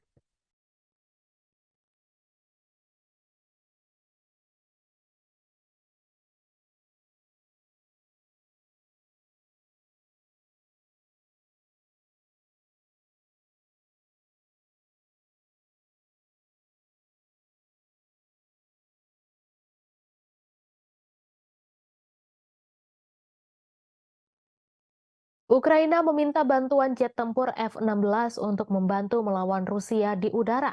Selain itu, ternyata mereka juga berharap akan mendapatkan jet tempur canggih lain, yaitu Eurofighter Typhoon. Menteri Pertahanan Ukraina Reznikov mengatakan jika Inggris dan Jerman menggabungkan kemampuan untuk memasok pesawat Eurofighter, maka akan menjadi sebuah langkah signifikan. Reznikov menambahkan bahwa Ukraina membutuhkan sekitar 100 jet tempur. Selain F-16, Eurofighter Typhoon dikatakannya bakal sangat membantu dalam menangkis agresi Rusia. Ia menambahkan Ukraina akan menyambut baik jika ada partisipasi Jerman dalam pelatihan pilot Ukraina di pesawat Eurofighter Typhoon. Namun tentu harapan itu masih jauh karena bahkan F-16 sendiri belum diketahui akan dipasok oleh negara mana ke Ukraina. Eurofighter Typhoon sendiri adalah pesawat tempur bermesin ganda yang dibuat di Eropa. Typhoon dirancang sebagai pesawat tempur superioritas udara dan diproduksi oleh konsorsium Airbus, BAE Systems, dan Leonardo yang diwadahi oleh perusahaan induk bersama Eurofighter Jet Flugzeug GmbH. Eurofighter Typhoon disebut sebagai jet tempur sangat lincah, dirancang sebagai petarung yang efektif dalam pertempuran. Pesawat versi baru didesain dengan lebih baik untuk melakukan misi serangan udara ke permukaan dan agar kompatibel dengan persenjataan berbeda, termasuk rudal Storm Shadow, Brimstone, dan Marty ER. Typhoon memiliki debut tempurnya selama intervensi militer 2011 di Libya. Royal Air Force Inggris dan Angkatan Udara Italia melakukan pengintaian udara dan misi serangan darat dalam konflik tersebut.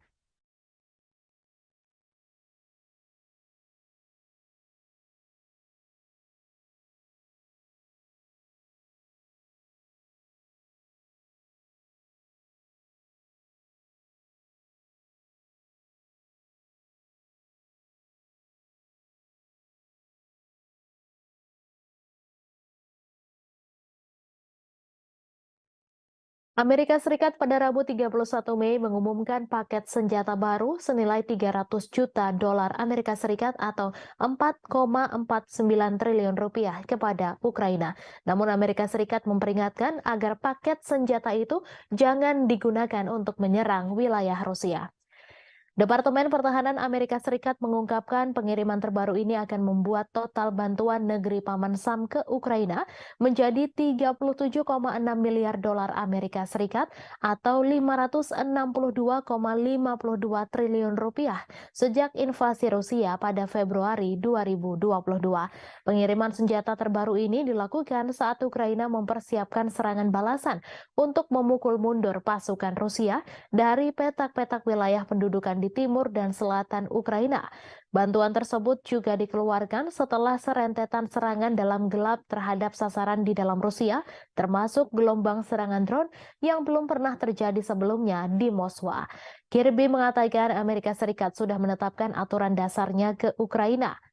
Kirby melanjutkan bahwa meskipun ketegangan meningkat atas masalah ini, Gedung Putih tetap yakin Ukraina akan menepati janjinya untuk tidak menggunakan jet tempur F-16 buatan Amerika Serikat. Kirby menambahkan meski Washington dengan sepenuh hati mendukung Ukraina mengalahkan invasi Rusia, ia ingin menghindari situasi yang menyedot Barat, NATO, dan Amerika Serikat serta menghindari Perang Dunia III. Pentagon mengatakan paket 300 juta dolar AS itu termasuk amunisi untuk sistem pertahanan udara Patriot, rudal pertahanan udara AM-7, sistem pertahanan udara Avenger, dan rudal anti pesawat Stinger. Juga bagian dari paket adalah amunisi untuk sistem roket artileri mobilitas tinggi atau HIMARS, peluru artileri 155 mm dan 105 mm, amunisi tank 105 mm, serta roket pesawat Zuni. Amerika Serikat juga turut mengirim lebih dari 30 juta butir amunisi senjata kecil ke Ukraina.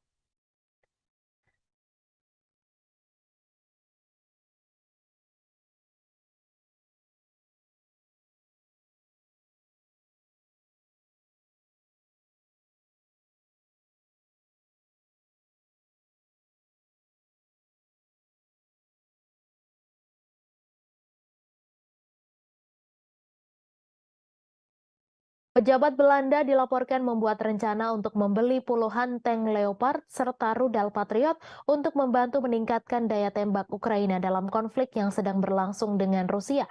Kabinet Belanda bertujuan untuk membeli macan tutul dari pabrikan milik negara Swiss Ruach.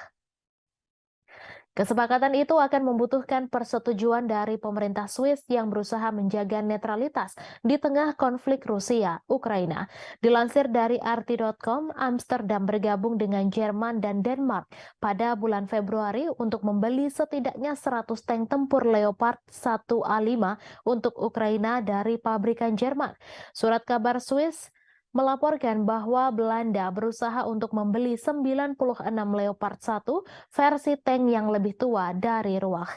Pada saat yang sama, Belanda ingin menyediakan lebih banyak rudal atau suku cadang Patriot untuk mengoperasikannya untuk membantu meningkatkan pertahanan udara Ukraina. Anggota NATO itu sebelumnya memberi Kiev 2 peluncur Patriot dan sejumlah rudal. Namun ia menambahkan bahwa mengingat kebutuhan keamanan Belanda sendiri, tentunya tidak dapat memberikan semuanya pada Ukraina. Ia menyerukan lebih banyak negara untuk bergabung dengan koalisi negara-negara yang memasok rudal Patriot ke Ukraina.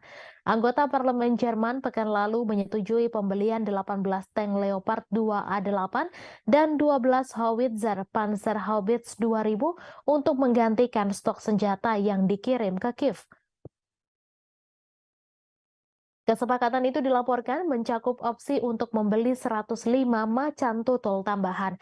Paket bantuan terbaru Berlin untuk Ukraina mencakup 30 tank Leopard 1. Sebagaimana diketahui, Ukraina telah berulang kali mengatakan bahwa pasokan senjata berat asing sangat penting untuk keberhasilan serangan balasan yang direncanakan.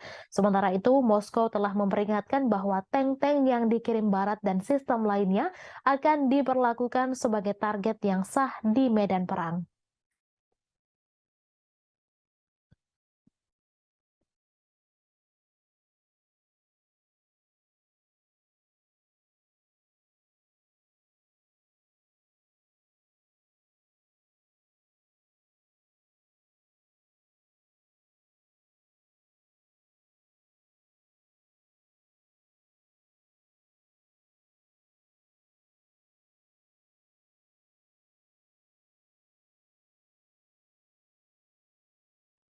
Presiden Ukraina Volodymyr Zelensky dan para pendukungnya dari Eropa Barat mengadakan pertemuan puncak untuk membangun dukungan bagi rencana perdamaian Kiev. Rencana tersebut dianggap tidak dapat diterima oleh Rusia. Presiden Prancis Emmanuel Macron telah menawarkan untuk menjadi tuan rumah KTT di Paris, sementara Denmark dan Swedia juga mengajukan diri sebagai tuan rumah. Meskipun tidak ada daftar tamu yang muncul, para pejabat Eropa dilaporkan telah menjangkau Brazil, India, Cina, dan negara-negara non-barat lainnya. Seorang diplomat anonim menyatakan bahwa Rusia tidak akan diundang dalam agenda tersebut. Sebelumnya, Rusia juga telah dengan tegas menolak apa yang disebut rencana kecepatan Ukraina. Diterbitkan akhir tahun lalu, rencana tersebut menuntut agar Rusia menyerahkan kembali wilayah Donetsk, Lugansk, Kherson, dan Zaporizhzhia ke Kiev, sementara juga melepaskan kendali Crimea yang memilih untuk bergabung dengan Federasi Rusia pada tahun 2014. Rencana tersebut juga menuntut Rusia membayar ganti rugi ke Ukraina dan menyerahkan pejabatnya untuk menghadapi pengadilan internasional. Sangat tidak mungkin bahwa pertemuan puncak yang tidak diundang Rusia yang diselenggarakan oleh negara-negara yang saat ini membiayai militer Ukraina akan mengubah pikiran di Kremlin. Menteri Luar Negeri Rusia, Sergei Lavrov, menyatakan pekan lalu bahwa rencana Ukraina pada dasarnya melibatkan kapitulasi Rusia. Proses perdamaian diakui tidak mungkin terjadi tanpa keterlibatan seluruh dunia, termasuk para pemimpin Global South. Zelensky juga baru-baru ini membuat tawaran ke dunia non-barat, berpidato di Liga Arab di Arab Saudi bulan ini dan berbicara dengan bahasa Cina. Namun penjangkauan ini kadang terkesan kaku dengan Zelensky menuduh anggota Liga Arab mengalah pada pengaruh Rusia sebelum melewatkan pertemuan dengan Presiden Brasil Luiz Inácio Lula da Silva di KTT G7 di Jepang. Bulan lalu, penasehat utama Zelensky, Mikhail Podolyak, menuntut Cina membuat pilihan untuk mendukung Ukraina dan Barat atau kehilangan pengaruhnya dalam urusan dunia. Padahal Cina telah merilis rencana perdamaian 12 poinnya sendiri yang meskipun ditolak oleh Amerika Serikat dan sekutu NATO-nya telah mendapat dukungan di banyak dunia termasuk Rusia. Gadis berusia 11 tahun menjadi korban setelah Rusia melancarkan serangan rudal ke ibu kota Ukraina Kiev pada Kamis 1 Juni kemarin. Gadis tersebut tewas bersama ibunya yang berusia 34 tahun dan seorang wanita berusia 33 tahun. Dikutip dari AFP, total korban tewas akibat serangan rudal Rusia ini mencapai 3 orang. Selain itu, sebanyak 11 orang dilaporkan terluka di distrik Desnyanski dan Dnipropetrovsk Timur. Sebelumnya, pejabat di Ukraina menyebut 2 bocah dinyatakan tewas, namun pernyataan tersebut segera direvisi. Serangan ini menjadi serangan keempat dalam minggu ini dan telah terjadi 17 serangan sepanjang bulan Mei di Kiev. Gambar yang dibagikan oleh otoritas militer setempat menunjukkan tim penyelamat merawat orang-orang serta bangunan yang rusak. Dalam sejumlah postingan di Telegram, Wali Kota Kiev Vitali Klitschko mengatakan serangkaian ledakan telah terjadi di kota tersebut dan telah ditangani oleh penyelamat puing-puing yang berjatuhan dan kebakaran. Sementara itu, para pejabat yang didukung Rusia di wilayah Luhansk Timur Ukraina mengatakan 5 orang telah tewas dan 19 lainnya terluka oleh penembakan Ukraina di sebuah peternakan unggas pada hari Rabu. Kemudian pada Kamis pagi, Gubernur wilayah Belgorod Rusia Barat yang berbatasan dengan Ukraina mengatakan sedikitnya 2 orang terluka dalam serangan di ibu kota Shebekino yang ia tuduh dilakukan oleh pasukan Ukraina. Presiden Prancis Emmanuel Macron berpendapat bahwa Ukraina melindungi Eropa dan harus diberikan jaminan keamanan oleh NATO. Ia menambahkan bahwa akan menjadi kepentingan anggota NATO untuk memberikan jaminan tersebut, sementara Kiev menunggu persetujuan untuk bergabung dengan aliansi militer Barat. Prancis dan kekuatan Barat lainnya telah memberikan bantuan militer senilai miliaran dolar ke Ukraina sejak konflik dengan Rusia dimulai pada Februari 2022. Namun mereka berhenti menawarkan perlindungan menyeluruh yang diberikan kepada anggota NATO. Pasal 5 Perjanjian Pendirian Blok menetapkan bahwa serangan terhadap satu anggota dianggap sebagai serangan terhadap semua anggota. Presiden Prancis yang pernah menggambarkan aliansi yang berbasis di Brussel itu sebagai mati otak mengatakan bahwa krisis Ukraina telah menyentuh NATO. Macron meminta anggota blok untuk mengintensifkan bantuan militer ke Kiev sehingga memiliki semua yang dibutuhkan untuk serangan balasan terhadap pasukan Rusia. Meskipun mengakui bahwa kontribusi Amerika Serikat telah menjadi kunci dalam memungkinkan Ukraina mempertahankan diri, Macron berpendapat bahwa Eropa harus membangun industri pertahanannya sendiri daripada mengandalkan Washington untuk perlindungan.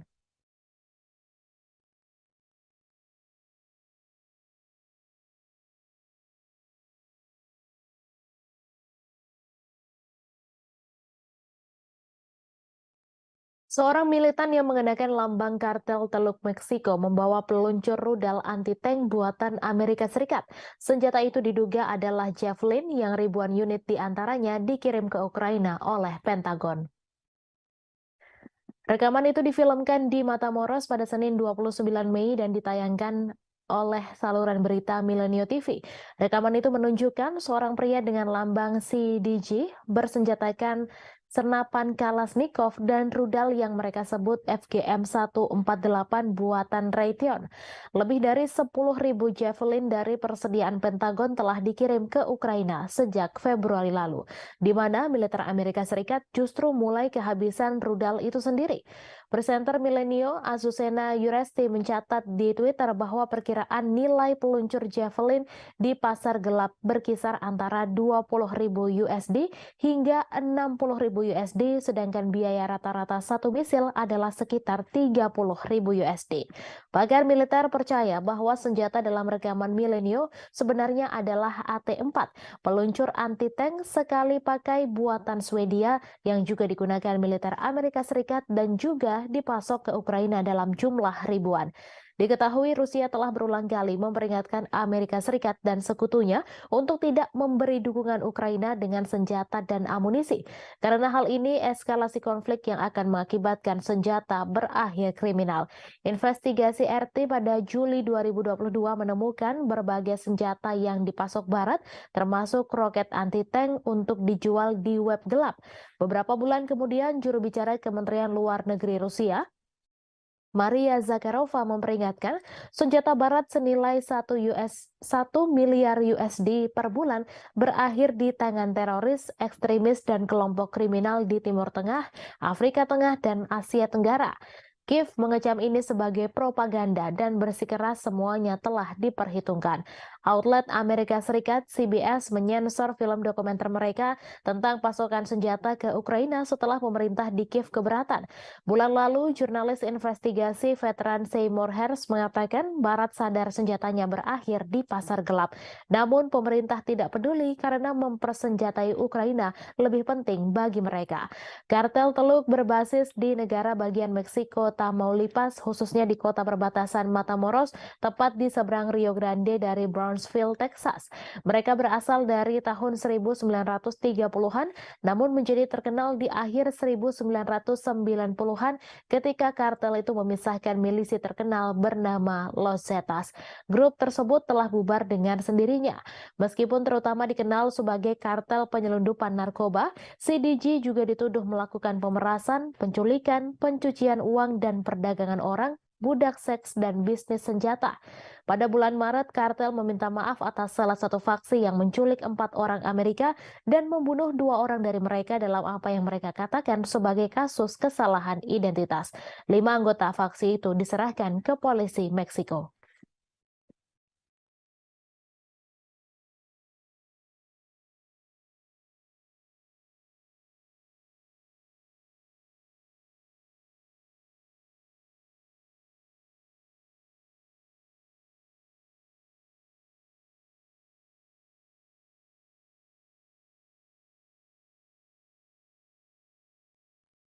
Pasukan gabungan Rusia pada Kamis 1 Juni membunuh 30 orang penyusup yang berupaya melancarkan serangan di wilayah Belgorod.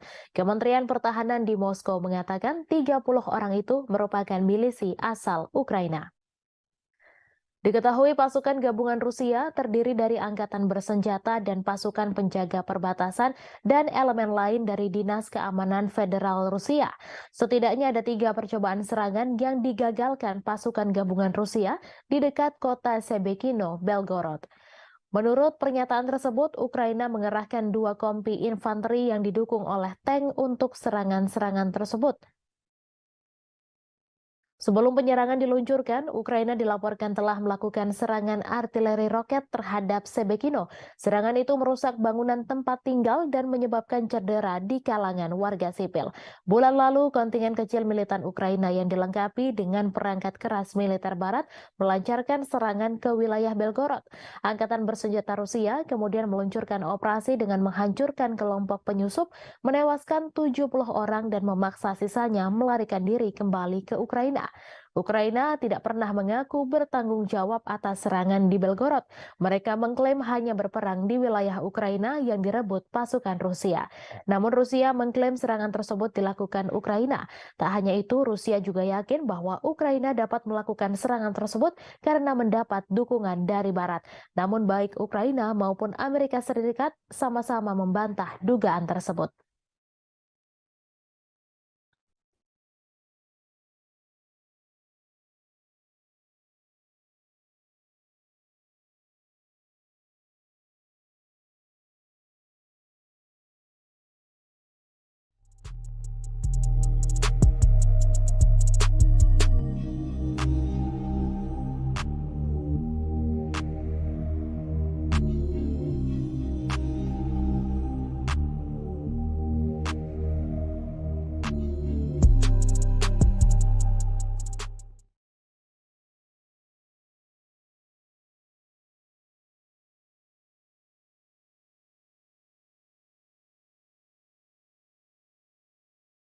Sekjen NATO Jens Stoltenberg pada Kamis 1 Juni mengatakan semua sekutu telah setuju Ukraina bergabung dengan aliansi.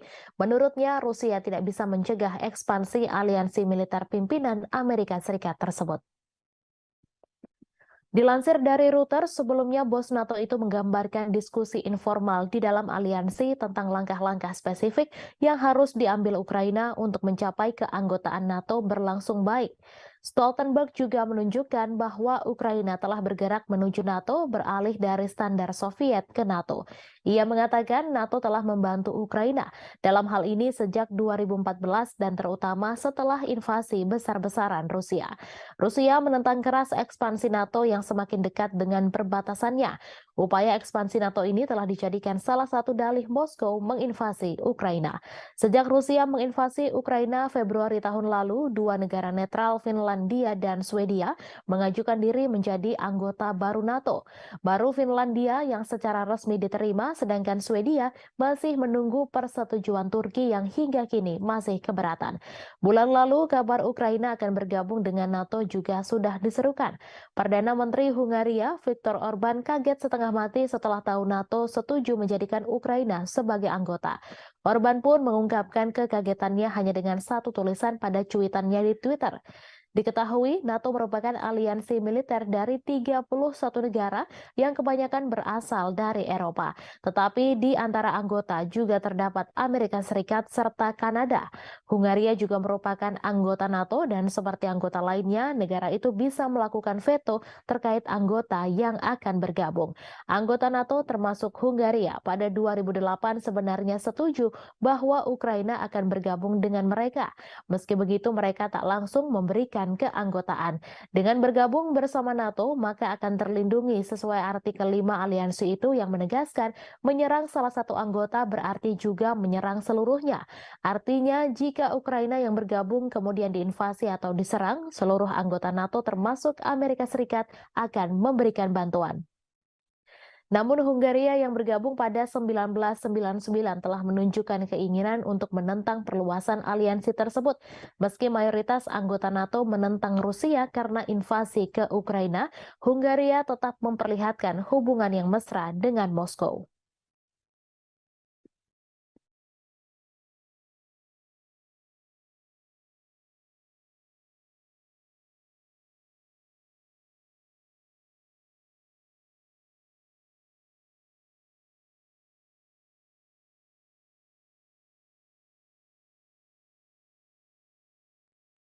Presiden Amerika Serikat Joe Biden telah menyetujui paket bantuan militer baru untuk Ukraina yang berjumlah hingga 300 juta USD. Paket bantuan itu mencakup amunisi tambahan untuk drone dan berbagai senjata lainnya.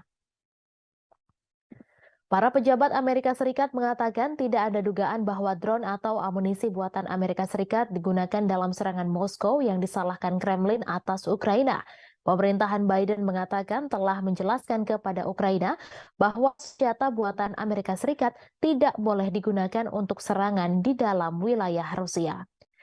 Ia juga mengatakan Zelensky telah memberikan jaminan kepada Amerika Serikat bahwa Ukraina menghormati keprihatinan tersebut.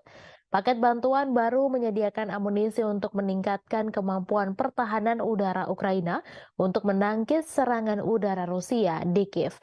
Paket ini menyediakan amunisi untuk baterai rudal Patriot dan sistem roket artileri mobilitas tinggi atau HIMARS, serta sistem pertahanan udara Avenger dan Stinger.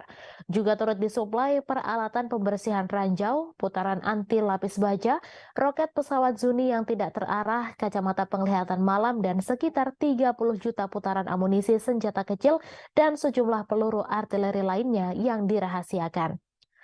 Paket bantuan baru datang pada saat yang menegangkan dalam perang. Serangan pesawat tak berawak terbaru di Moskow mengikuti perebutan Rusia atas kota Bakhmut di Ukraina Timur setelah pertempuran 9 bulan yang menewaskan puluhan ribu orang. Ukraina juga menunjukkan tanda-tanda bahwa serangan balasan musim semi yang telah lama ditunggu-tunggu mungkin sudah berlangsung. Kementerian Pertahanan Rusia mengatakan 5 drone ditembak jatuh di Moskow dan sistem 3 lainnya macet menyebabkan mereka menyimpang dari jalur. Presiden Vladimir Putin menyebutnya sebagai tindakan teroris oleh Kiev. Diketahui Amerika Serikat telah memberikan lebih dari 37,6 miliar dolar senjata dan peralatan lainnya ke Ukraina sejak serangan Rusia pada Februari 2022.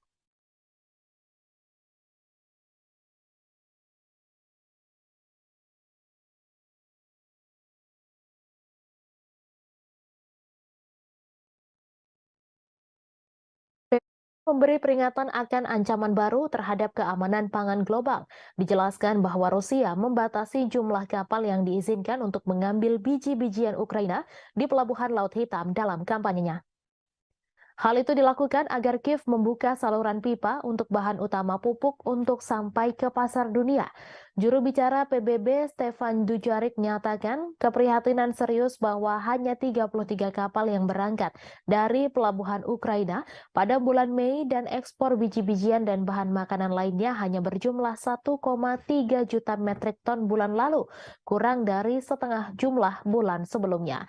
Ia mengatakan Rusia memberitahu pusat di Istanbul yang mengkoordinasikan kedatangan, keberangkatan, dan inspeksi kapal yang terlibat dalam inisiatif Butir Laut Hitam. Hal tersebut tentang keputusannya untuk membatasi pendaftaran di pelabuhan Yuzhny selama amonia tidak diekspor. Diketahui amonia adalah bahan utama untuk pupuk.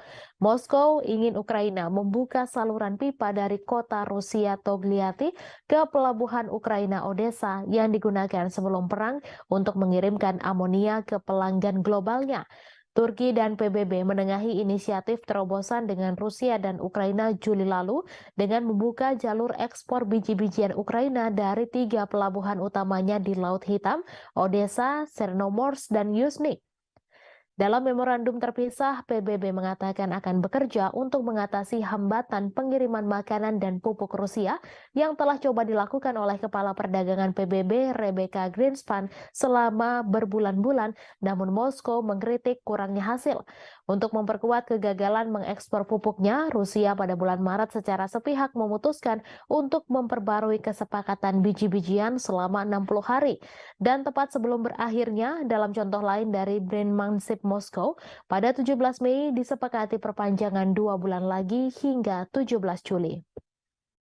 Diketahui imbas dari invasi Rusia ke Ukraina sejak Februari 2022, salah satu lumbung pangan utama dunia, harga pangan global meroket memukul negara-negara berkembang.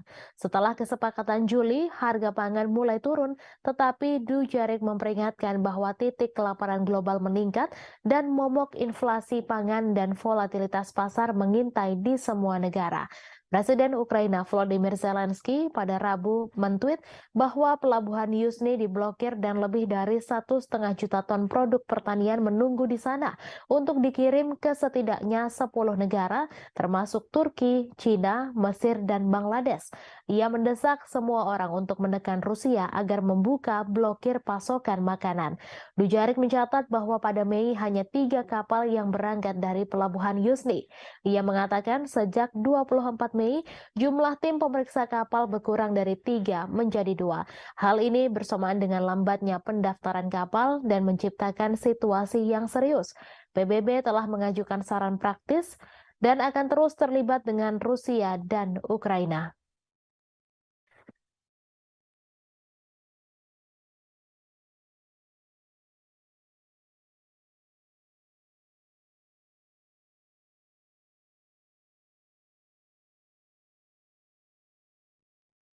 Ukraina pada Rabu 31 Mei memperingatkan larangan ekspor biji-bijian yang diberlakukan beberapa negara Uni Eropa justru membantu Presiden Rusia Vladimir Putin memecah belah Eropa. Diketahui beberapa negara tetangga Ukraina, termasuk sekutu setianya yaitu Polandia, memberlakukan pembatasan sementara pada produk pertanian Kiev sejak bulan lalu. Komisaris Pertanian Eropa Janusz Wojciechowski pada Selasa 30 Mei menyerukan pembatasan impor biji-bijian yang diberlakukan oleh beberapa negara Uni Eropa diperpanjang setidaknya sampai akhir Oktober. Pembatasan yang berlaku saat ini akan berakhir pada 5 Juni 2023. Diketahui invasi Rusia tahun lalu sangat membatasi ekspor tradisional biji-bijian Ukraina melalui Laut Hitam, sehingga pengiriman harus dialihkan ke darat melalui negara-negara tetangga Ukraina. Para anggota Uni Eropa setuju mengizinkan impor produk tertentu dari Ukraina tanpa batasan kuantitatif dan tanpa bea cukai serta inspeksi resmi. Namun petani di beberapa negara Uni Eropa memprotes turunnya harga yang berujung serangkaian pembatasan dan larangan ekspor makanan Ukraina sebagai tanggapannya. Uni Eropa akhirnya membuat kesepakatan dengan 5 negara yang terlibat, Polandia, Hungaria, Slovakia, Bulgaria, dan Romania untuk mengizinkan mereka memblokir impor biji-bijian dari Ukraina. Pembatasan ini ditentang oleh 12 negara Uni Eropa termasuk Prancis dan Jerman yang menyatakan keprihatinan atas kurangnya transparansi dan memperingatkan hal itu berisiko merusak pasar tunggal Eropa. Sebelumnya pada bulan Juli 2022, Presiden Rusia Vladimir Putin mengatakan bahwa Barat harus mencabut pembatasan ekspor gandum Rusia. Rusia juga bersedia memfasilitasi ekspor biji-bijian Ukraina. Sebagaimana diketahui, perang Rusia-Ukraina telah menghambat pengiriman dari salah satu pengekspor gandum dan biji-bijian terbesar di dunia dan memicu kekhawatiran akan kekurangan pangan global. Sebagai gambaran, harga sereal di Afrika melonjak karena merosotnya ekspor dari Ukraina. Hal itu lantas mempertajam dampak konflik dan perubahan iklim serta memicu kekhawatiran kerusuhan sosial.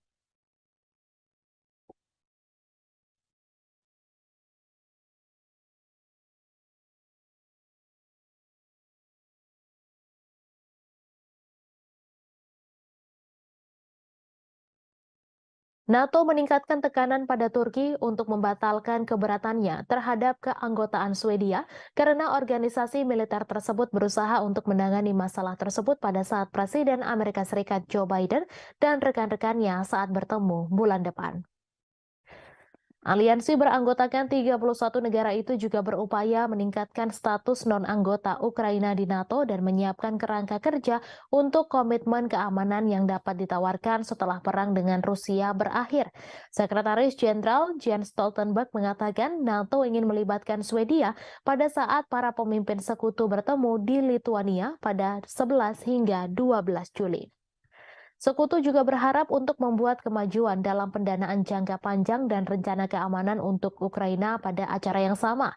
Ia mengatakan sekutu terus setuju bahwa Ukraina akan menjadi anggota NATO suatu hari nanti, namun aliansi harus memberikan komitmen keamanan dan pendanaan baru yang substansial.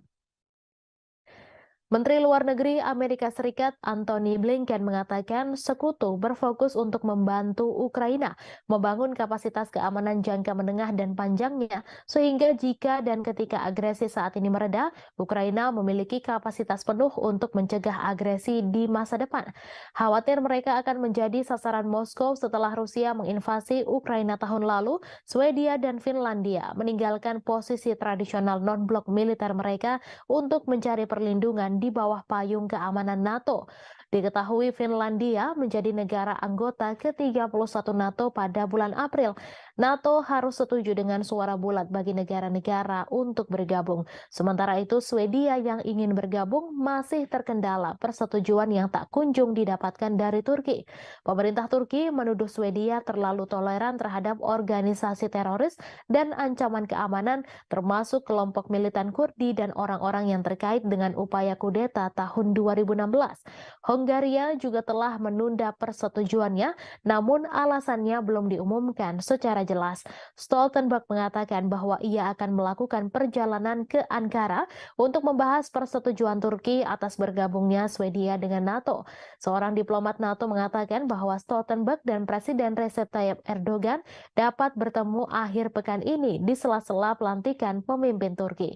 Menteri Luar Negeri Swedia Tobias Billström mengatakan bahwa saat ini mulai ratifikasi keanggotaan Swedia di NATO. Ia mengatakan bahwa melarang Swedia bergabung dengan NATO justru adalah sebuah kemenangan bagi Presiden Rusia Vladimir Putin.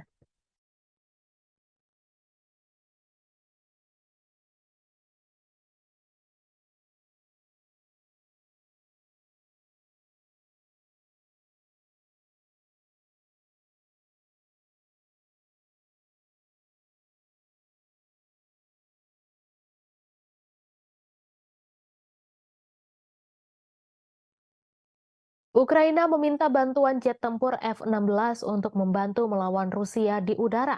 Selain itu, ternyata mereka juga berharap akan mendapatkan jet tempur canggih lain, yaitu Eurofighter Typhoon. Menteri Pertahanan Ukraina Reznikov mengatakan jika Inggris dan Jerman menggabungkan kemampuan untuk memasok pesawat Eurofighter, maka akan menjadi sebuah langkah signifikan. Reznikov menambahkan bahwa Ukraina membutuhkan sekitar 100 jet tempur. Selain F-16, Eurofighter Typhoon dikatakannya bakal sangat membantu dalam menangkis agresi Rusia. Ia menambahkan Ukraina akan menyambut baik jika ada partisipasi Jerman dalam pelatihan pilot Ukraina di pesawat Eurofighter Typhoon. Namun tentu harapan itu masih jauh karena bahkan F-16 sendiri belum diketahui akan dipasok oleh negara mana ke Ukraina. Eurofighter Typhoon sendiri adalah pesawat tempur bermesin ganda yang dibuat di Eropa. Typhoon dirancang sebagai pesawat tempur superioritas udara dan diproduksi oleh konsorsium Airbus, BAE Systems, dan Leonardo yang diwadahi oleh perusahaan induk bersama Eurofighter Jet Flugzeug GmbH. Eurofighter Typhoon disebut sebagai jet tempur sangat lincah, dirancang sebagai petarung yang efektif dalam pertempuran. Pesawat versi baru didesain dengan lebih baik untuk melakukan misi serangan udara ke permukaan dan agar kompatibel dengan persenjataan berbeda, termasuk rudal Storm Shadow, Brimstone, dan Marty ER. Typhoon memiliki debut tempurnya selama intervensi militer 2011 di Libya. Royal Air Force Inggris dan Angkatan Udara Italia melakukan pengintaian udara dan misi serangan darat dalam konflik tersebut.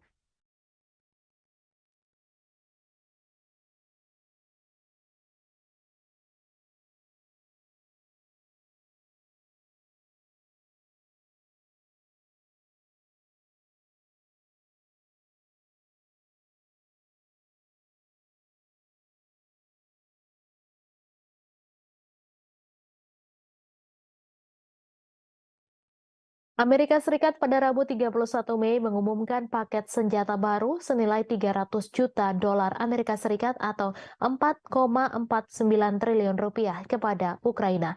Namun Amerika Serikat memperingatkan agar paket senjata itu jangan digunakan untuk menyerang wilayah Rusia.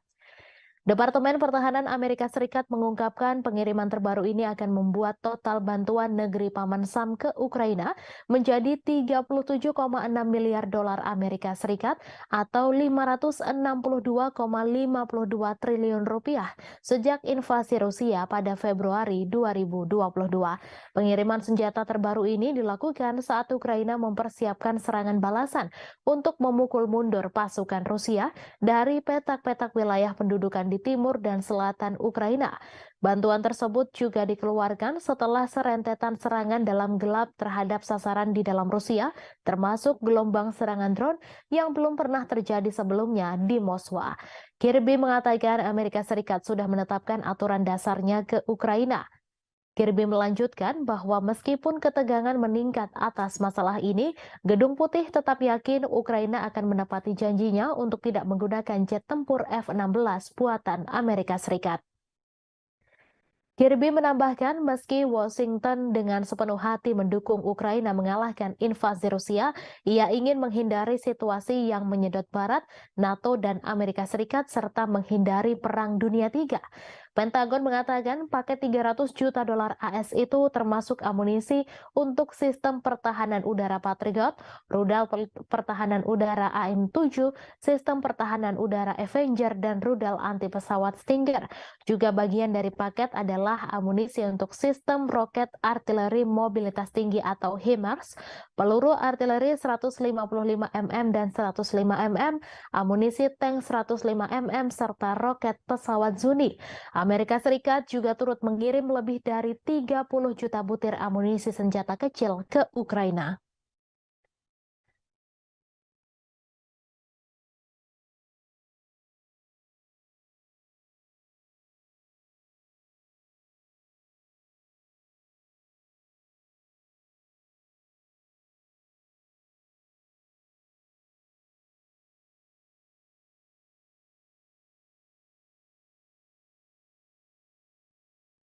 Pejabat Belanda dilaporkan membuat rencana untuk membeli puluhan tank Leopard serta rudal Patriot untuk membantu meningkatkan daya tembak Ukraina dalam konflik yang sedang berlangsung dengan Rusia. Kabinet Belanda bertujuan untuk membeli macan tutul dari pabrikan milik negara Swiss Ruach. Kesepakatan itu akan membutuhkan persetujuan dari pemerintah Swiss yang berusaha menjaga netralitas di tengah konflik Rusia-Ukraina. Dilansir dari RT.com, Amsterdam bergabung dengan Jerman dan Denmark pada bulan Februari untuk membeli setidaknya 100 tank tempur Leopard 1A5 untuk Ukraina dari pabrikan Jerman.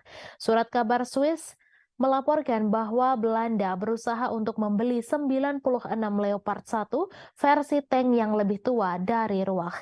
Pada saat yang sama, Belanda ingin menyediakan lebih banyak rudal atau suku cadang Patriot untuk mengoperasikannya untuk membantu meningkatkan pertahanan udara Ukraina. Anggota NATO itu sebelumnya memberi Kiev 2 peluncur Patriot dan sejumlah rudal. Namun ia menambahkan bahwa mengingat kebutuhan keamanan Belanda sendiri, tentunya tidak dapat memberikan semuanya pada Ukraina. Ia menyerukan lebih banyak negara untuk bergabung dengan koalisi negara-negara yang memasok rudal Patriot ke Ukraina. Anggota parlemen Jerman pekan lalu menyetujui pembelian 18 tank Leopard 2A8 dan 12 howitzer Panzerhaubitze 2000 untuk menggantikan stok senjata yang dikirim ke Kiev. Kesepakatan itu dilaporkan mencakup opsi untuk membeli 105 macan tutul tambahan. Paket bantuan terbaru Berlin untuk Ukraina mencakup 30 tank Leopard 1. Sebagaimana diketahui, Ukraina telah berulang kali mengatakan bahwa pasokan senjata berat asing sangat penting untuk keberhasilan serangan balasan yang direncanakan. Sementara itu, Moskow telah memperingatkan bahwa tank-tank yang dikirim Barat dan sistem lainnya akan diperlakukan sebagai target yang sah di medan perang.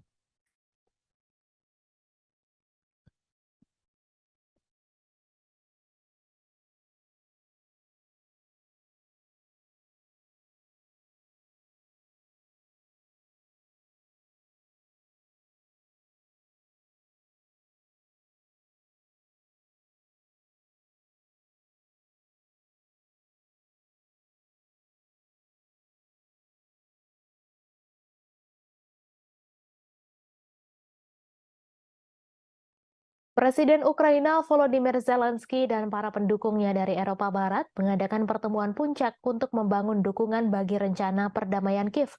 Rencana tersebut dianggap tidak dapat diterima oleh Rusia. Presiden Prancis Emmanuel Macron telah menawarkan untuk menjadi tuan rumah KTT di Paris, sementara Denmark dan Swedia juga mengajukan diri sebagai tuan rumah. Meskipun tidak ada daftar tamu yang muncul, para pejabat Eropa dilaporkan telah menjangkau Brazil, India, China, dan negara-negara non-barat lainnya.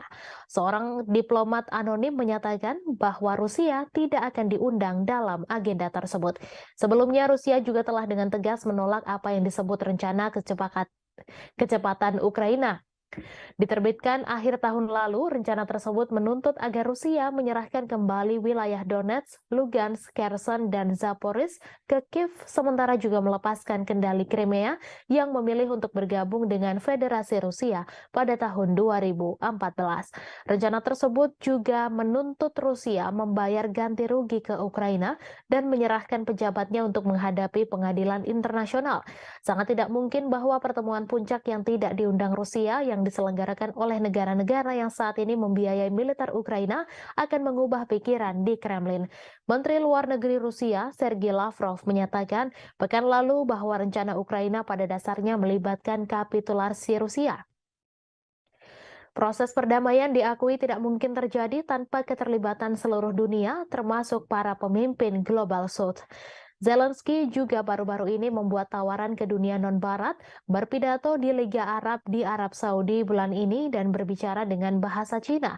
Namun penjangkauan ini kadang terkesan kaku dengan Zelensky menuduh anggota Liga Arab mengalah pada pengaruh Rusia sebelum melewatkan pertemuan dengan Presiden Brasil Luiz Inácio Lula da Silva di KTT G7 di Jepang. Bulan lalu, penasehat utama Zelensky, Mikhail Podolyak, menuntut China membuat pilihan untuk mendukung Ukraina dan Barat atau kehilangan pengaruhnya dalam urusan dunia.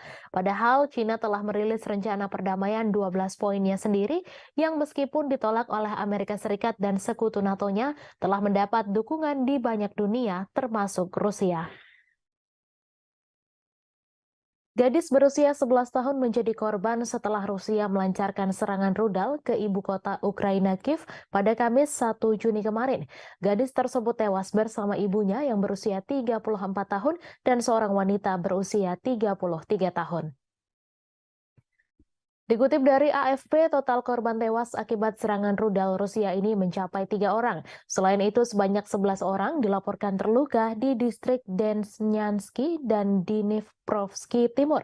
Sebelumnya, pejabat di Ukraina menyebut 2 bocah dinyatakan tewas, namun pernyataan tersebut segera direvisi. Serangan ini menjadi serangan keempat dalam minggu ini dan telah terjadi 17 serangan sepanjang bulan Mei di Kiev. Gambar yang dibagikan oleh otoritas militer setempat menunjukkan tim penyelamat merawat orang-orang serta bangunan yang rusak.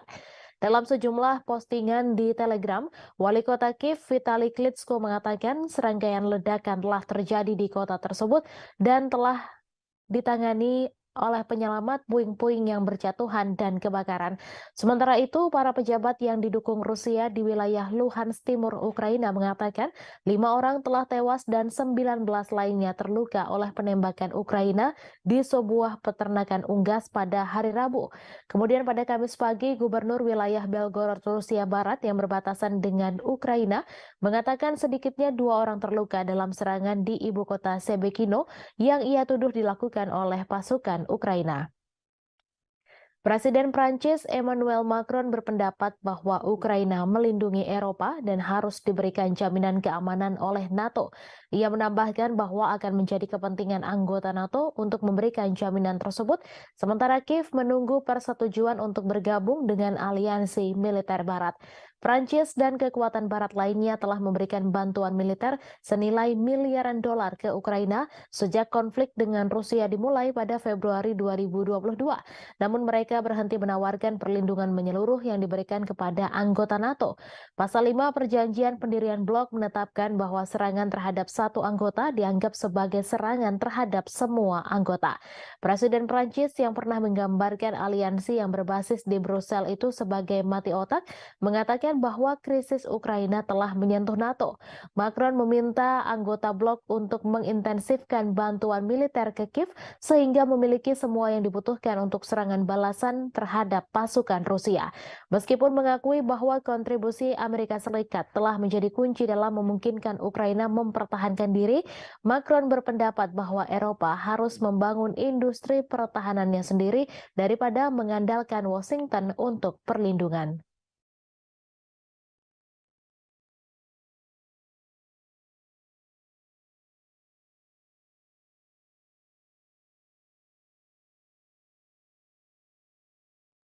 Seorang militan yang mengenakan lambang kartel Teluk Meksiko membawa peluncur rudal anti-tank buatan Amerika Serikat.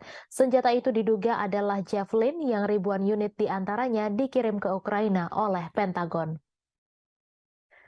Rekaman itu difilmkan di Matamoros pada Senin 29 Mei dan ditayangkan oleh saluran berita Milenio TV. Rekaman itu menunjukkan seorang pria dengan lambang CDG bersenjatakan senapan Kalashnikov dan rudal yang mereka sebut FGM-148 buatan Raytheon. Lebih dari 10.000 Javelin dari persediaan Pentagon telah dikirim ke Ukraina sejak Februari lalu, di mana militer Amerika Serikat justru mulai kehabisan rudal itu sendiri. Presenter Milenio Azucena Yuresti mencatat di Twitter bahwa perkiraan nilai peluncur Javelin di pasar gelap berkisar antara 20.000 USD hingga 60.000 USD, sedangkan biaya rata-rata satu misil adalah sekitar 30.000 USD. Pakar militer percaya bahwa senjata dalam rekaman Milenio sebenarnya adalah AT-4, peluncur anti-tank sekali pakai buatan Swedia yang juga digunakan militer Amerika Serikat dan juga dipasok ke Ukraina dalam jumlah ribuan. Diketahui Rusia telah berulang kali memperingatkan Amerika Serikat dan sekutunya untuk tidak memberi dukungan Ukraina dengan senjata dan amunisi.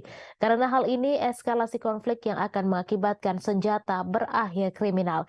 Investigasi RT pada Juli 2022 menemukan berbagai senjata yang dipasok Barat, termasuk roket anti-tank untuk dijual di web gelap. Beberapa bulan kemudian, juru bicara Kementerian Luar Negeri Rusia Maria Zakharova memperingatkan senjata barat senilai 1 miliar USD per bulan berakhir di tangan teroris, ekstremis, dan kelompok kriminal di Timur Tengah, Afrika Tengah, dan Asia Tenggara. Kiev mengecam ini sebagai propaganda dan bersikeras semuanya telah diperhitungkan. Outlet Amerika Serikat CBS menyensor film dokumenter mereka tentang pasokan senjata ke Ukraina setelah pemerintah di Kiev keberatan. Bulan lalu, jurnalis investigasi veteran Seymour Hersh mengatakan Barat sadar senjatanya berakhir di pasar gelap. Namun pemerintah tidak peduli karena mempersenjatai Ukraina lebih penting bagi mereka. Kartel teluk berbasis di negara bagian Meksiko Tamaulipas, khususnya di kota perbatasan Matamoros, tepat di seberang Rio Grande dari Brownsville, Texas. Mereka berasal dari tahun 1930-an, namun menjadi terkenal di akhir 1990-an ketika kartel itu memisahkan milisi terkenal bernama Los Zetas. Grup tersebut telah bubar dengan sendirinya. Meskipun terutama dikenal sebagai kartel penyelundupan narkoba, CDG juga dituduh melakukan pemerasan, penculikan, pencucian uang, dan perdagangan orang, budak seks, dan bisnis senjata. Pada bulan Maret, kartel meminta maaf atas salah satu faksi yang menculik 4 orang Amerika dan membunuh 2 orang dari mereka dalam apa yang mereka katakan sebagai kasus kesalahan identitas. 5 anggota faksi itu diserahkan ke polisi Meksiko.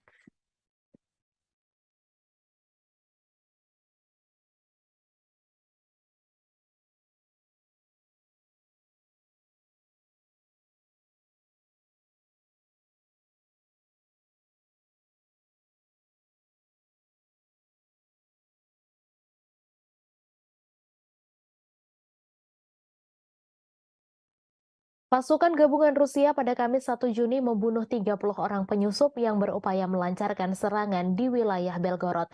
Kementerian Pertahanan di Moskow mengatakan 30 orang itu merupakan milisi asal Ukraina. Diketahui pasukan gabungan Rusia terdiri dari angkatan bersenjata dan pasukan penjaga perbatasan dan elemen lain dari Dinas Keamanan Federal Rusia. Setidaknya ada 3 percobaan serangan yang digagalkan pasukan gabungan Rusia di dekat kota Sebekino, Belgorod. Menurut pernyataan tersebut, Ukraina mengerahkan 2 kompi infanteri yang didukung oleh tank untuk serangan-serangan tersebut. Sebelum penyerangan diluncurkan, Ukraina dilaporkan telah melakukan serangan artileri roket terhadap Sebekino. Serangan itu merusak bangunan tempat tinggal dan menyebabkan cedera di kalangan warga sipil. Bulan lalu, kontingen kecil militan Ukraina yang dilengkapi dengan perangkat keras militer barat melancarkan serangan ke wilayah Belgorod.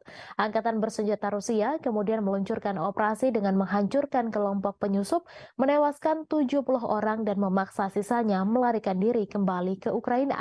Ukraina tidak pernah mengaku bertanggung jawab atas serangan di Belgorod. Mereka mengklaim hanya berperang di wilayah Ukraina yang direbut pasukan Rusia. Namun Rusia mengklaim serangan tersebut dilakukan Ukraina. Tak hanya itu, Rusia juga yakin bahwa Ukraina dapat melakukan serangan tersebut karena mendapat dukungan dari Barat. Namun baik Ukraina maupun Amerika Serikat sama-sama membantah dugaan tersebut.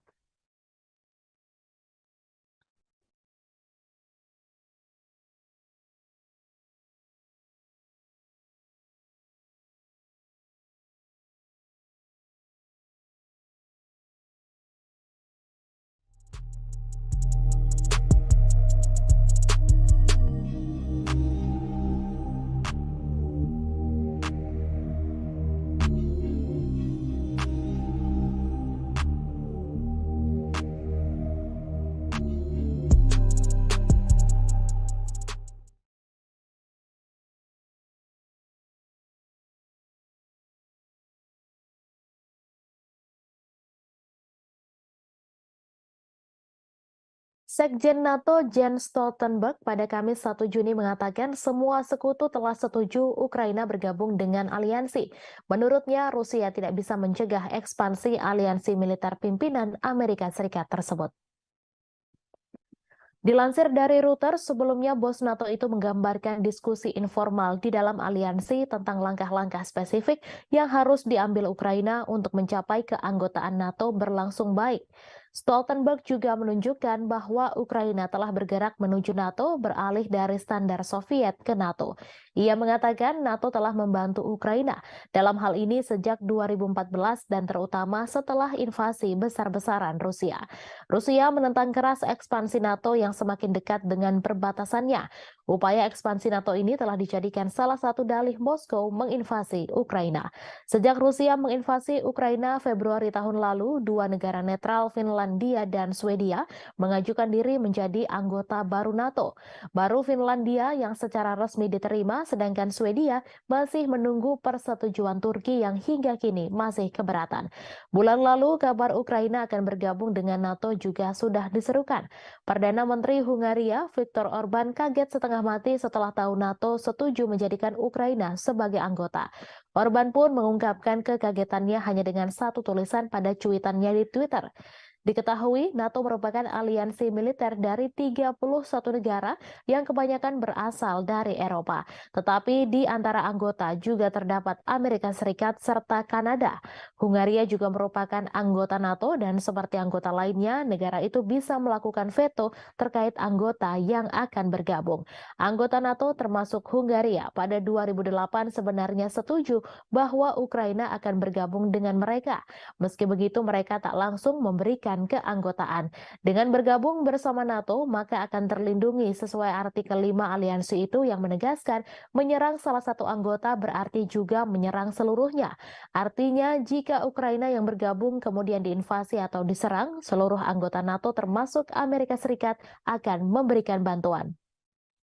Namun Hungaria yang bergabung pada 1999 telah menunjukkan keinginan untuk menentang perluasan aliansi tersebut.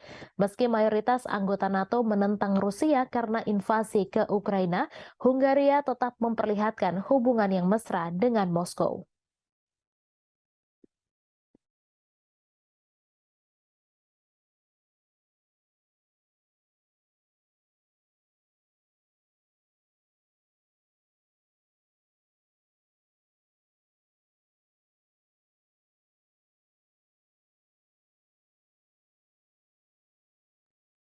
Presiden Amerika Serikat Joe Biden telah menyetujui paket bantuan militer baru untuk Ukraina yang berjumlah hingga 300 juta USD.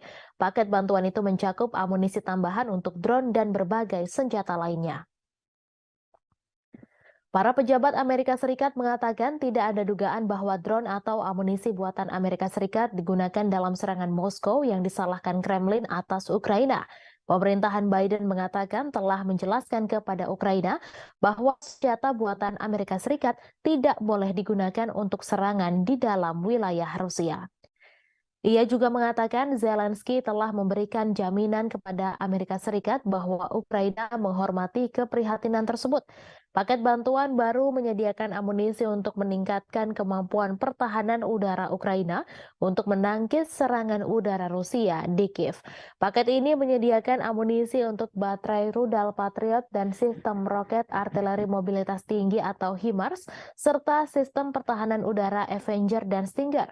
Juga turut disuplai peralatan pembersihan ranjau, putaran anti lapis baja, roket pesawat Zuni yang tidak terarah, kacamata penglihatan malam, dan sekitar 30 juta putaran amunisi senjata kecil dan sejumlah peluru artileri lainnya yang dirahasiakan.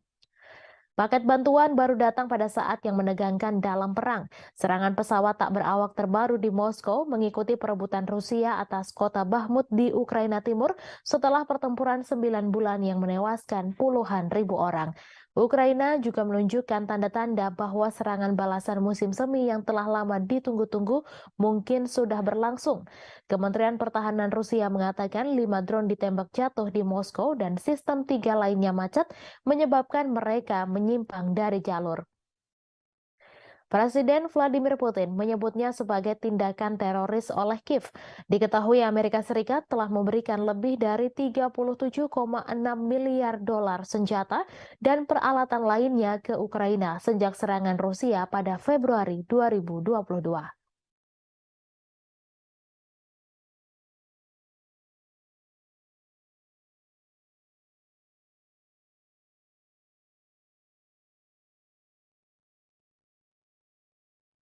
Memberi peringatan akan ancaman baru terhadap keamanan pangan global. Dijelaskan bahwa Rusia membatasi jumlah kapal yang diizinkan untuk mengambil biji-bijian Ukraina di Pelabuhan Laut Hitam dalam kampanyenya. Hal itu dilakukan agar Kiev membuka saluran pipa untuk bahan utama pupuk untuk sampai ke pasar dunia. Juru bicara PBB Stefan Dujarric menyatakan keprihatinan serius bahwa hanya 33 kapal yang berangkat dari pelabuhan Ukraina pada bulan Mei dan ekspor biji-bijian dan bahan makanan lainnya hanya berjumlah 1,3 juta metrik ton bulan lalu, kurang dari setengah jumlah bulan sebelumnya. Ia mengatakan Rusia memberitahu pusat di Istanbul yang mengkoordinasikan kedatangan, keberangkatan, dan inspeksi kapal yang terlibat dalam inisiatif Butir Laut Hitam. Hal tersebut tentang keputusannya untuk membatasi pendaftaran di pelabuhan Yuzhny selama amonia tidak diekspor. Diketahui amonia adalah bahan utama untuk pupuk. Moskow ingin Ukraina membuka saluran pipa dari kota Rusia Togliatti ke pelabuhan Ukraina Odessa yang digunakan sebelum perang untuk mengirimkan amonia ke pelanggan globalnya. Turki dan PBB menengahi inisiatif terobosan dengan Rusia dan Ukraina Juli lalu dengan membuka jalur ekspor biji-bijian Ukraina dari 3 pelabuhan utamanya di Laut Hitam, Odessa, Chernomorsk, dan Yuzhny. Dalam memorandum terpisah, PBB mengatakan akan bekerja untuk mengatasi hambatan pengiriman makanan dan pupuk Rusia yang telah coba dilakukan oleh Kepala Perdagangan PBB Rebecca Greenspan selama berbulan-bulan, namun Moskow mengkritik kurangnya hasil. Untuk memperkuat kegagalan mengekspor pupuknya, Rusia pada bulan Maret secara sepihak memutuskan untuk memperbarui kesepakatan biji-bijian selama 60 hari. Dan tepat sebelum berakhirnya, dalam contoh lain dari Brandmanship Moskow, pada 17 Mei disepakati perpanjangan 2 bulan lagi hingga 17 Juli. Diketahui imbas dari invasi Rusia ke Ukraina sejak Februari 2022, salah satu lumbung pangan utama dunia, harga pangan global meroket memukul negara-negara berkembang. Setelah kesepakatan Juli, harga pangan mulai turun, tetapi Dujarric memperingatkan bahwa titik kelaparan global meningkat dan momok inflasi pangan dan volatilitas pasar mengintai di semua negara. Presiden Ukraina Volodymyr Zelensky pada Rabu mentweet bahwa pelabuhan Yuzhny diblokir dan lebih dari 1,5 juta ton produk pertanian menunggu di sana untuk dikirim ke setidaknya 10 negara termasuk Turki, China, Mesir, dan Bangladesh. Ia mendesak semua orang untuk menekan Rusia agar membuka blokir pasokan makanan. Dujarric mencatat bahwa pada Mei hanya 3 kapal yang berangkat dari pelabuhan Yuzhny. Ia mengatakan sejak 24 Mei, jumlah tim pemeriksa kapal berkurang dari 3 menjadi 2. Hal ini bersamaan dengan lambatnya pendaftaran kapal dan menciptakan situasi yang serius. PBB telah mengajukan saran praktis dan akan terus terlibat dengan Rusia dan Ukraina.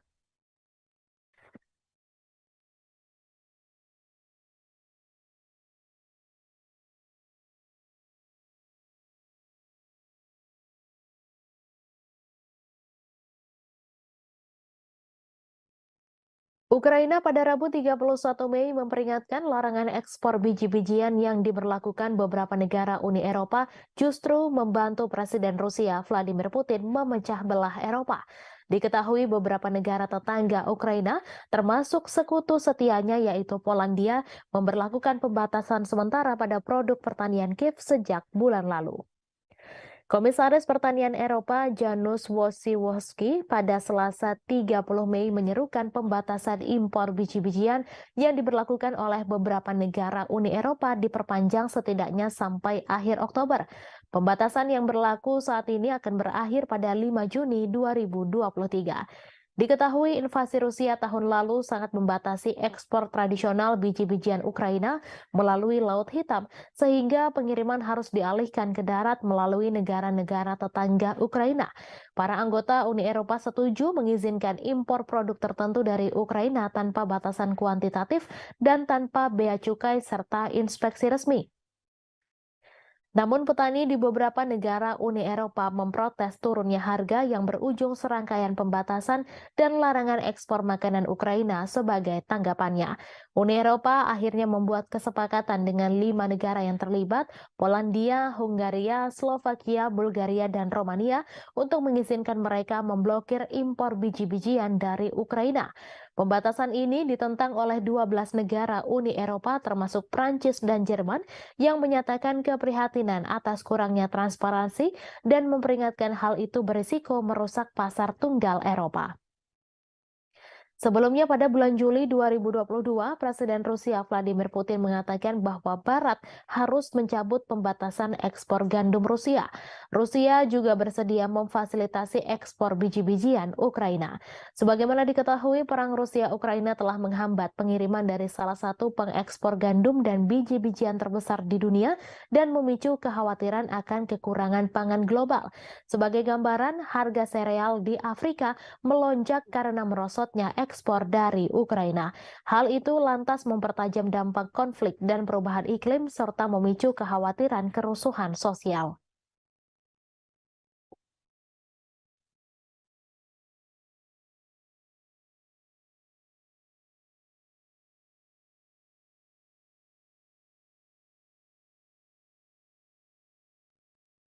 NATO meningkatkan tekanan pada Turki untuk membatalkan keberatannya terhadap keanggotaan Swedia karena organisasi militer tersebut berusaha untuk menangani masalah tersebut pada saat Presiden Amerika Serikat Joe Biden dan rekan-rekannya saat bertemu bulan depan.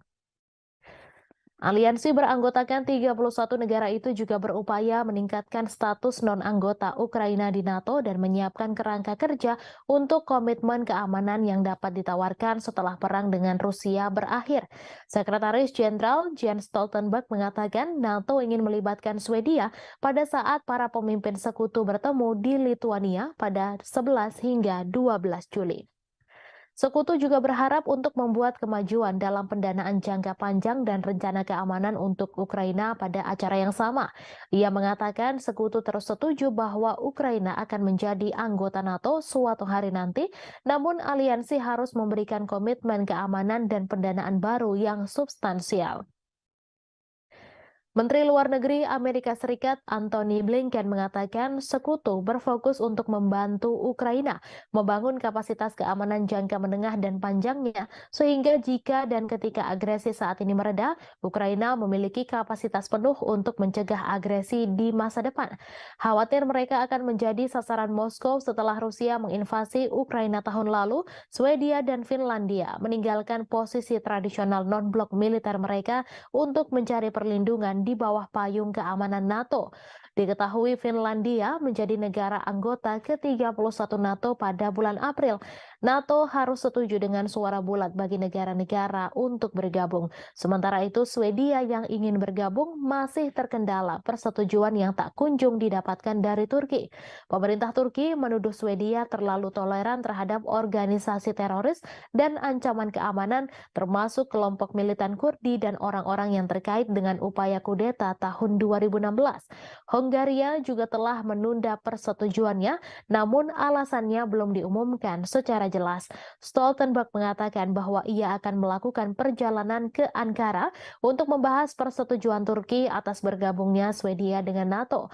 Seorang diplomat NATO mengatakan bahwa Stoltenberg dan Presiden Recep Tayyip Erdogan dapat bertemu akhir pekan ini di sela-sela pelantikan pemimpin Turki. Menteri Luar Negeri Swedia Tobias Billström mengatakan bahwa saat ini mulai ratifikasi keanggotaan Swedia di NATO. Ia mengatakan bahwa melarang Swedia bergabung dengan NATO justru adalah sebuah kemenangan bagi Presiden Rusia Vladimir Putin.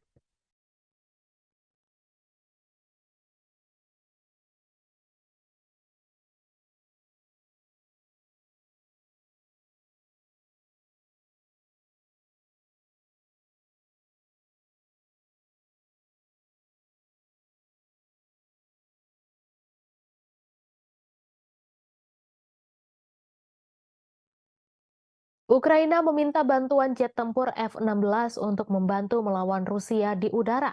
Selain itu, ternyata mereka juga berharap akan mendapatkan jet tempur canggih lain, yaitu Eurofighter Typhoon. Menteri Pertahanan Ukraina Reznikov mengatakan jika Inggris dan Jerman menggabungkan kemampuan untuk memasok pesawat Eurofighter, maka akan menjadi sebuah langkah signifikan. Reznikov menambahkan bahwa Ukraina membutuhkan sekitar 100 jet tempur. Selain F-16, Eurofighter Typhoon dikatakannya bakal sangat membantu dalam menangkis agresi Rusia. Ia menambahkan Ukraina akan menyambut baik jika ada partisipasi Jerman dalam pelatihan pilot Ukraina di pesawat Eurofighter Typhoon. Namun tentu harapan itu masih jauh karena bahkan F-16 sendiri belum diketahui akan dipasok oleh negara mana ke Ukraina. Eurofighter Typhoon sendiri adalah pesawat tempur bermesin ganda yang dibuat di Eropa. Typhoon dirancang sebagai pesawat tempur superioritas udara dan diproduksi oleh konsorsium Airbus, BAE Systems, dan Leonardo yang diwadahi oleh perusahaan induk bersama Eurofighter Jet Flugzeug GmbH. Eurofighter Typhoon disebut sebagai jet tempur sangat lincah, dirancang sebagai petarung yang efektif dalam pertempuran. Pesawat versi baru didesain dengan lebih baik untuk melakukan misi serangan udara ke permukaan dan agar kompatibel dengan persenjataan berbeda, termasuk rudal Storm Shadow, Brimstone, dan Marty ER. Typhoon memiliki debut tempurnya selama intervensi militer 2011 di Libya. Royal Air Force Inggris dan Angkatan Udara Italia melakukan pengintaian udara dan misi serangan darat dalam konflik tersebut.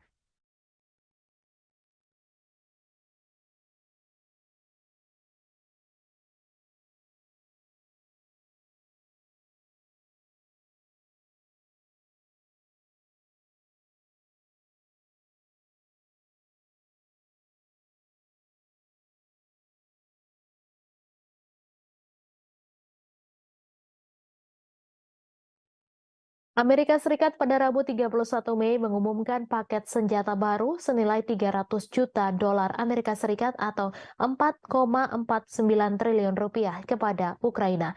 Namun Amerika Serikat memperingatkan agar paket senjata itu jangan digunakan untuk menyerang wilayah Rusia.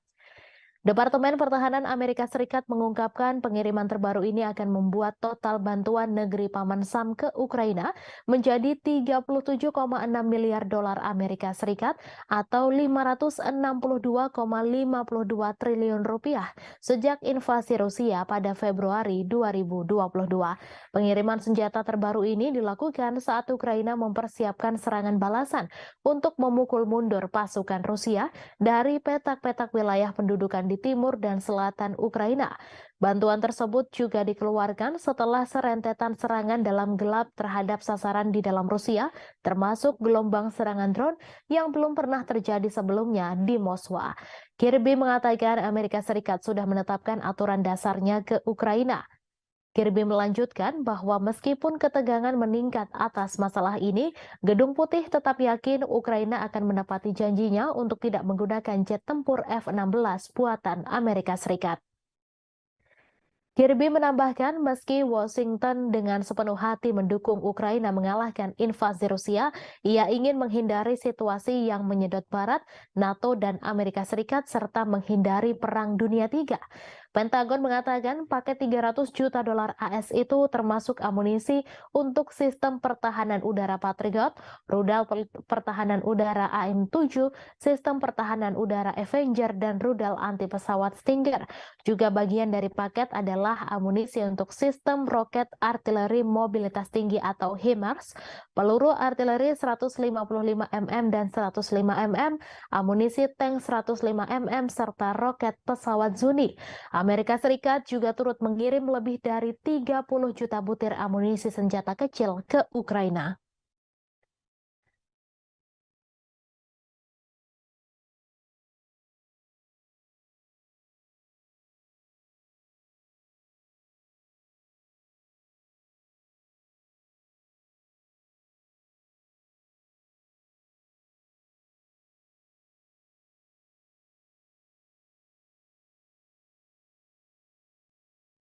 Pejabat Belanda dilaporkan membuat rencana untuk membeli puluhan tank Leopard serta rudal Patriot untuk membantu meningkatkan daya tembak Ukraina dalam konflik yang sedang berlangsung dengan Rusia. Kabinet Belanda bertujuan untuk membeli macan tutul dari pabrikan milik negara Swiss Ruah. Kesepakatan itu akan membutuhkan persetujuan dari pemerintah Swiss yang berusaha menjaga netralitas di tengah konflik Rusia-Ukraina. Dilansir dari RT.com, Amsterdam bergabung dengan Jerman dan Denmark pada bulan Februari untuk membeli setidaknya 100 tank tempur Leopard 1A5 untuk Ukraina dari pabrikan Jerman. Surat kabar Swiss melaporkan bahwa Belanda berusaha untuk membeli 96 Leopard 1 versi tank yang lebih tua dari Ruach. Pada saat yang sama, Belanda ingin menyediakan lebih banyak rudal atau suku cadang Patriot untuk mengoperasikannya untuk membantu meningkatkan pertahanan udara Ukraina. Anggota NATO itu sebelumnya memberi Kiev 2 peluncur Patriot dan sejumlah rudal. Namun ia menambahkan bahwa mengingat kebutuhan keamanan Belanda sendiri, tentunya tidak dapat memberikan semuanya pada Ukraina. Ia menyerukan lebih banyak negara untuk bergabung dengan koalisi negara-negara yang memasok rudal Patriot ke Ukraina. Anggota Parlemen Jerman pekan lalu menyetujui pembelian 18 tank Leopard 2A8 dan 12 howitzer Panzerhaubitze 2000 untuk menggantikan stok senjata yang dikirim ke Kiev. Kesepakatan itu dilaporkan mencakup opsi untuk membeli 105 macan tutul tambahan. Paket bantuan terbaru Berlin untuk Ukraina mencakup 30 tank Leopard 1. Sebagaimana diketahui, Ukraina telah berulang kali mengatakan bahwa pasokan senjata berat asing sangat penting untuk keberhasilan serangan balasan yang direncanakan. Sementara itu, Moskow telah memperingatkan bahwa tank-tank yang dikirim Barat dan sistem lainnya akan diperlakukan sebagai target yang sah di medan perang.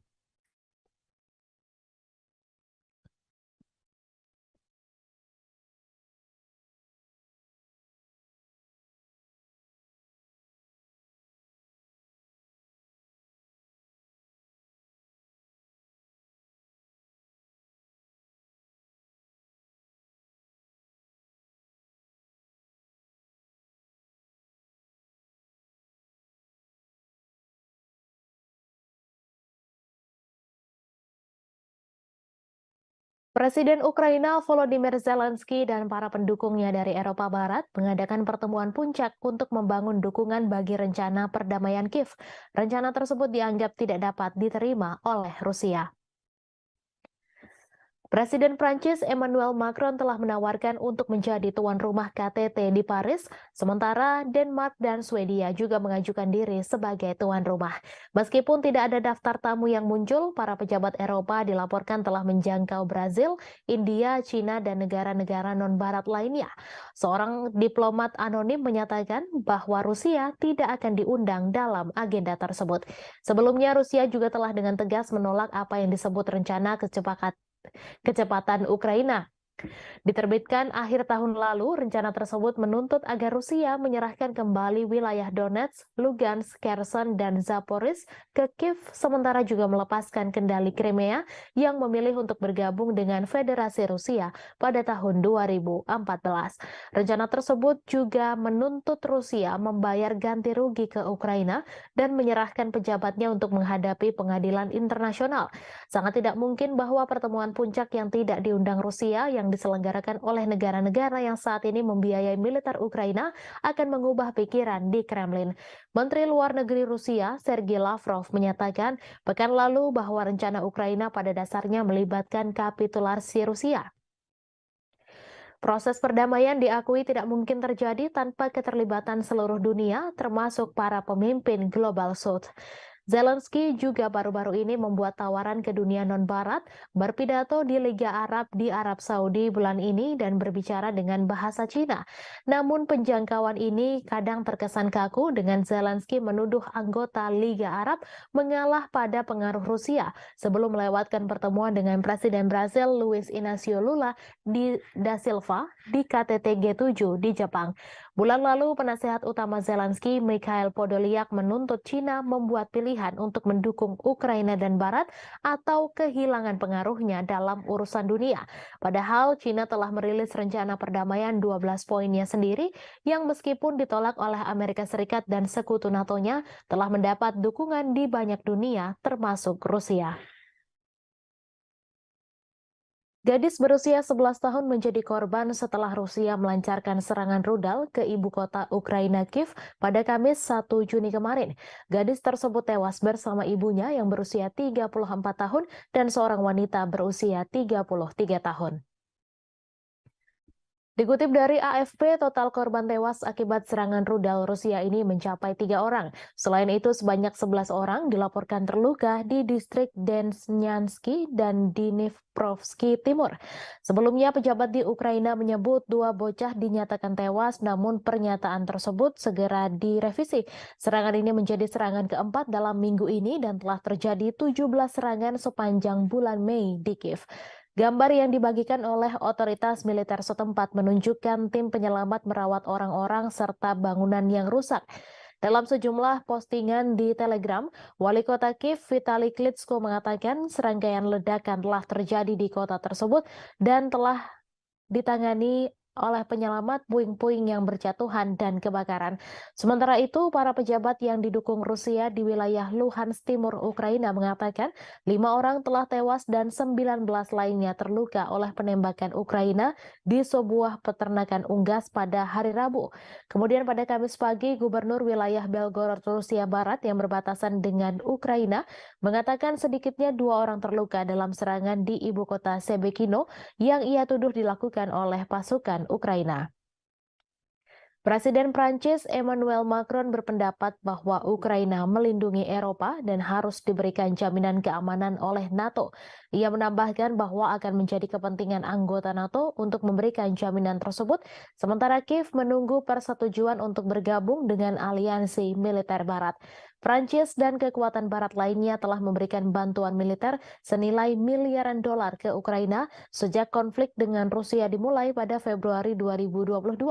Namun mereka berhenti menawarkan perlindungan menyeluruh yang diberikan kepada anggota NATO. Pasal 5 Perjanjian Pendirian Blok menetapkan bahwa serangan terhadap satu anggota dianggap sebagai serangan terhadap semua anggota. Presiden Prancis yang pernah menggambarkan aliansi yang berbasis di Brussel itu sebagai mati otak mengatakan bahwa krisis Ukraina telah menyentuh NATO. Macron meminta anggota blok untuk mengintensifkan bantuan militer ke Kiev sehingga memiliki semua yang dibutuhkan untuk serangan balasan terhadap pasukan Rusia. Meskipun mengakui bahwa kontribusi Amerika Serikat telah menjadi kunci dalam memungkinkan Ukraina mempertahankan diri, Macron berpendapat bahwa Eropa harus membangun industri pertahanannya sendiri daripada mengandalkan Washington untuk perlindungan.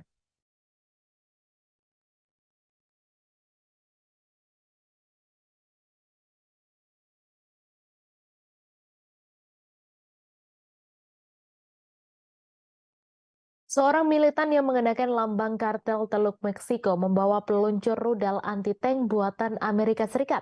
Senjata itu diduga adalah Javelin yang ribuan unit diantaranya dikirim ke Ukraina oleh Pentagon. Rekaman itu difilmkan di Matamoros pada Senin 29 Mei dan ditayangkan oleh saluran berita Milenio TV. Rekaman itu menunjukkan seorang pria dengan lambang CDG bersenjatakan senapan Kalashnikov dan rudal yang mereka sebut FGM-148 buatan Raytheon. Lebih dari 10.000 Javelin dari persediaan Pentagon telah dikirim ke Ukraina sejak Februari lalu, di mana militer Amerika Serikat justru mulai kehabisan rudal itu sendiri. Presenter Milenio Azucena Yuresti mencatat di Twitter bahwa perkiraan nilai peluncur Javelin di pasar gelap berkisar antara 20.000 USD hingga 60.000 USD, sedangkan biaya rata-rata satu misil adalah sekitar 30.000 USD. Pakar militer percaya bahwa senjata dalam rekaman Milenio sebenarnya adalah AT-4, peluncur anti-tank sekali pakai buatan Swedia yang juga digunakan militer Amerika Serikat dan juga dipasok ke Ukraina dalam jumlah ribuan. Diketahui Rusia telah berulang kali memperingatkan Amerika Serikat dan sekutunya untuk tidak memberi dukungan Ukraina dengan senjata dan amunisi. Karena hal ini eskalasi konflik yang akan mengakibatkan senjata berakhir kriminal. Investigasi RT pada Juli 2022 menemukan berbagai senjata yang dipasok Barat, termasuk roket anti-tank untuk dijual di web gelap. Beberapa bulan kemudian, juru bicara Kementerian Luar Negeri Rusia Maria Zakharova memperingatkan senjata barat senilai 1 miliar USD per bulan berakhir di tangan teroris, ekstremis, dan kelompok kriminal di Timur Tengah, Afrika Tengah, dan Asia Tenggara. Kiev mengecam ini sebagai propaganda dan bersikeras semuanya telah diperhitungkan. Outlet Amerika Serikat CBS menyensor film dokumenter mereka tentang pasokan senjata ke Ukraina setelah pemerintah di Kiev keberatan. Bulan lalu, jurnalis investigasi veteran Seymour Hersh mengatakan Barat sadar senjatanya berakhir di pasar gelap. Namun pemerintah tidak peduli karena mempersenjatai Ukraina lebih penting bagi mereka. Kartel teluk berbasis di negara bagian Meksiko Tamaulipas, khususnya di kota perbatasan Matamoros, tepat di seberang Rio Grande dari Brownsville, Texas. Mereka berasal dari tahun 1930-an, namun menjadi terkenal di akhir 1990-an ketika kartel itu memisahkan milisi terkenal bernama Los Zetas. Grup tersebut telah bubar dengan sendirinya. Meskipun terutama dikenal sebagai kartel penyelundupan narkoba, CDG juga dituduh melakukan pemerasan, penculikan, pencucian uang, dan perdagangan orang, budak seks, dan bisnis senjata. Pada bulan Maret, kartel meminta maaf atas salah satu faksi yang menculik 4 orang Amerika dan membunuh 2 orang dari mereka dalam apa yang mereka katakan sebagai kasus kesalahan identitas. 5 anggota faksi itu diserahkan ke polisi Meksiko.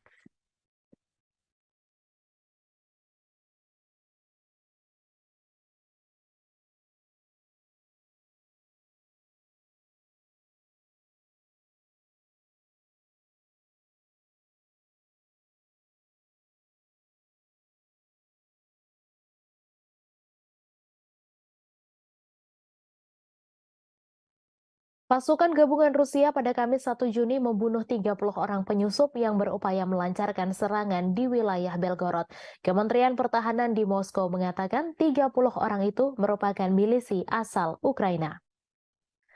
Diketahui pasukan gabungan Rusia terdiri dari angkatan bersenjata dan pasukan penjaga perbatasan dan elemen lain dari Dinas Keamanan Federal Rusia. Setidaknya ada 3 percobaan serangan yang digagalkan pasukan gabungan Rusia di dekat kota Sebekino, Belgorod. Menurut pernyataan tersebut, Ukraina mengerahkan 2 kompi infanteri yang didukung oleh tank untuk serangan-serangan tersebut. Sebelum penyerangan diluncurkan, Ukraina dilaporkan telah melakukan serangan artileri roket terhadap Sebekino. Serangan itu merusak bangunan tempat tinggal dan menyebabkan cedera di kalangan warga sipil. Bulan lalu, kontingen kecil militan Ukraina yang dilengkapi dengan perangkat keras militer barat melancarkan serangan ke wilayah Belgorod.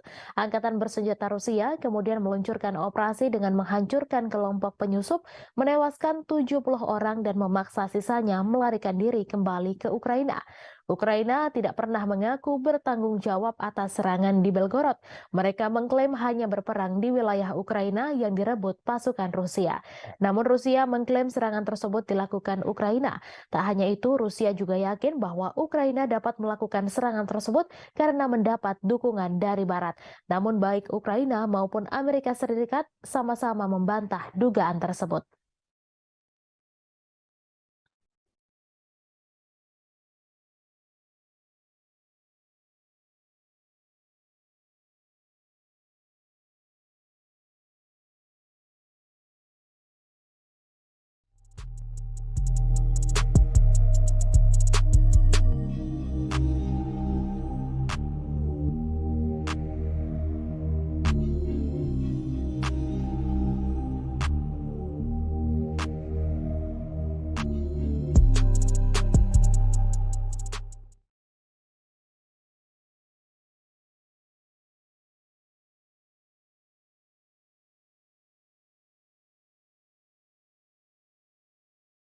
Sekjen NATO Jens Stoltenberg pada Kamis 1 Juni mengatakan semua sekutu telah setuju Ukraina bergabung dengan aliansi.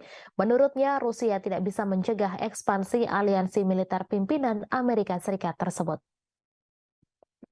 Dilansir dari Reuters, sebelumnya bos NATO itu menggambarkan diskusi informal di dalam aliansi tentang langkah-langkah spesifik yang harus diambil Ukraina untuk mencapai keanggotaan NATO berlangsung baik. Stoltenberg juga menunjukkan bahwa Ukraina telah bergerak menuju NATO beralih dari standar Soviet ke NATO. Ia mengatakan NATO telah membantu Ukraina dalam hal ini sejak 2014 dan terutama setelah invasi besar-besaran Rusia. Rusia menentang keras ekspansi NATO yang semakin dekat dengan perbatasannya. Upaya ekspansi NATO ini telah dijadikan salah satu dalih Moskow menginvasi Ukraina. Sejak Rusia menginvasi Ukraina Februari tahun lalu, dua negara netral Finlandia dan Swedia mengajukan diri menjadi anggota baru NATO. Baru Finlandia yang secara resmi diterima, sedangkan Swedia masih menunggu persetujuan Turki yang hingga kini masih keberatan. Bulan lalu, kabar Ukraina akan bergabung dengan NATO juga sudah diserukan.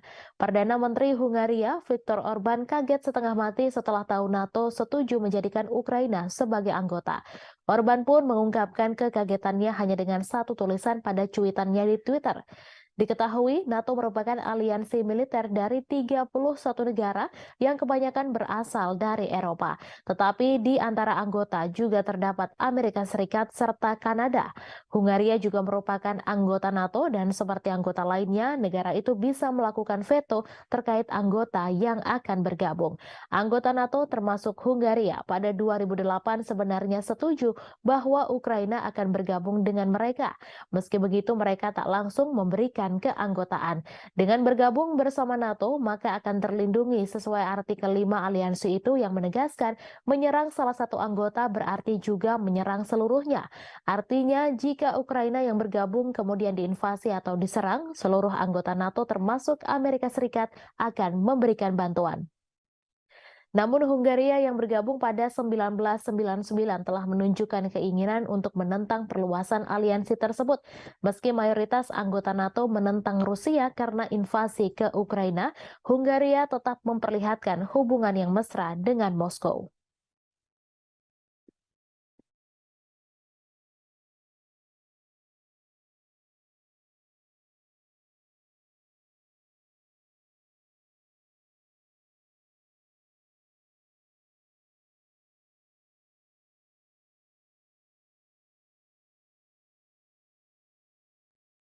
Presiden Amerika Serikat Joe Biden telah menyetujui paket bantuan militer baru untuk Ukraina yang berjumlah hingga 300 juta USD.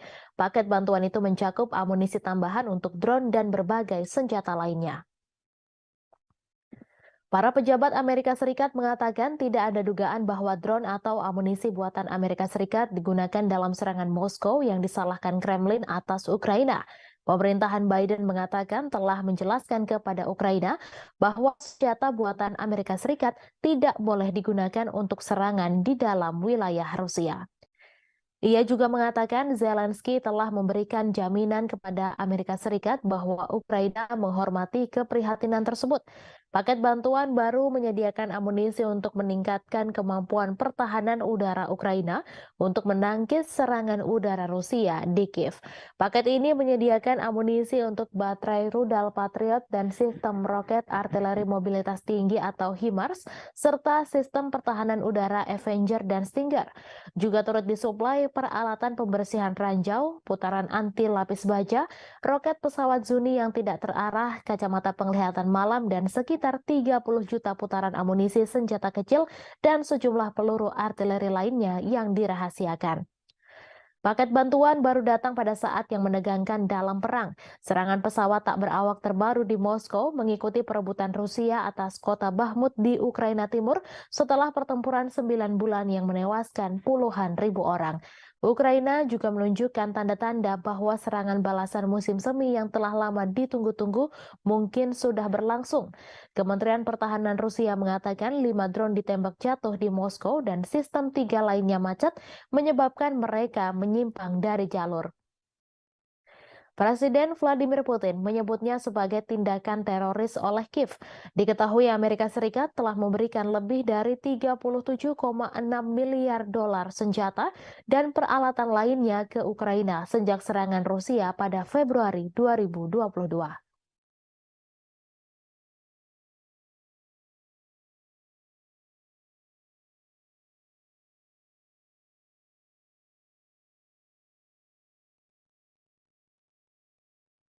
Memberi peringatan akan ancaman baru terhadap keamanan pangan global. Dijelaskan bahwa Rusia membatasi jumlah kapal yang diizinkan untuk mengambil biji-bijian Ukraina di Pelabuhan Laut Hitam dalam kampanyenya. Hal itu dilakukan agar Kiev membuka saluran pipa untuk bahan utama pupuk untuk sampai ke pasar dunia. Juru bicara PBB Stefan Dujarric menyatakan keprihatinan serius bahwa hanya 33 kapal yang berangkat dari pelabuhan Ukraina pada bulan Mei dan ekspor biji-bijian dan bahan makanan lainnya hanya berjumlah 1,3 juta metrik ton bulan lalu, kurang dari setengah jumlah bulan sebelumnya. Ia mengatakan Rusia memberitahu pusat di Istanbul yang mengkoordinasikan kedatangan, keberangkatan, dan inspeksi kapal yang terlibat dalam inisiatif Butir Laut Hitam. Hal tersebut tentang keputusannya untuk membatasi pendaftaran di pelabuhan Yuzhny selama amonia tidak diekspor. Diketahui amonia adalah bahan utama untuk pupuk. Moskow ingin Ukraina membuka saluran pipa dari kota Rusia Togliatti ke pelabuhan Ukraina Odessa yang digunakan sebelum perang untuk mengirimkan amonia ke pelanggan globalnya. Turki dan PBB menengahi inisiatif terobosan dengan Rusia dan Ukraina Juli lalu dengan membuka jalur ekspor biji-bijian Ukraina dari 3 pelabuhan utamanya di Laut Hitam, Odessa, Chernomorsk, dan Yuzhny. Dalam memorandum terpisah, PBB mengatakan akan bekerja untuk mengatasi hambatan pengiriman makanan dan pupuk Rusia yang telah coba dilakukan oleh Kepala Perdagangan PBB Rebecca Greenspan selama berbulan-bulan, namun Moskow mengkritik kurangnya hasil. Untuk memperkuat kegagalan mengekspor pupuknya, Rusia pada bulan Maret secara sepihak memutuskan untuk memperbarui kesepakatan biji-bijian selama 60 hari.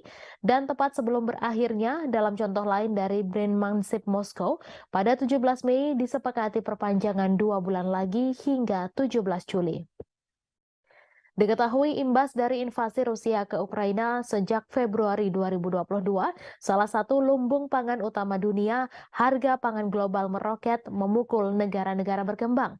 Setelah kesepakatan Juli, harga pangan mulai turun, tetapi Dujarric memperingatkan bahwa titik kelaparan global meningkat dan momok inflasi pangan dan volatilitas pasar mengintai di semua negara. Presiden Ukraina Volodymyr Zelensky pada Rabu mentweet bahwa pelabuhan Yuzhny diblokir dan lebih dari 1,5 juta ton produk pertanian menunggu di sana untuk dikirim ke setidaknya 10 negara termasuk Turki, China, Mesir, dan Bangladesh. Ia mendesak semua orang untuk menekan Rusia agar membuka blokir pasokan makanan. Dujarric mencatat bahwa pada Mei hanya 3 kapal yang berangkat dari pelabuhan Yuzhny. Ia mengatakan sejak 24 Mei, jumlah tim pemeriksa kapal berkurang dari 3 menjadi 2. Hal ini bersamaan dengan lambatnya pendaftaran kapal dan menciptakan situasi yang serius. PBB telah mengajukan saran praktis dan akan terus terlibat dengan Rusia dan Ukraina.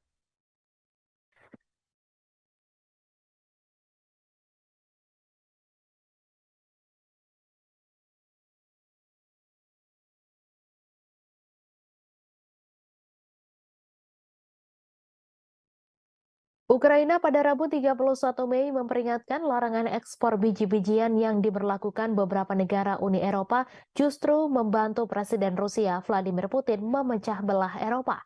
Diketahui beberapa negara tetangga Ukraina, termasuk sekutu setianya yaitu Polandia, memberlakukan pembatasan sementara pada produk pertanian Kiev sejak bulan lalu. Komisaris Pertanian Eropa Janusz Wojciechowski pada Selasa 30 Mei menyerukan pembatasan impor biji-bijian yang diberlakukan oleh beberapa negara Uni Eropa diperpanjang setidaknya sampai akhir Oktober. Pembatasan yang berlaku saat ini akan berakhir pada 5 Juni 2023. Diketahui invasi Rusia tahun lalu sangat membatasi ekspor tradisional biji-bijian Ukraina melalui Laut Hitam, sehingga pengiriman harus dialihkan ke darat melalui negara-negara tetangga Ukraina. Para anggota Uni Eropa setuju mengizinkan impor produk tertentu dari Ukraina tanpa batasan kuantitatif dan tanpa bea cukai serta inspeksi resmi. Namun petani di beberapa negara Uni Eropa memprotes turunnya harga yang berujung serangkaian pembatasan dan larangan ekspor makanan Ukraina sebagai tanggapannya. Uni Eropa akhirnya membuat kesepakatan dengan 5 negara yang terlibat, Polandia, Hungaria, Slovakia, Bulgaria, dan Romania, untuk mengizinkan mereka memblokir impor biji-bijian dari Ukraina. Pembatasan ini ditentang oleh 12 negara Uni Eropa termasuk Prancis dan Jerman yang menyatakan keprihatinan atas kurangnya transparansi dan memperingatkan hal itu berisiko merusak pasar tunggal Eropa.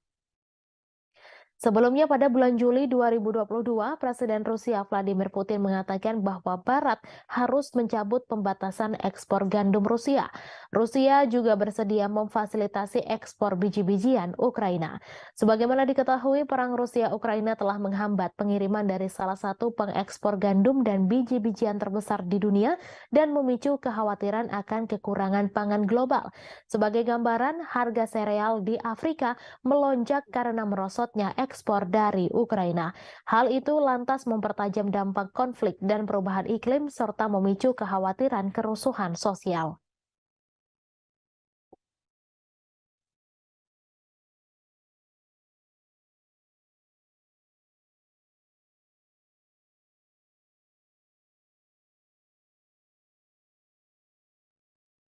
NATO meningkatkan tekanan pada Turki untuk membatalkan keberatannya terhadap keanggotaan Swedia karena organisasi militer tersebut berusaha untuk menangani masalah tersebut pada saat Presiden Amerika Serikat Joe Biden dan rekan-rekannya saat bertemu bulan depan.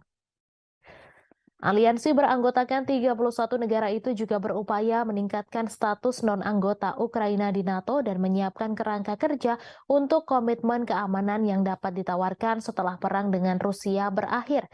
Sekretaris Jenderal Jens Stoltenberg mengatakan NATO ingin melibatkan Swedia pada saat para pemimpin sekutu bertemu di Lituania pada 11 hingga 12 Juli. Sekutu juga berharap untuk membuat kemajuan dalam pendanaan jangka panjang dan rencana keamanan untuk Ukraina pada acara yang sama. Ia mengatakan sekutu terus setuju bahwa Ukraina akan menjadi anggota NATO suatu hari nanti, namun aliansi harus memberikan komitmen keamanan dan pendanaan baru yang substansial.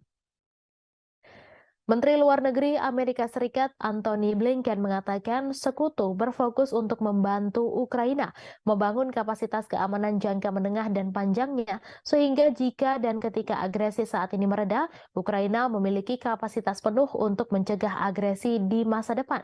Khawatir mereka akan menjadi sasaran Moskow setelah Rusia menginvasi Ukraina tahun lalu, Swedia dan Finlandia meninggalkan posisi tradisional non-blok militer mereka untuk mencari perlindungan di bawah payung keamanan NATO. Diketahui Finlandia menjadi negara anggota ke-31 NATO pada bulan April. NATO harus setuju dengan suara bulat bagi negara-negara untuk bergabung. Sementara itu, Swedia yang ingin bergabung masih terkendala persetujuan yang tak kunjung didapatkan dari Turki. Pemerintah Turki menuduh Swedia terlalu toleran terhadap organisasi teroris dan ancaman keamanan termasuk kelompok militan Kurdi dan orang-orang yang terkait dengan upaya kudeta tahun 2016. Hongaria juga telah menunda persetujuannya, namun alasannya belum diumumkan secara jelas. Stoltenberg mengatakan bahwa ia akan melakukan perjalanan ke Ankara untuk membahas persetujuan Turki atas bergabungnya Swedia dengan NATO. Seorang diplomat NATO mengatakan bahwa Stoltenberg dan Presiden Recep Tayyip Erdogan dapat bertemu akhir pekan ini di sela-sela pelantikan pemimpin Turki. Menteri Luar Negeri Swedia Tobias Billström mengatakan bahwa saat ini mulai ratifikasi keanggotaan Swedia di NATO. Ia mengatakan bahwa melarang Swedia bergabung dengan NATO justru adalah sebuah kemenangan bagi Presiden Rusia Vladimir Putin.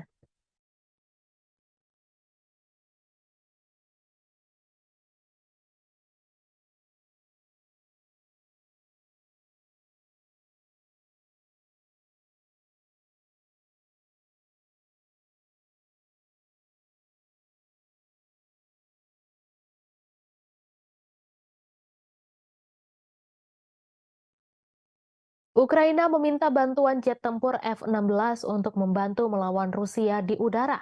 Selain itu, ternyata mereka juga berharap akan mendapatkan jet tempur canggih lain, yaitu Eurofighter Typhoon. Menteri Pertahanan Ukraina Reznikov mengatakan jika Inggris dan Jerman menggabungkan kemampuan untuk memasok pesawat Eurofighter, maka akan menjadi sebuah langkah signifikan. Reznikov menambahkan bahwa Ukraina membutuhkan sekitar 100 jet tempur. Selain F-16, Eurofighter Typhoon dikatakannya bakal sangat membantu dalam menangkis agresi Rusia.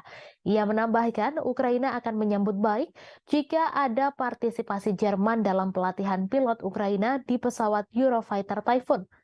Namun tentu harapan itu masih jauh karena bahkan F-16 sendiri belum diketahui akan dipasok oleh negara mana ke Ukraina. Eurofighter Typhoon sendiri adalah pesawat tempur bermesin ganda yang dibuat di Eropa. Typhoon dirancang sebagai pesawat tempur superioritas udara dan diproduksi oleh konsorsium Airbus, BAE Systems, dan Leonardo yang diwadahi oleh perusahaan induk bersama Eurofighter Jet Flugzeug GmbH. Eurofighter Typhoon disebut sebagai jet tempur sangat lincah, dirancang sebagai petarung yang efektif dalam pertempuran. Pesawat versi baru didesain dengan lebih baik untuk melakukan misi serangan udara ke permukaan dan agar kompatibel dengan persenjataan berbeda, termasuk rudal Storm Shadow, Brimstone, dan Marty ER. Typhoon memiliki debut tempurnya selama intervensi militer 2011 di Libya. Royal Air Force Inggris dan Angkatan Udara Italia melakukan pengintaian udara dan misi serangan darat dalam konflik tersebut.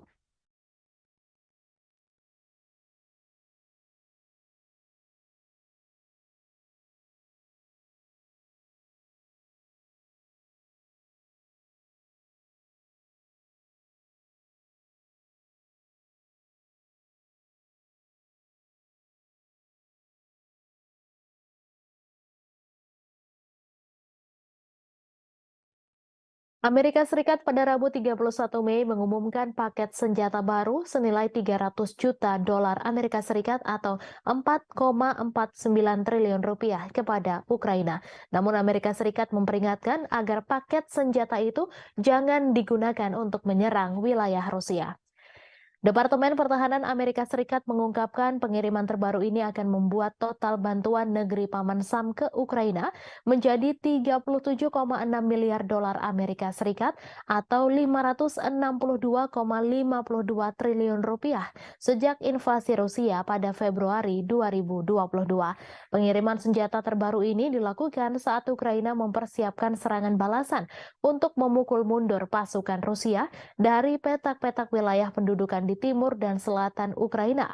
Bantuan tersebut juga dikeluarkan setelah serentetan serangan dalam gelap terhadap sasaran di dalam Rusia, termasuk gelombang serangan drone yang belum pernah terjadi sebelumnya di Moskwa. Kirby mengatakan Amerika Serikat sudah menetapkan aturan dasarnya ke Ukraina. Kirby melanjutkan bahwa meskipun ketegangan meningkat atas masalah ini, Gedung Putih tetap yakin Ukraina akan menepati janjinya untuk tidak menggunakan jet tempur F-16 buatan Amerika Serikat. Kirby menambahkan meski Washington dengan sepenuh hati mendukung Ukraina mengalahkan invasi Rusia, ia ingin menghindari situasi yang menyedot Barat, NATO, dan Amerika Serikat serta menghindari Perang Dunia III. Pentagon mengatakan paket 300 juta dolar AS itu termasuk amunisi untuk sistem pertahanan udara Patriot, rudal pertahanan udara AM-7, sistem pertahanan udara Avenger, dan rudal anti pesawat Stinger. Juga bagian dari paket adalah amunisi untuk sistem roket artileri mobilitas tinggi atau HIMARS, peluru artileri 155 mm dan 105 mm, amunisi tank 105 mm, serta roket pesawat Zuni. Amerika Serikat juga turut mengirim lebih dari 30 juta butir amunisi senjata kecil ke Ukraina.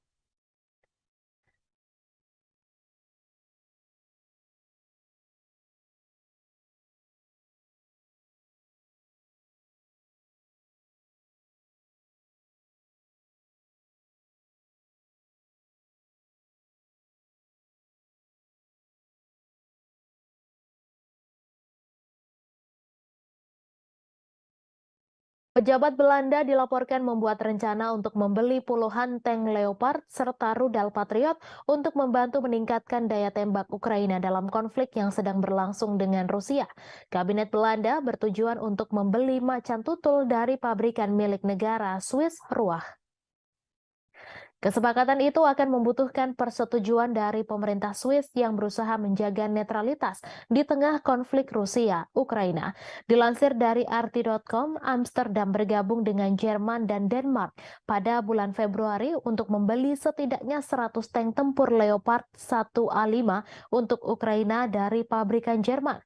Surat kabar Swiss melaporkan bahwa Belanda berusaha untuk membeli 96 Leopard 1 versi tank yang lebih tua dari Ruach.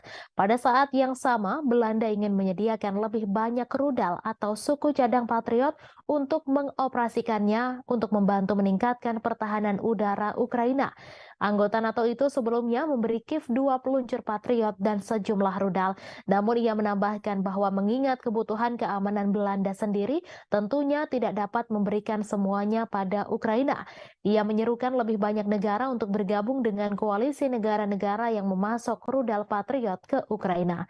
Anggota parlemen Jerman pekan lalu menyetujui pembelian 18 tank Leopard 2A8 dan 12 howitzer Panzerhaubitze 2000 untuk menggantikan stok senjata yang dikirim ke Kiev.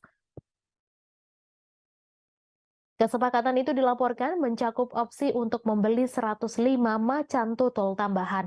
Paket bantuan terbaru Berlin untuk Ukraina mencakup 30 tank Leopard 1. Sebagaimana diketahui, Ukraina telah berulang kali mengatakan bahwa pasokan senjata berat asing sangat penting untuk keberhasilan serangan balasan yang direncanakan.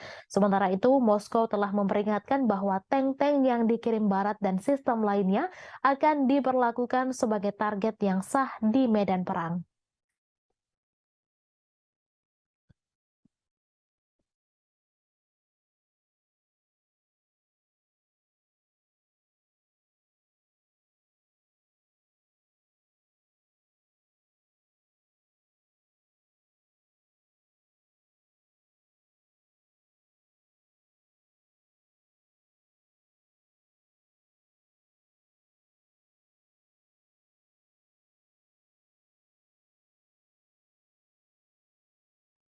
Presiden Ukraina Volodymyr Zelensky dan para pendukungnya dari Eropa Barat mengadakan pertemuan puncak untuk membangun dukungan bagi rencana perdamaian Kiev. Rencana tersebut dianggap tidak dapat diterima oleh Rusia. Presiden Prancis Emmanuel Macron telah menawarkan untuk menjadi tuan rumah KTT di Paris, sementara Denmark dan Swedia juga mengajukan diri sebagai tuan rumah. Meskipun tidak ada daftar tamu yang muncul, para pejabat Eropa dilaporkan telah menjangkau Brazil, India, Cina, dan negara-negara non-barat lainnya. Seorang diplomat anonim menyatakan bahwa Rusia tidak akan diundang dalam agenda tersebut. Sebelumnya, Rusia juga telah dengan tegas menolak apa yang disebut rencana kecepatan Ukraina. Diterbitkan akhir tahun lalu, rencana tersebut menuntut agar Rusia menyerahkan kembali wilayah Donetsk, Lugansk, Kherson, dan Zaporizhzhia ke Kiev, sementara juga melepaskan kendali Crimea yang memilih untuk bergabung dengan Federasi Rusia pada tahun 2014. Rencana tersebut juga menuntut Rusia membayar ganti rugi ke Ukraina dan menyerahkan pejabatnya untuk menghadapi pengadilan internasional. Sangat tidak mungkin bahwa pertemuan puncak yang tidak diundang Rusia yang diselenggarakan oleh negara-negara yang saat ini membiayai militer Ukraina akan mengubah pikiran di Kremlin. Menteri Luar Negeri Rusia, Sergei Lavrov, menyatakan pekan lalu bahwa rencana Ukraina pada dasarnya melibatkan kapitulasi Rusia. Proses perdamaian diakui tidak mungkin terjadi tanpa keterlibatan seluruh dunia, termasuk para pemimpin Global South. Zelensky juga baru-baru ini membuat tawaran ke dunia non-barat, berpidato di Liga Arab di Arab Saudi bulan ini dan berbicara dengan bahasa Cina. Namun penjangkauan ini kadang terkesan kaku dengan Zelensky menuduh anggota Liga Arab mengalah pada pengaruh Rusia sebelum melewatkan pertemuan dengan Presiden Brasil Luiz Inácio Lula da Silva di KTT G7 di Jepang. Bulan lalu, penasehat utama Zelensky, Mikhail Podolyak, menuntut Cina membuat pilihan untuk mendukung Ukraina dan Barat atau kehilangan pengaruhnya dalam urusan dunia. Padahal Cina telah merilis rencana perdamaian 12 poinnya sendiri yang meskipun ditolak oleh Amerika Serikat dan sekutu NATO-nya telah mendapat dukungan di banyak dunia termasuk Rusia. Gadis berusia 11 tahun menjadi korban setelah Rusia melancarkan serangan rudal ke ibu kota Ukraina Kiev pada Kamis 1 Juni kemarin. Gadis tersebut tewas bersama ibunya yang berusia 34 tahun dan seorang wanita berusia 33 tahun. Dikutip dari AFP, total korban tewas akibat serangan rudal Rusia ini mencapai 3 orang. Selain itu, sebanyak 11 orang dilaporkan terluka di distrik Desnyansky dan Dnipropetrovsk Timur. Sebelumnya, pejabat di Ukraina menyebut 2 bocah dinyatakan tewas, namun pernyataan tersebut segera direvisi. Serangan ini menjadi serangan keempat dalam minggu ini dan telah terjadi 17 serangan sepanjang bulan Mei di Kiev. Gambar yang dibagikan oleh otoritas militer setempat menunjukkan tim penyelamat merawat orang-orang serta bangunan yang rusak. Dalam sejumlah postingan di Telegram, Wali Kota Kiev Vitali Klitschko mengatakan serangkaian ledakan telah terjadi di kota tersebut dan telah ditangani oleh penyelamat puing-puing yang berjatuhan dan kebakaran. Sementara itu, para pejabat yang didukung Rusia di wilayah Luhansk Timur Ukraina mengatakan 5 orang telah tewas dan 19 lainnya terluka oleh penembakan Ukraina di sebuah peternakan unggas pada hari Rabu. Kemudian pada Kamis pagi, Gubernur wilayah Belgorod, Rusia Barat yang berbatasan dengan Ukraina mengatakan sedikitnya 2 orang terluka dalam serangan di ibu kota Shebekino yang ia tuduh dilakukan oleh pasukan Ukraina. Presiden Prancis Emmanuel Macron berpendapat bahwa Ukraina melindungi Eropa dan harus diberikan jaminan keamanan oleh NATO. Ia menambahkan bahwa akan menjadi kepentingan anggota NATO untuk memberikan jaminan tersebut, sementara Kiev menunggu persetujuan untuk bergabung dengan aliansi militer Barat. Prancis dan kekuatan Barat lainnya telah memberikan bantuan militer senilai miliaran dolar ke Ukraina sejak konflik dengan Rusia dimulai pada Februari 2022. Namun mereka berhenti menawarkan perlindungan menyeluruh yang diberikan kepada anggota NATO. Pasal 5 Perjanjian Pendirian Blok menetapkan bahwa serangan terhadap satu anggota dianggap sebagai serangan terhadap semua anggota. Presiden Prancis yang pernah menggambarkan aliansi yang berbasis di Brussel itu sebagai mati otak, mengatakan bahwa krisis Ukraina telah menyentuh NATO. Macron meminta anggota blok untuk mengintensifkan bantuan militer ke Kiev sehingga memiliki semua yang dibutuhkan untuk serangan balasan terhadap pasukan Rusia.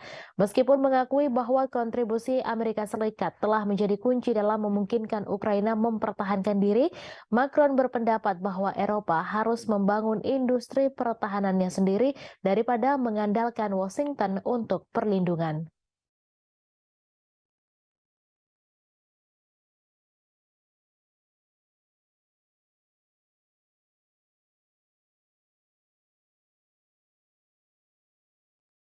Seorang militan yang mengenakan lambang kartel Teluk Meksiko membawa peluncur rudal anti-tank buatan Amerika Serikat. Senjata itu diduga adalah Javelin yang ribuan unit diantaranya dikirim ke Ukraina oleh Pentagon. Rekaman itu difilmkan di Matamoros pada Senin 29 Mei dan ditayangkan oleh saluran berita Milenio TV. Rekaman itu menunjukkan seorang pria dengan lambang CDG bersenjatakan senapan Kalashnikov dan rudal yang mereka sebut FGM-148 buatan Raytheon. Lebih dari 10.000 Javelin dari persediaan Pentagon telah dikirim ke Ukraina sejak Februari lalu, di mana militer Amerika Serikat justru mulai kehabisan rudal itu sendiri. Presenter Milenio Azucena Yuresti mencatat di Twitter bahwa perkiraan nilai peluncur Javelin di pasar gelap berkisar antara 20.000 USD hingga 60.000 USD, sedangkan biaya rata-rata satu misil adalah sekitar 30.000 USD. Pakar militer percaya bahwa senjata dalam rekaman Milenio sebenarnya adalah AT-4, peluncur anti-tank sekali pakai buatan Swedia yang juga digunakan militer Amerika Serikat dan juga dipasok ke Ukraina dalam jumlah ribuan. Diketahui Rusia telah berulang kali memperingatkan Amerika Serikat dan sekutunya untuk tidak memberi dukungan Ukraina dengan senjata dan amunisi. Karena hal ini eskalasi konflik yang akan mengakibatkan senjata berakhir kriminal. Investigasi RT pada Juli 2022 menemukan berbagai senjata yang dipasok Barat, termasuk roket anti-tank untuk dijual di web gelap. Beberapa bulan kemudian, juru bicara Kementerian Luar Negeri Rusia Maria Zakharova memperingatkan senjata barat senilai 1 miliar USD per bulan berakhir di tangan teroris, ekstremis, dan kelompok kriminal di Timur Tengah, Afrika Tengah, dan Asia Tenggara. Kiev mengecam ini sebagai propaganda dan bersikeras semuanya telah diperhitungkan. Outlet Amerika Serikat CBS menyensor film dokumenter mereka tentang pasokan senjata ke Ukraina setelah pemerintah di Kiev keberatan. Bulan lalu, jurnalis investigasi veteran Seymour Hersh mengatakan Barat sadar senjatanya berakhir di pasar gelap. Namun pemerintah tidak peduli karena mempersenjatai Ukraina lebih penting bagi mereka. Kartel teluk berbasis di negara bagian Meksiko Tamaulipas, khususnya di kota perbatasan Matamoros, tepat di seberang Rio Grande dari Brownsville, Texas. Mereka berasal dari tahun 1930-an, namun menjadi terkenal di akhir 1990-an ketika kartel itu memisahkan milisi terkenal bernama Los Zetas. Grup tersebut telah bubar dengan sendirinya. Meskipun terutama dikenal sebagai kartel penyelundupan narkoba, CDG juga dituduh melakukan pemerasan, penculikan, pencucian uang, dan perdagangan orang, budak seks, dan bisnis senjata. Pada bulan Maret, kartel meminta maaf atas salah satu faksi yang menculik 4 orang Amerika dan membunuh 2 orang dari mereka dalam apa yang mereka katakan sebagai kasus kesalahan identitas. 5 anggota faksi itu diserahkan ke polisi Meksiko.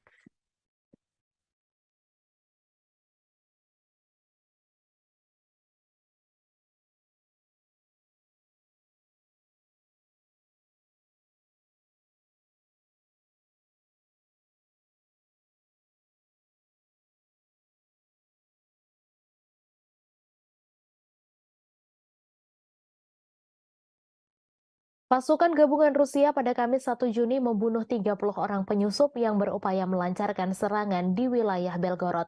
Kementerian Pertahanan di Moskow mengatakan 30 orang itu merupakan milisi asal Ukraina. Diketahui pasukan gabungan Rusia terdiri dari angkatan bersenjata dan pasukan penjaga perbatasan dan elemen lain dari Dinas Keamanan Federal Rusia.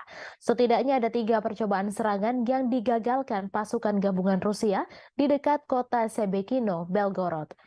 Menurut pernyataan tersebut, Ukraina mengerahkan 2 kompi infanteri yang didukung oleh tank untuk serangan-serangan tersebut.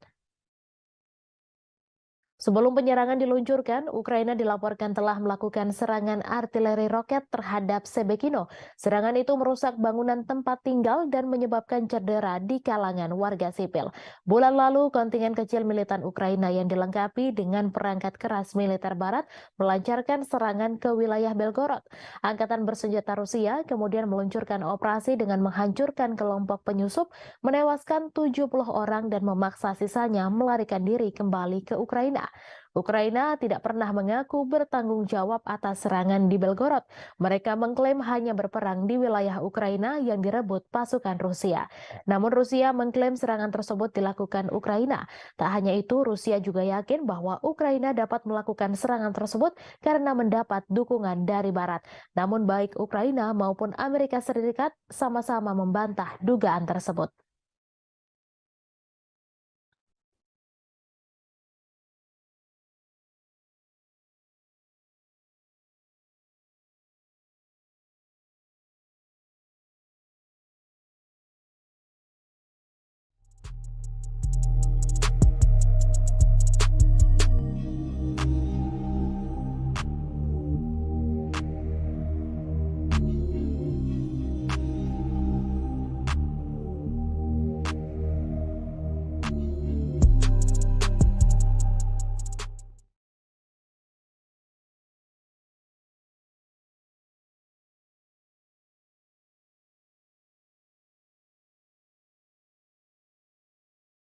Sekjen NATO Jens Stoltenberg pada Kamis 1 Juni mengatakan semua sekutu telah setuju Ukraina bergabung dengan aliansi.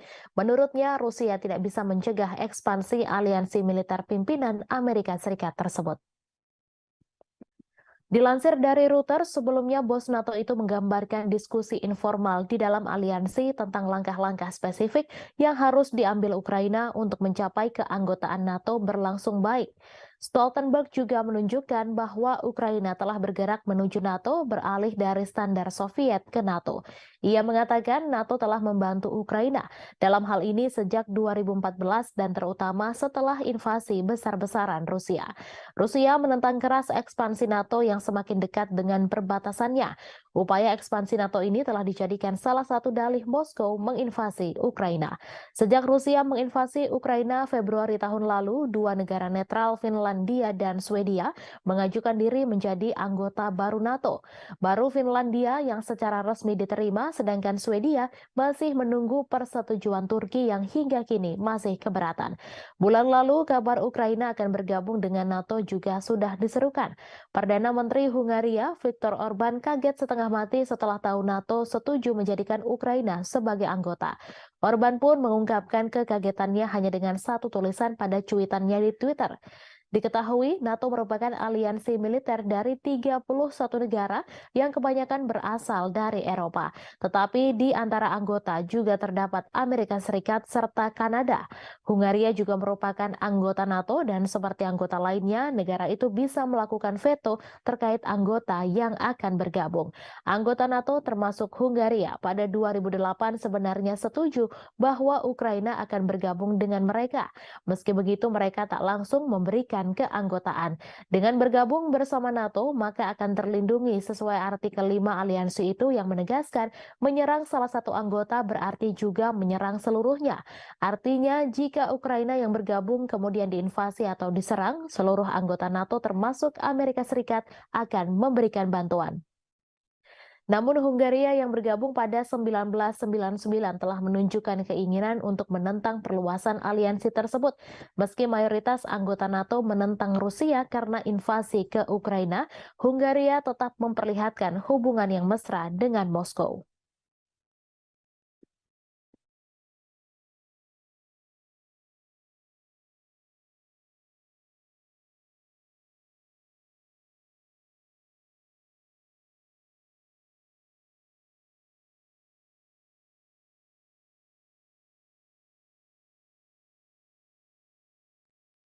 Presiden Amerika Serikat Joe Biden telah menyetujui paket bantuan militer baru untuk Ukraina yang berjumlah hingga 300 juta USD. Paket bantuan itu mencakup amunisi tambahan untuk drone dan berbagai senjata lainnya. Para pejabat Amerika Serikat mengatakan tidak ada dugaan bahwa drone atau amunisi buatan Amerika Serikat digunakan dalam serangan Moskow yang disalahkan Kremlin atas Ukraina. Pemerintahan Biden mengatakan telah menjelaskan kepada Ukraina bahwa senjata buatan Amerika Serikat tidak boleh digunakan untuk serangan di dalam wilayah Rusia. Ia juga mengatakan Zelensky telah memberikan jaminan kepada Amerika Serikat bahwa Ukraina menghormati keprihatinan tersebut. Paket bantuan baru menyediakan amunisi untuk meningkatkan kemampuan pertahanan udara Ukraina untuk menangkis serangan udara Rusia di Kiev. Paket ini menyediakan amunisi untuk baterai rudal Patriot dan sistem roket artileri mobilitas tinggi atau HIMARS, serta sistem pertahanan udara Avenger dan Stinger. Juga turut disuplai peralatan pembersihan ranjau, putaran anti lapis baja, roket pesawat Zuni yang tidak terarah, kacamata penglihatan malam, dan sekitar 30 juta putaran amunisi senjata kecil dan sejumlah peluru artileri lainnya yang dirahasiakan. Paket bantuan baru datang pada saat yang menegangkan dalam perang. Serangan pesawat tak berawak terbaru di Moskow mengikuti perebutan Rusia atas kota Bakhmut di Ukraina Timur setelah pertempuran 9 bulan yang menewaskan puluhan ribu orang. Ukraina juga menunjukkan tanda-tanda bahwa serangan balasan musim semi yang telah lama ditunggu-tunggu mungkin sudah berlangsung. Kementerian Pertahanan Rusia mengatakan 5 drone ditembak jatuh di Moskow dan sistem 3 lainnya macet menyebabkan mereka menyimpang dari jalur. Presiden Vladimir Putin menyebutnya sebagai tindakan teroris oleh Kiev. Diketahui Amerika Serikat telah memberikan lebih dari 37,6 miliar dolar senjata dan peralatan lainnya ke Ukraina sejak serangan Rusia pada Februari 2022.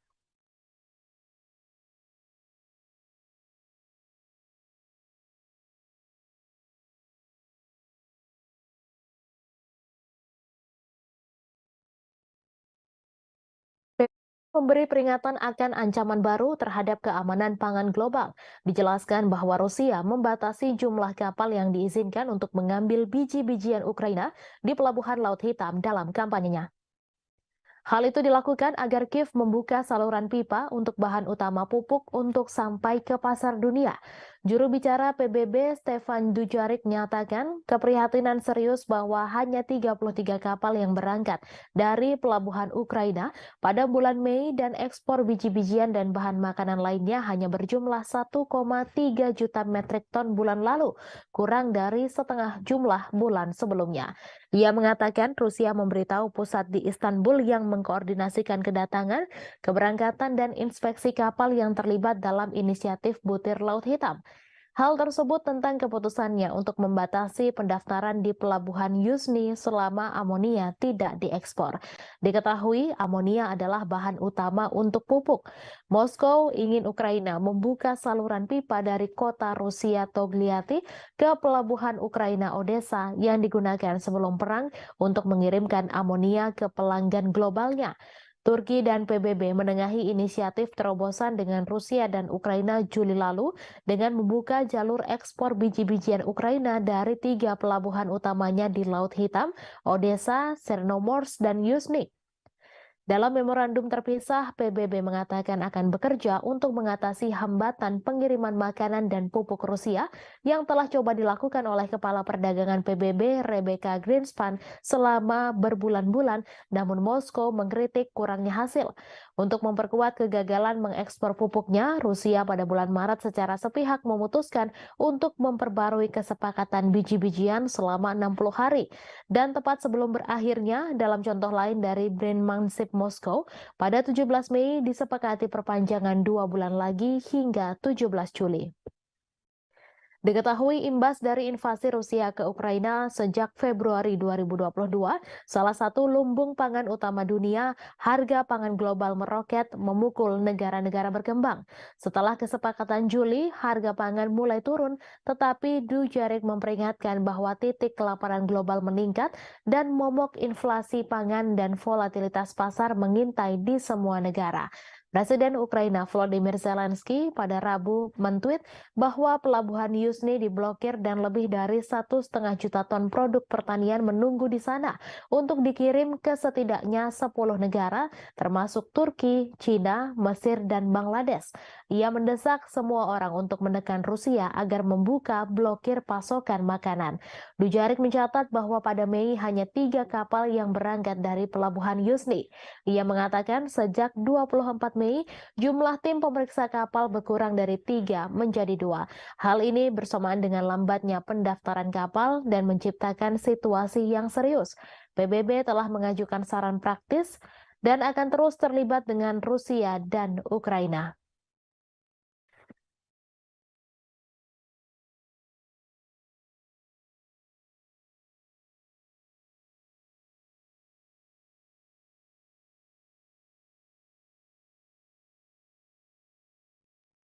Ukraina pada Rabu 31 Mei memperingatkan larangan ekspor biji-bijian yang diberlakukan beberapa negara Uni Eropa justru membantu Presiden Rusia Vladimir Putin memecah belah Eropa.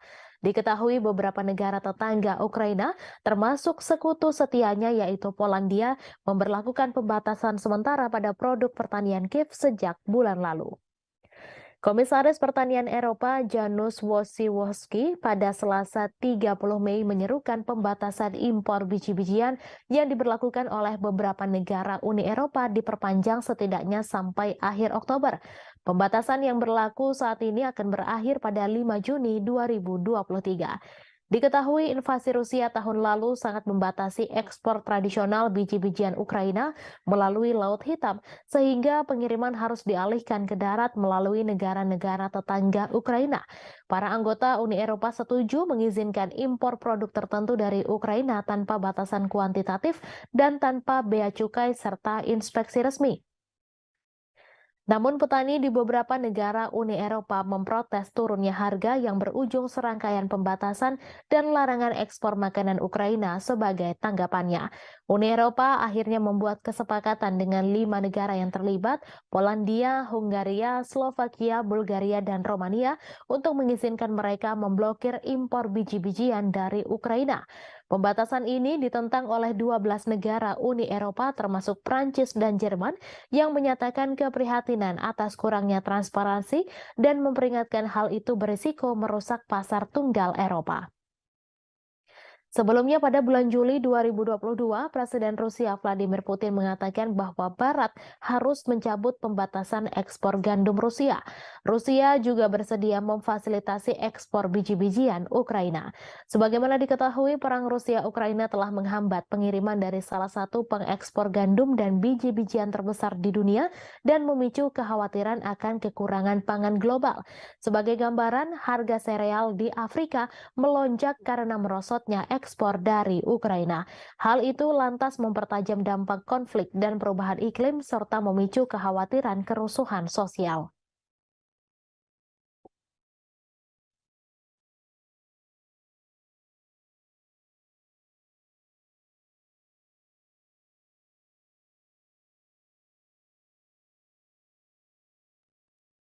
NATO meningkatkan tekanan pada Turki untuk membatalkan keberatannya terhadap keanggotaan Swedia karena organisasi militer tersebut berusaha untuk menangani masalah tersebut pada saat Presiden Amerika Serikat Joe Biden dan rekan-rekannya saat bertemu bulan depan.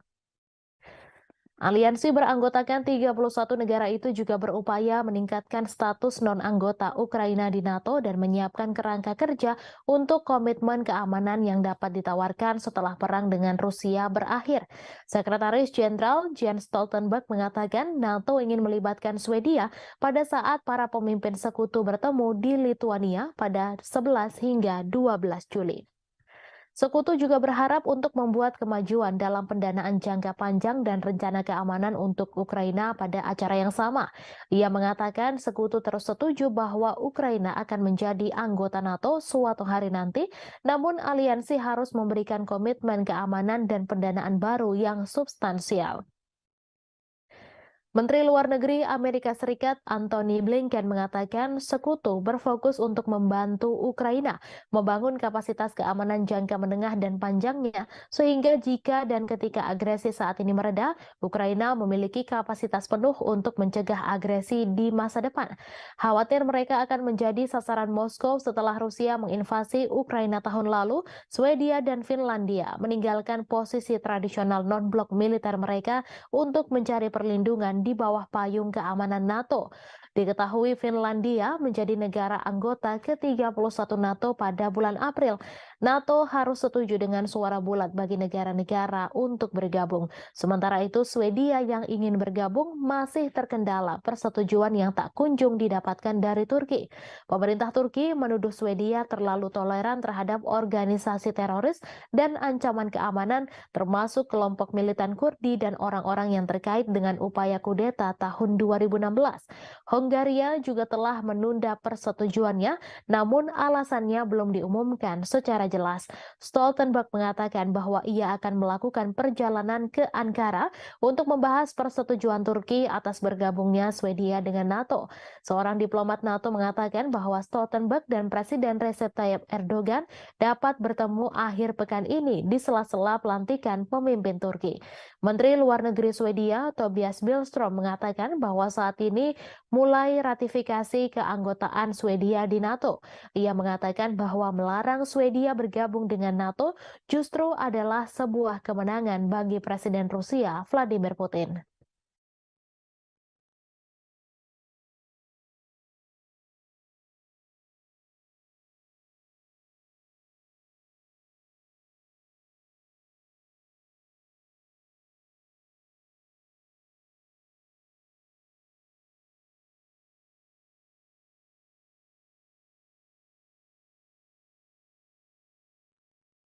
Ukraina meminta bantuan jet tempur F-16 untuk membantu melawan Rusia di udara. Selain itu, ternyata mereka juga berharap akan mendapatkan jet tempur canggih lain, yaitu Eurofighter Typhoon. Menteri Pertahanan Ukraina Reznikov mengatakan jika Inggris dan Jerman menggabungkan kemampuan untuk memasok pesawat Eurofighter, maka akan menjadi sebuah langkah signifikan. Reznikov menambahkan bahwa Ukraina membutuhkan sekitar 100 jet tempur. Selain F-16, Eurofighter Typhoon dikatakannya bakal sangat membantu dalam menangkis agresi Rusia. Ia menambahkan Ukraina akan menyambut baik jika ada partisipasi Jerman dalam pelatihan pilot Ukraina di pesawat Eurofighter Typhoon. Namun tentu harapan itu masih jauh karena bahkan F-16 sendiri belum diketahui akan dipasok oleh negara mana ke Ukraina. Eurofighter Typhoon sendiri adalah pesawat tempur bermesin ganda yang dibuat di Eropa. Typhoon dirancang sebagai pesawat tempur superioritas udara dan diproduksi oleh konsorsium Airbus, BAE Systems, dan Leonardo yang diwadahi oleh perusahaan induk bersama Eurofighter Jet Flugzeug GmbH. Eurofighter Typhoon disebut sebagai jet tempur sangat lincah, dirancang sebagai petarung yang efektif dalam pertempuran. Pesawat versi baru didesain dengan lebih baik untuk melakukan misi serangan udara ke permukaan dan agar kompatibel dengan persenjataan berbeda, termasuk rudal Storm Shadow, Brimstone, dan Marty ER. Typhoon memiliki debut tempurnya selama intervensi militer 2011 di Libya. Royal Air Force Inggris dan Angkatan Udara Italia melakukan pengintaian udara dan misi serangan darat dalam konflik tersebut.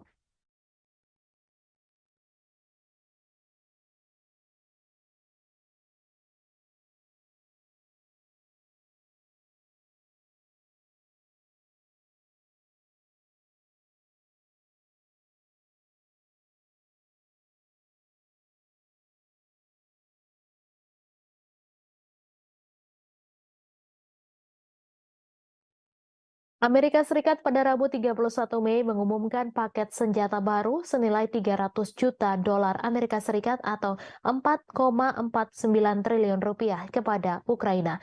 Namun Amerika Serikat memperingatkan agar paket senjata itu jangan digunakan untuk menyerang wilayah Rusia. Departemen Pertahanan Amerika Serikat mengungkapkan pengiriman terbaru ini akan membuat total bantuan negeri Paman Sam ke Ukraina menjadi 37,6 miliar dolar Amerika Serikat atau 562,52 triliun rupiah sejak invasi Rusia pada Februari 2022. Pengiriman senjata terbaru ini dilakukan saat Ukraina mempersiapkan serangan balasan untuk memukul mundur pasukan Rusia dari petak-petak wilayah pendudukan di timur dan selatan Ukraina. Bantuan tersebut juga dikeluarkan setelah serentetan serangan dalam gelap terhadap sasaran di dalam Rusia, termasuk gelombang serangan drone yang belum pernah terjadi sebelumnya di Moskwa. Kirby mengatakan Amerika Serikat sudah menetapkan aturan dasarnya ke Ukraina. Kirby melanjutkan bahwa meskipun ketegangan meningkat atas masalah ini, Gedung Putih tetap yakin Ukraina akan menepati janjinya untuk tidak menggunakan jet tempur F-16 buatan Amerika Serikat. Kirby menambahkan meski Washington dengan sepenuh hati mendukung Ukraina mengalahkan invasi Rusia, ia ingin menghindari situasi yang menyedot Barat, NATO, dan Amerika Serikat serta menghindari Perang Dunia III.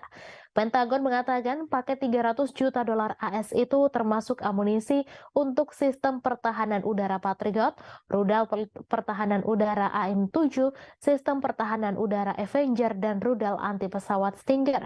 Juga bagian dari paket adalah amunisi untuk sistem roket artileri mobilitas tinggi atau HIMARS, peluru artileri 155 mm dan 105 mm, amunisi tank 105 mm, serta roket pesawat Zuni.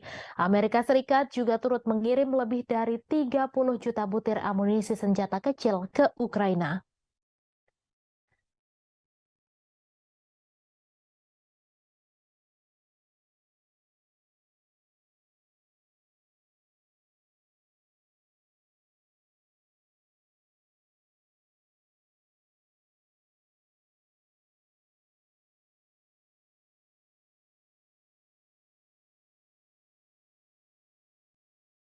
Pejabat Belanda dilaporkan membuat rencana untuk membeli puluhan tank Leopard serta rudal Patriot untuk membantu meningkatkan daya tembak Ukraina dalam konflik yang sedang berlangsung dengan Rusia.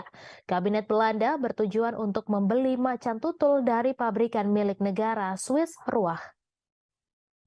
Kesepakatan itu akan membutuhkan persetujuan dari pemerintah Swiss yang berusaha menjaga netralitas di tengah konflik Rusia-Ukraina. Dilansir dari RT.com, Amsterdam bergabung dengan Jerman dan Denmark pada bulan Februari untuk membeli setidaknya 100 tank tempur Leopard 1A5 untuk Ukraina dari pabrikan Jerman. Surat kabar Swiss melaporkan bahwa Belanda berusaha untuk membeli 96 Leopard 1 versi tank yang lebih tua dari Ruach.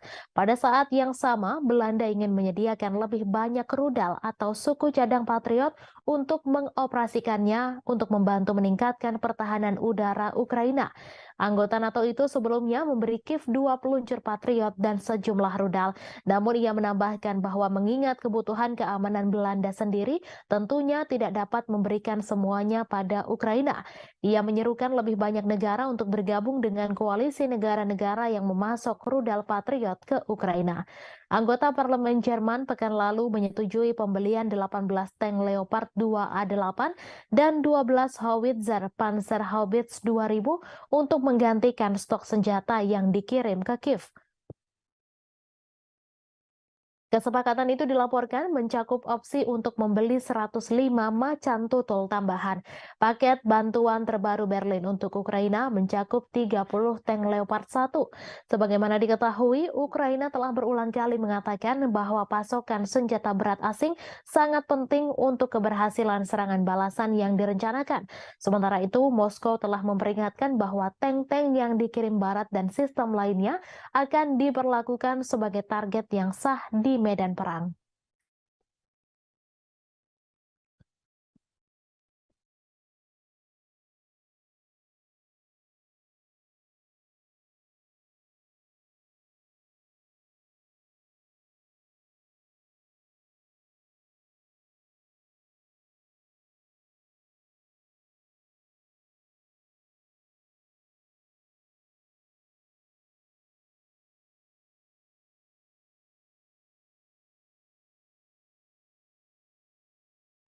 Presiden Ukraina Volodymyr Zelensky dan para pendukungnya dari Eropa Barat mengadakan pertemuan puncak untuk membangun dukungan bagi rencana perdamaian Kiev.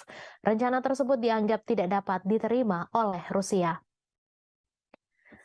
Presiden Prancis Emmanuel Macron telah menawarkan untuk menjadi tuan rumah KTT di Paris, sementara Denmark dan Swedia juga mengajukan diri sebagai tuan rumah.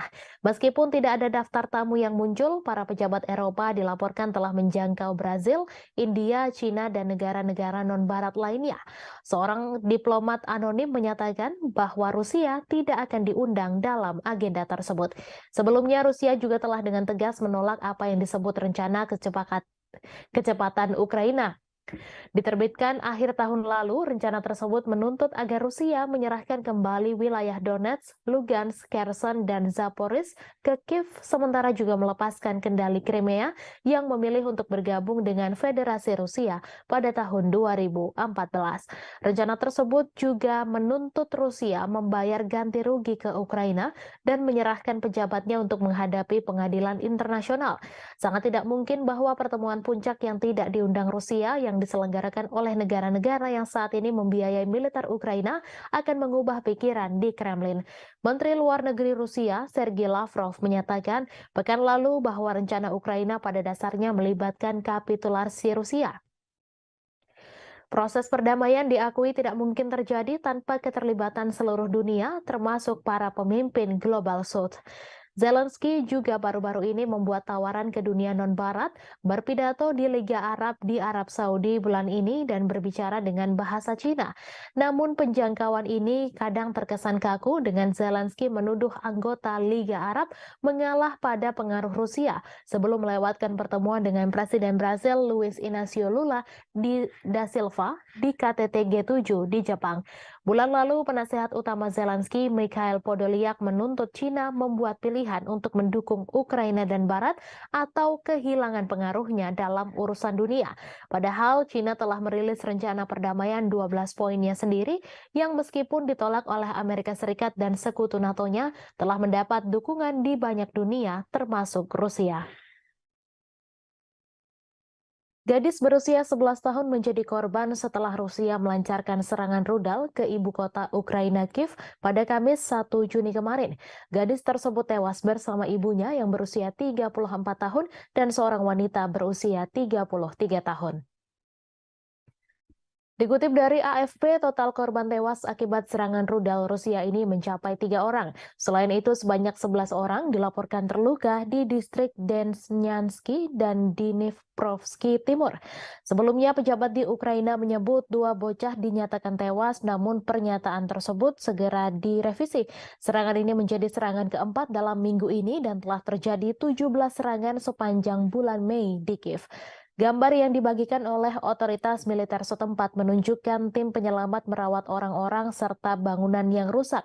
Dalam sejumlah postingan di Telegram, Wali Kota Kiev Vitali Klitschko mengatakan serangkaian ledakan telah terjadi di kota tersebut dan telah ditangani oleh penyelamat puing-puing yang berjatuhan dan kebakaran. Sementara itu, para pejabat yang didukung Rusia di wilayah Luhansk Timur Ukraina mengatakan 5 orang telah tewas dan 19 lainnya terluka oleh penembakan Ukraina di sebuah peternakan unggas pada hari Rabu. Kemudian pada Kamis pagi, Gubernur wilayah Belgorod, Rusia Barat yang berbatasan dengan Ukraina mengatakan sedikitnya 2 orang terluka dalam serangan di ibu kota Shebekino yang ia tuduh dilakukan oleh pasukan Ukraina.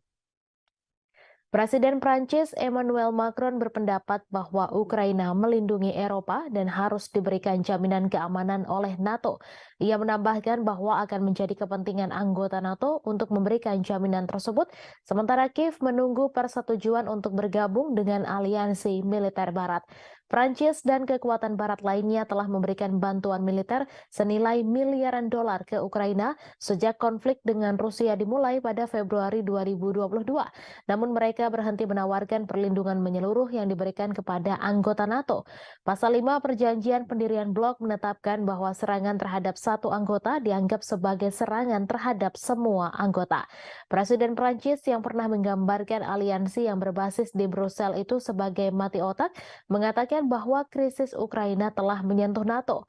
Macron meminta anggota blok untuk mengintensifkan bantuan militer ke Kiev sehingga memiliki semua yang dibutuhkan untuk serangan balasan terhadap pasukan Rusia. Meskipun mengakui bahwa kontribusi Amerika Serikat telah menjadi kunci dalam memungkinkan Ukraina mempertahankan diri, Macron berpendapat bahwa Eropa harus membangun industri pertahanannya sendiri daripada mengandalkan Washington untuk perlindungan.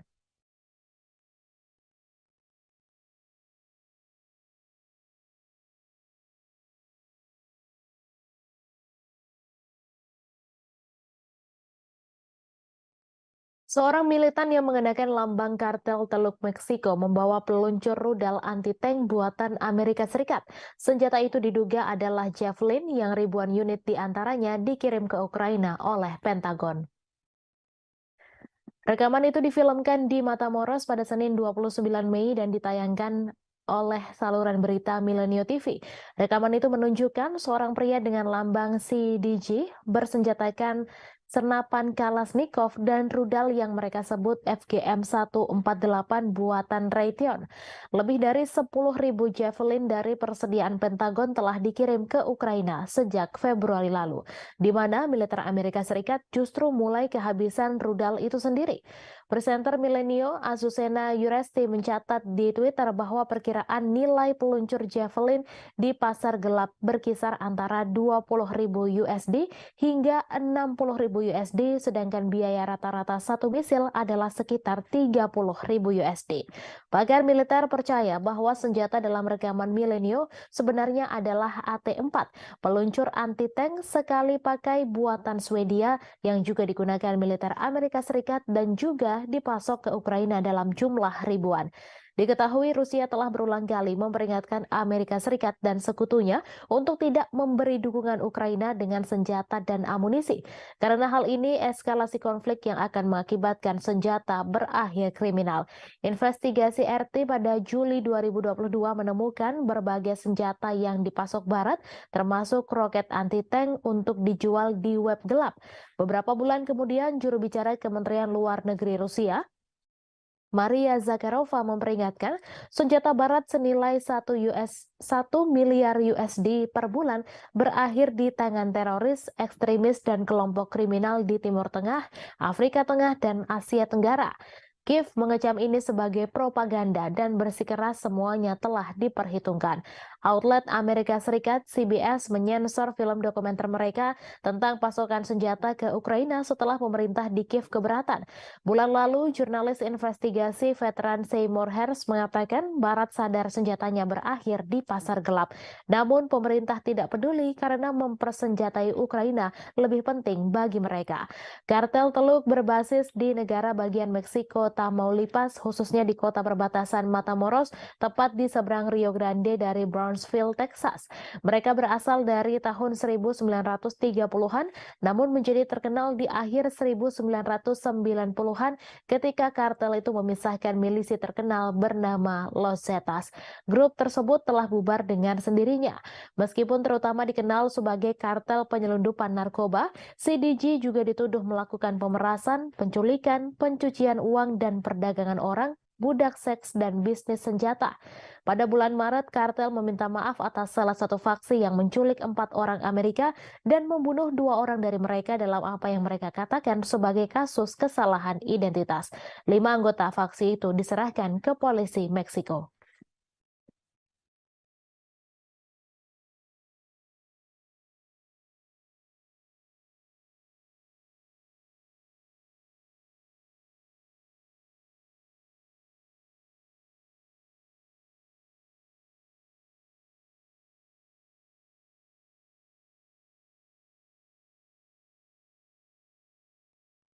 Pasukan gabungan Rusia pada Kamis 1 Juni membunuh 30 orang penyusup yang berupaya melancarkan serangan di wilayah Belgorod.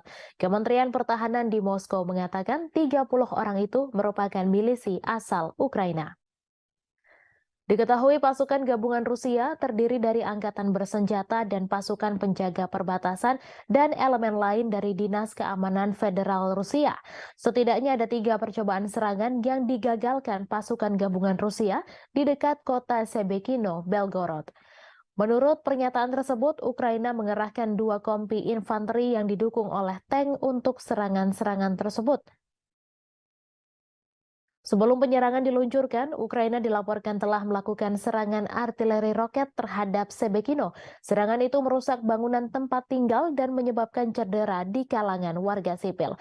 Bulan lalu, kontingen kecil militan Ukraina yang dilengkapi dengan perangkat keras militer barat melancarkan serangan ke wilayah Belgorod. Angkatan bersenjata Rusia kemudian meluncurkan operasi dengan menghancurkan kelompok penyusup, menewaskan 70 orang dan memaksa sisanya melarikan diri kembali ke Ukraina. Ukraina tidak pernah mengaku bertanggung jawab atas serangan di Belgorod. Mereka mengklaim hanya berperang di wilayah Ukraina yang direbut pasukan Rusia. Namun Rusia mengklaim serangan tersebut dilakukan Ukraina.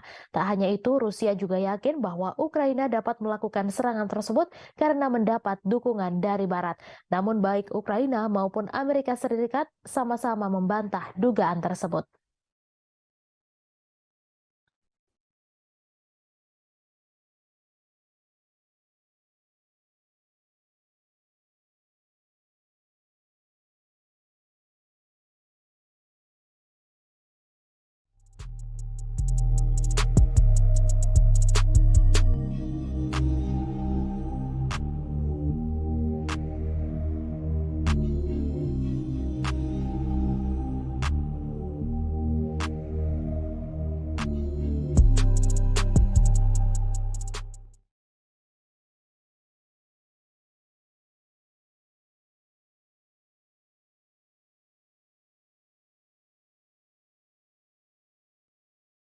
Sekjen NATO Jens Stoltenberg pada Kamis 1 Juni mengatakan semua sekutu telah setuju Ukraina bergabung dengan aliansi.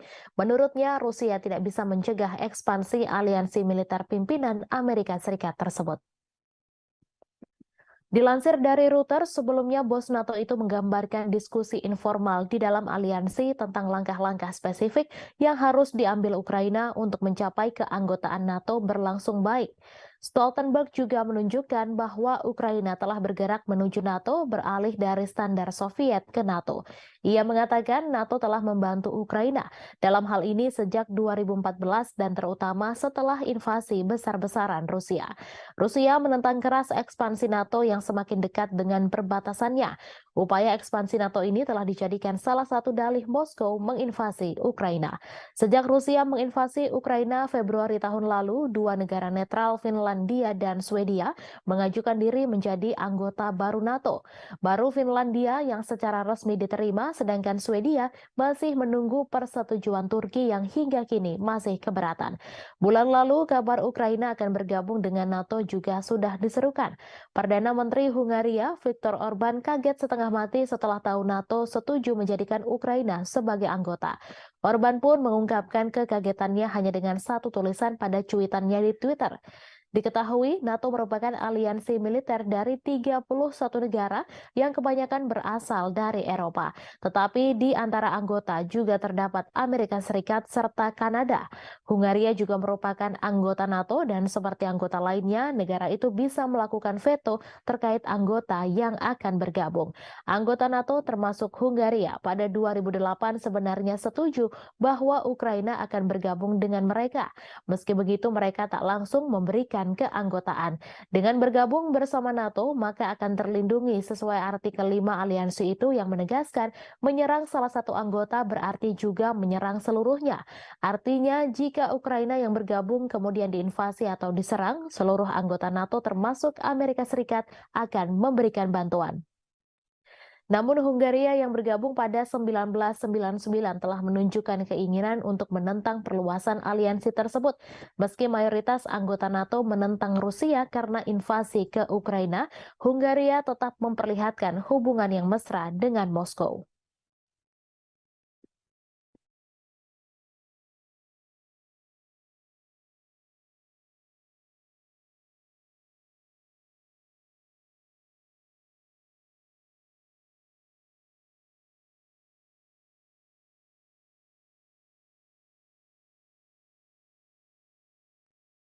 Presiden Amerika Serikat Joe Biden telah menyetujui paket bantuan militer baru untuk Ukraina yang berjumlah hingga 300 juta USD. Paket bantuan itu mencakup amunisi tambahan untuk drone dan berbagai senjata lainnya. Para pejabat Amerika Serikat mengatakan tidak ada dugaan bahwa drone atau amunisi buatan Amerika Serikat digunakan dalam serangan Moskow yang disalahkan Kremlin atas Ukraina. Pemerintahan Biden mengatakan telah menjelaskan kepada Ukraina bahwa senjata buatan Amerika Serikat tidak boleh digunakan untuk serangan di dalam wilayah Rusia. Ia juga mengatakan Zelensky telah memberikan jaminan kepada Amerika Serikat bahwa Ukraina menghormati keprihatinan tersebut. Paket bantuan baru menyediakan amunisi untuk meningkatkan kemampuan pertahanan udara Ukraina untuk menangkis serangan udara Rusia di Kiev. Paket ini menyediakan amunisi untuk baterai rudal Patriot dan sistem roket artileri mobilitas tinggi atau HIMARS, serta sistem pertahanan udara Avenger dan Stinger. Juga turut disuplai peralatan pembersihan ranjau, putaran anti lapis baja, roket pesawat Zuni yang tidak terarah, kacamata penglihatan malam, dan sekitar 30 juta putaran amunisi senjata kecil dan sejumlah peluru artileri lainnya yang dirahasiakan. Paket bantuan baru datang pada saat yang menegangkan dalam perang. Serangan pesawat tak berawak terbaru di Moskow mengikuti perebutan Rusia atas kota Bakhmut di Ukraina Timur setelah pertempuran 9 bulan yang menewaskan puluhan ribu orang. Ukraina juga menunjukkan tanda-tanda bahwa serangan balasan musim semi yang telah lama ditunggu-tunggu mungkin sudah berlangsung. Kementerian Pertahanan Rusia mengatakan 5 drone ditembak jatuh di Moskow dan sistem 3 lainnya macet menyebabkan mereka menyimpang dari jalur. Presiden Vladimir Putin menyebutnya sebagai tindakan teroris oleh Kiev. Diketahui Amerika Serikat telah memberikan lebih dari 37,6 miliar dolar senjata dan peralatan lainnya ke Ukraina sejak serangan Rusia pada Februari 2022.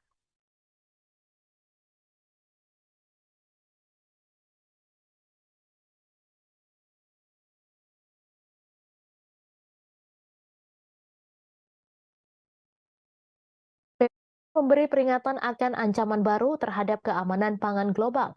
Dijelaskan bahwa Rusia membatasi jumlah kapal yang diizinkan untuk mengambil biji-bijian Ukraina di Pelabuhan Laut Hitam dalam kampanyenya.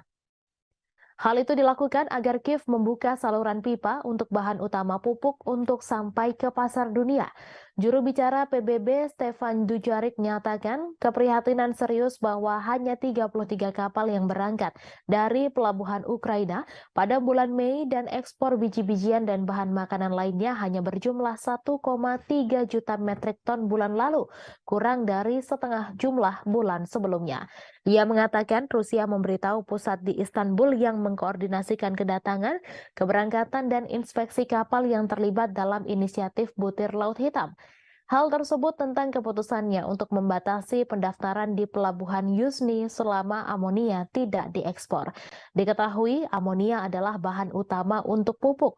Moskow ingin Ukraina membuka saluran pipa dari kota Rusia Togliatti ke pelabuhan Ukraina Odessa yang digunakan sebelum perang untuk mengirimkan amonia ke pelanggan globalnya. Turki dan PBB menengahi inisiatif terobosan dengan Rusia dan Ukraina Juli lalu dengan membuka jalur ekspor biji-bijian Ukraina dari 3 pelabuhan utamanya di Laut Hitam, Odessa, Chernomorsk, dan Yuzhny. Dalam memorandum terpisah, PBB mengatakan akan bekerja untuk mengatasi hambatan pengiriman makanan dan pupuk Rusia yang telah coba dilakukan oleh Kepala Perdagangan PBB Rebecca Greenspan selama berbulan-bulan, namun Moskow mengkritik kurangnya hasil. Untuk memperkuat kegagalan mengekspor pupuknya, Rusia pada bulan Maret secara sepihak memutuskan untuk memperbarui kesepakatan biji-bijian selama 60 hari. Dan tepat sebelum berakhirnya, dalam contoh lain dari Brandmanship Moskow, pada 17 Mei disepakati perpanjangan 2 bulan lagi hingga 17 Juli. Diketahui imbas dari invasi Rusia ke Ukraina sejak Februari 2022, salah satu lumbung pangan utama dunia, harga pangan global meroket memukul negara-negara berkembang. Setelah kesepakatan Juli, harga pangan mulai turun, tetapi Dujarric memperingatkan bahwa titik kelaparan global meningkat dan momok inflasi pangan dan volatilitas pasar mengintai di semua negara. Presiden Ukraina Volodymyr Zelensky pada Rabu mentweet bahwa pelabuhan Yuzhny diblokir dan lebih dari 1,5 juta ton produk pertanian menunggu di sana untuk dikirim ke setidaknya 10 negara termasuk Turki, China, Mesir, dan Bangladesh. Ia mendesak semua orang untuk menekan Rusia agar membuka blokir pasokan makanan. Dujarric mencatat bahwa pada Mei hanya 3 kapal yang berangkat dari pelabuhan Yuzhny. Ia mengatakan sejak 24 Mei, jumlah tim pemeriksa kapal berkurang dari 3 menjadi 2. Hal ini bersamaan dengan lambatnya pendaftaran kapal dan menciptakan situasi yang serius. PBB telah mengajukan saran praktis dan akan terus terlibat dengan Rusia dan Ukraina.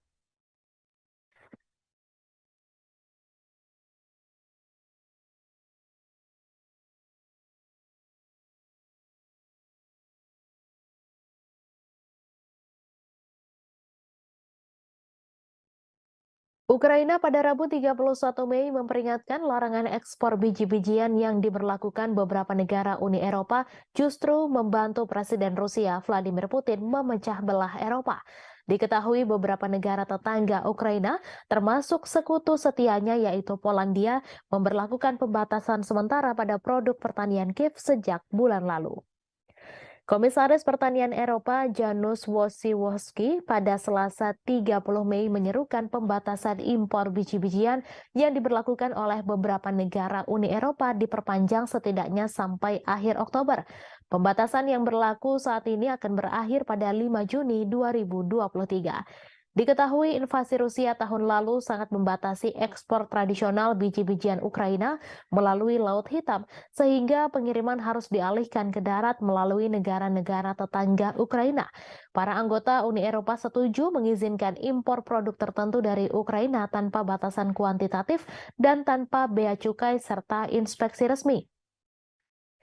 Namun petani di beberapa negara Uni Eropa memprotes turunnya harga yang berujung serangkaian pembatasan dan larangan ekspor makanan Ukraina sebagai tanggapannya. Uni Eropa akhirnya membuat kesepakatan dengan 5 negara yang terlibat, Polandia, Hungaria, Slovakia, Bulgaria, dan Romania untuk mengizinkan mereka memblokir impor biji-bijian dari Ukraina. Pembatasan ini ditentang oleh 12 negara Uni Eropa termasuk Prancis dan Jerman yang menyatakan keprihatinan atas kurangnya transparansi dan memperingatkan hal itu berisiko merusak pasar tunggal Eropa. Sebelumnya pada bulan Juli 2022, Presiden Rusia Vladimir Putin mengatakan bahwa Barat harus mencabut pembatasan ekspor gandum Rusia. Rusia juga bersedia memfasilitasi ekspor biji-bijian Ukraina. Sebagaimana diketahui, perang Rusia-Ukraina telah menghambat pengiriman dari salah satu pengekspor gandum dan biji-bijian terbesar di dunia dan memicu kekhawatiran akan kekurangan pangan global. Sebagai gambaran, harga sereal di Afrika melonjak karena merosotnya ekspor dari Ukraina. Hal itu lantas mempertajam dampak konflik dan perubahan iklim serta memicu kekhawatiran kerusuhan sosial.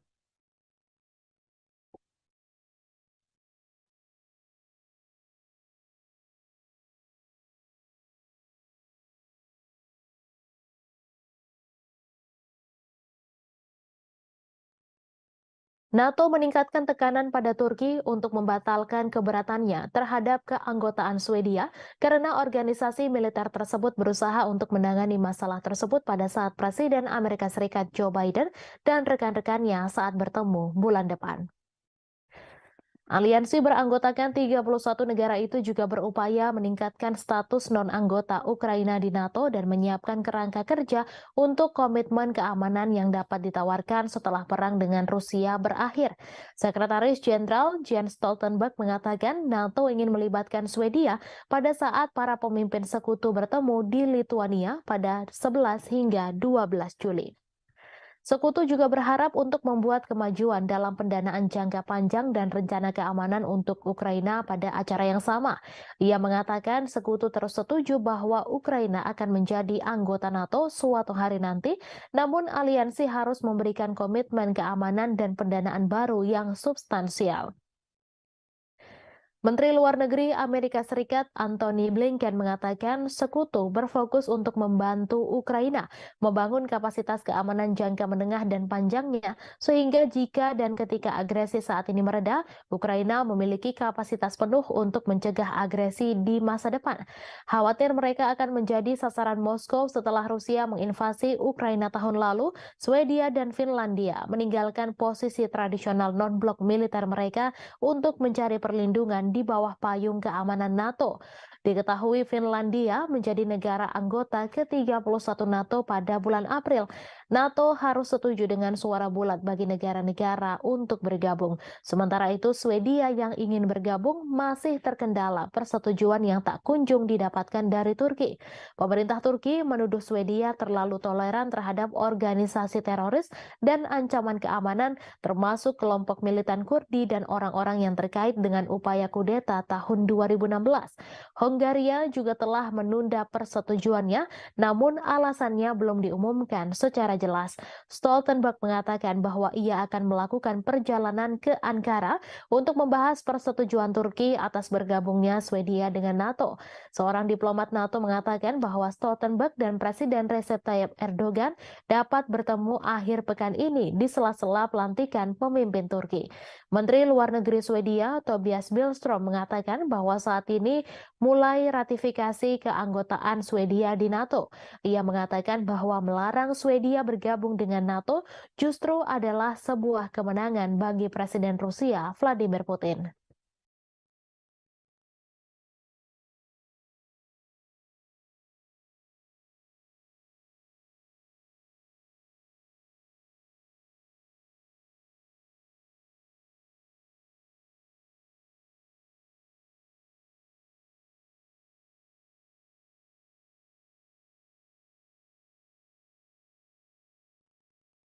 Ukraina meminta bantuan jet tempur F-16 untuk membantu melawan Rusia di udara. Selain itu, ternyata mereka juga berharap akan mendapatkan jet tempur canggih lain, yaitu Eurofighter Typhoon. Menteri Pertahanan Ukraina Reznikov mengatakan jika Inggris dan Jerman menggabungkan kemampuan untuk memasok pesawat Eurofighter, maka akan menjadi sebuah langkah signifikan. Reznikov menambahkan bahwa Ukraina membutuhkan sekitar 100 jet tempur. Selain F-16, Eurofighter Typhoon dikatakannya bakal sangat membantu dalam menangkis agresi Rusia. Ia menambahkan Ukraina akan menyambut baik jika ada partisipasi Jerman dalam pelatihan pilot Ukraina di pesawat Eurofighter Typhoon. Namun tentu harapan itu masih jauh karena bahkan F-16 sendiri belum diketahui akan dipasok oleh negara mana ke Ukraina. Eurofighter Typhoon sendiri adalah pesawat tempur bermesin ganda yang dibuat di Eropa. Typhoon dirancang sebagai pesawat tempur superioritas udara dan diproduksi oleh konsorsium Airbus, BAE Systems, dan Leonardo yang diwadahi oleh perusahaan induk bersama Eurofighter Jet Flugzeug GmbH. Eurofighter Typhoon disebut sebagai jet tempur sangat lincah, dirancang sebagai petarung yang efektif dalam pertempuran. Pesawat versi baru didesain dengan lebih baik untuk melakukan misi serangan udara ke permukaan dan agar kompatibel dengan persenjataan berbeda, termasuk rudal Storm Shadow, Brimstone, dan Marty ER. Typhoon memiliki debut tempurnya selama intervensi militer 2011 di Libya. Royal Air Force Inggris dan Angkatan Udara Italia melakukan pengintaian udara dan misi serangan darat dalam konflik tersebut.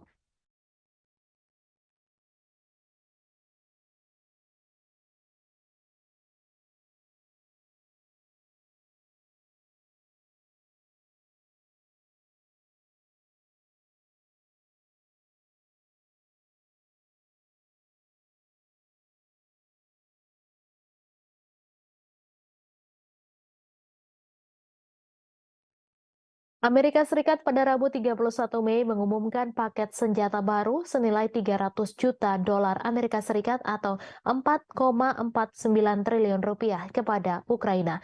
Namun Amerika Serikat memperingatkan agar paket senjata itu jangan digunakan untuk menyerang wilayah Rusia. Departemen Pertahanan Amerika Serikat mengungkapkan pengiriman terbaru ini akan membuat total bantuan negeri Paman Sam ke Ukraina menjadi 37,6 miliar dolar Amerika Serikat atau 562,52 triliun rupiah sejak invasi Rusia pada Februari 2022. Pengiriman senjata terbaru ini dilakukan saat Ukraina mempersiapkan serangan balasan untuk memukul mundur pasukan Rusia dari petak-petak wilayah pendudukan di timur dan selatan Ukraina. Bantuan tersebut juga dikeluarkan setelah serentetan serangan dalam gelap terhadap sasaran di dalam Rusia, termasuk gelombang serangan drone yang belum pernah terjadi sebelumnya di Moskwa. Kirby mengatakan Amerika Serikat sudah menetapkan aturan dasarnya ke Ukraina. Kirby melanjutkan bahwa meskipun ketegangan meningkat atas masalah ini, Gedung Putih tetap yakin Ukraina akan menepati janjinya untuk tidak menggunakan jet tempur F-16 buatan Amerika Serikat. Kirby menambahkan meski Washington dengan sepenuh hati mendukung Ukraina mengalahkan invasi Rusia, ia ingin menghindari situasi yang menyedot Barat, NATO, dan Amerika Serikat serta menghindari Perang Dunia III.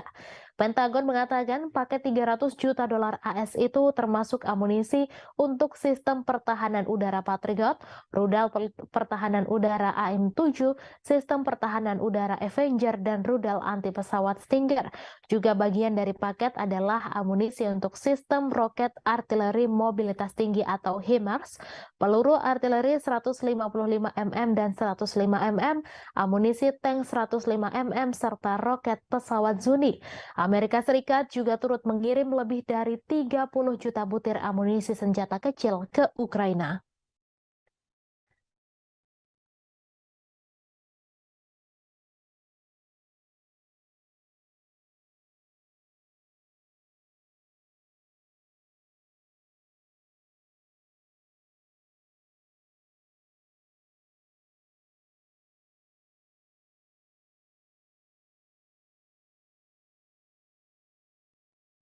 Pejabat Belanda dilaporkan membuat rencana untuk membeli puluhan tank Leopard serta rudal Patriot untuk membantu meningkatkan daya tembak Ukraina dalam konflik yang sedang berlangsung dengan Rusia.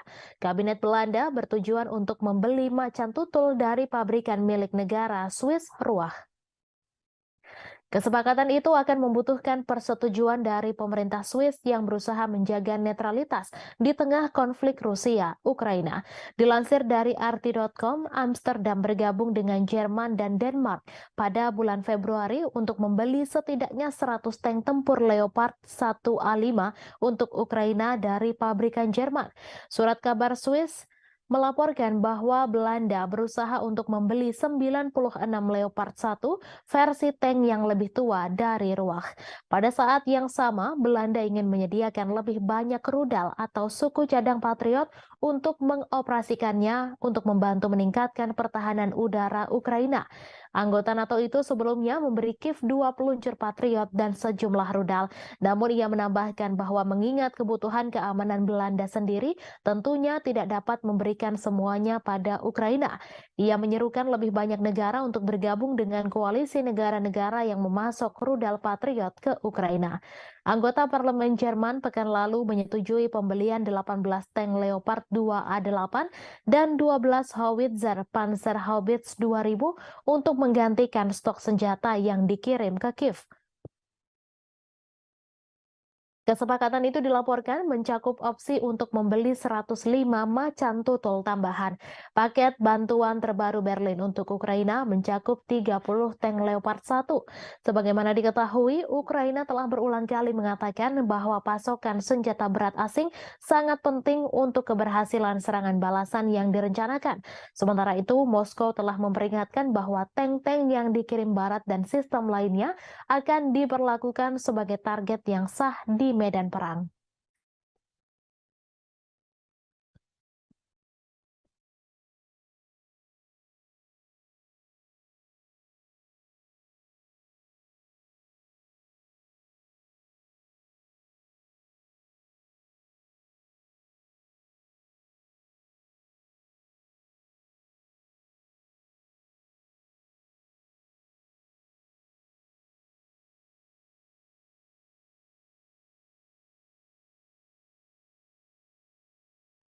Presiden Ukraina Volodymyr Zelensky dan para pendukungnya dari Eropa Barat mengadakan pertemuan puncak untuk membangun dukungan bagi rencana perdamaian Kiev.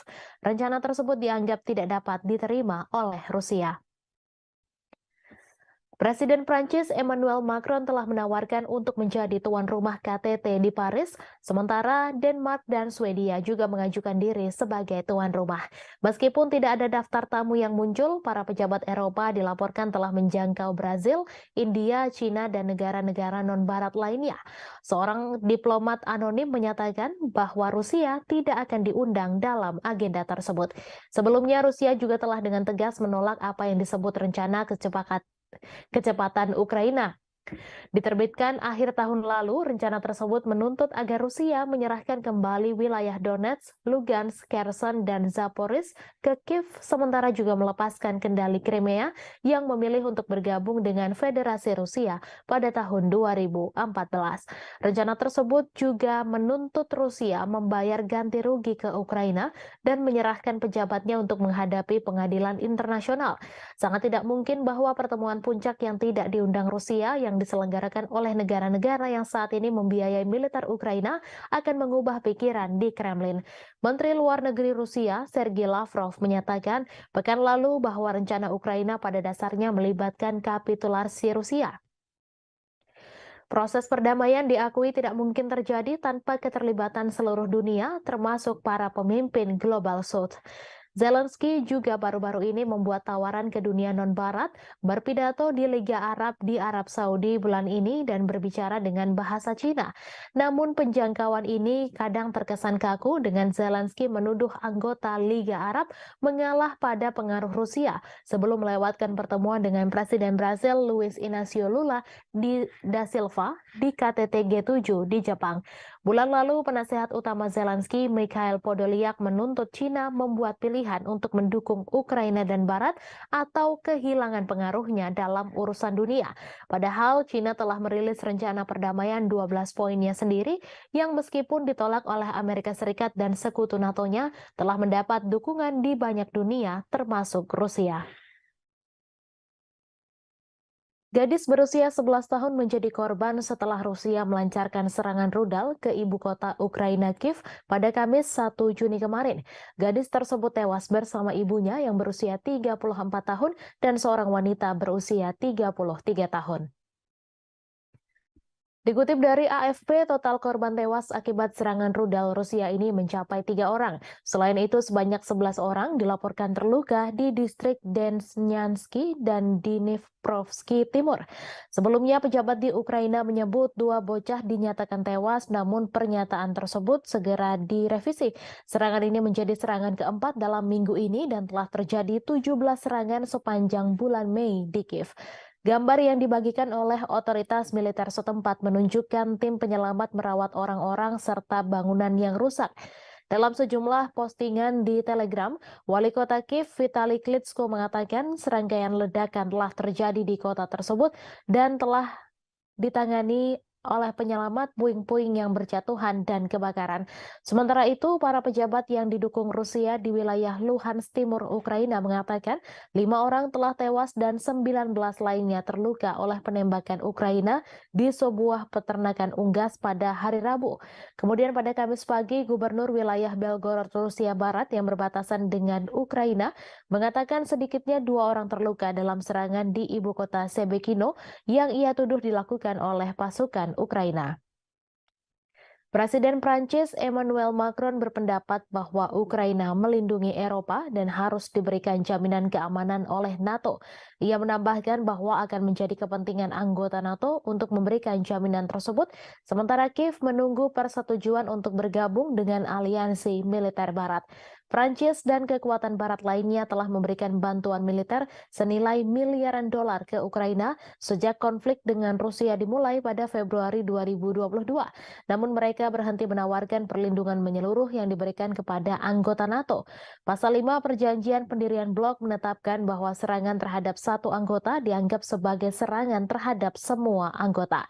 Presiden Prancis yang pernah menggambarkan aliansi yang berbasis di Brussel itu sebagai mati otak, mengatakan bahwa krisis Ukraina telah menyentuh NATO. Macron meminta anggota blok untuk mengintensifkan bantuan militer ke Kiev sehingga memiliki semua yang dibutuhkan untuk serangan balasan terhadap pasukan Rusia. Meskipun mengakui bahwa kontribusi Amerika Serikat telah menjadi kunci dalam memungkinkan Ukraina mempertahankan diri, Macron berpendapat bahwa Eropa harus membangun industri pertahanannya sendiri daripada mengandalkan Washington untuk perlindungan.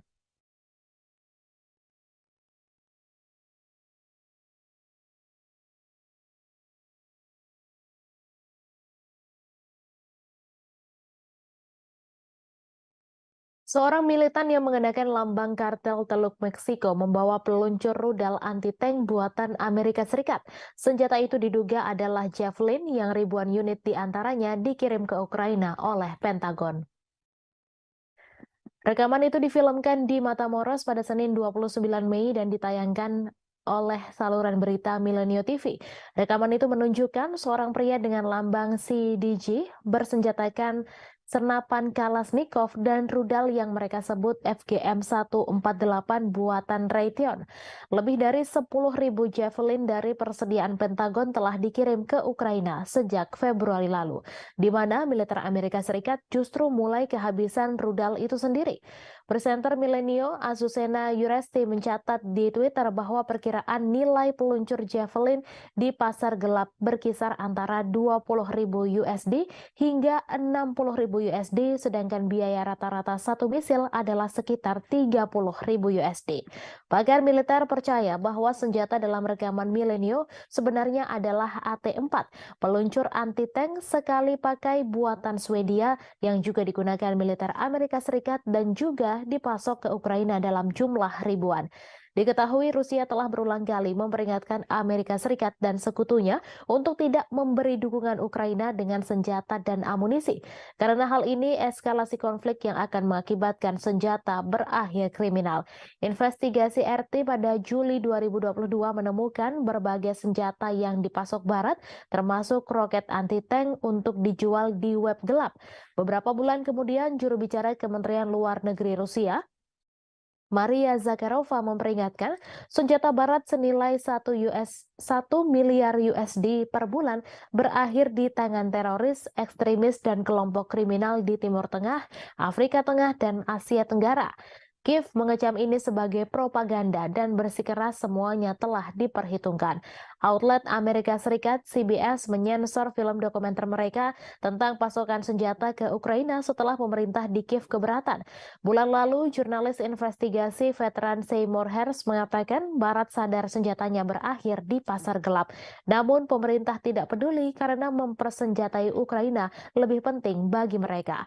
Kartel teluk berbasis di negara bagian Meksiko Tamaulipas, khususnya di kota perbatasan Matamoros, tepat di seberang Rio Grande dari Brownsville, Texas. Mereka berasal dari tahun 1930-an, namun menjadi terkenal di akhir 1990-an ketika kartel itu memisahkan milisi terkenal bernama Los Zetas. Grup tersebut telah bubar dengan sendirinya. Meskipun terutama dikenal sebagai kartel penyelundupan narkoba, CDG juga dituduh melakukan pemerasan, penculikan, pencucian uang, dan perdagangan orang, budak seks, dan bisnis senjata. Pada bulan Maret, kartel meminta maaf atas salah satu faksi yang menculik 4 orang Amerika dan membunuh 2 orang dari mereka dalam apa yang mereka katakan sebagai kasus kesalahan identitas. 5 anggota faksi itu diserahkan ke polisi Meksiko.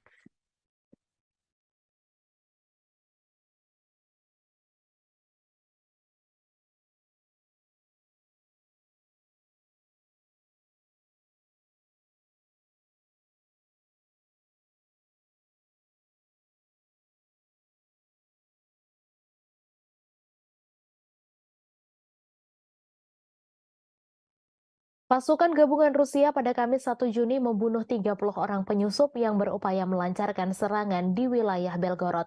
Kementerian Pertahanan di Moskow mengatakan 30 orang itu merupakan milisi asal Ukraina. Diketahui pasukan gabungan Rusia terdiri dari angkatan bersenjata dan pasukan penjaga perbatasan dan elemen lain dari Dinas Keamanan Federal Rusia. Setidaknya ada 3 percobaan serangan yang digagalkan pasukan gabungan Rusia di dekat kota Sebekino, Belgorod. Menurut pernyataan tersebut, Ukraina mengerahkan 2 kompi infanteri yang didukung oleh tank untuk serangan-serangan tersebut. Sebelum penyerangan diluncurkan, Ukraina dilaporkan telah melakukan serangan artileri roket terhadap Sebekino. Serangan itu merusak bangunan tempat tinggal dan menyebabkan cedera di kalangan warga sipil. Bulan lalu, kontingen kecil militan Ukraina yang dilengkapi dengan perangkat keras militer barat melancarkan serangan ke wilayah Belgorod. Angkatan bersenjata Rusia kemudian meluncurkan operasi dengan menghancurkan kelompok penyusup, menewaskan 70 orang dan memaksa sisanya melarikan diri kembali ke Ukraina. Ukraina tidak pernah mengaku bertanggung jawab atas serangan di Belgorod. Mereka mengklaim hanya berperang di wilayah Ukraina yang direbut pasukan Rusia. Namun Rusia mengklaim serangan tersebut dilakukan Ukraina. Tak hanya itu, Rusia juga yakin bahwa Ukraina dapat melakukan serangan tersebut karena mendapat dukungan dari Barat. Namun baik Ukraina maupun Amerika Serikat sama-sama membantah dugaan tersebut.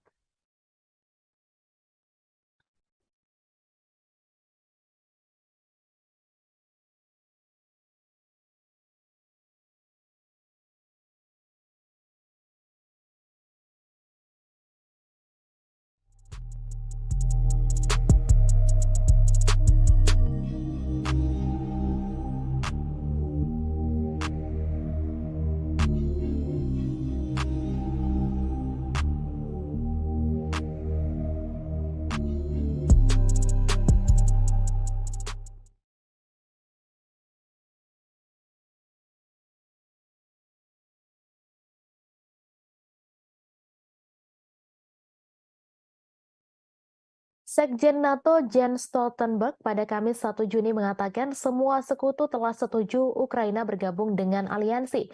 Menurutnya, Rusia tidak bisa mencegah ekspansi aliansi militer pimpinan Amerika Serikat tersebut. Dilansir dari Reuters, sebelumnya bos NATO itu menggambarkan diskusi informal di dalam aliansi tentang langkah-langkah spesifik yang harus diambil Ukraina untuk mencapai keanggotaan NATO berlangsung baik. Stoltenberg juga menunjukkan bahwa Ukraina telah bergerak menuju NATO beralih dari standar Soviet ke NATO. Ia mengatakan NATO telah membantu Ukraina dalam hal ini sejak 2014 dan terutama setelah invasi besar-besaran Rusia. Rusia menentang keras ekspansi NATO yang semakin dekat dengan perbatasannya.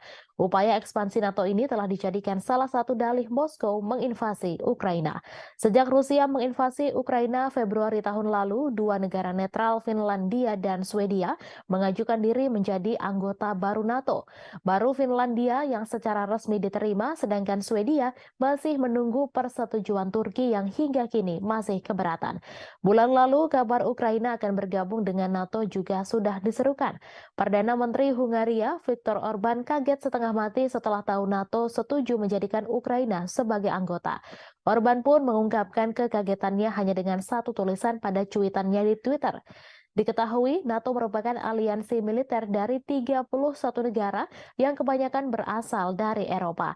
Tetapi di antara anggota juga terdapat Amerika Serikat serta Kanada. Hungaria juga merupakan anggota NATO dan seperti anggota lainnya, negara itu bisa melakukan veto terkait anggota yang akan bergabung. Anggota NATO termasuk Hungaria pada 2008 sebenarnya setuju bahwa Ukraina akan bergabung dengan mereka. Meski begitu, mereka tak langsung memberikan keanggotaan. Dengan bergabung bersama NATO, maka akan terlindungi sesuai artikel 5 aliansi itu yang menegaskan menyerang salah satu anggota berarti juga menyerang seluruhnya. Artinya, jika Ukraina yang bergabung kemudian diinvasi atau diserang, seluruh anggota NATO termasuk Amerika Serikat akan memberikan bantuan. Namun Hungaria yang bergabung pada 1999 telah menunjukkan keinginan untuk menentang perluasan aliansi tersebut. Meski mayoritas anggota NATO menentang Rusia karena invasi ke Ukraina, Hungaria tetap memperlihatkan hubungan yang mesra dengan Moskow.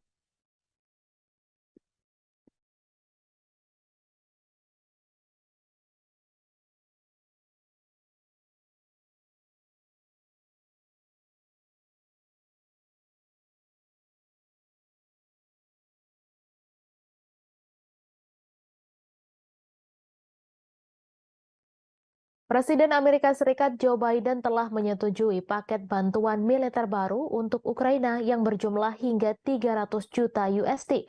Paket bantuan itu mencakup amunisi tambahan untuk drone dan berbagai senjata lainnya.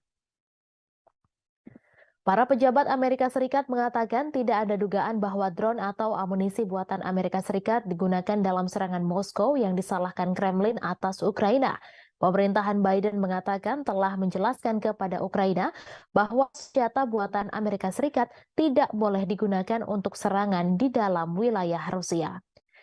Ia juga mengatakan Zelensky telah memberikan jaminan kepada Amerika Serikat bahwa Ukraina menghormati keprihatinan tersebut. Paket bantuan baru menyediakan amunisi untuk meningkatkan kemampuan pertahanan udara Ukraina untuk menangkis serangan udara Rusia di Kiev. Paket ini menyediakan amunisi untuk baterai rudal Patriot dan sistem roket artileri mobilitas tinggi atau HIMARS, serta sistem pertahanan udara Avenger dan Stinger. Juga turut disuplai peralatan pembersihan ranjau, putaran anti lapis baja, roket pesawat Zuni yang tidak terarah, kacamata penglihatan malam, dan sekitar 30 juta putaran amunisi senjata kecil dan sejumlah peluru artileri lainnya yang dirahasiakan. Paket bantuan baru datang pada saat yang menegangkan dalam perang. Serangan pesawat tak berawak terbaru di Moskow mengikuti perebutan Rusia atas kota Bakhmut di Ukraina Timur setelah pertempuran 9 bulan yang menewaskan puluhan ribu orang.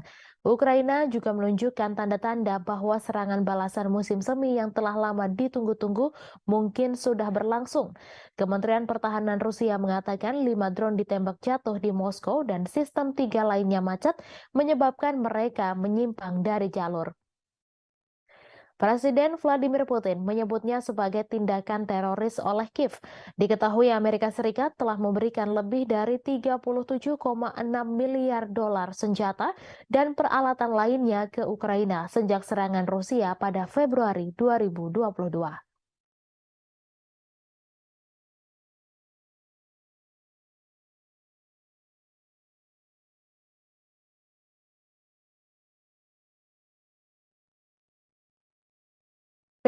Memberi peringatan akan ancaman baru terhadap keamanan pangan global. Dijelaskan bahwa Rusia membatasi jumlah kapal yang diizinkan untuk mengambil biji-bijian Ukraina di Pelabuhan Laut Hitam dalam kampanyenya. Hal itu dilakukan agar Kiev membuka saluran pipa untuk bahan utama pupuk untuk sampai ke pasar dunia. Juru bicara PBB Stefan Dujarric menyatakan keprihatinan serius bahwa hanya 33 kapal yang berangkat dari pelabuhan Ukraina pada bulan Mei dan ekspor biji-bijian dan bahan makanan lainnya hanya berjumlah 1,3 juta metrik ton bulan lalu, kurang dari setengah jumlah bulan sebelumnya. Ia mengatakan Rusia memberitahu pusat di Istanbul yang mengkoordinasikan kedatangan, keberangkatan, dan inspeksi kapal yang terlibat dalam inisiatif Butir Laut Hitam. Hal tersebut tentang keputusannya untuk membatasi pendaftaran di pelabuhan Yuzhny selama amonia tidak diekspor. Diketahui amonia adalah bahan utama untuk pupuk.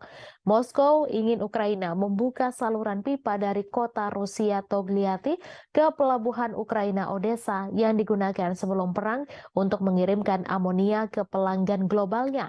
Turki dan PBB menengahi inisiatif terobosan dengan Rusia dan Ukraina Juli lalu dengan membuka jalur ekspor biji-bijian Ukraina dari 3 pelabuhan utamanya di Laut Hitam, Odessa, Chernomorsk, dan Yuzhny. Dalam memorandum terpisah, PBB mengatakan akan bekerja untuk mengatasi hambatan pengiriman makanan dan pupuk Rusia yang telah coba dilakukan oleh Kepala Perdagangan PBB Rebecca Greenspan selama berbulan-bulan, namun Moskow mengkritik kurangnya hasil. Untuk memperkuat kegagalan mengekspor pupuknya, Rusia pada bulan Maret secara sepihak memutuskan untuk memperbarui kesepakatan biji-bijian selama 60 hari. Dan tepat sebelum berakhirnya, dalam contoh lain dari Brandmansip Moskow, pada 17 Mei disepakati perpanjangan 2 bulan lagi hingga 17 Juli. Diketahui imbas dari invasi Rusia ke Ukraina sejak Februari 2022, salah satu lumbung pangan utama dunia, harga pangan global meroket memukul negara-negara berkembang. Setelah kesepakatan Juli, harga pangan mulai turun, tetapi Dujarric memperingatkan bahwa titik kelaparan global meningkat dan momok inflasi pangan dan volatilitas pasar mengintai di semua negara. Presiden Ukraina Volodymyr Zelensky pada Rabu mentweet bahwa pelabuhan Yuzhny diblokir dan lebih dari 1,5 juta ton produk pertanian menunggu di sana untuk dikirim ke setidaknya 10 negara termasuk Turki, China, Mesir, dan Bangladesh. Ia mendesak semua orang untuk menekan Rusia agar membuka blokir pasokan makanan. Dujarric mencatat bahwa pada Mei hanya 3 kapal yang berangkat dari pelabuhan Yuzhny. Ia mengatakan sejak 24 Mei, jumlah tim pemeriksa kapal berkurang dari 3 menjadi 2. Hal ini bersamaan dengan lambatnya pendaftaran kapal dan menciptakan situasi yang serius. PBB telah mengajukan saran praktis dan akan terus terlibat dengan Rusia dan Ukraina.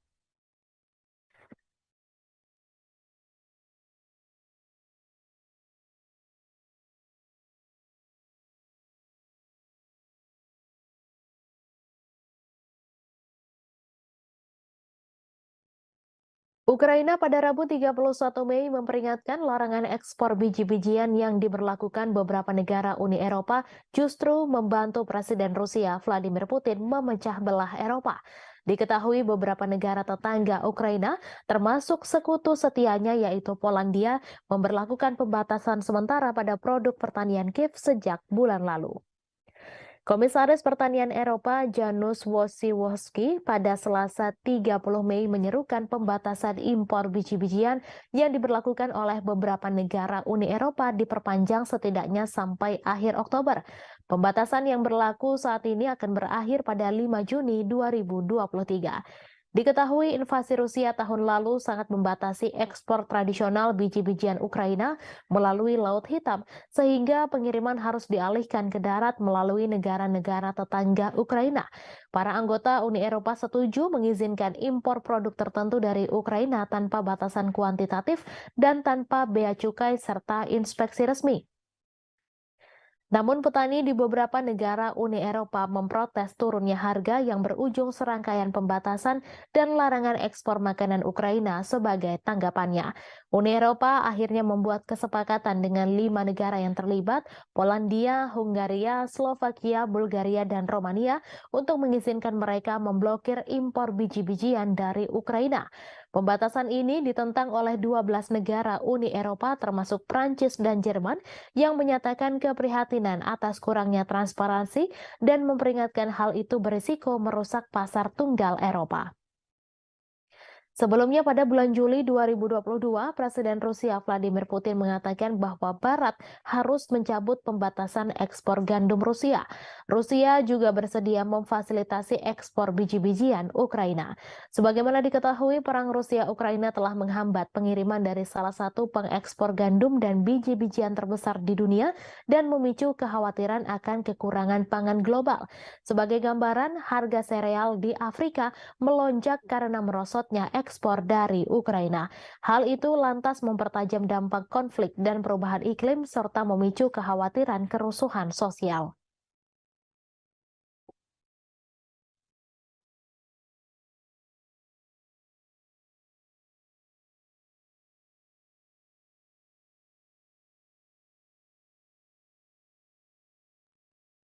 NATO meningkatkan tekanan pada Turki untuk membatalkan keberatannya terhadap keanggotaan Swedia karena organisasi militer tersebut berusaha untuk menangani masalah tersebut pada saat Presiden Amerika Serikat Joe Biden dan rekan-rekannya saat bertemu bulan depan.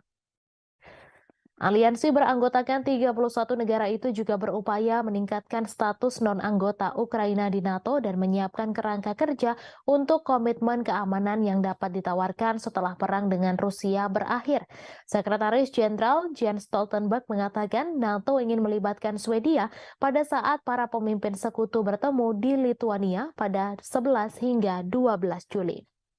Sekutu juga berharap untuk membuat kemajuan dalam pendanaan jangka panjang dan rencana keamanan untuk Ukraina pada acara yang sama. Ia mengatakan sekutu terus setuju bahwa Ukraina akan menjadi anggota NATO suatu hari nanti, namun aliansi harus memberikan komitmen keamanan dan pendanaan baru yang substansial. Menteri Luar Negeri Amerika Serikat Antony Blinken mengatakan sekutu berfokus untuk membantu Ukraina membangun kapasitas keamanan jangka menengah dan panjangnya, sehingga jika dan ketika agresi saat ini mereda, Ukraina memiliki kapasitas penuh untuk mencegah agresi di masa depan. Khawatir mereka akan menjadi sasaran Moskow setelah Rusia menginvasi Ukraina tahun lalu, Swedia dan Finlandia meninggalkan posisi tradisional non-blok militer mereka untuk mencari perlindungan di bawah payung keamanan NATO. Diketahui Finlandia menjadi negara anggota ke-31 NATO pada bulan April. NATO harus setuju dengan suara bulat bagi negara-negara untuk bergabung. Sementara itu, Swedia yang ingin bergabung masih terkendala persetujuan yang tak kunjung didapatkan dari Turki. Pemerintah Turki menuduh Swedia terlalu toleran terhadap organisasi teroris dan ancaman keamanan termasuk kelompok militan Kurdi dan orang-orang yang terkait dengan upaya kudeta tahun 2016. Hongaria juga telah menunda persetujuannya, namun alasannya belum diumumkan secara jelas. Stoltenberg mengatakan bahwa ia akan melakukan perjalanan ke Ankara untuk membahas persetujuan Turki atas bergabungnya Swedia dengan NATO. Seorang diplomat NATO mengatakan bahwa Stoltenberg dan Presiden Recep Tayyip Erdogan dapat bertemu akhir pekan ini di sela-sela pelantikan pemimpin Turki. Menteri Luar Negeri Swedia Tobias Billström mengatakan bahwa saat ini mulai ratifikasi keanggotaan Swedia di NATO. Ia mengatakan bahwa melarang Swedia bergabung dengan NATO justru adalah sebuah kemenangan bagi Presiden Rusia Vladimir Putin.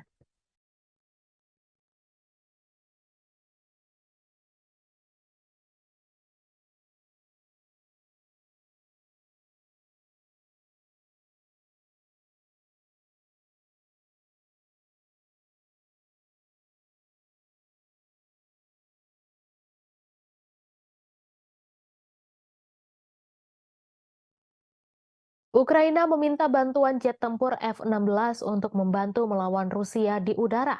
Selain itu, ternyata mereka juga berharap akan mendapatkan jet tempur canggih lain, yaitu Eurofighter Typhoon. Menteri Pertahanan Ukraina Reznikov mengatakan jika Inggris dan Jerman menggabungkan kemampuan untuk memasok pesawat Eurofighter, maka akan menjadi sebuah langkah signifikan. Reznikov menambahkan bahwa Ukraina membutuhkan sekitar 100 jet tempur. Selain F-16, Eurofighter Typhoon dikatakannya bakal sangat membantu dalam menangkis agresi Rusia. Ia menambahkan Ukraina akan menyambut baik jika ada partisipasi Jerman dalam pelatihan pilot Ukraina di pesawat Eurofighter Typhoon. Namun tentu harapan itu masih jauh karena bahkan F-16 sendiri belum diketahui akan dipasok oleh negara mana ke Ukraina. Eurofighter Typhoon sendiri adalah pesawat tempur bermesin ganda yang dibuat di Eropa. Typhoon dirancang sebagai pesawat tempur superioritas udara dan diproduksi oleh konsorsium Airbus, BAE Systems, dan Leonardo yang diwadahi oleh perusahaan induk bersama Eurofighter Jet Flugzeug GmbH. Eurofighter Typhoon disebut sebagai jet tempur sangat lincah, dirancang sebagai petarung yang efektif dalam pertempuran. Pesawat versi baru didesain dengan lebih baik untuk melakukan misi serangan udara ke permukaan dan agar kompatibel dengan persenjataan berbeda, termasuk rudal Storm Shadow, Brimstone, dan Marty ER. Typhoon memiliki debut tempurnya selama intervensi militer 2011 di Libya. Royal Air Force Inggris dan Angkatan Udara Italia melakukan pengintaian udara dan misi serangan darat dalam konflik tersebut.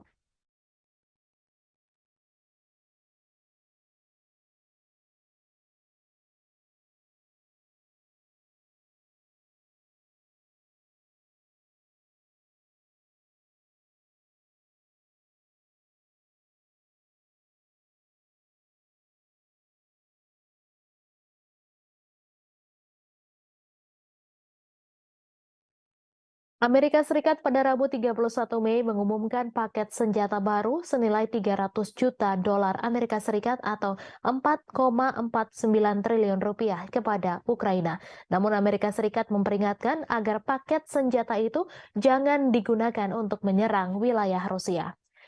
Departemen Pertahanan Amerika Serikat mengungkapkan pengiriman terbaru ini akan membuat total bantuan negeri Paman Sam ke Ukraina menjadi 37,6 miliar dolar Amerika Serikat atau 562,52 triliun rupiah sejak invasi Rusia pada Februari 2022. Pengiriman senjata terbaru ini dilakukan saat Ukraina mempersiapkan serangan balasan untuk memukul mundur pasukan Rusia dari petak-petak wilayah pendudukan di timur dan selatan Ukraina. Bantuan tersebut juga dikeluarkan setelah serentetan serangan dalam gelap terhadap sasaran di dalam Rusia, termasuk gelombang serangan drone yang belum pernah terjadi sebelumnya di Moskwa. Kirby mengatakan Amerika Serikat sudah menetapkan aturan dasarnya ke Ukraina. Kirby melanjutkan bahwa meskipun ketegangan meningkat atas masalah ini, Gedung Putih tetap yakin Ukraina akan menepati janjinya untuk tidak menggunakan jet tempur F-16 buatan Amerika Serikat. Kirby menambahkan meski Washington dengan sepenuh hati mendukung Ukraina mengalahkan invasi Rusia, ia ingin menghindari situasi yang menyedot Barat, NATO, dan Amerika Serikat serta menghindari Perang Dunia III. Pentagon mengatakan paket 300 juta dolar AS itu termasuk amunisi untuk sistem pertahanan udara Patriot, rudal pertahanan udara AM-7, sistem pertahanan udara Avenger, dan rudal anti pesawat Stinger. Juga bagian dari paket adalah amunisi untuk sistem roket artileri mobilitas tinggi atau HIMARS, peluru artileri 155 mm dan 105 mm, amunisi tank 105 mm, serta roket pesawat Zuni. Amerika Serikat juga turut mengirim lebih dari 30 juta butir amunisi senjata kecil ke Ukraina.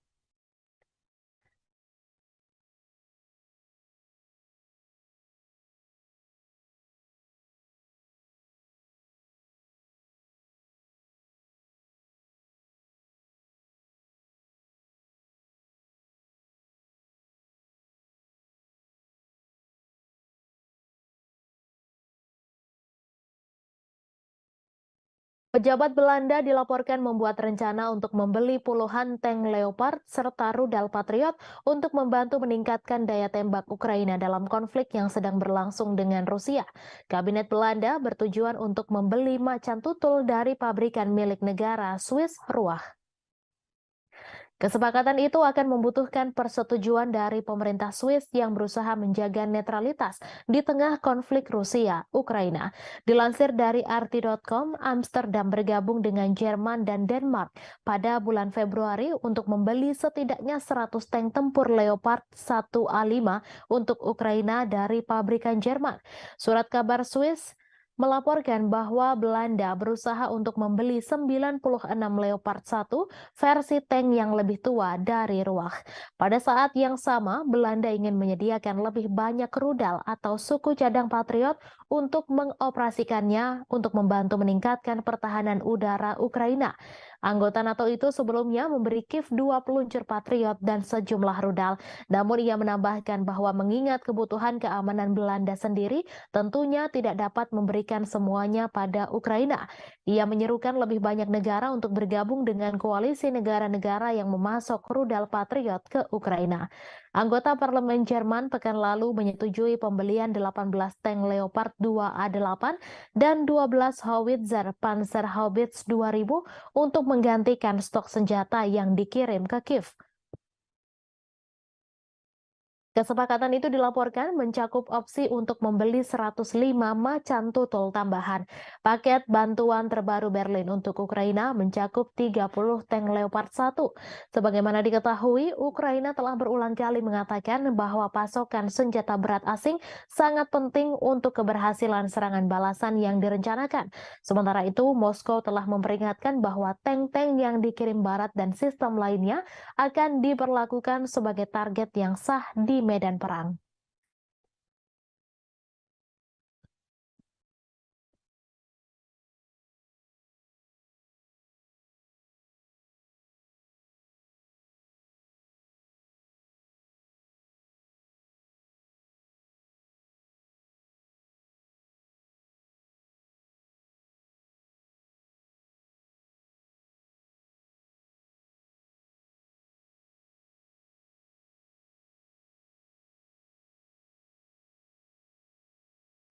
Presiden Ukraina Volodymyr Zelensky dan para pendukungnya dari Eropa Barat mengadakan pertemuan puncak untuk membangun dukungan bagi rencana perdamaian Kiev. Rencana tersebut dianggap tidak dapat diterima oleh Rusia. Presiden Prancis Emmanuel Macron telah menawarkan untuk menjadi tuan rumah KTT di Paris, sementara Denmark dan Swedia juga mengajukan diri sebagai tuan rumah. Meskipun tidak ada daftar tamu yang muncul, para pejabat Eropa dilaporkan telah menjangkau Brazil, India, Cina, dan negara-negara non-barat lainnya. Seorang diplomat anonim menyatakan bahwa Rusia tidak akan diundang dalam agenda tersebut. Sebelumnya, Rusia juga telah dengan tegas menolak apa yang disebut rencana kecepatan Ukraina.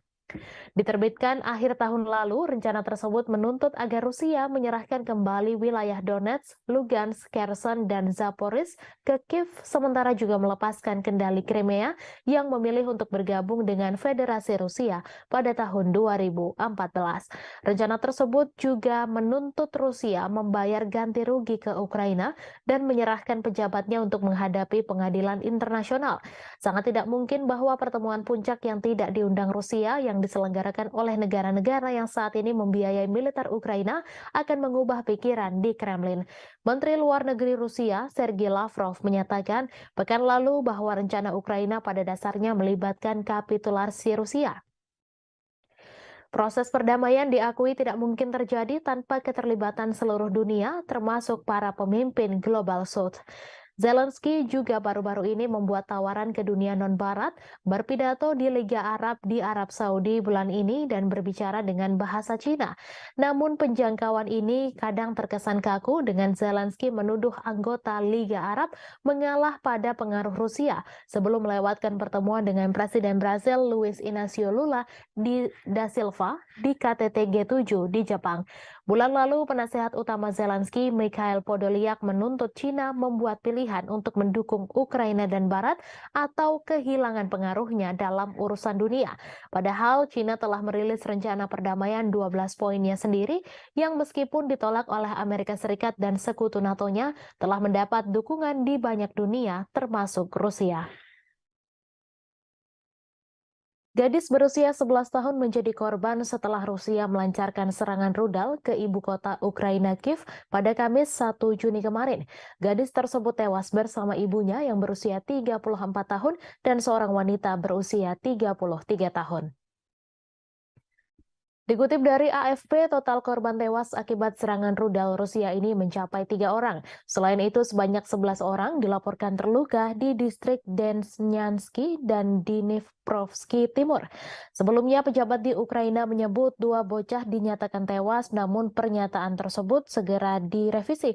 Serangan ini menjadi serangan keempat dalam minggu ini dan telah terjadi 17 serangan sepanjang bulan Mei di Kiev. Gambar yang dibagikan oleh otoritas militer setempat menunjukkan tim penyelamat merawat orang-orang serta bangunan yang rusak. Dalam sejumlah postingan di Telegram, Wali Kota Kiev Vitali Klitschko mengatakan serangkaian ledakan telah terjadi di kota tersebut dan telah ditangani oleh penyelamat puing-puing yang berjatuhan dan kebakaran. Sementara itu, para pejabat yang didukung Rusia di wilayah Luhansk Timur Ukraina mengatakan 5 orang telah tewas dan 19 lainnya terluka oleh penembakan Ukraina di sebuah peternakan unggas pada hari Rabu. Kemudian pada Kamis pagi, Gubernur wilayah Belgorod, Rusia Barat yang berbatasan dengan Ukraina mengatakan sedikitnya 2 orang terluka dalam serangan di ibu kota Sebekino yang ia tuduh dilakukan oleh pasukan Ukraina.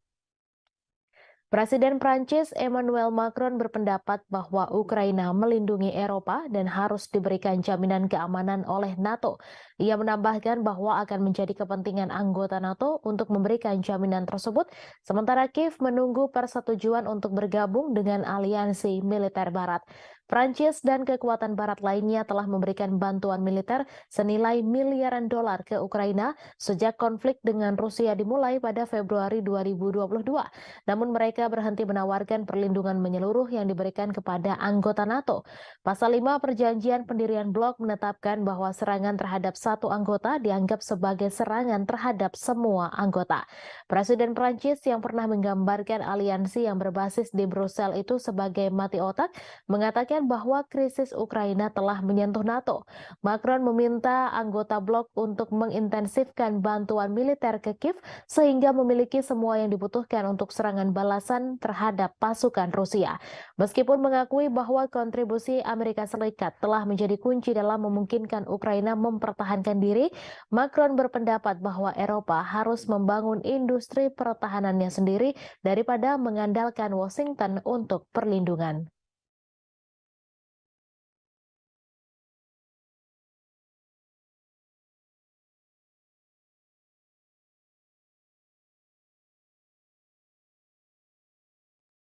Seorang militan yang mengenakan lambang kartel Teluk Meksiko membawa peluncur rudal anti-tank buatan Amerika Serikat. Senjata itu diduga adalah Javelin yang ribuan unit diantaranya dikirim ke Ukraina oleh Pentagon. Rekaman itu difilmkan di Matamoros pada Senin 29 Mei dan ditayangkan oleh saluran berita Milenio TV. Rekaman itu menunjukkan seorang pria dengan lambang CDG bersenjatakan senapan Kalashnikov dan rudal yang mereka sebut FGM-148 buatan Raytheon. Lebih dari 10.000 Javelin dari persediaan Pentagon telah dikirim ke Ukraina sejak Februari lalu, di mana militer Amerika Serikat justru mulai kehabisan rudal itu sendiri. Presenter Milenio Azucena Yuresti mencatat di Twitter bahwa perkiraan nilai peluncur Javelin di pasar gelap berkisar antara 20.000 USD hingga 60.000 USD, sedangkan biaya rata-rata satu misil adalah sekitar 30.000 USD. Pakar militer percaya bahwa senjata dalam rekaman Milenio sebenarnya adalah AT-4, peluncur anti-tank sekali pakai buatan Swedia yang juga digunakan militer Amerika Serikat dan juga dipasok ke Ukraina dalam jumlah ribuan. Diketahui Rusia telah berulang kali memperingatkan Amerika Serikat dan sekutunya untuk tidak memberi dukungan Ukraina dengan senjata dan amunisi. Karena hal ini eskalasi konflik yang akan mengakibatkan senjata berakhir kriminal. Investigasi RT pada Juli 2022 menemukan berbagai senjata yang dipasok Barat, termasuk roket anti-tank untuk dijual di web gelap. Beberapa bulan kemudian, juru bicara Kementerian Luar Negeri Rusia, Maria Zakharova memperingatkan senjata barat senilai 1 miliar USD per bulan berakhir di tangan teroris, ekstremis, dan kelompok kriminal di Timur Tengah, Afrika Tengah, dan Asia Tenggara. Kiev mengecam ini sebagai propaganda dan bersikeras semuanya telah diperhitungkan. Outlet Amerika Serikat CBS menyensor film dokumenter mereka tentang pasokan senjata ke Ukraina setelah pemerintah di Kiev keberatan. Bulan lalu, jurnalis investigasi veteran Seymour Hersh mengatakan Barat sadar senjatanya berakhir di pasar gelap. Namun pemerintah tidak peduli karena mempersenjatai Ukraina lebih penting bagi mereka. Kartel teluk berbasis di negara bagian Meksiko Tamaulipas, khususnya di kota perbatasan Matamoros, tepat di seberang Rio Grande dari Brownsville, Texas. Mereka berasal dari tahun 1930-an, namun menjadi terkenal di akhir 1990-an ketika kartel itu memisahkan milisi terkenal bernama Los Zetas. Grup tersebut telah bubar dengan sendirinya. Meskipun terutama dikenal sebagai kartel penyelundupan narkoba, CDG juga dituduh melakukan pemerasan, penculikan, pencucian uang, dan perdagangan orang, budak seks, dan bisnis senjata. Pada bulan Maret, kartel meminta maaf atas salah satu faksi yang menculik 4 orang Amerika dan membunuh 2 orang dari mereka dalam apa yang mereka katakan sebagai kasus kesalahan identitas. 5 anggota faksi itu diserahkan ke polisi Meksiko.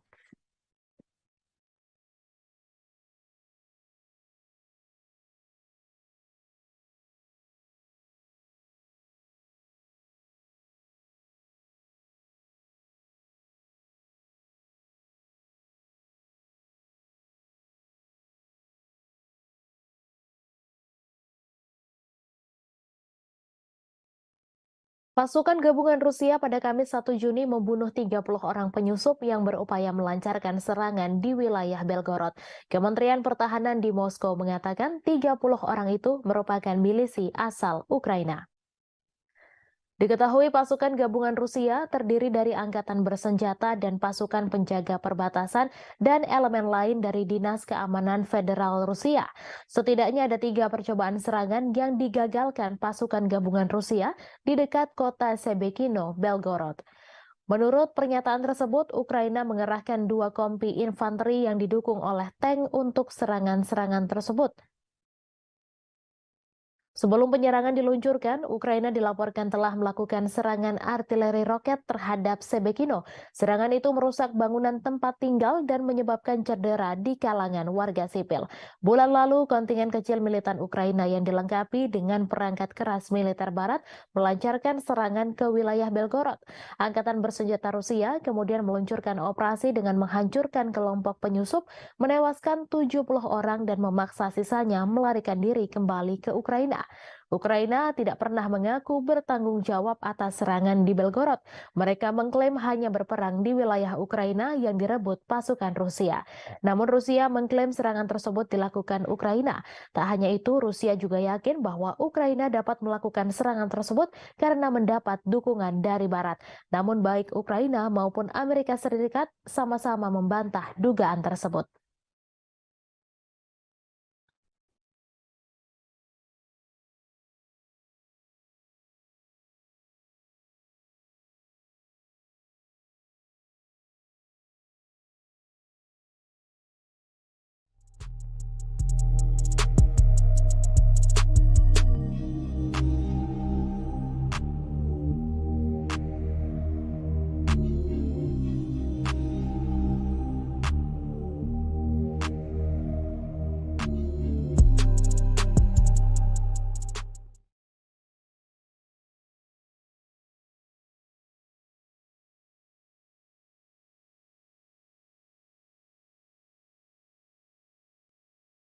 Sekjen NATO Jens Stoltenberg pada Kamis 1 Juni mengatakan semua sekutu telah setuju Ukraina bergabung dengan aliansi.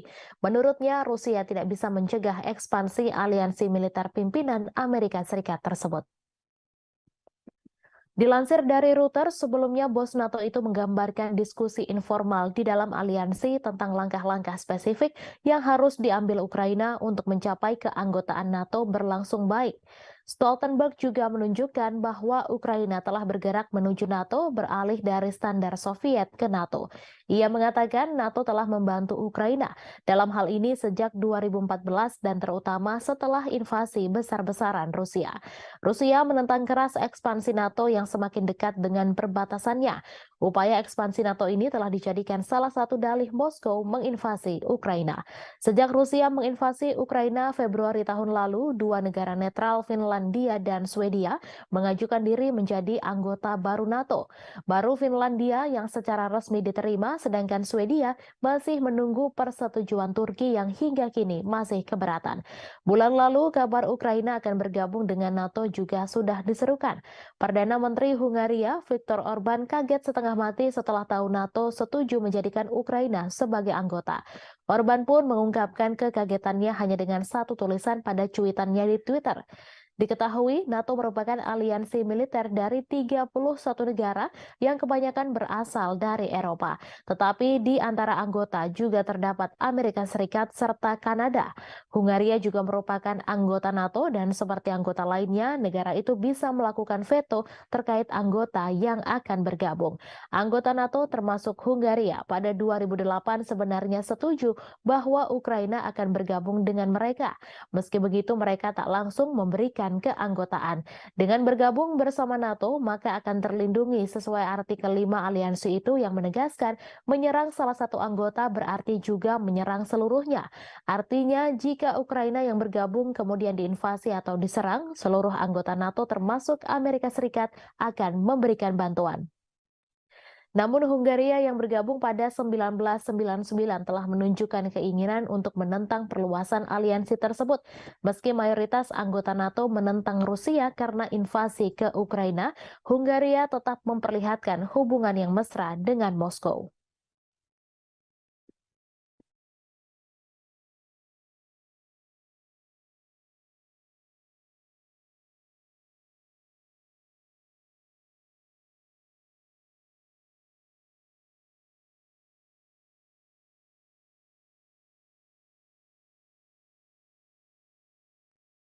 Presiden Amerika Serikat Joe Biden telah menyetujui paket bantuan militer baru untuk Ukraina yang berjumlah hingga 300 juta USD. Paket bantuan itu mencakup amunisi tambahan untuk drone dan berbagai senjata lainnya. Para pejabat Amerika Serikat mengatakan tidak ada dugaan bahwa drone atau amunisi buatan Amerika Serikat digunakan dalam serangan Moskow yang disalahkan Kremlin atas Ukraina. Pemerintahan Biden mengatakan telah menjelaskan kepada Ukraina bahwa senjata buatan Amerika Serikat tidak boleh digunakan untuk serangan di dalam wilayah Rusia. Ia juga mengatakan Zelensky telah memberikan jaminan kepada Amerika Serikat bahwa Ukraina menghormati keprihatinan tersebut. Paket bantuan baru menyediakan amunisi untuk meningkatkan kemampuan pertahanan udara Ukraina untuk menangkis serangan udara Rusia di Kiev. Paket ini menyediakan amunisi untuk baterai rudal Patriot dan sistem roket artileri mobilitas tinggi atau HIMARS, serta sistem pertahanan udara Avenger dan Stinger. Juga turut disuplai peralatan pembersihan ranjau, putaran anti lapis baja, roket pesawat Zuni yang tidak terarah, kacamata penglihatan malam, dan sekitar 30 juta putaran amunisi senjata kecil dan sejumlah peluru artileri lainnya yang dirahasiakan. Paket bantuan baru datang pada saat yang menegangkan dalam perang. Serangan pesawat tak berawak terbaru di Moskow mengikuti perebutan Rusia atas kota Bakhmut di Ukraina Timur setelah pertempuran 9 bulan yang menewaskan puluhan ribu orang. Ukraina juga menunjukkan tanda-tanda bahwa serangan balasan musim semi yang telah lama ditunggu-tunggu mungkin sudah berlangsung. Kementerian Pertahanan Rusia mengatakan 5 drone ditembak jatuh di Moskow dan sistem 3 lainnya macet menyebabkan mereka menyimpang dari jalur. Presiden Vladimir Putin menyebutnya sebagai tindakan teroris oleh Kiev. Diketahui Amerika Serikat telah memberikan lebih dari 37,6 miliar dolar senjata dan peralatan lainnya ke Ukraina sejak serangan Rusia pada Februari 2022.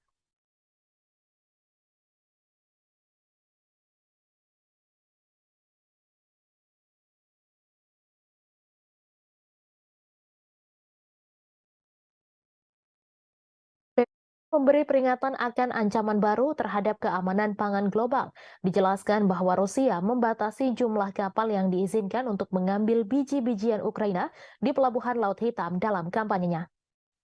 Hal itu dilakukan agar Kiev membuka saluran pipa untuk bahan utama pupuk untuk sampai ke pasar dunia. Juru bicara PBB Stefan Dujarric menyatakan keprihatinan serius bahwa hanya 33 kapal yang berangkat dari pelabuhan Ukraina pada bulan Mei dan ekspor biji-bijian dan bahan makanan lainnya hanya berjumlah 1,3 juta metrik ton bulan lalu, kurang dari setengah jumlah bulan sebelumnya. Ia mengatakan Rusia memberitahu pusat di Istanbul yang mengkoordinasikan kedatangan, keberangkatan, dan inspeksi kapal yang terlibat dalam inisiatif Butir Laut Hitam. Hal tersebut tentang keputusannya untuk membatasi pendaftaran di pelabuhan Yuzhny selama amonia tidak diekspor. Diketahui amonia adalah bahan utama untuk pupuk. Moskow ingin Ukraina membuka saluran pipa dari kota Rusia Togliatti ke pelabuhan Ukraina Odessa yang digunakan sebelum perang untuk mengirimkan amonia ke pelanggan globalnya. Turki dan PBB menengahi inisiatif terobosan dengan Rusia dan Ukraina Juli lalu dengan membuka jalur ekspor biji-bijian Ukraina dari 3 pelabuhan utamanya di Laut Hitam, Odessa, Chernomorsk, dan Yuzhny. Dalam memorandum terpisah, PBB mengatakan akan bekerja untuk mengatasi hambatan pengiriman makanan dan pupuk Rusia yang telah coba dilakukan oleh Kepala Perdagangan PBB Rebecca Greenspan selama berbulan-bulan, namun Moskow mengkritik kurangnya hasil. Untuk memperkuat kegagalan mengekspor pupuknya, Rusia